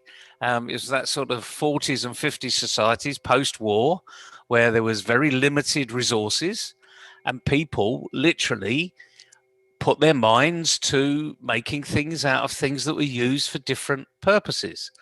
I remember my mother, who was a very qualified seamstress. She would be making wedding dresses during the war out of old parachutes because they were silk. They were absolutely beautiful, as long as they weren't ripped. But then again, she could turn anything out of a parachute, from a dress to a shirt to a pair of silk trousers. And so this whole concept of recycling, or the circular economy, is nothing new. But now what we need to be doing is asking everybody, what are you doing about it? What are you recycling in your home, in your business? How are you getting more use out of it? Let's think about one arena, CK. There's been a huge outcry in the UK over the last 8 or 9 months, where kids have been forced to work from home. School became home. Home became school. They were intertwined. And what that meant was everything went digital. But, we're an affluent society here in the UK, and yet only 1 in 3 households has a PC. So that means lots of young kids are suffering from school because they just don't have access to that digital medium, a PC. So the outcry came, and businesses responded in their droves, including our own. We looked at our old laptops, and it's amazing what you can recycle from an old laptop. Take the data off, and even companies were taking the data off for you, refurbishing it, and donating it into the schools. So, question, is that going on in India? Are machines being recycled because your kids are staying at home? And I'm sure many of their friends are at home and they can't afford PCs necessarily. Well, we have the extra machines at home, fortunately. But you are absolutely right. I've been hearing that there are new businesses which have emerged who are refurbishing their old laptops and PCs and selling it at a throwaway price. So even for business, in fact, I get one message every day from somebody or the other saying that, hey, if you need a PC, I can give you at a throwaway price. These are all refurbished, repurposed PC for your business. So I think that is already happening. It's good because actually there's another business. So this circular economy is creating businesses, it's creating work opportunities. And this is very simple. We've had, I don't know about you, but we've had a number of PCs, in our household over the years where the kids have been at school. And typically what we would do is we wouldn't refurbish them. 10 years ago, there wasn't this refurbishing type society. I'd put them in the garage, and then the only option really was, because I'm not one of those engineers that take things apart. I used to, but I don't do anymore.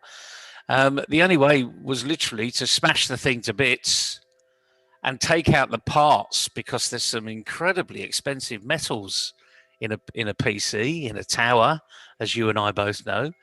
And companies would literally take them away for you and take all those metals away and recycle the metals. Fortunately, we've advanced from that because we're actually recycling these PCs into a better purpose. So that's one way we can all do it. What's another way? An obvious way, really? Well, I want to share something with you recently, which I did Yeah, please without. do. You see, when you mentioned about old PCs, I think there is a stack of old PCs lying here. We don't know what to do with them. We can't throw them because every time when we think about those old PCs, it has data, it has old pictures, it has all that. So we are just keeping them. These are the real estate that we have. But recently, They're good doorstops. They're great doorstops, CK. Yeah, so I came across a very old PC of my dad that had only 30 GB of hard disk, and called the technician, and they said, hey, we can't load anything in this because Windows 10 itself will take 30 GB. After that, it will be useless. So I was figuring out, I did my own self-study, and I created something called a bootable flash drive. I learned the method. It's quite technical, but I did it. It's not very difficult. All you have to do is learn it. I created a bootable flash drive, and using that, I installed a Linux operating system in this old PC, and voila, it is working. You have Word, you have Excel, you have everything, and this Linux operating system behaves like Windows. It mimics Windows, so the user who is using it doesn't know whether they are using Windows or Linux. It has absolutely no difference in terms of usability, and it works only in 8 GB. So my 30 GB old hard disk with a old PC is now usable again because it is working very fast. The Linux does not take space. So I think it is a sort of a recycling. Instead of buying a new tab or a new laptop with terabytes of space, I could downgrade to a free operating system and use it for my requirement. That's absolutely brilliant. A great example. And the interesting thing is, we've got lots of examples literally around our own house. I Yeah, saw. I can Go boot the ahead. PC using this. You know, this is a bootable drive, and I can load into 1,000 PCs. I can create another 1,000 PCs of Ubuntu operating system using this bootable drive, and it There you costed go. me just $300. There you go. And this is, you see, you went to the experts and they say we can't do anything with it because it's got 30 gig. I mean, Windows 10 would take 30 gig, you know, and immediately they shut themselves down. So the circular economy actually needs to be you. It needs to be you opening yourself up to opportunities and potential. There's been a whole renaissance here about refurbishing your homes. We're sea locked. You know, we have an absolute maximum value of land that we currently have, and clearly some of that land you can't build on. You know, even with the best will in the world, you couldn't build halfway up Ben Nevis because it would be too prohibitive. And I'm sure you've got, you know, pretty big mountain ranges where you are, where you just wouldn't build in the side of the mountain, even if you were allowed to. So that's the other thing, is because some areas are prohibitive to be building on. In the UK, we have this green belt thought process where we can't build on green belt. In other words, within a certain area, development is restricted. So we're all restricted. So people are making more and more of their own properties. They're not moving as much. There's not as many properties available, not as many building plots available. So people are looking at their own properties, refurbishing, but more importantly, they're recycling. I mean, we've seen programs on the TV which are driving the circular economy, if you like, taking us away from the linear approach. We have several programs now where a now famous presenter, they weren't famous originally, but they were famous for doing things, you know, making something out of nothing. And now they're quite famous presenters on TV because we've had a TV series about recycling your old stuff. And it's not just your stuff, but it's someone else's stuff. And there's one particular program where the presenter goes to a recycling tip. You know, they just turn up and someone brings their old rubbish and it's about to go into the tip. And she goes to the back of the vehicle. She's got permission to do this, by the way, because she can't do this just off the back of your own thought process. You have to have permission from the local authority. But she goes to the person and say, "Oh, I see you're throwing this away. Would you mind if I have a look and see what I could do with it?" And they say, "Well, no, I'm just throwing it on the tip. It's no use to me anymore." And you will be amazed at what has been recycled. And you'd also be amazed at what people throw away.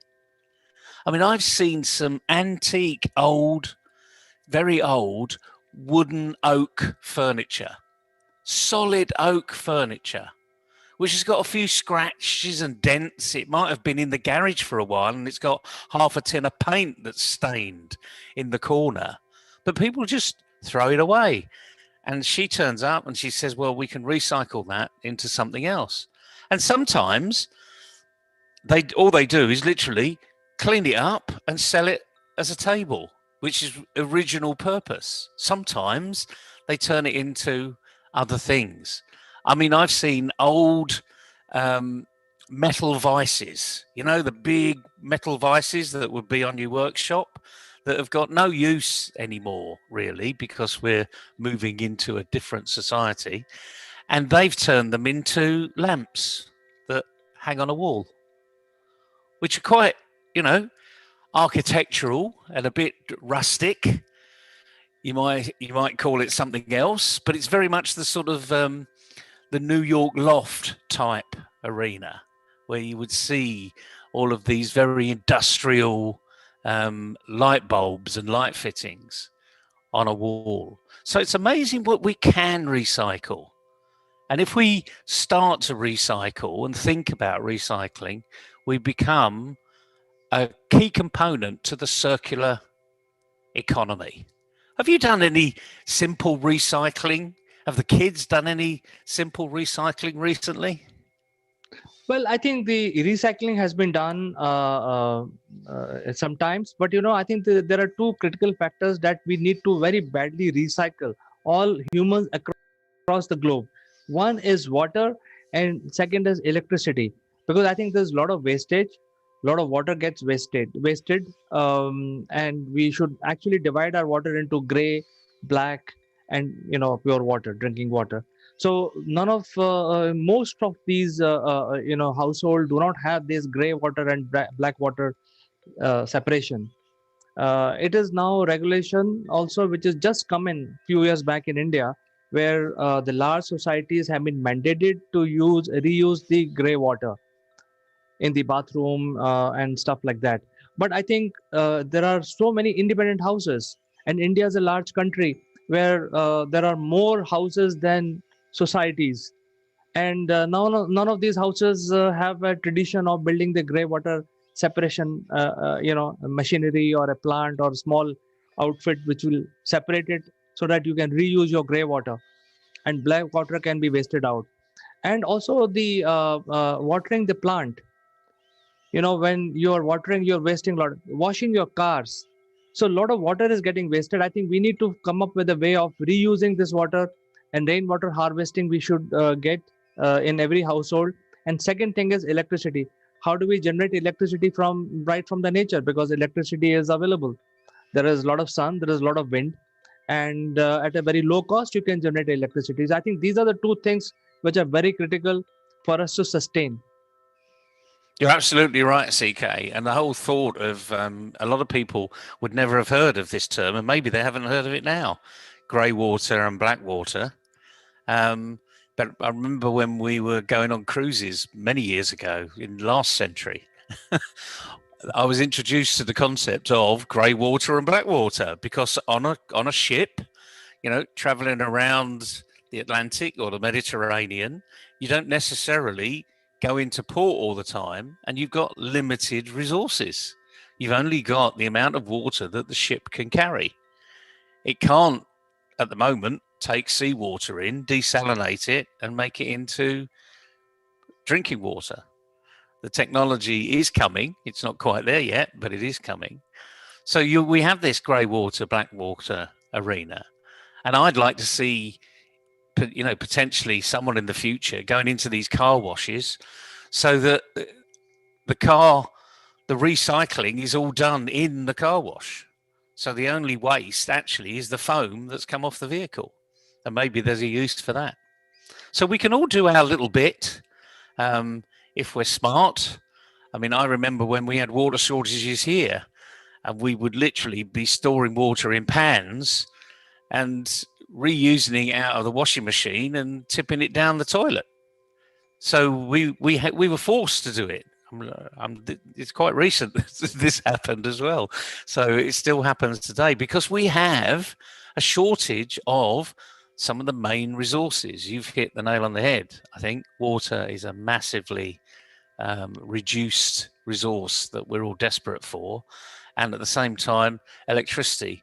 There's lots of electricity we use and we waste. We turn lights on when we shouldn't turn lights on. And even in the UK, we've turned from these old filament type light bulbs into light-saving, energy-saving bulbs. So we've moved, fortunately, from one arena to another. And indeed, by 2035, I believe, we won't have a manufactured vehicle in the UK. You won't be able to buy a new vehicle unless it's electric. So we're moving in the right direction, but we can all do our little bit, really. And I think the challenge today is, recently you and I did a program about what would Mars look like? What would education systems? What would the legal system? Recycling. We talked about food waste recycling. It's going to be millions of miles away. And what we need to be doing is thinking of how we're going to survive on Mars and doing it here. And there are some just Google circular economy. There are some great ideas out there, and you'd be quite surprised what you could do. One fact, we in the Western world, and I can only quote the Western world because it's quoted quite commonly, a third of all food goes to waste. Now that is not good news, is it? Imagine the tons and tons and tons of waste that we're generating. We're over providing, we're under using, and yet the Western world is obese. So it's not that we're not eating enough. We're definitely eating enough, but a third of the manufactured food goes to waste. We need to be thinking about that, reducing what we store in the fridge, changing our buying methods and thought processes, and looking at recycling in the big way. And that's what the circular economy will be today. So everyone can do a bit of this. And even the glasses that we've got on, CK, when you finish with your glasses, where do they go? In the trash can?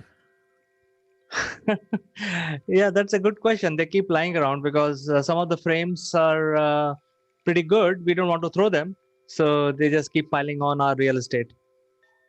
Well, the thing is, there's lots of people, there's lots of companies out there that recycle glasses.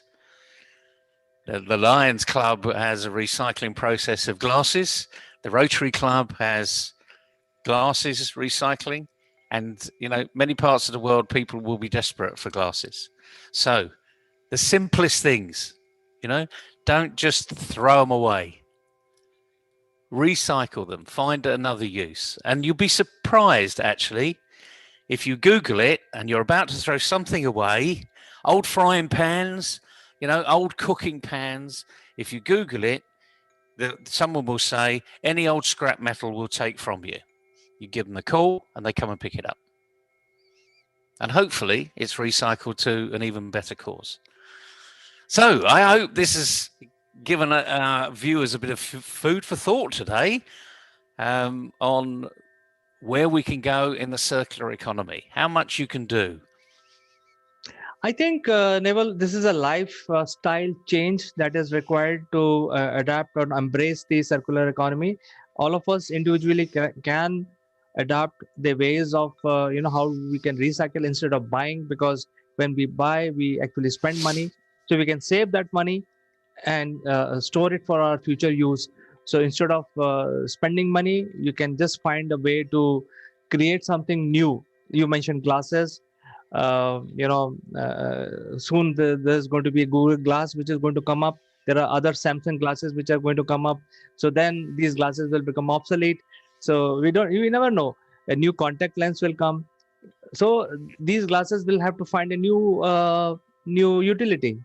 So I think we can save the money by adapting new lifestyle, by introducing rainwater harvesting in our homes, separating gray water with black water, separate tanks, use gray water appropriately, use the right soap which is not harming the nature, biodegradable soap in our water, so that the water can be used, gray water can be used to water the plants, and so on. You can generate electricity off the roof. If you, especially in a country like India, there is a lot of sun. We can utilize our roofs. We can utilize the wind. There is a very windy country. There is a lot of heat here. There's a lot of wind here. We can utilize, and things like that. And also, you mentioned food wastage. Uh, I think it is also happening everywhere. It's not only in the Western world. Many times, the distribution cycles warrant the farmers to waste their food because they don't find it viable to take it to another center for selling. They just throw it away. So it happens here as well. But I think we need to change our lifestyle. I think it's all lifestyle changes. And you also mentioned about Mars. I think it's a complete example of recycle, because they breathe recycled air, they drink recycled water, and they probably eat recycled food. You never know. I don't want to talk more than that. You'll be turning people off, really. But we do eat recycled food, There's a coffee that is very prevalent and very sought after in the UK, and it's recycled through an animal. When people hear that, they go, "Ooh, I'm drinking that coffee." Well, you didn't know it before, but you do know it now. Right. So I think it's a lifestyle change, and I think as we go along, the circular economy will have to take linear economy behind, to leave the linear economy behind, because there are limited resources, and we need to recycle most of the stuff. You're absolutely right. And just a passing thought today, recycling, certainly in the Western world, is a way of life. Every week, every day, we as a household, we have different bins that we put different materials into. In one, it's garden waste. In another one, it's food waste. In another one, it's glass. In another one, it's tin cans and plastic. So we're recycling in a big way. Where it actually goes, that's another interesting thought process. But at least we believe that someone's given the thought towards recycling, and therefore it's actually making this a better world. We're actually not, we have finite resources. We need to recognize that. We are now 7.4 billion people, and that is projected to double in the not too distant future, which is why people are thinking of Mars and colonizing the moon, because they know we're running out of opportunity here. We're running out of resources, but maybe we're not. Maybe we can go below the ocean. Who knows?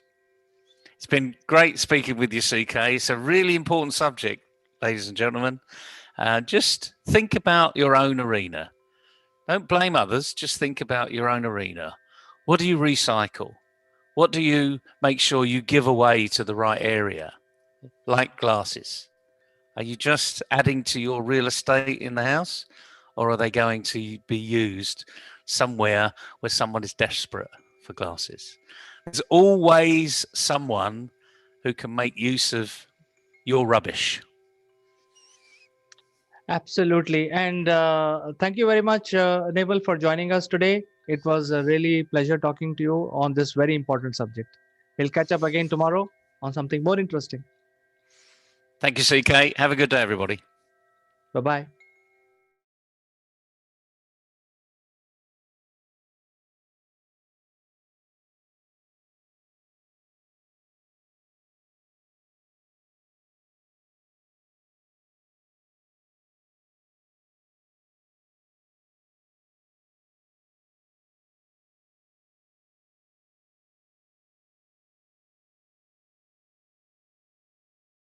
This video is sponsored by Single Point Solution. Single Point is pioneer in production and distribution of electric vehicles like electric bikes, electric scooters, and three-wheelers. Single Point also provide consulting services to small F players.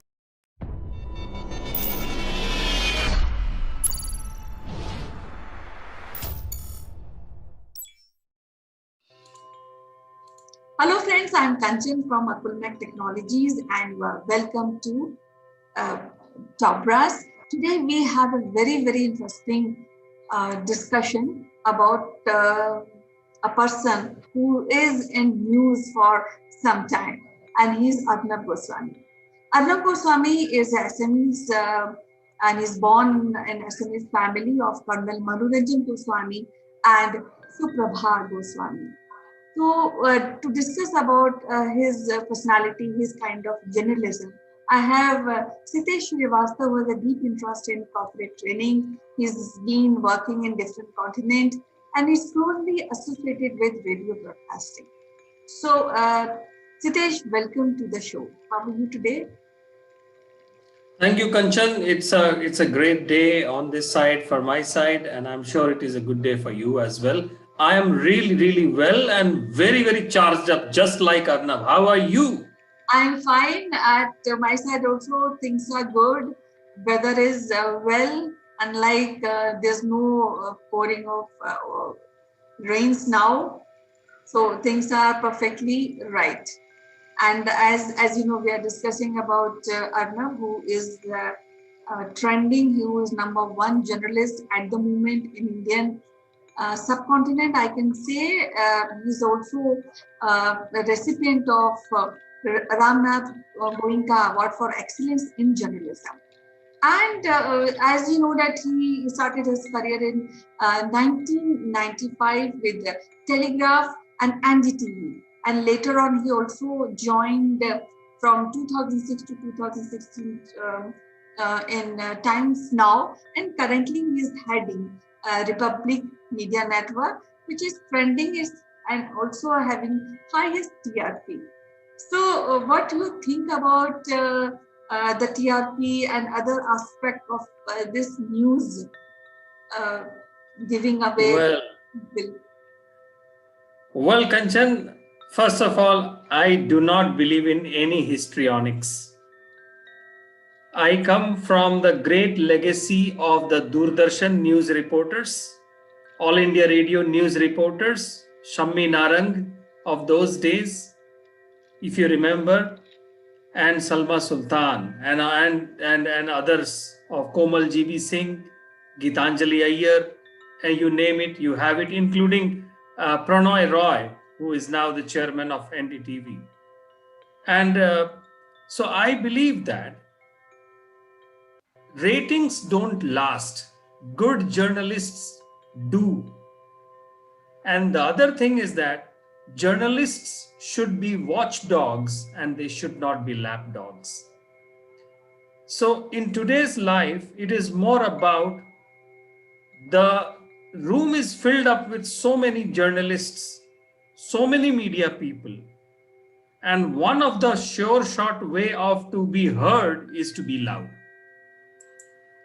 And therefore, I believe that Arnab is doing a great job. He's really loud. He is overboard. Decibel levels are too high. Really tests a television's decibel limits. And therefore, he is doing a great job. Content-wise, I will have my reservations. The content, the presentation, yes, histrionics, 10 out of 10. Content, I will have to keep it for some more deep thinking. So yes, that kind of journalism is flourishing, has been flourishing. I mean, today it is Arnab. Some years back, we had someone, few other journalists like this. But as I said, in a crowded room, the loudness is a great skill. And therefore, Arnab is doing a great job. Republic TV has been compared to, a lot of some criticism is also there, which is there, part of parcel of the game. There is criticism about it. And at the same time, he, as you said, he has got Ramnath Goenka Award, but that was in 2008. And he has been, some news broadcasting agency, he has been president as well.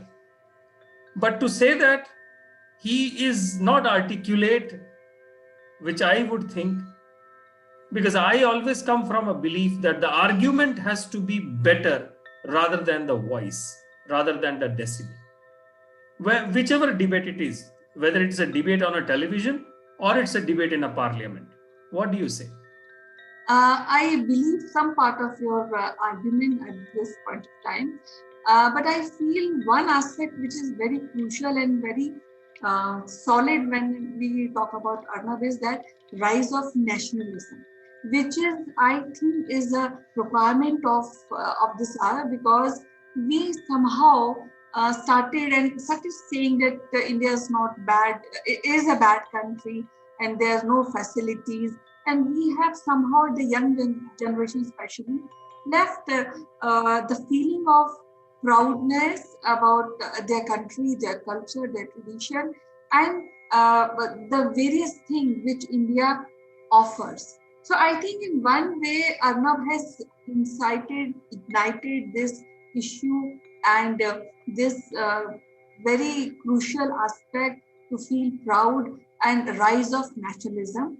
I agree that he is loud among all journalists, but then I also feel that the choice of topics, especially the controversial topics like through defamation case, or we have remarks on Keralite or Palghar mob lynching. These are few crucial issues which he has discussed. And one more point is that he is the one person who is responsible for starting debate on news channel. So that is also goes, I think, a plus point when it comes to journalism, especially in India. What are your views on this? No, I agree. I completely agree your point about the rise of nationalism. But I would say, Kanchan, that nationalism doesn't come with one label.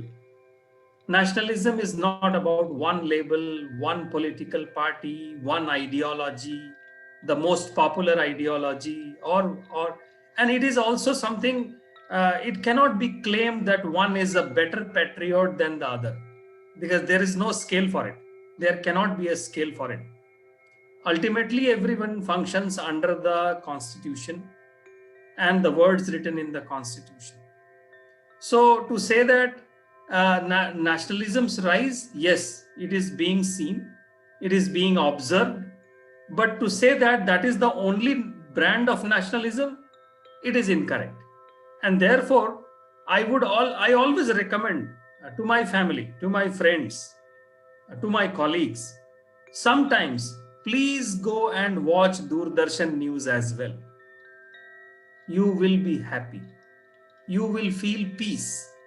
You will feel at par with what is happening in the country, and you will not see anything that is only sensationalizing 24 hours by the time.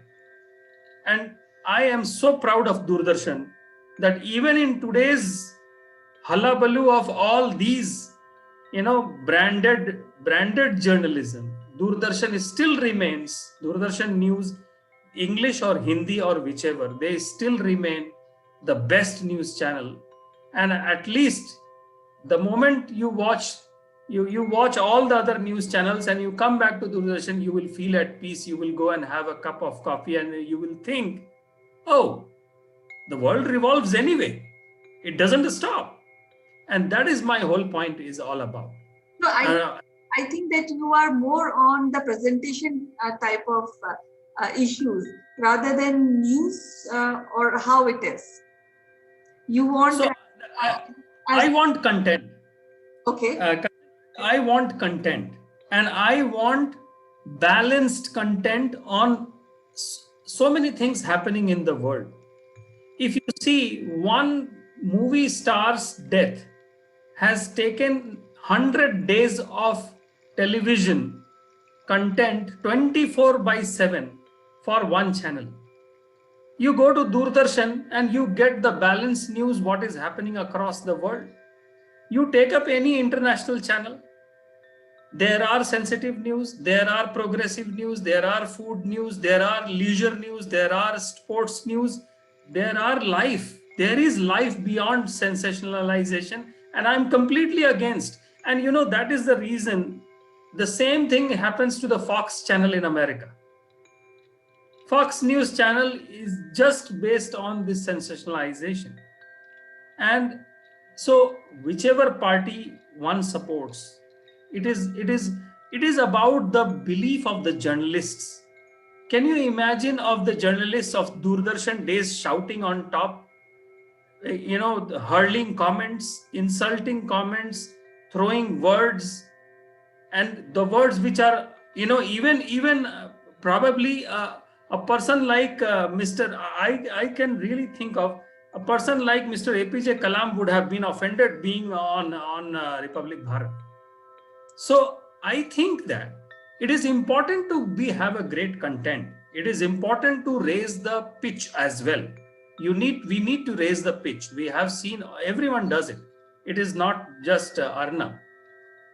I only buy that content which gives me a balanced presentation, balanced content, a balanced news, and at the same time, they can after watching for 2 hours or 3 hours in the morning, I should feel that I got a whole dossier of what is happening around me and not just one topic.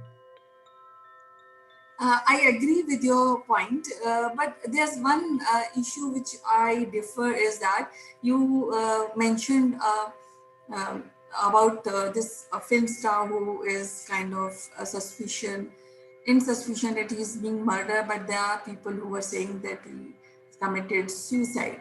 Now, no other channel, what I have gone through various channel, has taken up this particular story the way Arnav has taken up. Earlier it was suicide, later on it came out to be a murder, a cold-blooded murder. So now when you see people only listen to you when you really speak loudly, and it should reach in your ear, it should make massive sound near your eardrums. So Correct. so I think I give full marks to Arnab to really taking up and coming out and giving a justice to a person who was claimed by many, not one or two, but most of the people that he has committed suicide. But it came out that he has been murdered, that too in a very bad way. So I give full support to Arnab in terms of his journalistic research, his people who are working in his team and doing a great work. And apart of presentation, I agree. I fully agree. The presentation may be very loud when it comes to Arnab Goswami and the public channel, but as far as content, I feel any topic which he takes up or any of his team member takes up, they have some content in that, and they have the capability, and there are possibility which can really give dent in the journalistic outcome and then in the news itself. So that is one thing which I appreciate about Republic and especially Arnab, because as you mentioned, though Republic TV has been compared with North Korean media and of course Fox News in America TV channel, but apart of this, I just gone through all the criticism. I really feel that Arnav and his channel has that capability to reach to young mind and to really be listened by people carefully what he is saying. Unlike Doordarshan, though I appreciate, I worked for Doordarshan for many years, I understand that. And I have a soft corner for Doordarshan also. But though they are journalists, so they take a view which is like Om Shanti view. This 10% of this news, there's 10% of different segment news, maybe another 30% of news, and then sport news. So they are following a parameter or a sequence which I think need to change a little bit. What do you say? Well, I can only pray that I can see Arnab Goswami in the league of Karan Thapar one day. I can pray that I can see Arnab Goswami in the league of Rajat Sharma, what he is today, what he has made of himself. I think Arnav has left all these journalists behind. He is way ahead.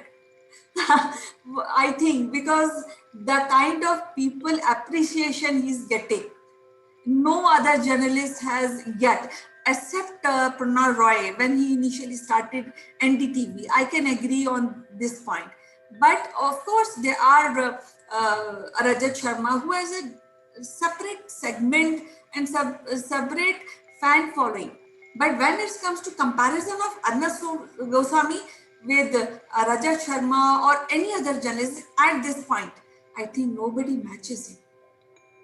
Yeah, I think that it's again, we live in a democracy, and like we choose our heroes and heroines, and we have to be choosing our journalists also. So probably Arnab has brought the stardom that was much needed in this space.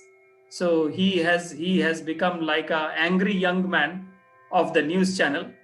And I wish he becomes Amitabh Bachchan of Indian journalism. If he really wishes to become an angry young man, he should choose to become the angry young man of the journalists of India. And I wish that he does what he does best. And I just wish that he raises his content quality rather than the decibel quality, just banking on that, because decibel quality in Indian democracy, we know that decibel quality rules for a good amount of time, but it does not sustain for a long time. And that's what is the difference between when we say Rajat Sharma or Karan Thapar or Pranoy Roy or MJ Akbar and all Sudhir Chaudhurys and Shekhar Guptas of this world. So yes, we needed a star. We have a star. Arnab Goswami is a star of Indian journalism. I hope he carries on with this and he reaches greater heights and he becomes dependable, more and more dependable. Yes, I also think that he has started a different trend, especially in journalism, where journalists are not scared of putting their point of view. And I also noticed in his program that if you are a good debater or if you have a point to really counter his point or anybody pro-government point, has been taken, appreciated, has taken well with the panelist. Have you noticed this kind of approach or attitude during his shows? I have observed, Kanchan, that he doesn't take any comment negative. And that is the same thing as you have been saying. That's what you said. And I'm saying he's not taken even a pinch of salt from the other part of the argument. So that's why being the loudness means my way or highway, which works well because people are paid to come on his channel. People come on his channel. People also go to other channels also. There are spokespersons. So interestingly, I heard that for the political parties, they have chosen a spokesperson to go to all other channels and only very special spokesperson to go on our Bharat channel or Republic TV channel, because it is not easy to handle the heat and the salvo that he throws. So he is a great debater. There is no doubt about it. I think that his unique selling point is his voice, his loudness, his decibel levels, and combined with his actions going ahead, launching FIRs and the kind of team he has developed. His team will become as our IPL team of Indian journalism.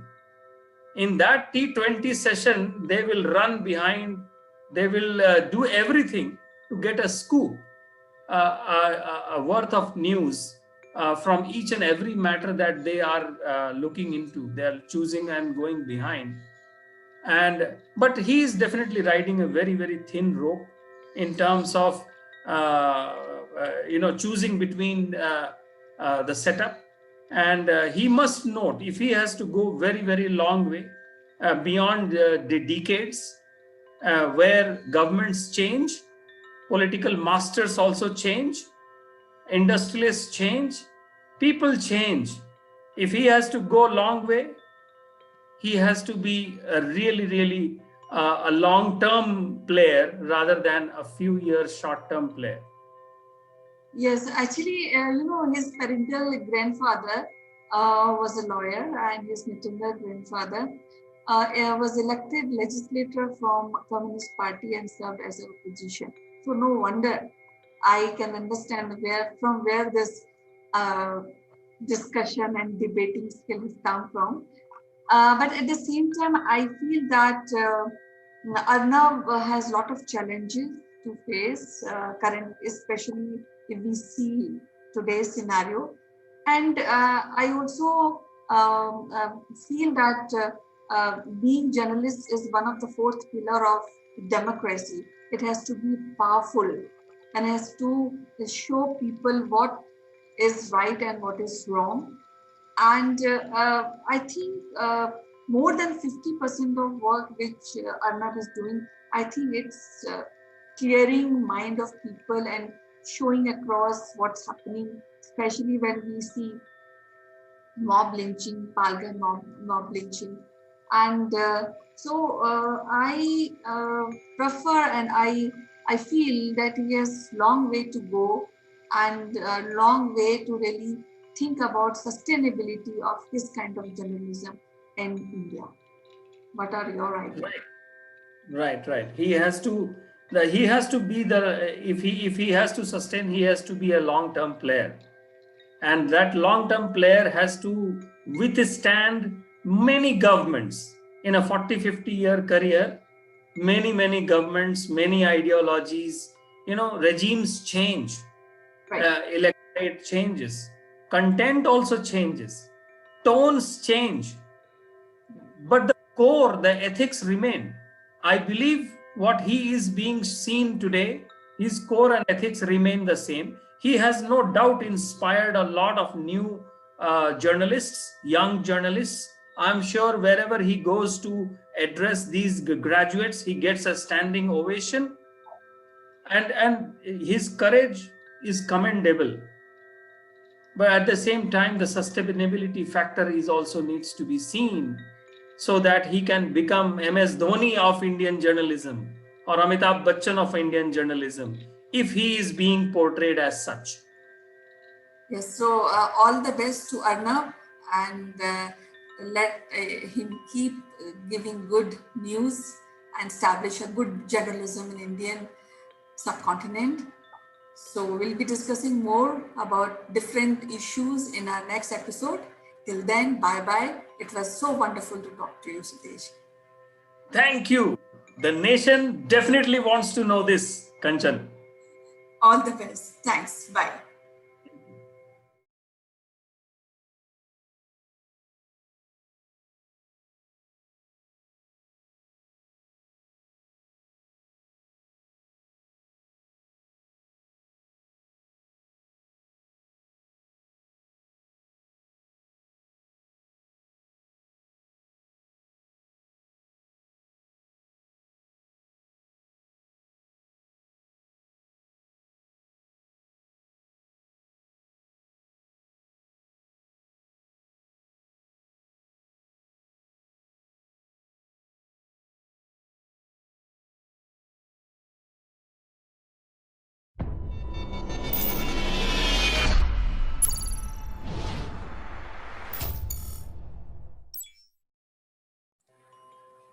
Hello, friends. This is Chandrakant from Akulmach, and welcome to Dr. Speak.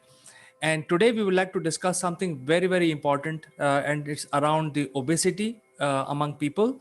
To discuss this further, let me invite my friend from Shimla, Dr. Pooja Bedi. Good morning, CK. It's a pleasure to meet you again. It is our pleasure, and as you can see that we are in the plains. I'm in Delhi, and it's Yes. quite hot here. Temperature is already touched, but I think you are enjoying your cool weather there in Shimla. Yes, absolutely. It's very pleasant, and we are still in sweaters, but it's a very pleasant weather here. Great. So, Doctor, obesity is the subject for today's discussion, and people tend to, do a lot of Google around this subject, and they discuss about body mass index. I think there has to be a little bit more clarity given. And my question to you is that you can explain to our viewers what is the obesity and what does it mean in the first place? Yes. So it's a very excellent topic actually to discuss about, CK. So I would like to start with one liner that obesity has to go beyond the cosmetic factor. It is more or less presently considered under the cosmetology or cosmetic field, where we are more concerned about how we are looking in spite of how it is affecting our health. So obesity, in very simple terms, is the overweight or over accumulation of the fat in the body. As you very correctly mentioned that we actually Google and try to calculate our BMI or body mass index with the help of the calculators that are available online. So it's a good check. To be very frank, it's a very good check. If you're somebody is around 30, if the BMI is around 30, depending on the age and the comorbidity factors, it is actually an alarming situation where it tells you that we are, proceeding towards the obesity. So obesity is a kind of a syndrome. It's not a single thing that is existing. There are many multi-level physiological effects that comes along with the obesity. To start with, you will not believe that stress and anxiety can lead to obesity to a greater extent. If you look at the people who are undergoing schizophrenic treatment or any other mental issue treatment, they tend to overeat, and the treatment in itself can lead to obesity. So, this particular thing is to be ruled out, especially in the COVID era, where the mobility has decreased and the morbidity in terms of obesity has increased a lot. So this is such a crucial syndrome, I would say, because it is a multi-dimensional thing which affects the body. It needs to be ruled out. People who are not familiar with too much of medical information, body mass index is the first indicator where you simply divide your weight with the height. So you get to know ki where I am standing. So if somebody calculates it, will get to know that 50% or more than that people are suffering from childhood, age related, disease related, genetic related obesity. So it has got such a multi-dimensional faces to it that in spite of people doing exercise but not sticking to it on regular basis is actually more bad as compared to having a overweight situation. So we if we keep on saying that I will do the exercise for some time, then we relax. For some reason, we just avoid it. It can be a medical reason as well. But there are way out where we can control the nibbling habit or that urge for the excess amount of food. So we have to maintain some kind of calendar where we can rule out what is going wrong, where it is going wrong, from where it is coming, and how to deal with it. So, if I may add, please, how it actually affects the different physiological functions. Obese people, depending upon their age factor, especially in the middle age group, it can affect the heart very, very tremendously. It can lead to early onset of the hypertension in people. Ideally, considering all the environmental and the hereditary factors, the hypertension, especially hypertension, tends to come after 50 years or 55. But because of these pre-existing factors and the COVID, these are all adding on to the pre-exposure to the hypertension or heart-related disorders. There are many, many other things that can actually pop up along with the obesity. So it's you can say, a causal factor for many other major factors that can affect a person's health. So it's very important to be in a good check regarding the weight and the kind of activities that are required to be done. Doctor, I think you've explained this quite nicely in terms of people to understand what is the meaning of obesity. It's basically becoming little overweight, and the BMI or body mass index is a good measure to check whether you are overweight or not. So I think that that's the first indicator. Like a middle-aged, many other middle-aged men, I'm also one of them, and I can throw myself as the guinea pig in this discussion. Um, I was 92 and my height is 5'8". My BMI was quite bad, but when you go to the professional BMI calculators, then I was not obese because I was doing a lot of gymming and all that. So even though my weight was more, it was more of a muscle mass, but I was very conscious. And when I tried to reduce, it was not happening. I use all methods, running, jogging and stepping and all those kind of things. It did not help me. So a couple of years back, more than 5 years back, I decided to and there was a time limitation also, doctor, because to do exercise you need to basically find that specific time from your busy schedule and then do that, and that was a luxury. So what I decided is I started cycling, and it's not usually going in the morning cycling. I actually started going to office, going to work on a cycle. and that was like a 20 kilometers ride every day for 5 days. And gradually what I've seen is that over last 4 or 5 years, and very gradually, it's not something which has happened overnight, uh, I've lost something like 17 kgs. Now my weight is 77. And I'm quite happy, because even though I was not obese as per the professional BMI calculators, not the usual weight related BMI calculator, but if you go to any hospital today, they can use radio waves to check out how much is your fat, how much is your muscle mass, and how much other things, water content, etc. So I'm quite happy. I've reduced by doing cycling and changing my lifestyle. So my question is to you is, as a professional, is that there are many people like me, but they are not doing exercises or rather merging exercises in their daily routine.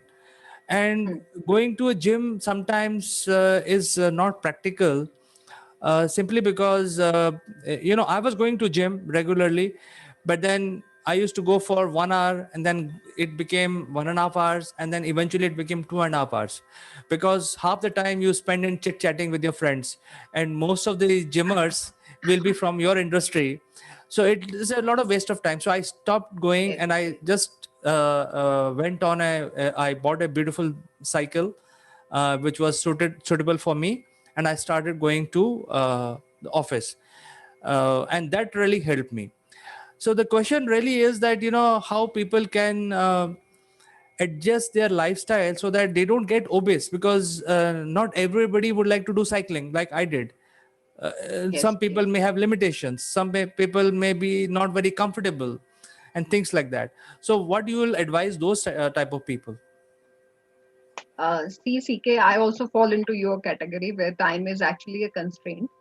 But going to gym, first part, as you have yourself answered the question that you are able to manage it by doing the cycling, which is very good. Now coming to the initial part where you mentioned where your BMI was onto a good check, your muscle mass was more. It happens with the athletes also. So there's the total different perspective to it, the way you have added to it. So if the athletes, if we go for their BMI, which is going to be towards a very high critical obese factor, so but there are other factors that are required to be worked upon. So they require that much because they are into this particular profession. Uh, Now coming to, we don't have the facility either going to the gym. If this is the factor, all we need is just a yoga mat, not more than that, and that much space is fair enough to do the exercise for 30 to 40 minutes. I'm not recommending go for 1 hour, but 30 to 40 odd minutes of mild yoga will change your body entirely in a modest form to an extent where the other factors of the obesity will not affect. And I don't recommend people to undergo weight loss tremendously and randomly. It has to be a gradual, slow process where your body adapts to it. The only trick or the mantra is that you have to keep doing it. You have to stick to a schedule that you have to follow. As I mentioned, all we need is a yoga mat. Just do the yoga for 30 to 40 minutes in case somebody is not able to join the gym and wasting the travel time as well. So that travel time can be somehow compensated into just doing the mild exercises at home. And sooner or later, combining the other environmental as well as taking a check on your dietary plan, or you can make a planner for yourself. I can assure you, if there are no hormonal and the morbidity factors causing the obesity, it will cure itself. Obesity will go itself. I don't recommend people to undergo size zero. It is not required. You need weight. You need that much of fat in your body, which you can compensate as we proceed age wise. So it is highly recommended that you just need to have a yoga mat. And to be very frank, during this COVID particular time, people are actually uh, going for cycling a lot. I am in Shimla presently. I am from Delhi, but to be very frank, at both the places, I've never seen people doing cycling in my colony in Delhi. But during this COVID time, last year we went there and I saw, you just don't mention the age group, people from kids to 50s, they are doing the cycling inside the colony where they were not actually finding the time to do the walk as well. They said it's a congested area, but they're doing it now. So it's a very good factor that people are getting aware that we can utilize the time for doing the exercise either by going to the office very smartly as you are doing. In case they are not able to do, just the yoga mat will suffice the need, but you need to be on it regularly. That is a first thing to it. But yes, you have to consider the other factors for sure, like diet and the other factors. I always recommend whosoever walks into my clinic regarding to obesity to first make a planner. When somebody feels like eating more, what kind of food you are eating at that particular time, what are your cravings, and more or less the genetic also influence, has got some kind of influence on the obesity. Influence inherit, I'm not saying inheritance, that's very clear. If it's a gene, it will definitely go along with it. So we tend to see the generations having the obesity issue, but the influences as well, the kind of cooking the family people are doing, we tend to get influenced into same eating habits and exercise habits. I mean, if they are not doing it. So this is very crucial. So if somebody has time constraint, or you can say money constraint as well, going to the gym is quite expensive these days. All you need is simple yoga mat. If you're not towards the extreme obesity, if it is on the milder side, say, let's say if it is crossing 30 and between 40, you can easily manage at your own level, considering the diet as well as the exercise, but you have to be very consistent. So, doctor, I think you're talking about now creating a routine so that your obesity could be brought under a check. And as you have also explained very nicely, that it's not a one-day affair. You can't go on a crash diet and reduce 15 kgs in 1 month. That is not advisable at all. So that brings me to a question which is related to motivation. For example, I found a motivation in cycling, riding 20 kilometers, and it required a lot of mental makeup, calculations, which route I will take, what is safest one, what time of the day, how to equip my cycle, whether I should have a light, how do I carry my laptop, things like that, and how do I change. So there are a lot of planning went into my routine change, my lifestyle change. And I found that it was not an easy decision from migrating from a car, wearing a suit and a tie, going on a bicycle where you're just dressed up in your track suits, bicycling suits. So it requires a lot of motivation changes. And you mentioned about yoga. Some people may not be motivated to do yoga. So I think the question is, in order to check your obesity, how do you motivate yourself? I mean, that is the biggest question. People have cravings, they want to eat chocolate, they want to eat something, but they also want to reduce weight. How they motivate themselves to do routine change? That's a very good question, CK, I must say. See, either somebody wants a life threatening disease to be a motivation. Some people, many of the people, in fact, when they have some kind of very threatening heart issues, stroke, or many others, fatty liver disease, or something related to it, then that sets a kind of a motivation for them to lose weight, which is actually incorrect. To be very frank, I don't promote such kind of motivation, but it's more or less of a demand. This is what your body is demanding now, and you have to give it back to it. So for some people who doesn't want to undergo this kind of disease or morbidity, this actually works as a motivation for them to get into a very good healthy lifestyle and getting their summer body back, or you can say weight loss, getting out of the obesity. So that is one factor where disease is a kind of a motivation, you know, ironically.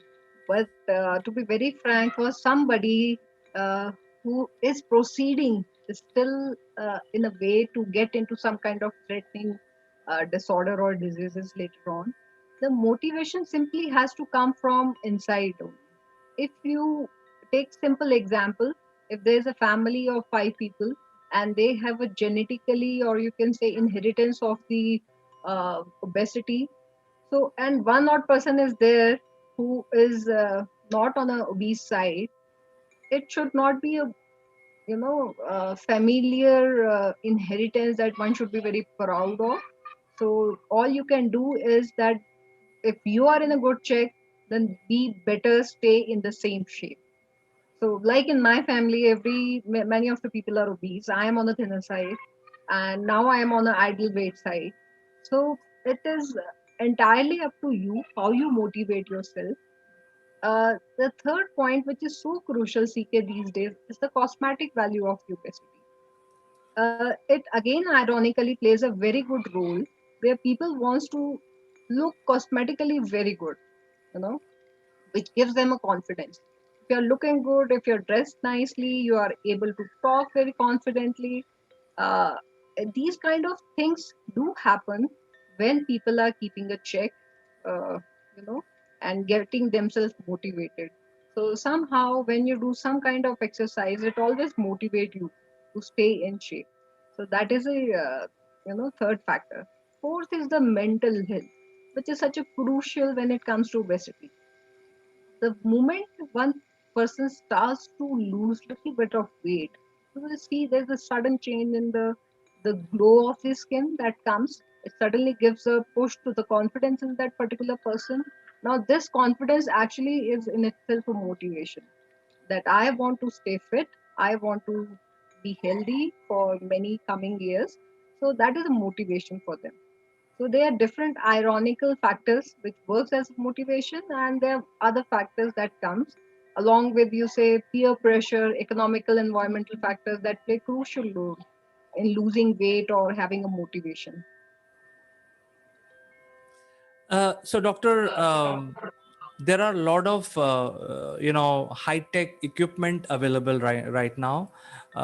People tend to see these in Amazon, and there are a lot of advertisement also happening on the TV where say that, hey, wear this belt 10 minutes every day and you lose 10 kgs. How true or these advertisements are basically from your point of view? What do you feel about these things? I just completely don't endorse these kind of products at all. The best way to, because you are well aware of your own body, you know, if I lose 5 kg, I tend to develop the low blood pressure. It happens in many of the people, and then they tend to eat more just to gain their weight so that their blood pressure is maintained. I'm just citing one small example. I don't endorse these products at all. Going for a walk, if one can afford to. If not, then do simple 30-40 minutes of yoga, depending on the kind of disorders one is already having. And for mental health cases, they can actually approach the counseling centers. They have a very good obesity management program going on, intensive obesity management programs, which really helps. But going for, if we are mentally prepared to spend from 1,000 to 40,000 on equipments, and we are getting free oxygen outside going for a walk, then why not a simple walk? And a yoga mat, which is of $100, and just putting own effort for 30 to 40 minutes. Uh, I really endorse this particular thing where we are making the effort. Effort is something which we value ultimately, and we get a motivation for it, to be very frank. And if people are using these kind of equipments, you will see how they endorse their products, that you can, you can spend more on screen, which is such a uh, bad habit they are actually telling people to inculcate. Screen time can actually increase your body weight. So wearing a belt and then sitting and watching TV, I'll not recommend. But people who are undergoing age process, and along with it osteoarthritis and these kind of things are coming, then also I'm not recommending. I don't endorse these products. Better way is to plan your diet in a manner, and milder exercises where you are making your body to work out. So I don't endorse. You have to sweat it out. You have to Do it on your own and keep it, let it go on for a good long time or maybe forever. It really helps. So the last question, doctor, is about the pills. There are a lot of pills being advertised along with these belts. I don't want to make any brand name here, but I think we all know that there are pills available. You pop one every day, and then you lose 10 to 15 kgs in a month. What do you feel about those medications? I don't completely. I'm very against all those pills. It's better to undergo some kind of diet plan that I can still endorse for, but not the pills. Pills are not a solution, and people are actually undergoing some kind of surgery process also to lose it instantly. When we have gained it gradually, why do we want to lose it instantly? So this mind has set has to come up. When it has come gradually, it cannot go randomly. So better to undergo some kind of diet plan that I definitely endorse. If somebody wants to have a some particular kind of GM diet or some other diet, so diet plan is still better depending on your body, BMI, and other factors, but not the pills. Pills are not a solution. You cannot lose weight overnight, as you correctly mentioned previously. So it cannot happen overnight or in a couple of weeks. You have to keep on working very hard for it. And once you start losing it, then it becomes a habit, to be very frank. So you have to have a strong willpower. I want to do it consistently. I want to stay healthy. I don't want to waste my money on getting medical treatments later on. Maybe I can buy a Ferrari with that cash. But so somebody has to get some kind of motivation to stay in check. Excellent conversation, doctor. In fact, the key learning from this conversation is that there is no substitute to exercise, to keep your weight in check, and remain healthy for your life. So thank you so much for giving all these tips to our viewers and to me personally. Pleasure, CK. It's always a pleasure. So we will catch up with you next week again on something very interesting. Until then, bye-bye. Bye-bye.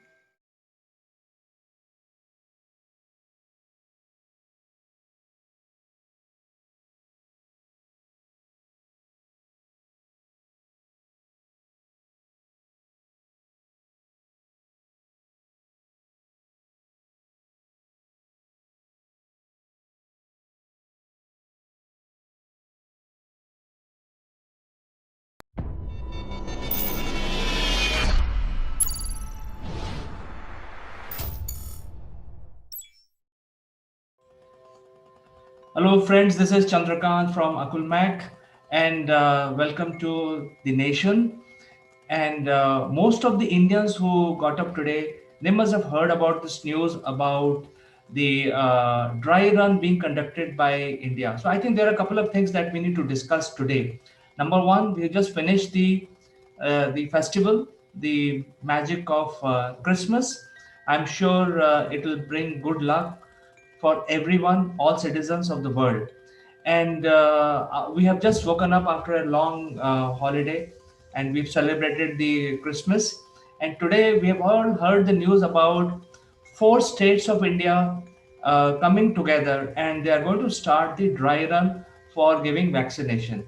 Now, why this dry run is so much publicized and so much talked about? And let me clarify, there are these four states which are coming up, which includes large states like Punjab and also a new state like Andhra.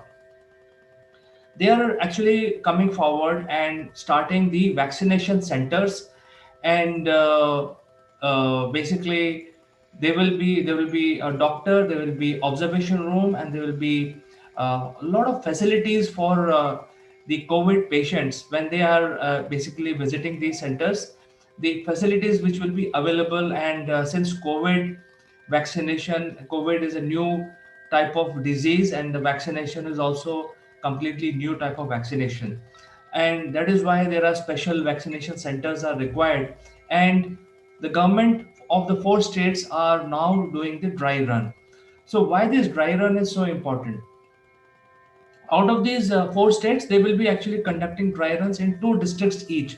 So that means there are eight districts going on the dry run, and they will evolve a method of providing vaccination to the patient, COVID patients. Now, when we say dry run, there is no actual vaccination which is going to be used during this these dry runs. It will be used as a model for learning, which can be replicated across the country once the vaccination starts in month of January. So, dry run will actually give you of what happens in case of emergency. It is sort of a training program, and I think it is very essential before we start a vaccination. It shouldn't happen that hey, I've got the vaccination and then there is some complications. So the vaccination center does not have any facility to handle the complications. So by far, all the vaccination providers world over are giving the list of side effects you may have. For example, there are people who are coming out making their videos. Even the uh, very senior people, they are saying that the side effect of the COVID medicine is similar to what you will get while getting the influenza vaccination. So it is very similar. But in case there is an emergency, the vaccination after the vaccination, then the patient will be kept in observation for some time. And then if there are some symptoms, those emergencies have to be handled properly. So it shouldn't happen that you go to a vaccination center, vaccination is given, the patient comes home, and then he start developing those symptoms, and then he again rush back to the hospital. So that is why the dry run is very important. I think it's a very good move by the government of India and these state governments of these four states who are coming out with these, who are volunteering in creating these processes. So today is the launch of the dry run exercise. I think this will continue for some time, and once this dry run is perfected, it will become like a book, and this whole thing will be replicated across the country in all the vaccination centers, which will be set up in month of January before the vaccination drive actually starts. So that is why the preparation of providing vaccination is so important, and the government of India is doing everything by the book to make sure that the citizens of India do not undergo a major problem after getting the vaccination. Now, number two is there are multiple vaccinations which vaccination companies, medical pharmaceutical companies, who have approached the government of India for approval. Now, when we say there is an approval, it is not something which can be approved just like any other license. The approval for any vaccination is a very long drawn process. It involves a lot of data being submitted by these pharmaceutical company, primarily with regard to testing. See, when they develop the vaccination, they have to provide they do testing of their vaccination, how it kills the virus, how it cures the patient, and in the process what happens. So there is a whole lot of documentation which is kept by these vaccine pharmaceutical companies. Those needs to be submitted along with the approval exercise. So we know that from the media only, we have heard that there are few companies who have approached the Indian government, and Indian government have asked them to provide more data. So some of them are the Oxford vaccine, which might be the first one to be given approval. There is one from the Indian Serum Institute that is called Covaxin, which is also undergoing the approval process. Then there is Pfizer one, which is also being considered. So there will be multiple vaccinations possible, um, and all of these vaccinations will have different side effects, different process. For instance, Pfizer one has to be kept in minus 78 degrees. Anything higher temperature will spoil the vaccination. So the operational hazard or operational nightmare to keep that vaccine while giving it to the patient is humongous. It's an operational nightmare. So the vaccination center must have facility to have Pfizer one if they are giving Pfizer one as a vaccination. So I think this dry run is a precursor to what is going to come, and especially in a country like India where there are, the population of 1.3 billion would require vaccination, at least 50% of the population, and that too it's a humongous task. So that means there will be a supply chain behind these vaccination centers, and how the vaccination medicine will reach the centers, and how it will be stored, how it will be administered, and then after the administration of different vaccines, what are their respective side effects. The observation room will then give input to the people who are actually providing these vaccination to the patient. The whole lot of exercise needs to be given to the health workers so that they can take the right decision in case someone develops a side effect. So this is why this news is so important, and I wanted to discuss this not in too much of detail, but these vaccination center dry run is so important. And India is a very aggressive country. They don't want to leave anything unturned, anything unchecked. So they are making sure in next 20 to 30 days, when the actual vaccination drive starts, they want to be prepared. So all the medical staff is fully trained, fully aware of the situation, and they are also geared up to not only get the vaccine and store them, also after administration, in case there are patients who are showing side effects, how do we take care of those anomalies in this. So by and large, most of these vaccination pharmaceutical companies are saying that the side effects are not very severe, but then you never know. In a case of vaccination, it could start from a nausea feeling to mild fever to swelling, and it can be even more severe in certain cases.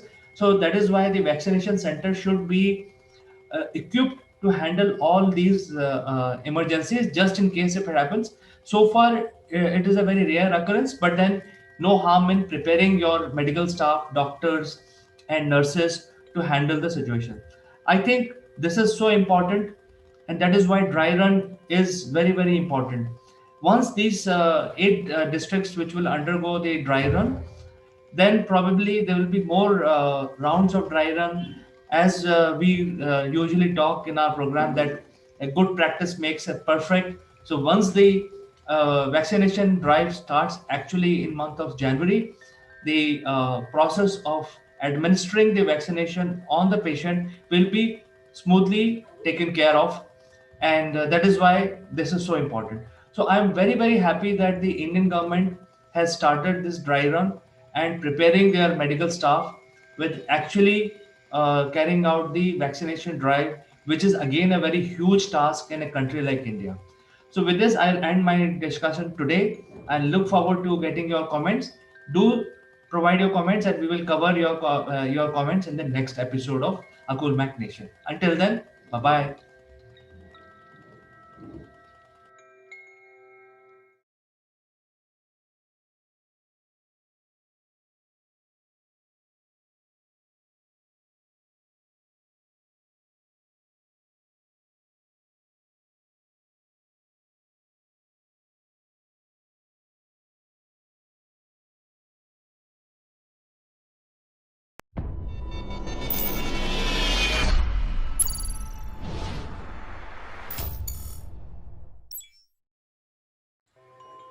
Hello friends, I am Kanchan from Akulmach Technologies, and you are welcome to our series Great Kings of India. And as you know, we are discussing about the Lalitadit, the Great King of India. And you know, we can safely compare him with Alexander, though he is far ahead of Alexander in terms of carrying the empire, conquest, and he was a very, very good king with who is somehow not being given due credit.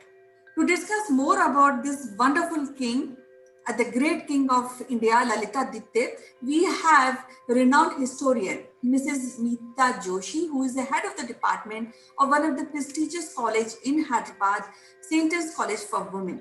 So welcome to the show, Meeta ji. How are you today? Namaskar, Kanchan. I am fine. How are you? I am fine, ma'am. And as you know that we are discussing Lalita Dit the Great in our this episode. So I would like to hear more about his conquest, his ability as a general How things were at that point of time when it comes to army of Lalitaditya? See, we all know that Lalitaditya was a great king. Okay, and what makes him great is his military skills which he possessed.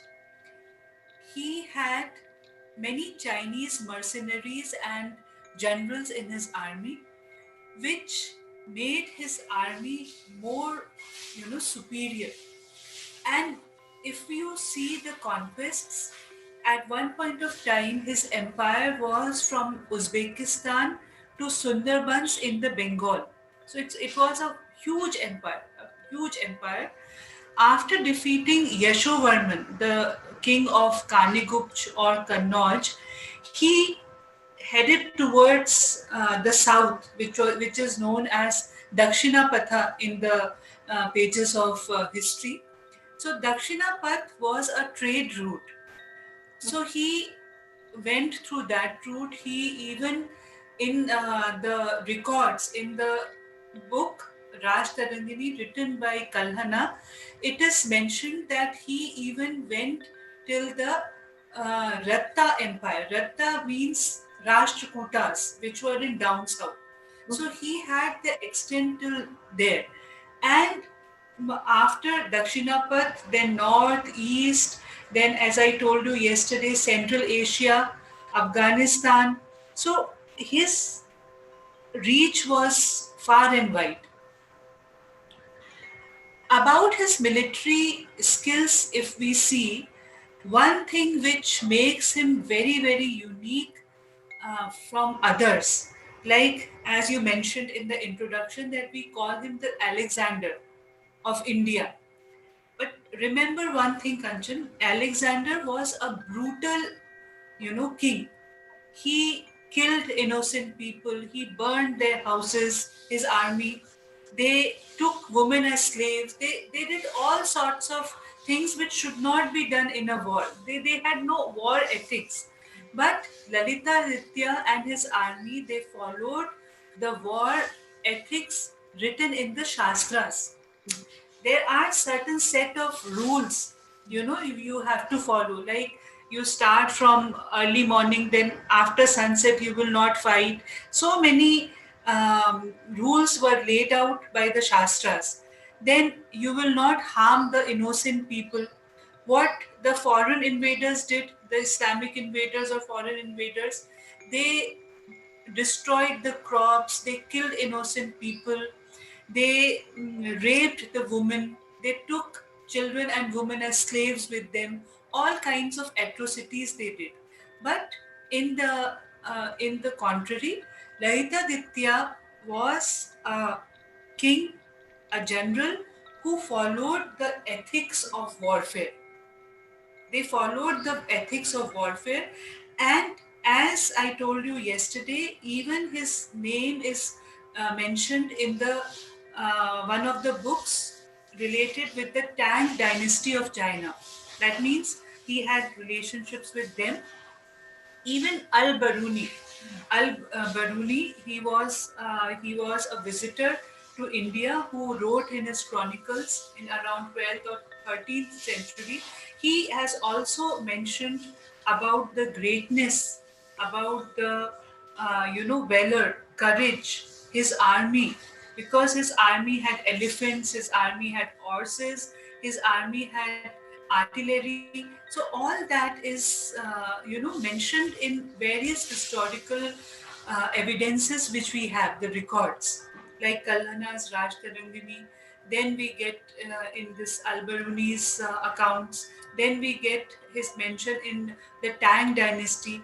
So his military conquests were far and wide. Apart from this, if you see, where some accounts say that he died fighting, because once he returned to Kashmir and he built many temples and cities, many temples of Vishnu, Shiva, and sun god Martand, many amenities for the people, like as I told you, canals, water channels, and bunds to store the water. So all that he done. But uh, he was, as I told you, he was a great warrior, and some accounts say that he died fighting in the uh, in the battlefield. He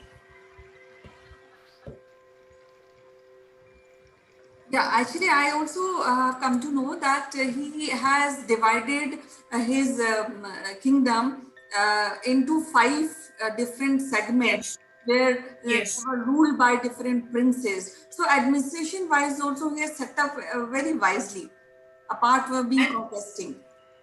why we should remember him, Kanchan Laitaditya, but not only because of his administration or because of his warfare, but he was a patriot too.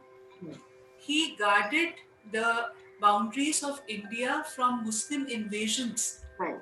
Because if you see the people of Muhammad bin Qasim, after Muhammad bin Qasim, you don't get any foreign invasions for 300 years. Okay. So, because he had that fear, people had that fear of Laitaditya, that no Arab, no Arabian invasion, no other foreign invasion happened in that time period. And because Kashmir, see, Kashmir was known for its richness because it was a hill station, Kashmir, and because of saffron, so many things Kashmir was known. So foreign invaders, they were allured to attack that area. But because of Lalita Ditya, because of his might, because of his fear, no foreign invader had the courage to have any invasion on India that time. So 300 years, you don't get any account of any invasions. After Muhammad bin Qasim, there is a gap. And then after Lalita after the death of Lalita again you see that, you know, foreign invasions, they started. Because his time period is like from 724 to 760, or some historians say 765 CE. But again, then you see Mahmud Ghazni, 1080 to 1017 17 times he invaded India. But in between, you don't get any account of any foreign invasion. So that is the greatness. Plus, following the ethics of warfare. It was not, you know, that brutal kind of thing that if we are going to invade, we are going to kill, we are going to destroy. No, the innocent people were not even, you know, harmed that way. So these all things make him great. And the legacy of temples he left, but unfortunately all of them were destroyed by the invaders again, which is very, very unfortunate. But he created the temples which he got built. Many cities he got built. Many pillars. One pillar is there which is around 65 feet high, and there is a Garuda on the top, the Vahana of Lord Vishnu. So that way, architecturally also, he built colleges. He built in Raj Tarangini. It is mentioned that he built even universities, Vishwavidyalays. But again, all that was destroyed by the invaders. Whatever work he did, that was totally destroyed by the invaders. Because if you see the San Martin temple, only now the remains are there. So the main temple was surrounded by 84 small shrines. And it is written that in his time period there was temples, shrines in every, you know, village, town, city. So uh, cultural growth was also there, not only architecture, in field of this education, agriculture, all aspects he worked, all aspects. Yeah, so when we talk about Lalita Dev, so can we think that his empire, his history is being systematically being erased from history book, or how it is? since when he conquered and when he reached with a wealth to Kashmir, and he has, I think, established Kashmir in a massive way in terms of administration, in terms of building great building, architectural advancement. So, is it possible that his profile is systematically being erased from history for some reason? Yes, 100% it was done, because you don't find mention about him in your history books. You know all the Mughal emperors. You get a mention in our textbooks. Why not Lalita Ditya? You please tell me. Yes, And he was such a great king. He was such a great king. yeah. He see only in his time period no invasions happened. Why? Because he was a courageous king. His his people were afraid of him because of his courage, because of his army, because of the setup he has done. The Chinese mercenaries, the Chinese generals who were there in the army. You find all other mentions. You find Akbar in the history books. You find the kings of Delhi Sultanate. Right. All you find Muhammad bin Tughlaq. You find a mention. You find a mention of Alauddin Khilji. Again, he was a barbaric king. So why not Lalita Ditya? Why not Lalita Ditya?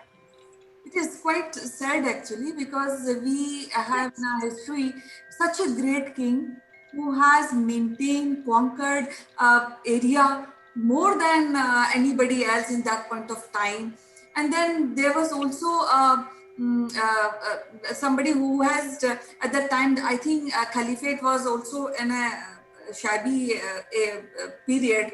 There was so quarreling, fighting was happening at that part of the world, but he still maintained and stopped because people The are attacking. the, the Khalifa sent people that time to India. That Junaid was killed by Lalita Ditya, and after that they were got so frightened that no person from the caliphate visited India in his time period. Yes, and I And don't. Yes. I'm sure, Kanchan, many people would not be knowing about Lalita Ditya. Before there are videos in YouTube, yes, but it was not a popular name. So it is very sad.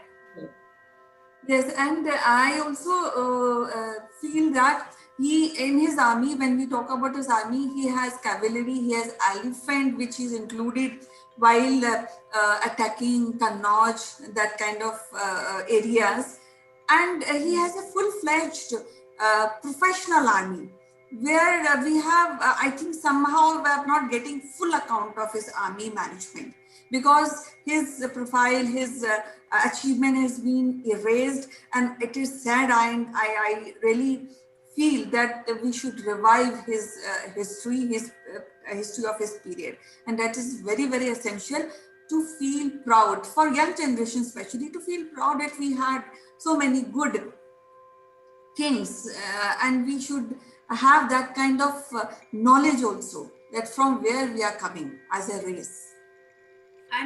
And one more sad part is that we always want to validate our history by Western historians, because when the Western historians like Steen and Goetz, they certified, yes, Lalita Ditya was there. He is mentioned as the name Muttai because his full name was Lalita Ditya Muktapida. So he is mentioned as Muttai in the records. So why we need validation, I don't understand. Yes. When it is very much there.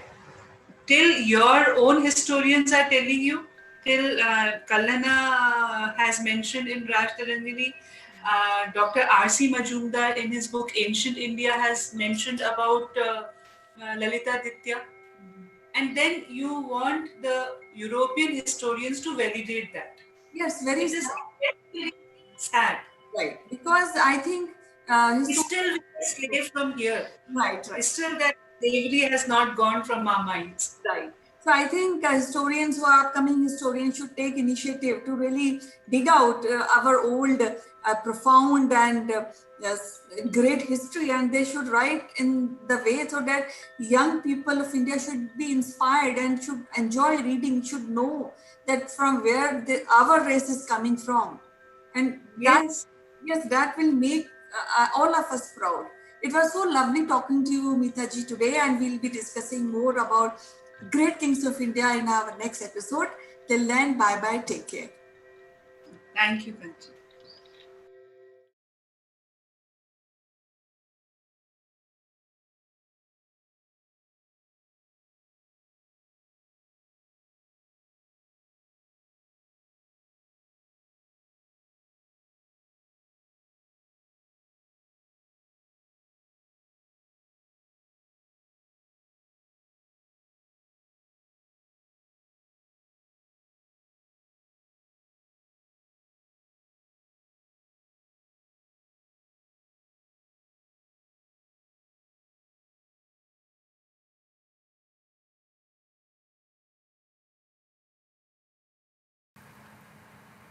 Hello friends, this is Chandra from Akulmach Technologies, and today I will have to discuss or rather talk about how the CEO's perception or image is perceived by their own teams as well as by the industry by and large.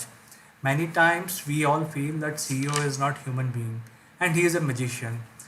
The entire team basically look at the CEO and they expect the CEO to commit a wonder and come out victorious every time. But it is very, very difficult for any human being, even though he may be a CEO or a leader of a team, to tell what are the qualities that they bring to the team which makes them successful.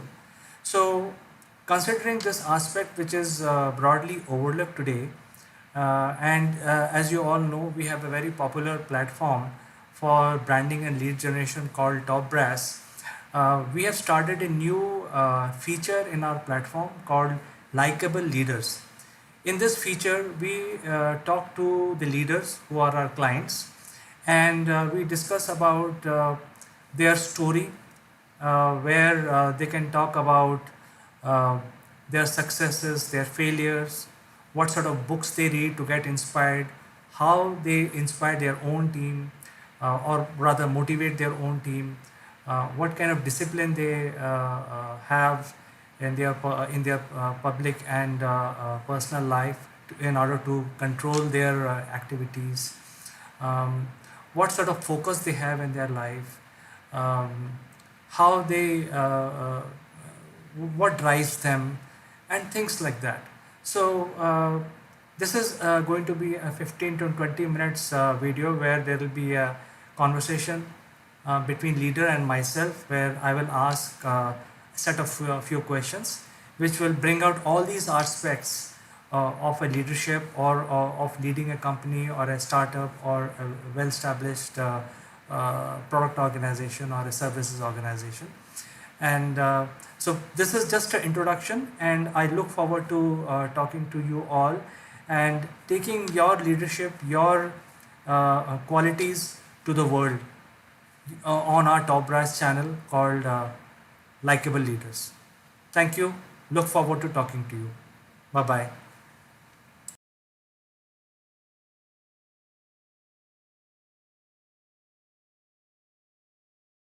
This video is sponsored by Single Point Solution. Single Point is pioneer in production and distribution of electric vehicles like electric bikes, electric scooters, and three-wheelers. Single Point also provide consulting services to small F players.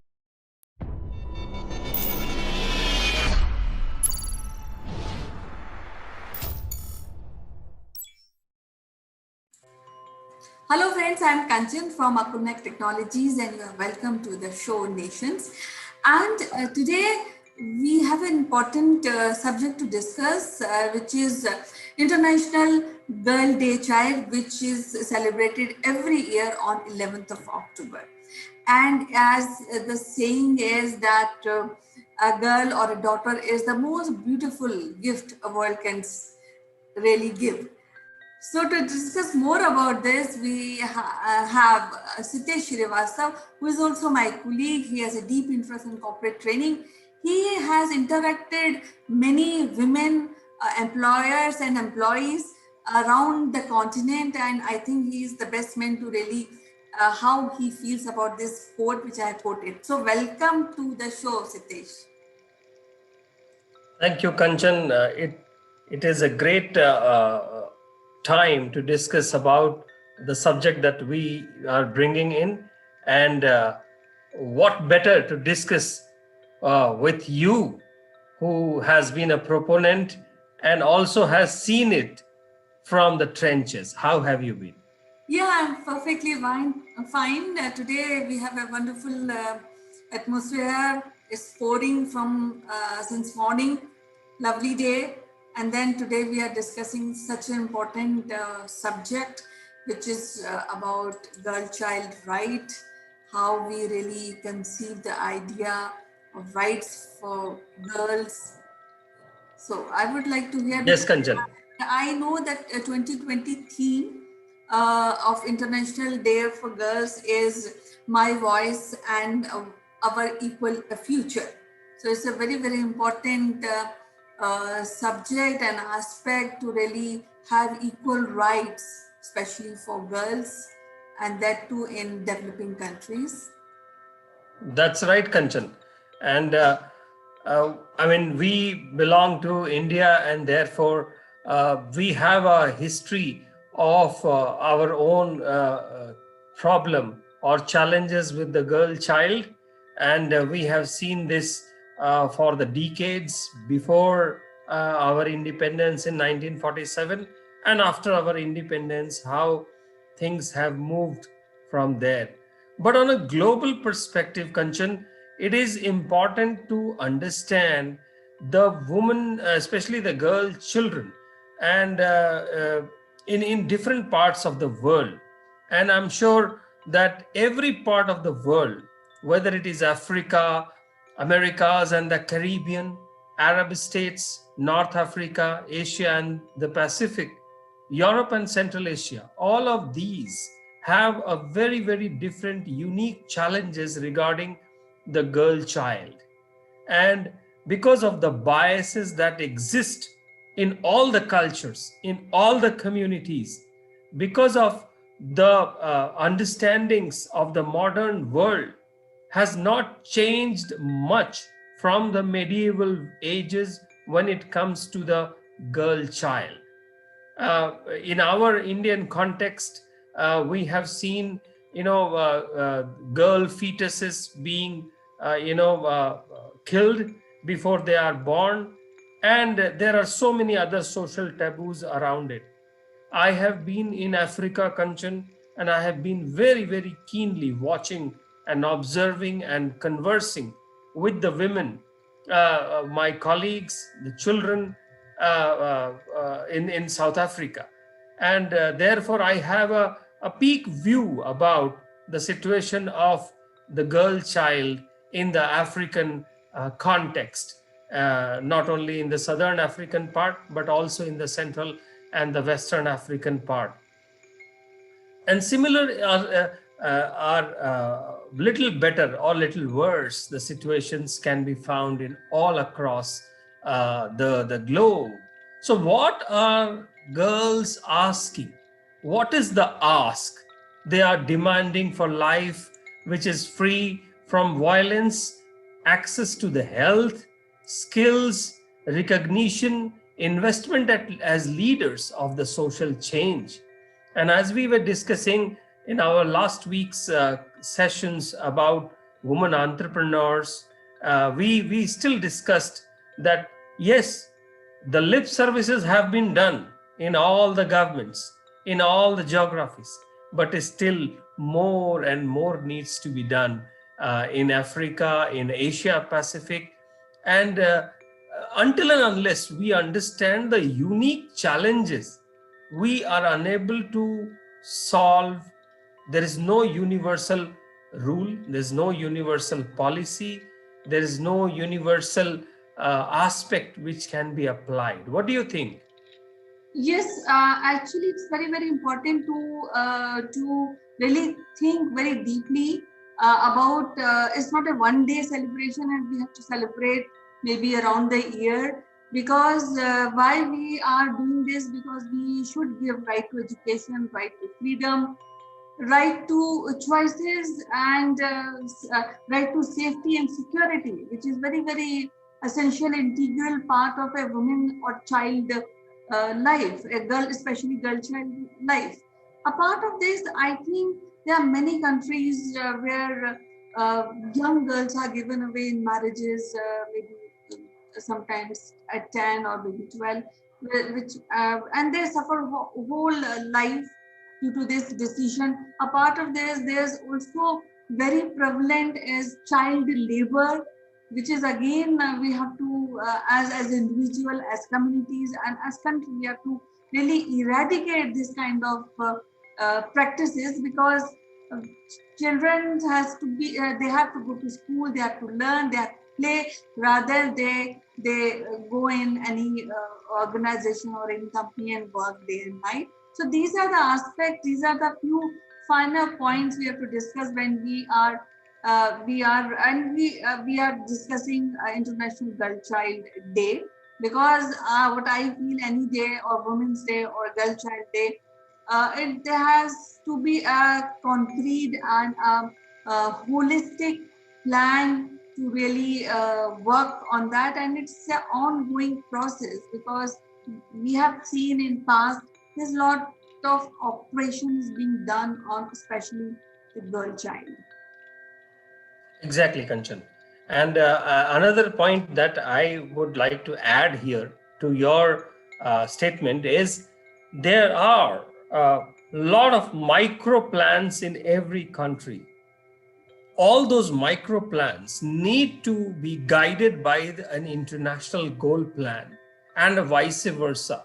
Otherwise, as community, as nation, as vibrant society, we would do our own thing and then figure out there are still gaps.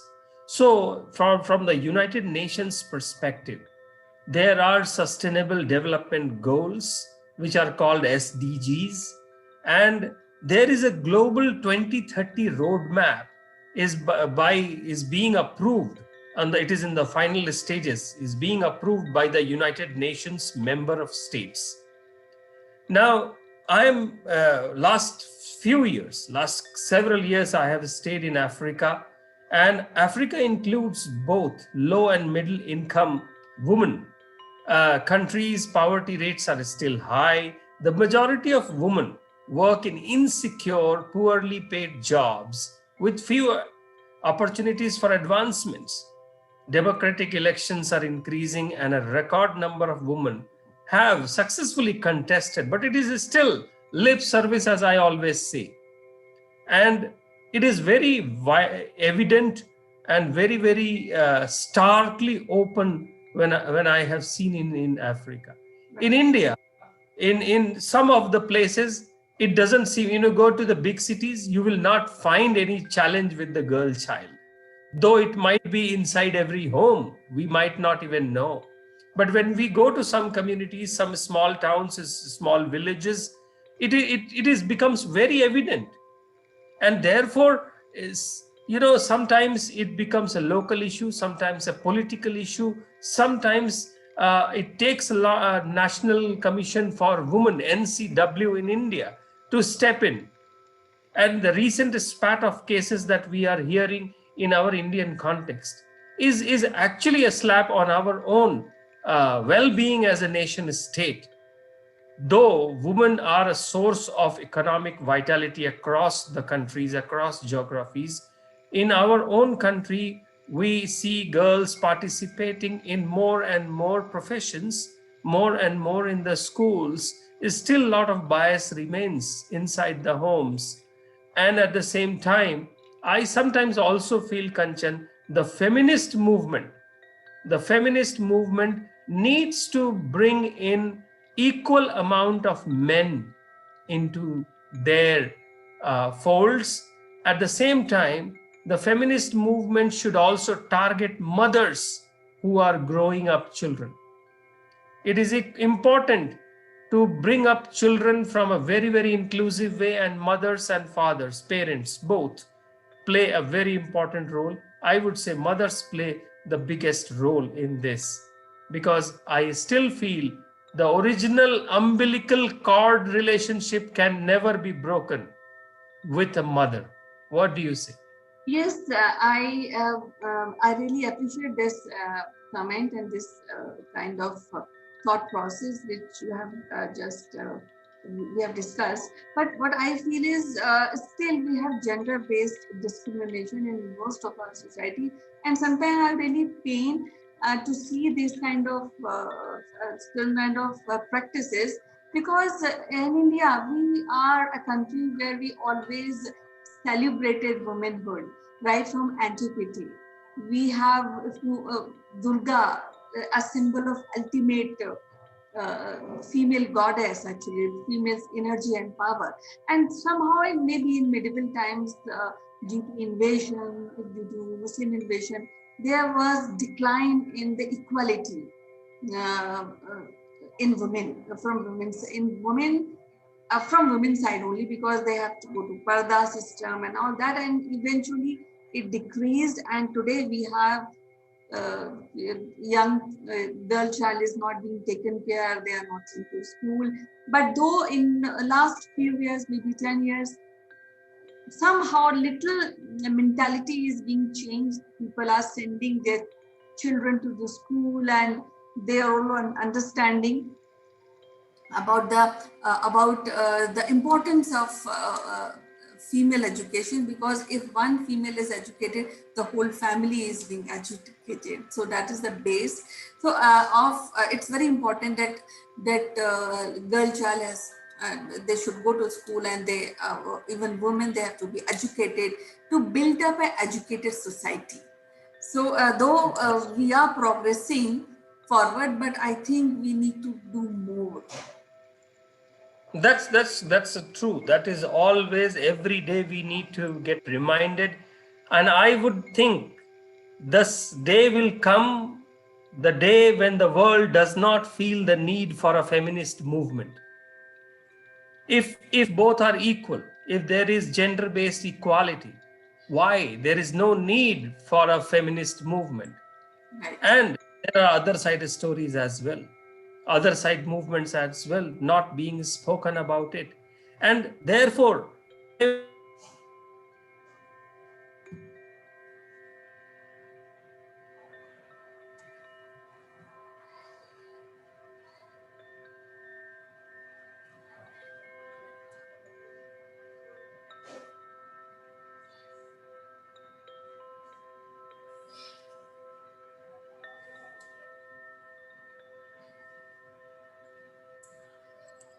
International Girls Day reminds me the responsibility we have to make girls' lives more happier, isn't it? that's right, Kanchan. It has to change from मैं नीर भरी दुख की बदली, और तुमको ढूंढू, तुम में ढूंढूंगी पीड़ा, तुमको ढूंढा पीड़ा में, from those days of Mahadevi Verma till what our Azim Premji says, that a girl child who is even a little bit educated is more conscious of family planning, health care, and in turn, her children's own education. That's the spirit. Yes. So I think it's very important to have educated girl, educated women, so that the whole community and nation become educated and more sensitive to the requirement of the coexistence and family and nation building. It was so wonderful to talk to you, Sitesh, today. So till tomorrow, I'll say bye-bye, and we'll discuss tomorrow some new topic. Bye-bye, Sitesh. Thank you. Thank you.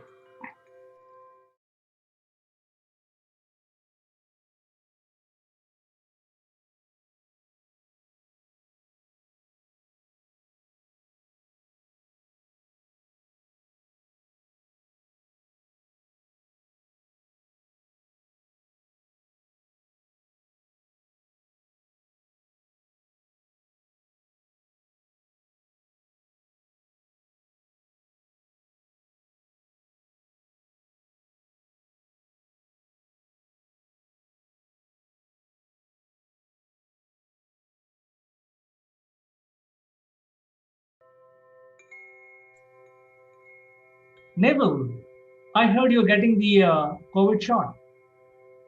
Yes, we are. How lucky you are, Neville. Well, I'm not going to be lucky, but a few people will be ahead of the queue. But there is a conspiracy. Some people are going to pay for this. Well, to know more about this, subscribe to our channel and dive into this discussion, which is coming up right now.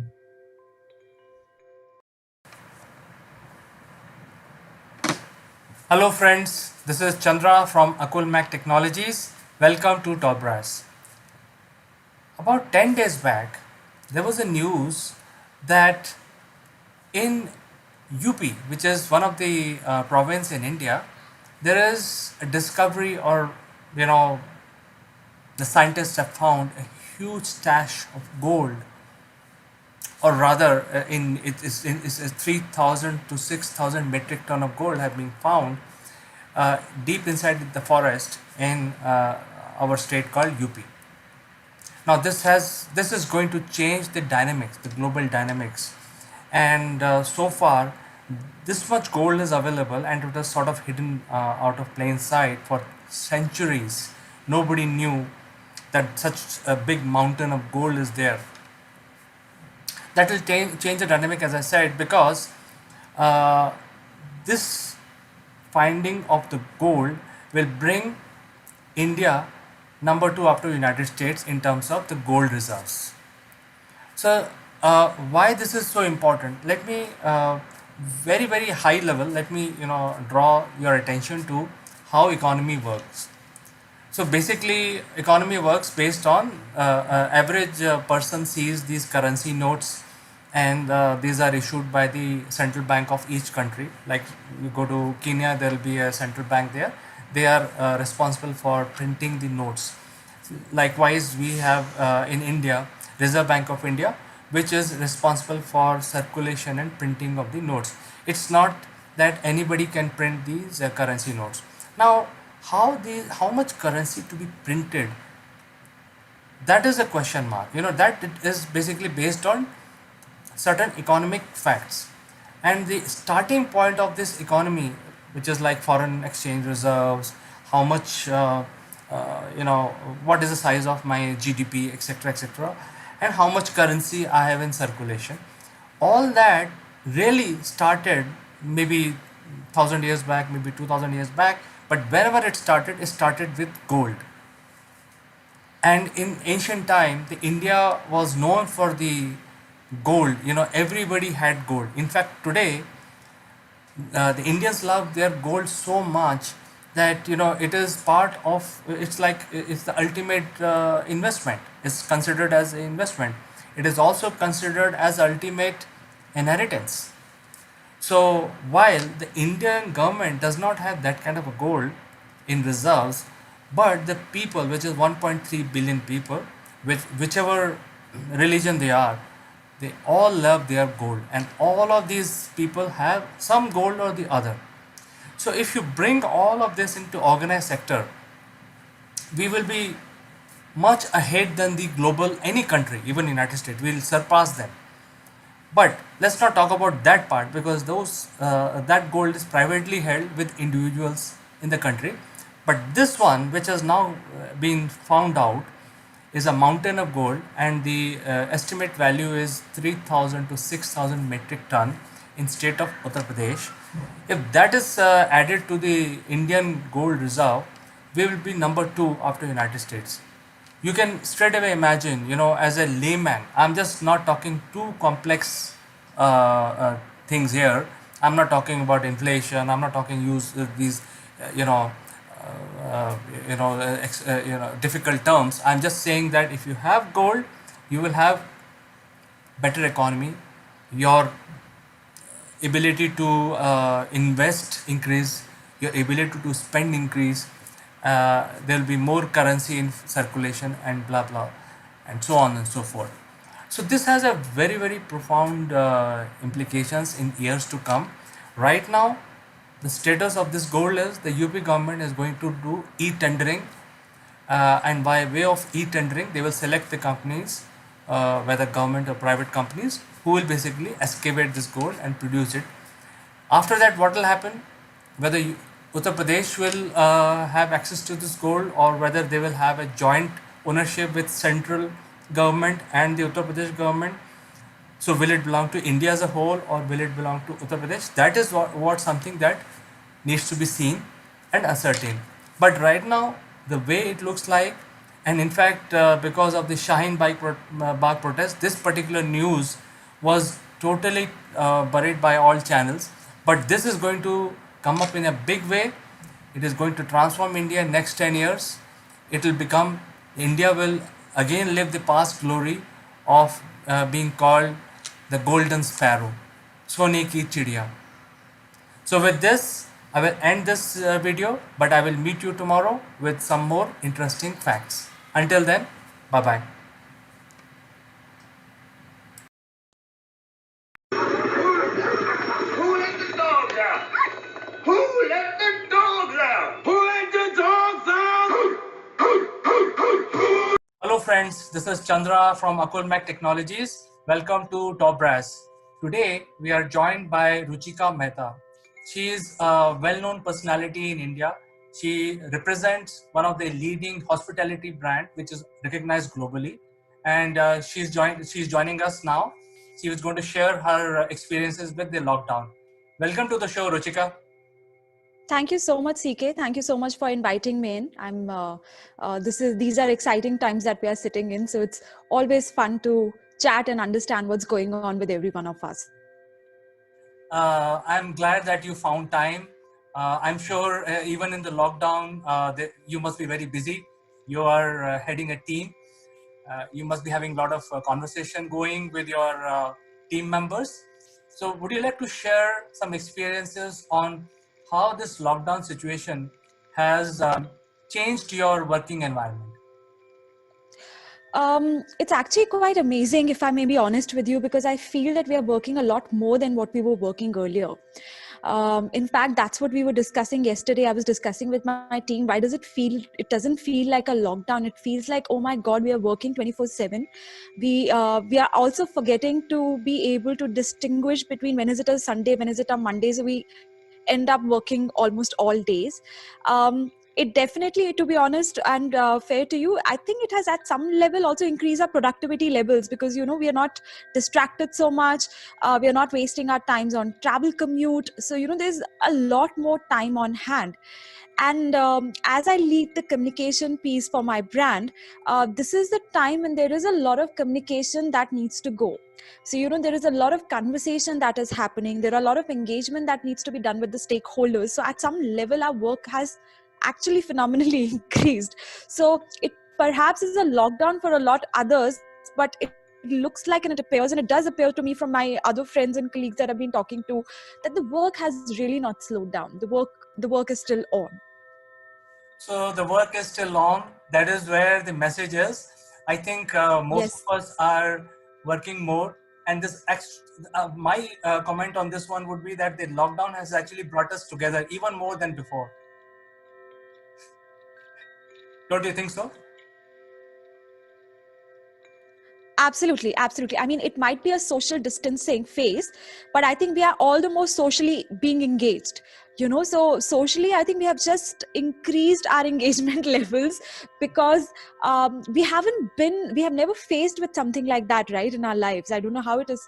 I'm sure none of us has, none of our parents have. So it never felt important enough to be so socially engaged earlier. And it feels super important now that we should be socially engaged with everyone, because we really don't know what the life has in store for us. So it's a very different sort of time for us. I don't know how it is going on with you, CK. I'm sure, I mean, you're doing such phenomenal, you're not taking it easy. You're doing all these webinars, you are conversing with a lot of leaders around. I'm sure your workload has equally increased, and you're highly and actively engaging with a lot of people around. This is a great question. So, what we have done is, because we are a quasi IT company, so we immediately transition all our employees into work from home, and we have used the technology to make sure that we are all connected. So all of us sees different windows, and it looks like as if we are working in the office. So the productivity Yes. has gone up. But more important, I would like to share as a leader myself, I would like to share some experience that now I'm actually seeing personal life of my team, which I was not aware of, because there's always two parents, the small kids, babies, so all of that is now coming. So this is also creating a new scenario where you're working with your team and you are also exposed to their personal life. Yes, yes, I agree with you. I agree with you, because you are not seeing them just as a person. Now you're actually seeing them juggling so many things together. And I think this lockdown has also allowed us to appreciate each other so much more. We're able to appreciate each other so much more. We are able to unite with each other so much more. We want to be together. There is so much of support that is coming across, and everybody is trying to understand each other's issues, each other's problems. It's a lovely period at some level, because it's allowing us as humans to really look beyond also work at some level, right? Otherwise, in office hours, you always end up just talking about work, but right now you're pushed to look beyond, which is fantastic. I think it's a great learning for all of us. Certainly, Ruchika. So let me ask you one another thing. Now we are all Sure. under lockdown, and we are all spending our professional time while being at home. So in your community, did you face any challenge or people having some sort of adverse effect on them because of lockdown? Have you noticed something like that? Thankfully, not where we live. Thankfully, no. I have to also go and say that it's amazing to see that how people are taking the lockdown so seriously. I think it is a fantastic thing. We are known not to really follow sometimes rules and regulations. We do have we are a generation that seems to not be following a lot of things and are rebel. But it is amazing to see that how people are taking this situation seriously and are following and abiding by the rules, which is fantastic to see. I see a lot of people in our community um, are talking to each other. The neighborhood system is becoming super strong. I also personally didn't know a lot of them, but now I get to see their faces at least, and a hi and a hello that happens across the balconies or the terrace, that oh, we are also there and what is happening. It's fantastic to see that. Thankfully, we do have the grocery shops which are open. We have the emergency facilities which are still available. Thankfully, I don't think in our area the pandemic has yet reached, which helps us, I guess, at some level to not panic. So sure, there are not too many shops that are open. If there were 4 grocery shops, there perhaps only 2 or 1 which is open. But I mean, there are people who are hoarding. I'm not going to say that they aren't. I mean, there is all set of people.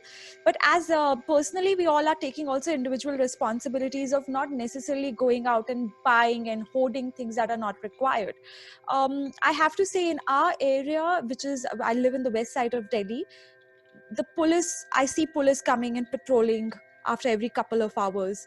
I see a lot of, there is no noise pollution really. The weather definitely seems to be in our favor as well. The pollution has gone low, so it's not so bad. It's really not so bad, and I think we are thankful and grateful. I believe Gurgaon is facing a lot more issues, because I do hear from colleagues and friends. I'm thankfully we haven't faced that issue yet. So I would like to believe this will continue for a while. I mean, it's not been so bad. Great. How is it at your place? How's it at your area? Yeah, so we are a community of about 3,000 homes.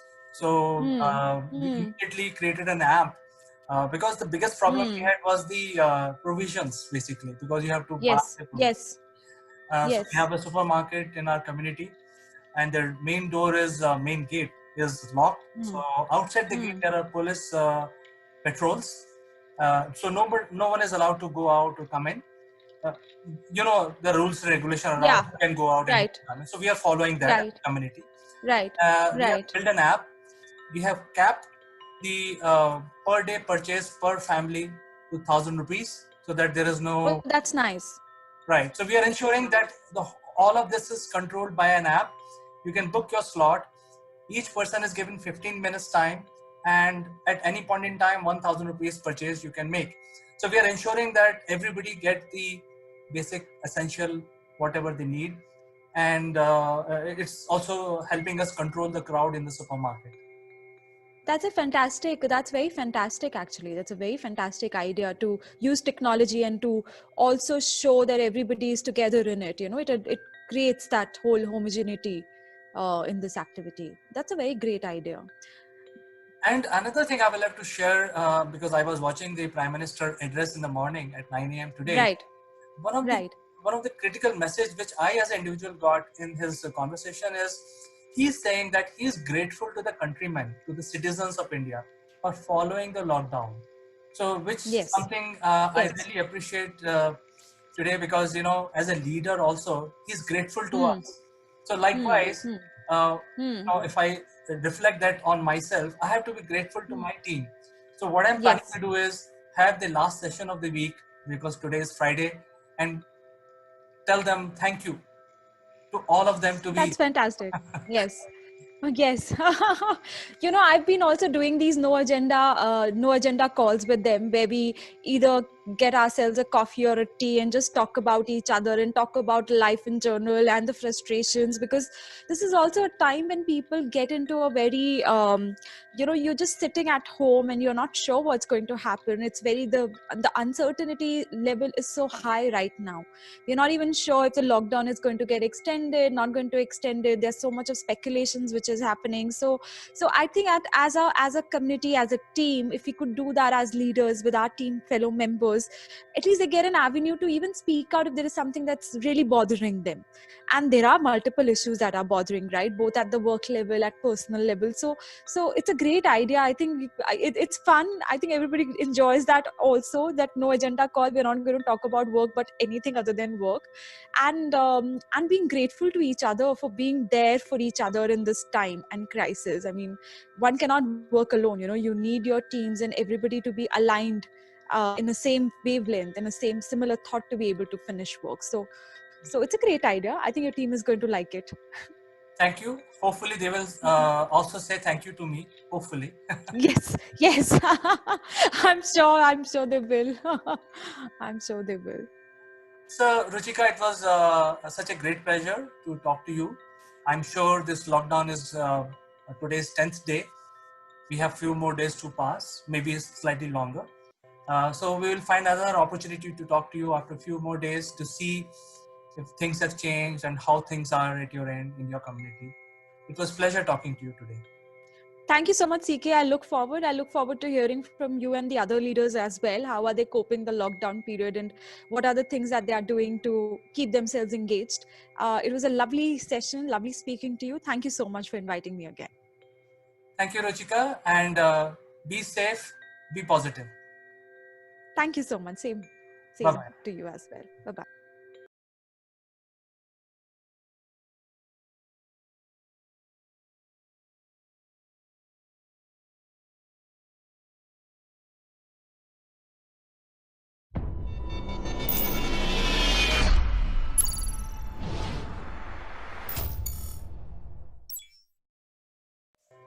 Hello friends, I'm Kanchan from Akulmach Technology and you are welcome to Top Brass. Today we have Sitesh Srivastav, who has a deep interest in corporate teaching, and he has been teaching marketing professional and IT professional in various sectors. And I would like to welcome today Sitesh to the show Top Brass Nation, but today is a double welcome, because I'm welcoming him in the show, and as well as to the motherland India, because he has just returned from Johannesburg to India. So how are things, Sitesh? Welcome to the show. Thank you, Kanchan. It is always wonderful to be back to the land where we call it our home, our motherland. And as soon as the plane lands the Indian soil, there is a different kind of a thrill that goes through, and it feels wonderful. It definitely feels wonderful to be back. And this trip has been a very memorable trip, and at the same time it has been a serious trip to travel in these pandemic times. At the same time, it is also very reassuring to see everybody's help, support from the ground staff to the travel agencies, to the authorities, to the airport staff. And I must say that despite whatever we read and see and hear in the sensational news and reporting, I am impressed, and I am thankful to everyone who made these memorable, numerous trips possible, one of which was mine. Yes, actually, I know that you have been trying to come India to your home for a few months. Then there's also a mission, Vande Bharat mission, which is organized by government. And till now, it's around 9.5 lakh people have taken the advantage of this and returned home from abroad. So how you felt? What are challenges, if any, and how all this materialized for you? Because I know not only Air India, but Indian government also take help to other airlines also, so that Indians should come back if they want to under this mission. Anjan, this has been a truly, as I said, remarkable time for everyone who was actually, or who is still actually mentally stuck away from their motherlands. And therefore, when this Vande Bharat was announced, Vande Bharat mission was announced, it brought a very specific joy to everyone who is at this point of time depressed, distressed rather than, to come back to India. And the Vande Bharat mission was a very, very welcome move, an initiative by Indian government. And the planning for it, the starting of it, the approvals for it, of course, the people who wanted to travel in this scenario, their apprehensions about the safety and the hygiene part of the travel, the ticketing part of the travel, who will get the first entry into those flights. People carry different kind of visas, different kind of visa status, or their visas are expired or they are about to expire, and so many things. To design this kind of a mission is something which is a mammoth task undertaken by the Indian government. And though for each aspect in a democracy, there are probably more number of negative sentiments rather than the positive ones, I am all for it, and I appreciate this Vande Bharat mission. And wherever the Vande Bharat mission couldn't reach, Kanchan, their Indian government or Indian consulates, I thank all the Indian consulates and Indian embassies across the world who actually ensured that they are in touch with other arrangements, other commercial airlines. They had to get permissions from the Indian airspace, the DGCA, to land in India. And it is a two-way mission. It is not only bringing Indians back from the other countries, it is also the other foreigners stuck in India to take them to their countries. So this mission in a totality, I would say, is a very, very commendable, and it should be remembered for a very long time, the commitment of the Indian government to bring its citizens. And when I say citizens, Kanchan, initially I heard it is about Indian citizens stuck outside India. Later on, there were certain arguments about the people who are overseas citizens of India, OCI card holders, or people of Indian descent. We call them in South Africa, we call them South African Indians. In America, we call them Indian Americans, and therefore every country. Then when government included all of these categories, then it was a truly, what do you say, a world, a humanity bringing together what Indian government showed in this Vande Bharat mission. So Yes. Vande Bharat mission started on May 7th, and on 1st August it entered into 5th phase. So would you like to, discuss what is the process and what is the procedure you go through before coming So, back to India?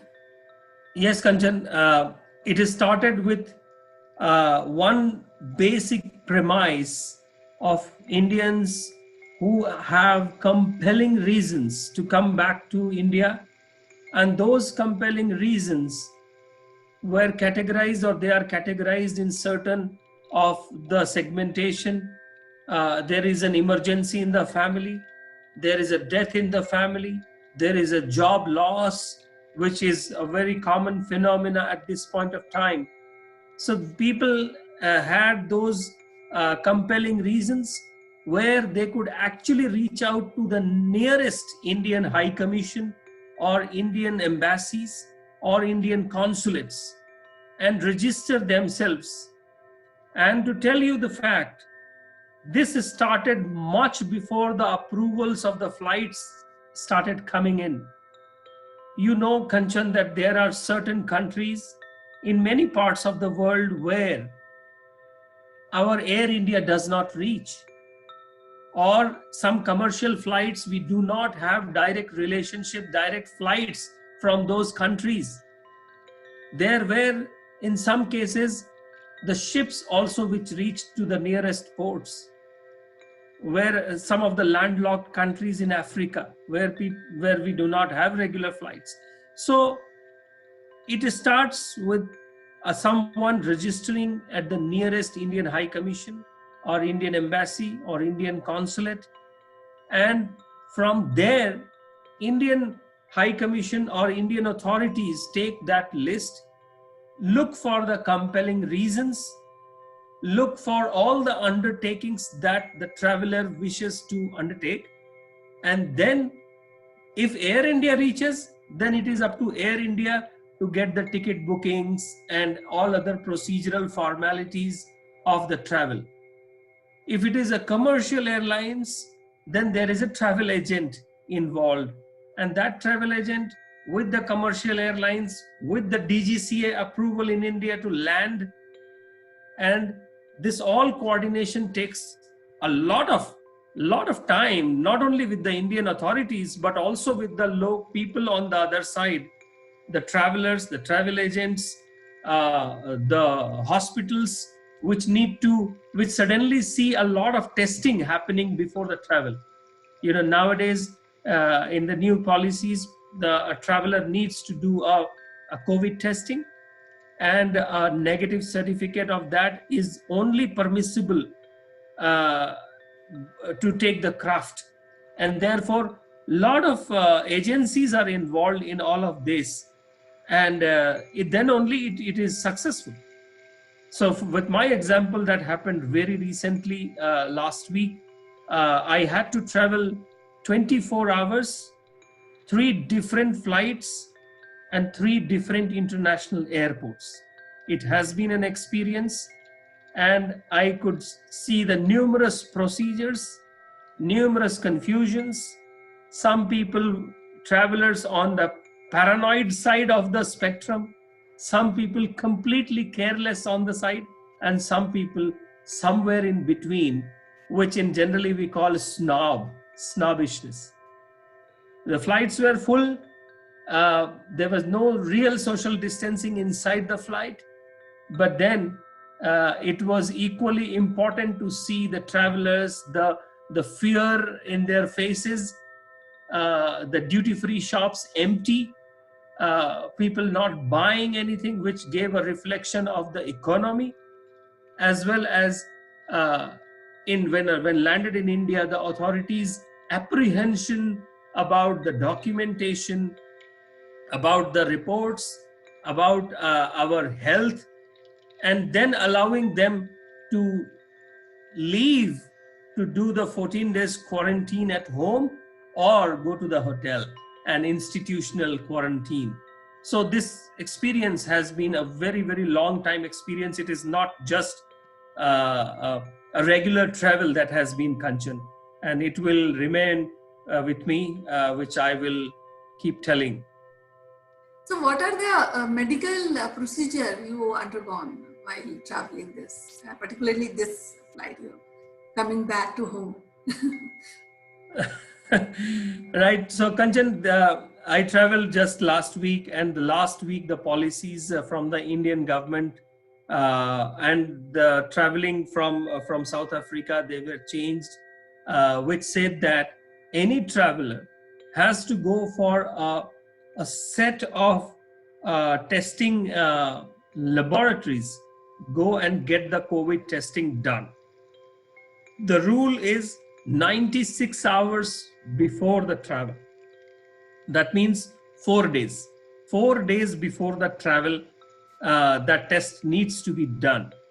That test only shows that on 96 hours before the travel, a traveler tests negative. But that doesn't mean that the person will not get it during the travel.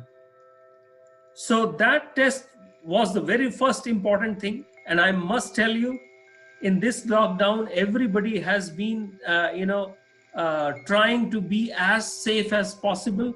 And therefore, just to go to the hospital for testing brought a lot of anxieties. Going to a hospital in a normal times, if there is no need for a travel Kanchan, there's no need to go to a hospital if there are no symptoms. But because of the travel, I had to go to a hospital. I had to get myself tested. That experience itself is quite makes person anxious. You are getting exposed, and then luckily the test results are available in 24 hours to 72 hours. But then you have to go and collect the hard copy again. So you need to go to the hospital once more. So 2 times the same anxiety. And then now you realize that one has to travel, and therefore a lot of anxiety of travel. How will things happen from the day you start? Depending on how long the flight is, how long the waiting periods are, all of this exposes us to the environment, different environment. So people had different, some people tried to motivate, like some friends motivated, some family motivated. Some people were very, very realistic. People have different ways of motivating people. And so people said, coming from this airport has its challenges, rather than go from that airport. Then somebody said, last 1 week, the cases have spiked from so and so route. Be careful. Then somebody said, from the starting, put on the whole PPE kit, feel like an mini astronaut, go. And then, but again, people were all telling, authorities were all telling. So there is a certain set of policies. Then there is a certain perception. Third is our own inhibition to take all those.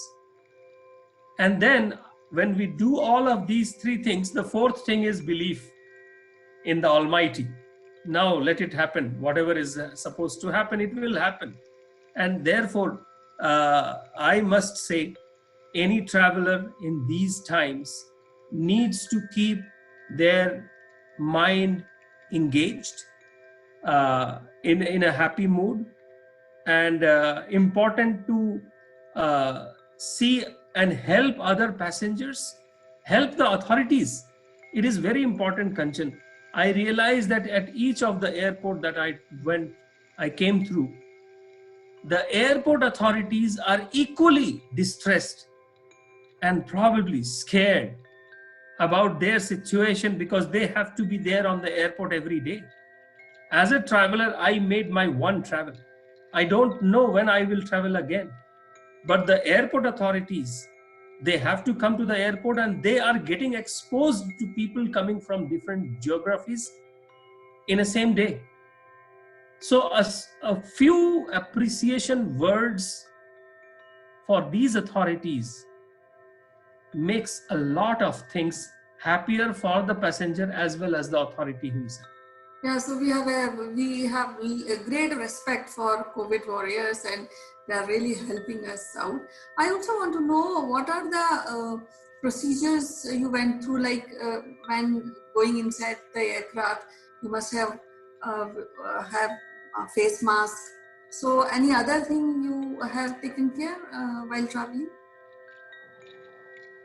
So from a procedural point, Kanchan, the health certificate was the most crucial, important document that needs to be achieved. After achieving it, it is important to fill up in the New Delhi airport websites for an exemption. So there are two forms. One is the exemption form, where you give the details, the passenger gives the details and says, here is my negative report, and therefore I want an exemption from the 14 days quarantine. After that exemption form, it needs to be submitted. There is something self-declaration form that needs to be filled on newdelhiairport.in, if I'm correct, that website. So it is called Air Suvidha. After those, within few hours, the exemption report comes back as an approved with a number. So a passenger gets exemption approved number. The other is the self-declaration, which says that when you reach at your destination Indian airport, you will have to show your document. So that is the most important piece, and the advisable is to do it beforehand so that you have it in your email, and best is to have their hard copies in these times. The other thing is that the procedures that one needs to follow once the person enters the aircraft or the airport. So in our case, we were taken 6 hours before the actual journey in Johannesburg. We were taken to some hotel where we were done the basic paperwork, basic temperature check, and the airline authorities were there to do the basic work. Then it was 6 hours before the actual craft. Then at the airport, the interesting point, Kanchan, at the airport, all the luggage was kept on the main road. It was not allowed to take inside the luggage in a normal situation. And because the airport was closed, and it is only applicable or allowed to open when these are Vande Bharat missions or any rescue missions are in progress. The luggage was kept outside, and there were sniffer dogs put on the luggage. So my curious mind thought, the sniffer dogs can also sniff out the virus? I don't know. So They can't because they also have an inoculation for COVID. So correct. maybe they all are injected by COVID injections, so they are immune. And I think they may be trained for that, to find out that virus. So somehow I have to really exactly think more about that. Exactly. Once for the check-in purposes and all, they had to see our original documents. Original document was shown. For one time, the mask had to be taken out to show the face, so that can be matched with the face on the passport. And then we were allowed during the security check. Again, those some of those security stuff are the normal things. Once inside the flight, the mask has to be on inside the flight. That is mandatory. Mask. And then people can do something else, like some people put on the gloves, some people put on the facial shield, and one or two of them were on the PPE kit. But the crew members were completely in the PPE kit, which was reassuring. So that was the 8 hours of journey. But again, despite having all the negative certificate, I witnessed a passenger who felt real sickness inside the flight, and that was very scary. And as I told you earlier, the flight was jam packed, and so we were knowing that we are all 250 people sitting inside one craft, and we are traveling for 8 hours, and a lot of anxiety, about the food being served. Most of the people had brought the food from home. I mean, we remember the days of Indian Railways journey when we used to carry food. The same thing was in the flight. But this anxiety and the way the crew members behaved, the way the passengers listened to them, the instructions, I think it was a cool journey, a nice journey, despite one passenger falling very sick. Then, we crossed the South African airspace. While we landed in Dubai, we were now part of the Dubai jurisdiction. And then 5 hours of wait in Dubai. And then I realized that, Dubai, the gold shining city of the Gulf, has almost, I found almost like 50-60% of the airport was in the dark. The shops, the duty free, which is so famed duty free, the jewelry shops, the liquor shops, others, they all are closed. It was not a good sight to see and assess the economy of Dubai going through in this rough patch. And from Dubai, now the India leg of the journey, that was more stricter, because in the India side, we know the cases have spiked a lot. So from Dubai to India, it was more stricter. We had to go through gloves, face shields, the mask. We all looked like the mini Star Trek zombies inside. Only 100 ml of sanitizer allowed in our pockets. I can tell you the hands were bursting. They were all alcoholized hands. It was that leg of journey was more concerning by seeing the amount of preparations we had to take. And while landing in Delhi, one more interesting thing that I want to share is that between Dubai and Delhi, they didn't allow the entertainment, in-flight entertainment, because in-flight entertainment actually allows you to touch the screen. So they wanted not to touch. So once part of the touch as experience was lost, and Kanchan, how much we enjoy the in-flight entertainment in our international flights. We catch up on so many things that we generally don't get time for. And so in-flight entertainment was not there. Landing in Delhi, we all had those, expectations. On our India side, we know the procedures and process and the people handling.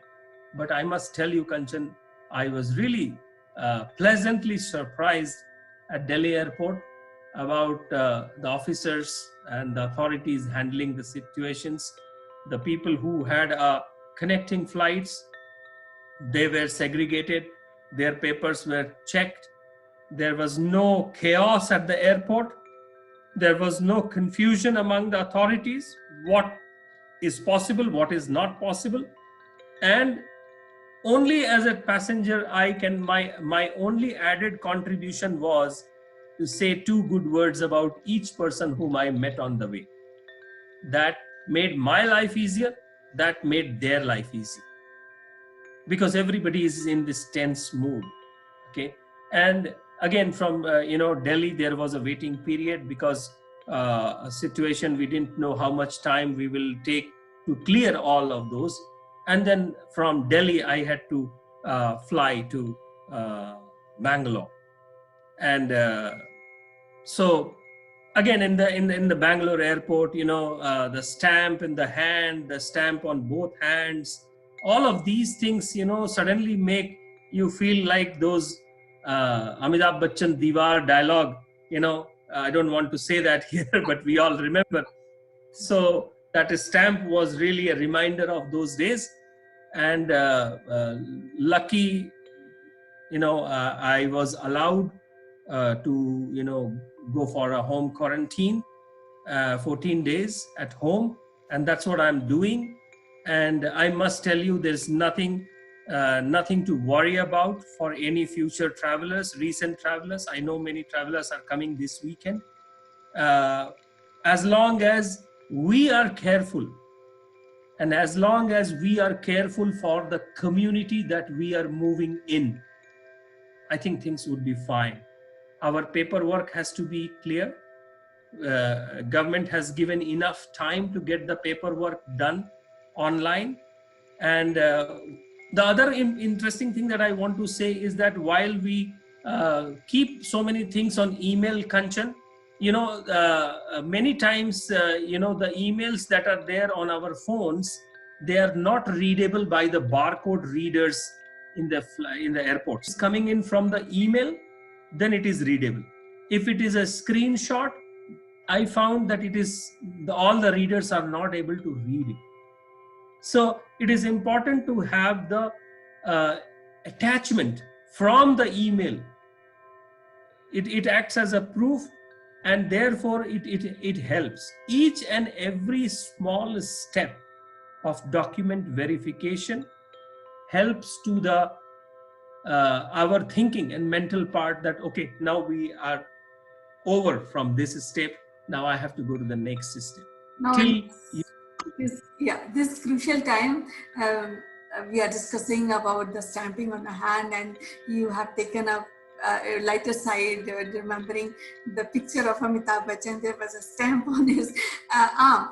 But I also want to tell you, and you may be knowing it, Vande Bharat is the evacuation mission which is largest sustainable operation till now. So in the last of this show, I would like to ask you, what are the guidelines or what is the message you would like to give to the people who are still waiting to come back home from different countries? Yes, Kanchan, it is very important to answer that question, and I appreciate that you asked. The people who are waiting at various geographical locations, they have to trust the Indian consulate. They have to trust our Indian embassies. They have to trust the communication which is coming out of our Ministry of External Affairs, various websites, Twitter handles, Facebook sessions, Facebook messages, and various other official notifications. It is important to understand the gravity, not only from the traveler's point, from our own point. We have to understand it from a government logistical arrangements point. So trust in the authorities. Keep your papers ready. Get your health checkup done on time. If there are more than one people traveling in a group like family, please keep separate files for each of those members, so that it is easier to showcase and bring it out at the airport or at the port of entry, so that you don't mess up things. Travel light as much as possible. Though I know within 10 months, I was not able to travel light, which is another lighter side challenge of the Indian travelers. So we need to travel light as much as possible, so that we are free in our hand to show the papers, the documents. Follow the procedures. Don't break the procedures at different airports. If you are getting an opportunity to do that, please don't do it, because the enemy is the silent and the hidden one. We really don't know. So please follow it as much as possible. Food wise, keep yourself with a light food. I would suggest in a long haul flights, 8 hours, 10 hours waiting at the airports. Don't distrust the restaurants at the airport, because the restaurants are sanitized. A McDonald's at an airport is sanitized. So don't distrust. because distrust has no ending, Kanchan. We don't know where will it end, and it always takes us inside the drain. So trust the authorities from the port of entry to the port of transit to the port of exit. Please trust and keep the cheers up with yourself. If there is a compelling situation, like people have emergency situation, people have, some people have lost their lives, some of their family members are in hospitals. Yes, that adds up to our mental being, Kanchan. But then during the travel time, we have to be bold enough, we have to be bearing enough to carry those things so that we reach safely not only ourselves, but the whole aircraft, the whole people, the authorities, everybody is there to help. And I would suggest that please trust, and that is the only thing with the passengers. Wherever you are starting, most of the airports are not allowing people to drive to the airport, so there are buses which go. So in those buses there are distances maintained, but in flights don't expect to maintain a distance, especially in the economy class. So there are no distances generally, but people are aware. People are aware, and it is the best part that I found, Kanchan, that it is perfectly okay to tell your co-passenger, to put on a mask before talking. It is not anymore something insulting. So it is okay to say that. But when we say that, we also need to do it. So the mask has to become a part of our body. And I think this is going to be the new normal of our living. Yes, we will lose the half of the expressions, Kanchan, but then this half should be able to deliver it, I believe. Yes, Sitesh, we have given us very right and very useful inputs for overseas people and of course for our viewers also. So as usual, it's wonderful talking to you, Sitesh, and have a safe stay in India and be safe, be healthy. So till next time we meet, bye-bye, take care. Thank you, Kanchan. All the travelers, keep up the hope. We all will meet in our motherland soon. Bye-bye, Sitesh.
Hello friends, I'm Kanchan from Akulmach Technologies and you're welcome to Top Brass.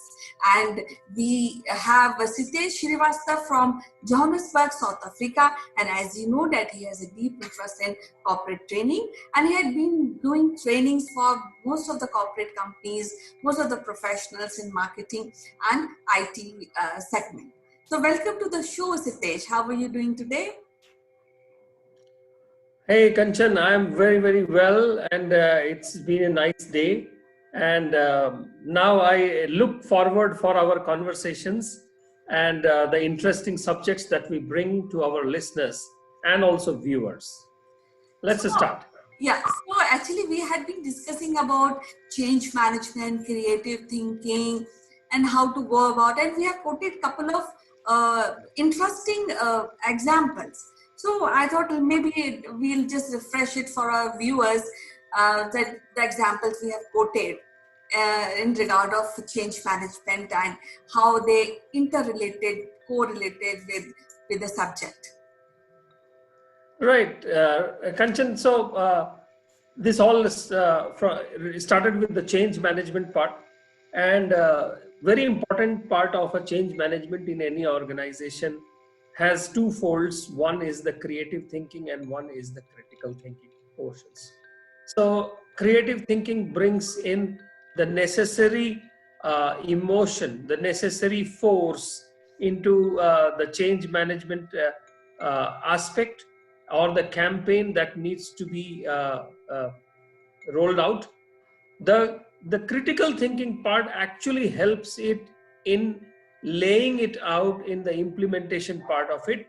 And there are many examples on any corporate or the educators life, or the schools, the universities, or the colleges, or the institutions, governments as well.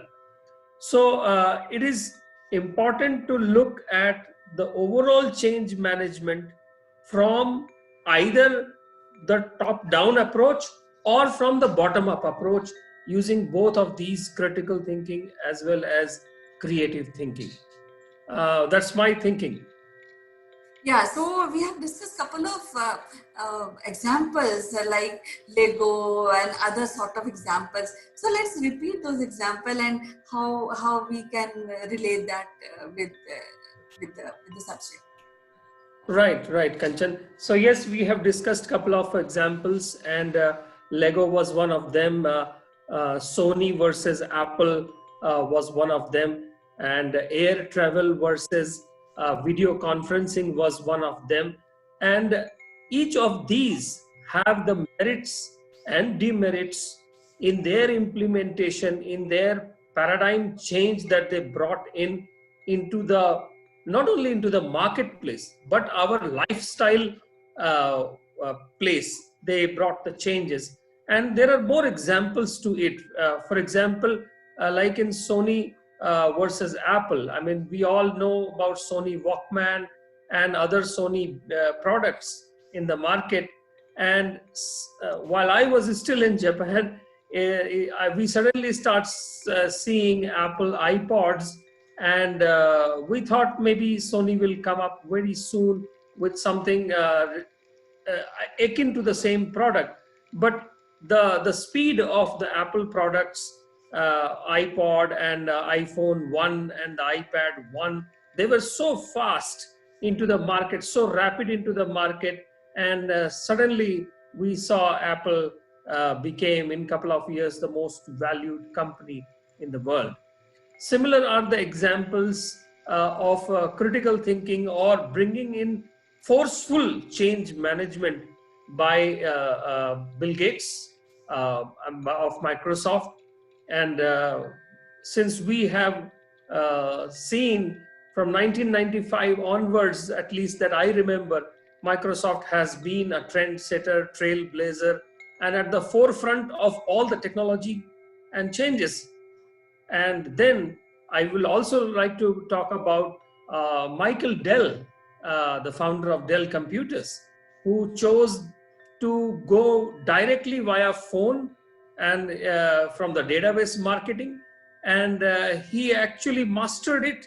And then his company actually brought in the internet feature of it as well, where somebody could actually get it onto the internet and order for the configurations that they wanted.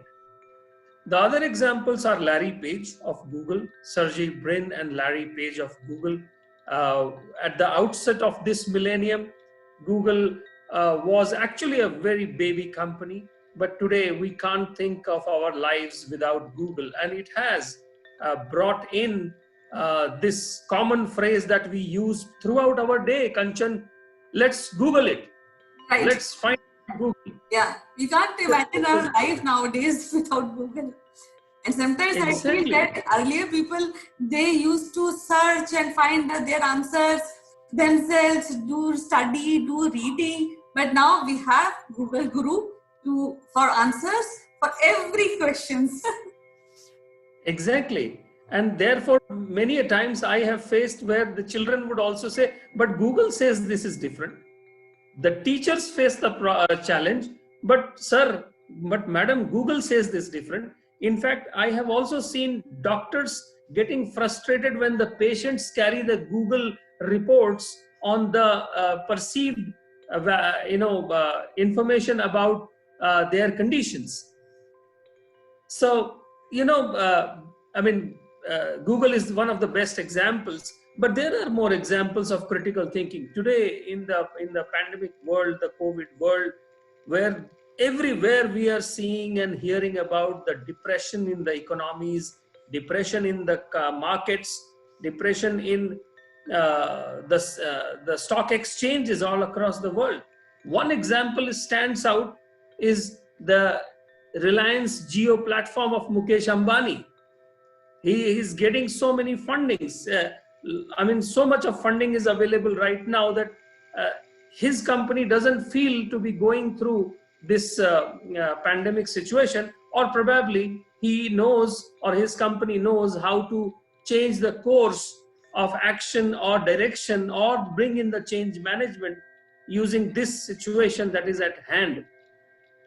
Right? Mm-hmm. So very nicely put these examples you have put in these examples. So I think when we talk about Jio or talk about Reliance, I think they are way advanced in change management and critical thinking. That's why they are so successful in these transitions. So as usual, it is so lovely to talk to you once again. We'll meet tomorrow again with some more interesting subject. So till then, that's right. Bye-bye. Take care. Thank you. Thank you, Kanchan. Have a great day ahead. Bye.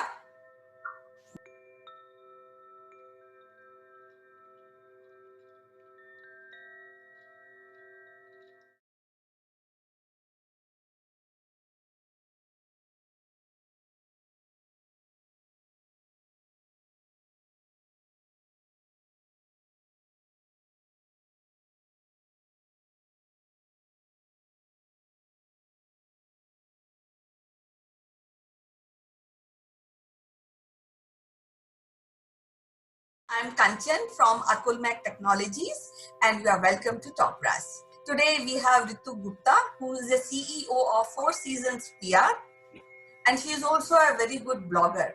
So welcome to the show, Ritu. Thank you, Kanchan. Thank you so much. Now, Ritu, we have entered into second phase of lockdown. So yes. How you are planning to spend this time till 3rd of May? Any new changes you want to do in your routine? Kanchan, not much change in my routine, but yes, definitely I will stand by the 7 rules or the request made by the Prime Minister of India. So I'll make sure that whosoever elderly person is there in my family, they should stay safe, because they are more prone for any kind of virus. So they should stay safe. Number 2, I have been practicing this even in lockdown first, and I'm going to practice this wearing of the mask. While going out, I will definitely wear the mask like I was wearing, and I am going to maintain my social distancing, because that is a must. Then I am going to boost my immunity. For that, I am going to take various measures, like it suggested by the Prime Minister, that drink hot water or make the Indian concoction of which is known as kada. So that I'm going to do. I have already downloaded the Arogya Setu app. This I'm going to promote to my friends and other family members and relatives that they should. So I'm going to encourage them to download the app. And I was doing, and I will continue to help the needy people in giving them food or ration or helping them in some way or the other. And I am empathetic towards my co-workers, which I'm going to still maintain now, because I don't know how long the lockdown is going to be. So I will be empathetic towards the people, my maids, my helpers. So, and the last one is, my respect is going to be more for coronavirus. It was there, and I'm going to be more respectful, and I have my gratitude to all the coronavirus, like doctors, nurses, sanitation staff, the police, my maids, watchmen, anyone who is helping me stay safe in my house. I have my gratitude for them. Oh, that's your very kind and very soothing advices, and what you are will be following in this second phase of lockdown. As far as me is concerned, I'm also following a pattern of living because in the morning I'll get up and do exercise, and I have kids also. So in this second phase of lockdown, I'm planning to kind of cook various dishes so that kids also feel happy, happy and you see. It makes you so happy, and if your soul is happy, you stay healthy. Yes. So then, because in lockdown, you and everybody, I mean, me, you, and everybody should follow a pattern of life because you have to be healthy, you have to be kind of take exercise on daily basis and eat a balanced diet. So that's what I will be emphasizing in this again in second phase of lockdown. I 100% agree. Yes. Yes. Sort of thing. I also thinking that this is a good time to learn new things. So I'm also planning to learn some new art or some painting or something, maybe Wow. technology related. Yes, you should follow the passion. You have the time now in your hand. Yes. So, what are your learning with this lockdown? Any new learning you? Lockdown one. Lockdown one, and now it's extended to the same thing. So, do you have any learning? Have you? Yes, I have learned many things, but one thing I will definitely say that thoda hai aur thode ki hi zarurat hai. We should be happy in whatever things we have. This is the learning which I got from lockdown one. Be nice, be kind, be a humanitarian soul, and follow, like you said, follow a certain pattern in your life. That is a must. And God is great, and He should be kind, and we should be doing things that God remain kind on us. Yeah, as far as me is concerned, I realize that men also can cook because I see so many men cooking and making dishes. In fact, in my house also, men are cooking and making things easier for us. A part of this, I think. We also should realize that we keep animals in zoo, and the way we are feeling nowadays in lockdown and we are restricted, so we should have more heart to them and realize their position where they yes, they should be fed. Water should be, because it's getting very warm here in Delhi. So I think we should look after the animals too. That is very important. Yes, so it was nice talking to you, and I congratulate you, and I support your views, and also you should also take up few exercise क्योंकि इस भागा दौड़ी घटी होती है, तो पेट आगे ना निकल जाए और हम पीछे रह जाए. Sure. So it's nice talking to you, and yes. So all the best, and we'll make this lockdown again successful, and we stay healthy and happy. So till Thank you, next time. Yes, I will follow your rules. Yes. Yeah. So, advice. In fact, it's an advice one should follow, and very healthy advice you have given. So till next time we meet with another subject. Bye. Stay safe and healthy. Bye bye. Thank you. Thank you. You also stay safe. Thank you so much. Thank you.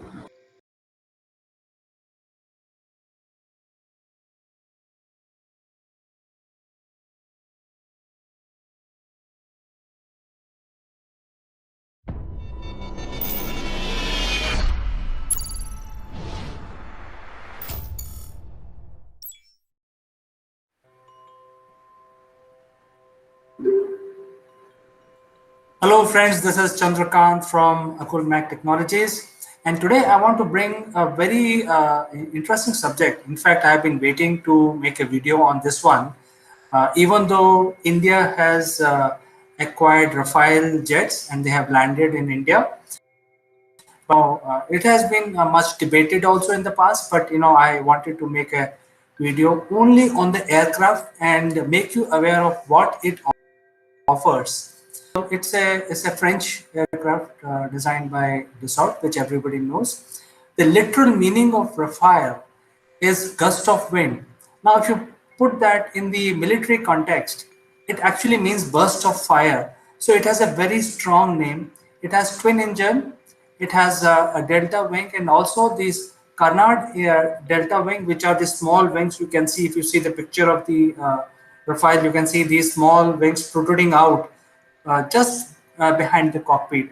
These are meant for adding maneuverability and also giving some lift to the aircraft.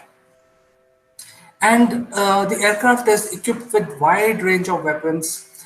Uh, the position of the aircraft is to give air supremacy.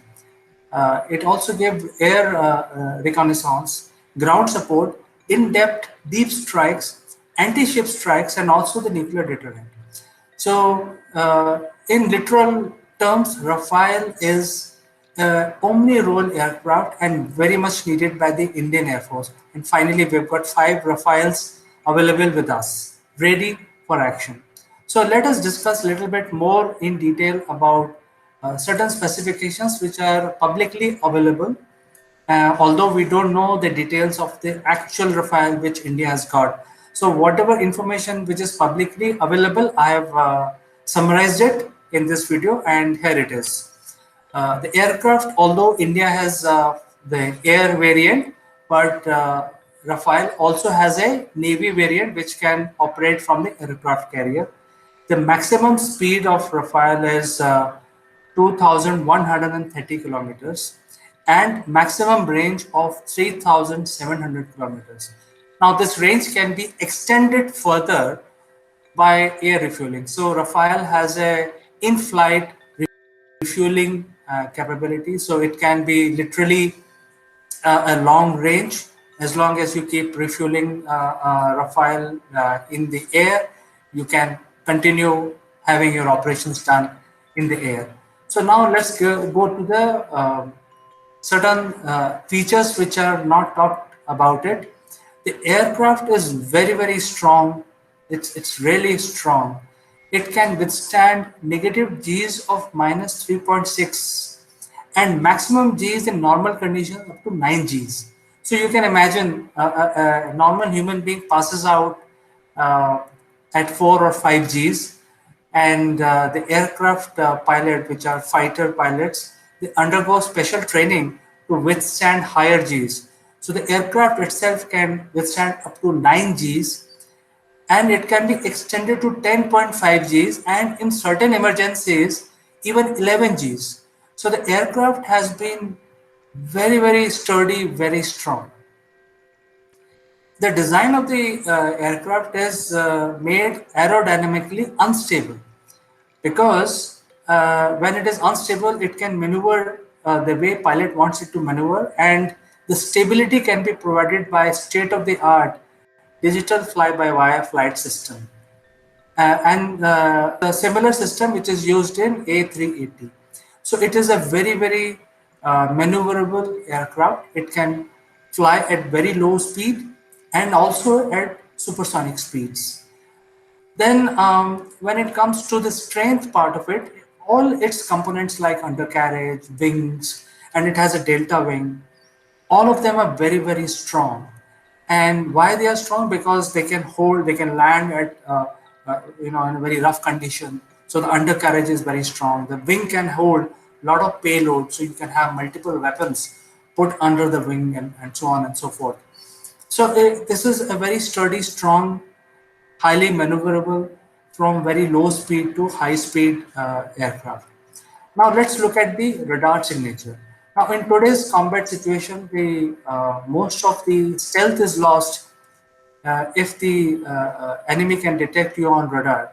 So the design of Rafale is such that it deflects the radar waves. It is not a stealth aircraft, but it can deflect the radar waves, and the signature on the radar is almost like a bird. It's not like an aircraft. And the air intake of the engine air intake have been put very strategically below the aircraft because it reduces the infrared signature. So not only on the radar, which is a radio frequency, but also on the infrared signature, the aircraft fares much better than a normal aircraft. And as most of us knows that it is already designated as 4.5 generation aircraft. So it's higher than 4, less than 5, it's somewhere in the middle. Let's look at the business end of the aircraft, which is the cockpit. So cockpit is state of the art. All the information is available in the cockpit to the pilot on the display unit.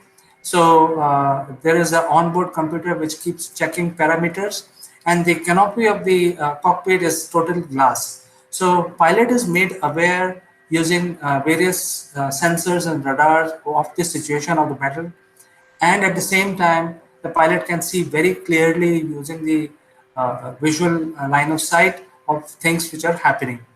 But it has a very good view, very good cockpit, very friendly for pilot to operate from. Management. The avionics and the flight management of the aircraft is very, very advanced. It is so advanced that the interface between pilot and the aircraft is very similar to man-machine interface. So the pilot can react very rapidly to the inputs which are being displayed in front of on the console of the pilot. So that may be very useful during a real-time combat situation. So that is why this is a game changer. I mean, the avionics itself is a game changer. Uh, the avionics and all these systems which are part of the aircraft comprise of nearly 30 to 40% of the equipment in the aircraft. So aircraft is not only having engine, but all these heavy machinery which are fitted into the aircraft as a standard package. When it comes to the capability, the fighting capability of Rafale, it has a range to detect almost 100 kilometers from 100, more than 100 kilometers away. So the other aircraft which do not have that capability, they will never see a Rafale so far off, whereas Rafale can see the enemy, can lock on the target, and can fire and move out of the situation. So it has a very high fighting range. It has a very advanced radar system which comes standard, and detection can be from 100 to 200 kilometers away. So they don't have to be in the harm's way to identify other enemy aircraft. They can just fire and forget. So it has a lot of other features which are arms related to the bombs and rockets and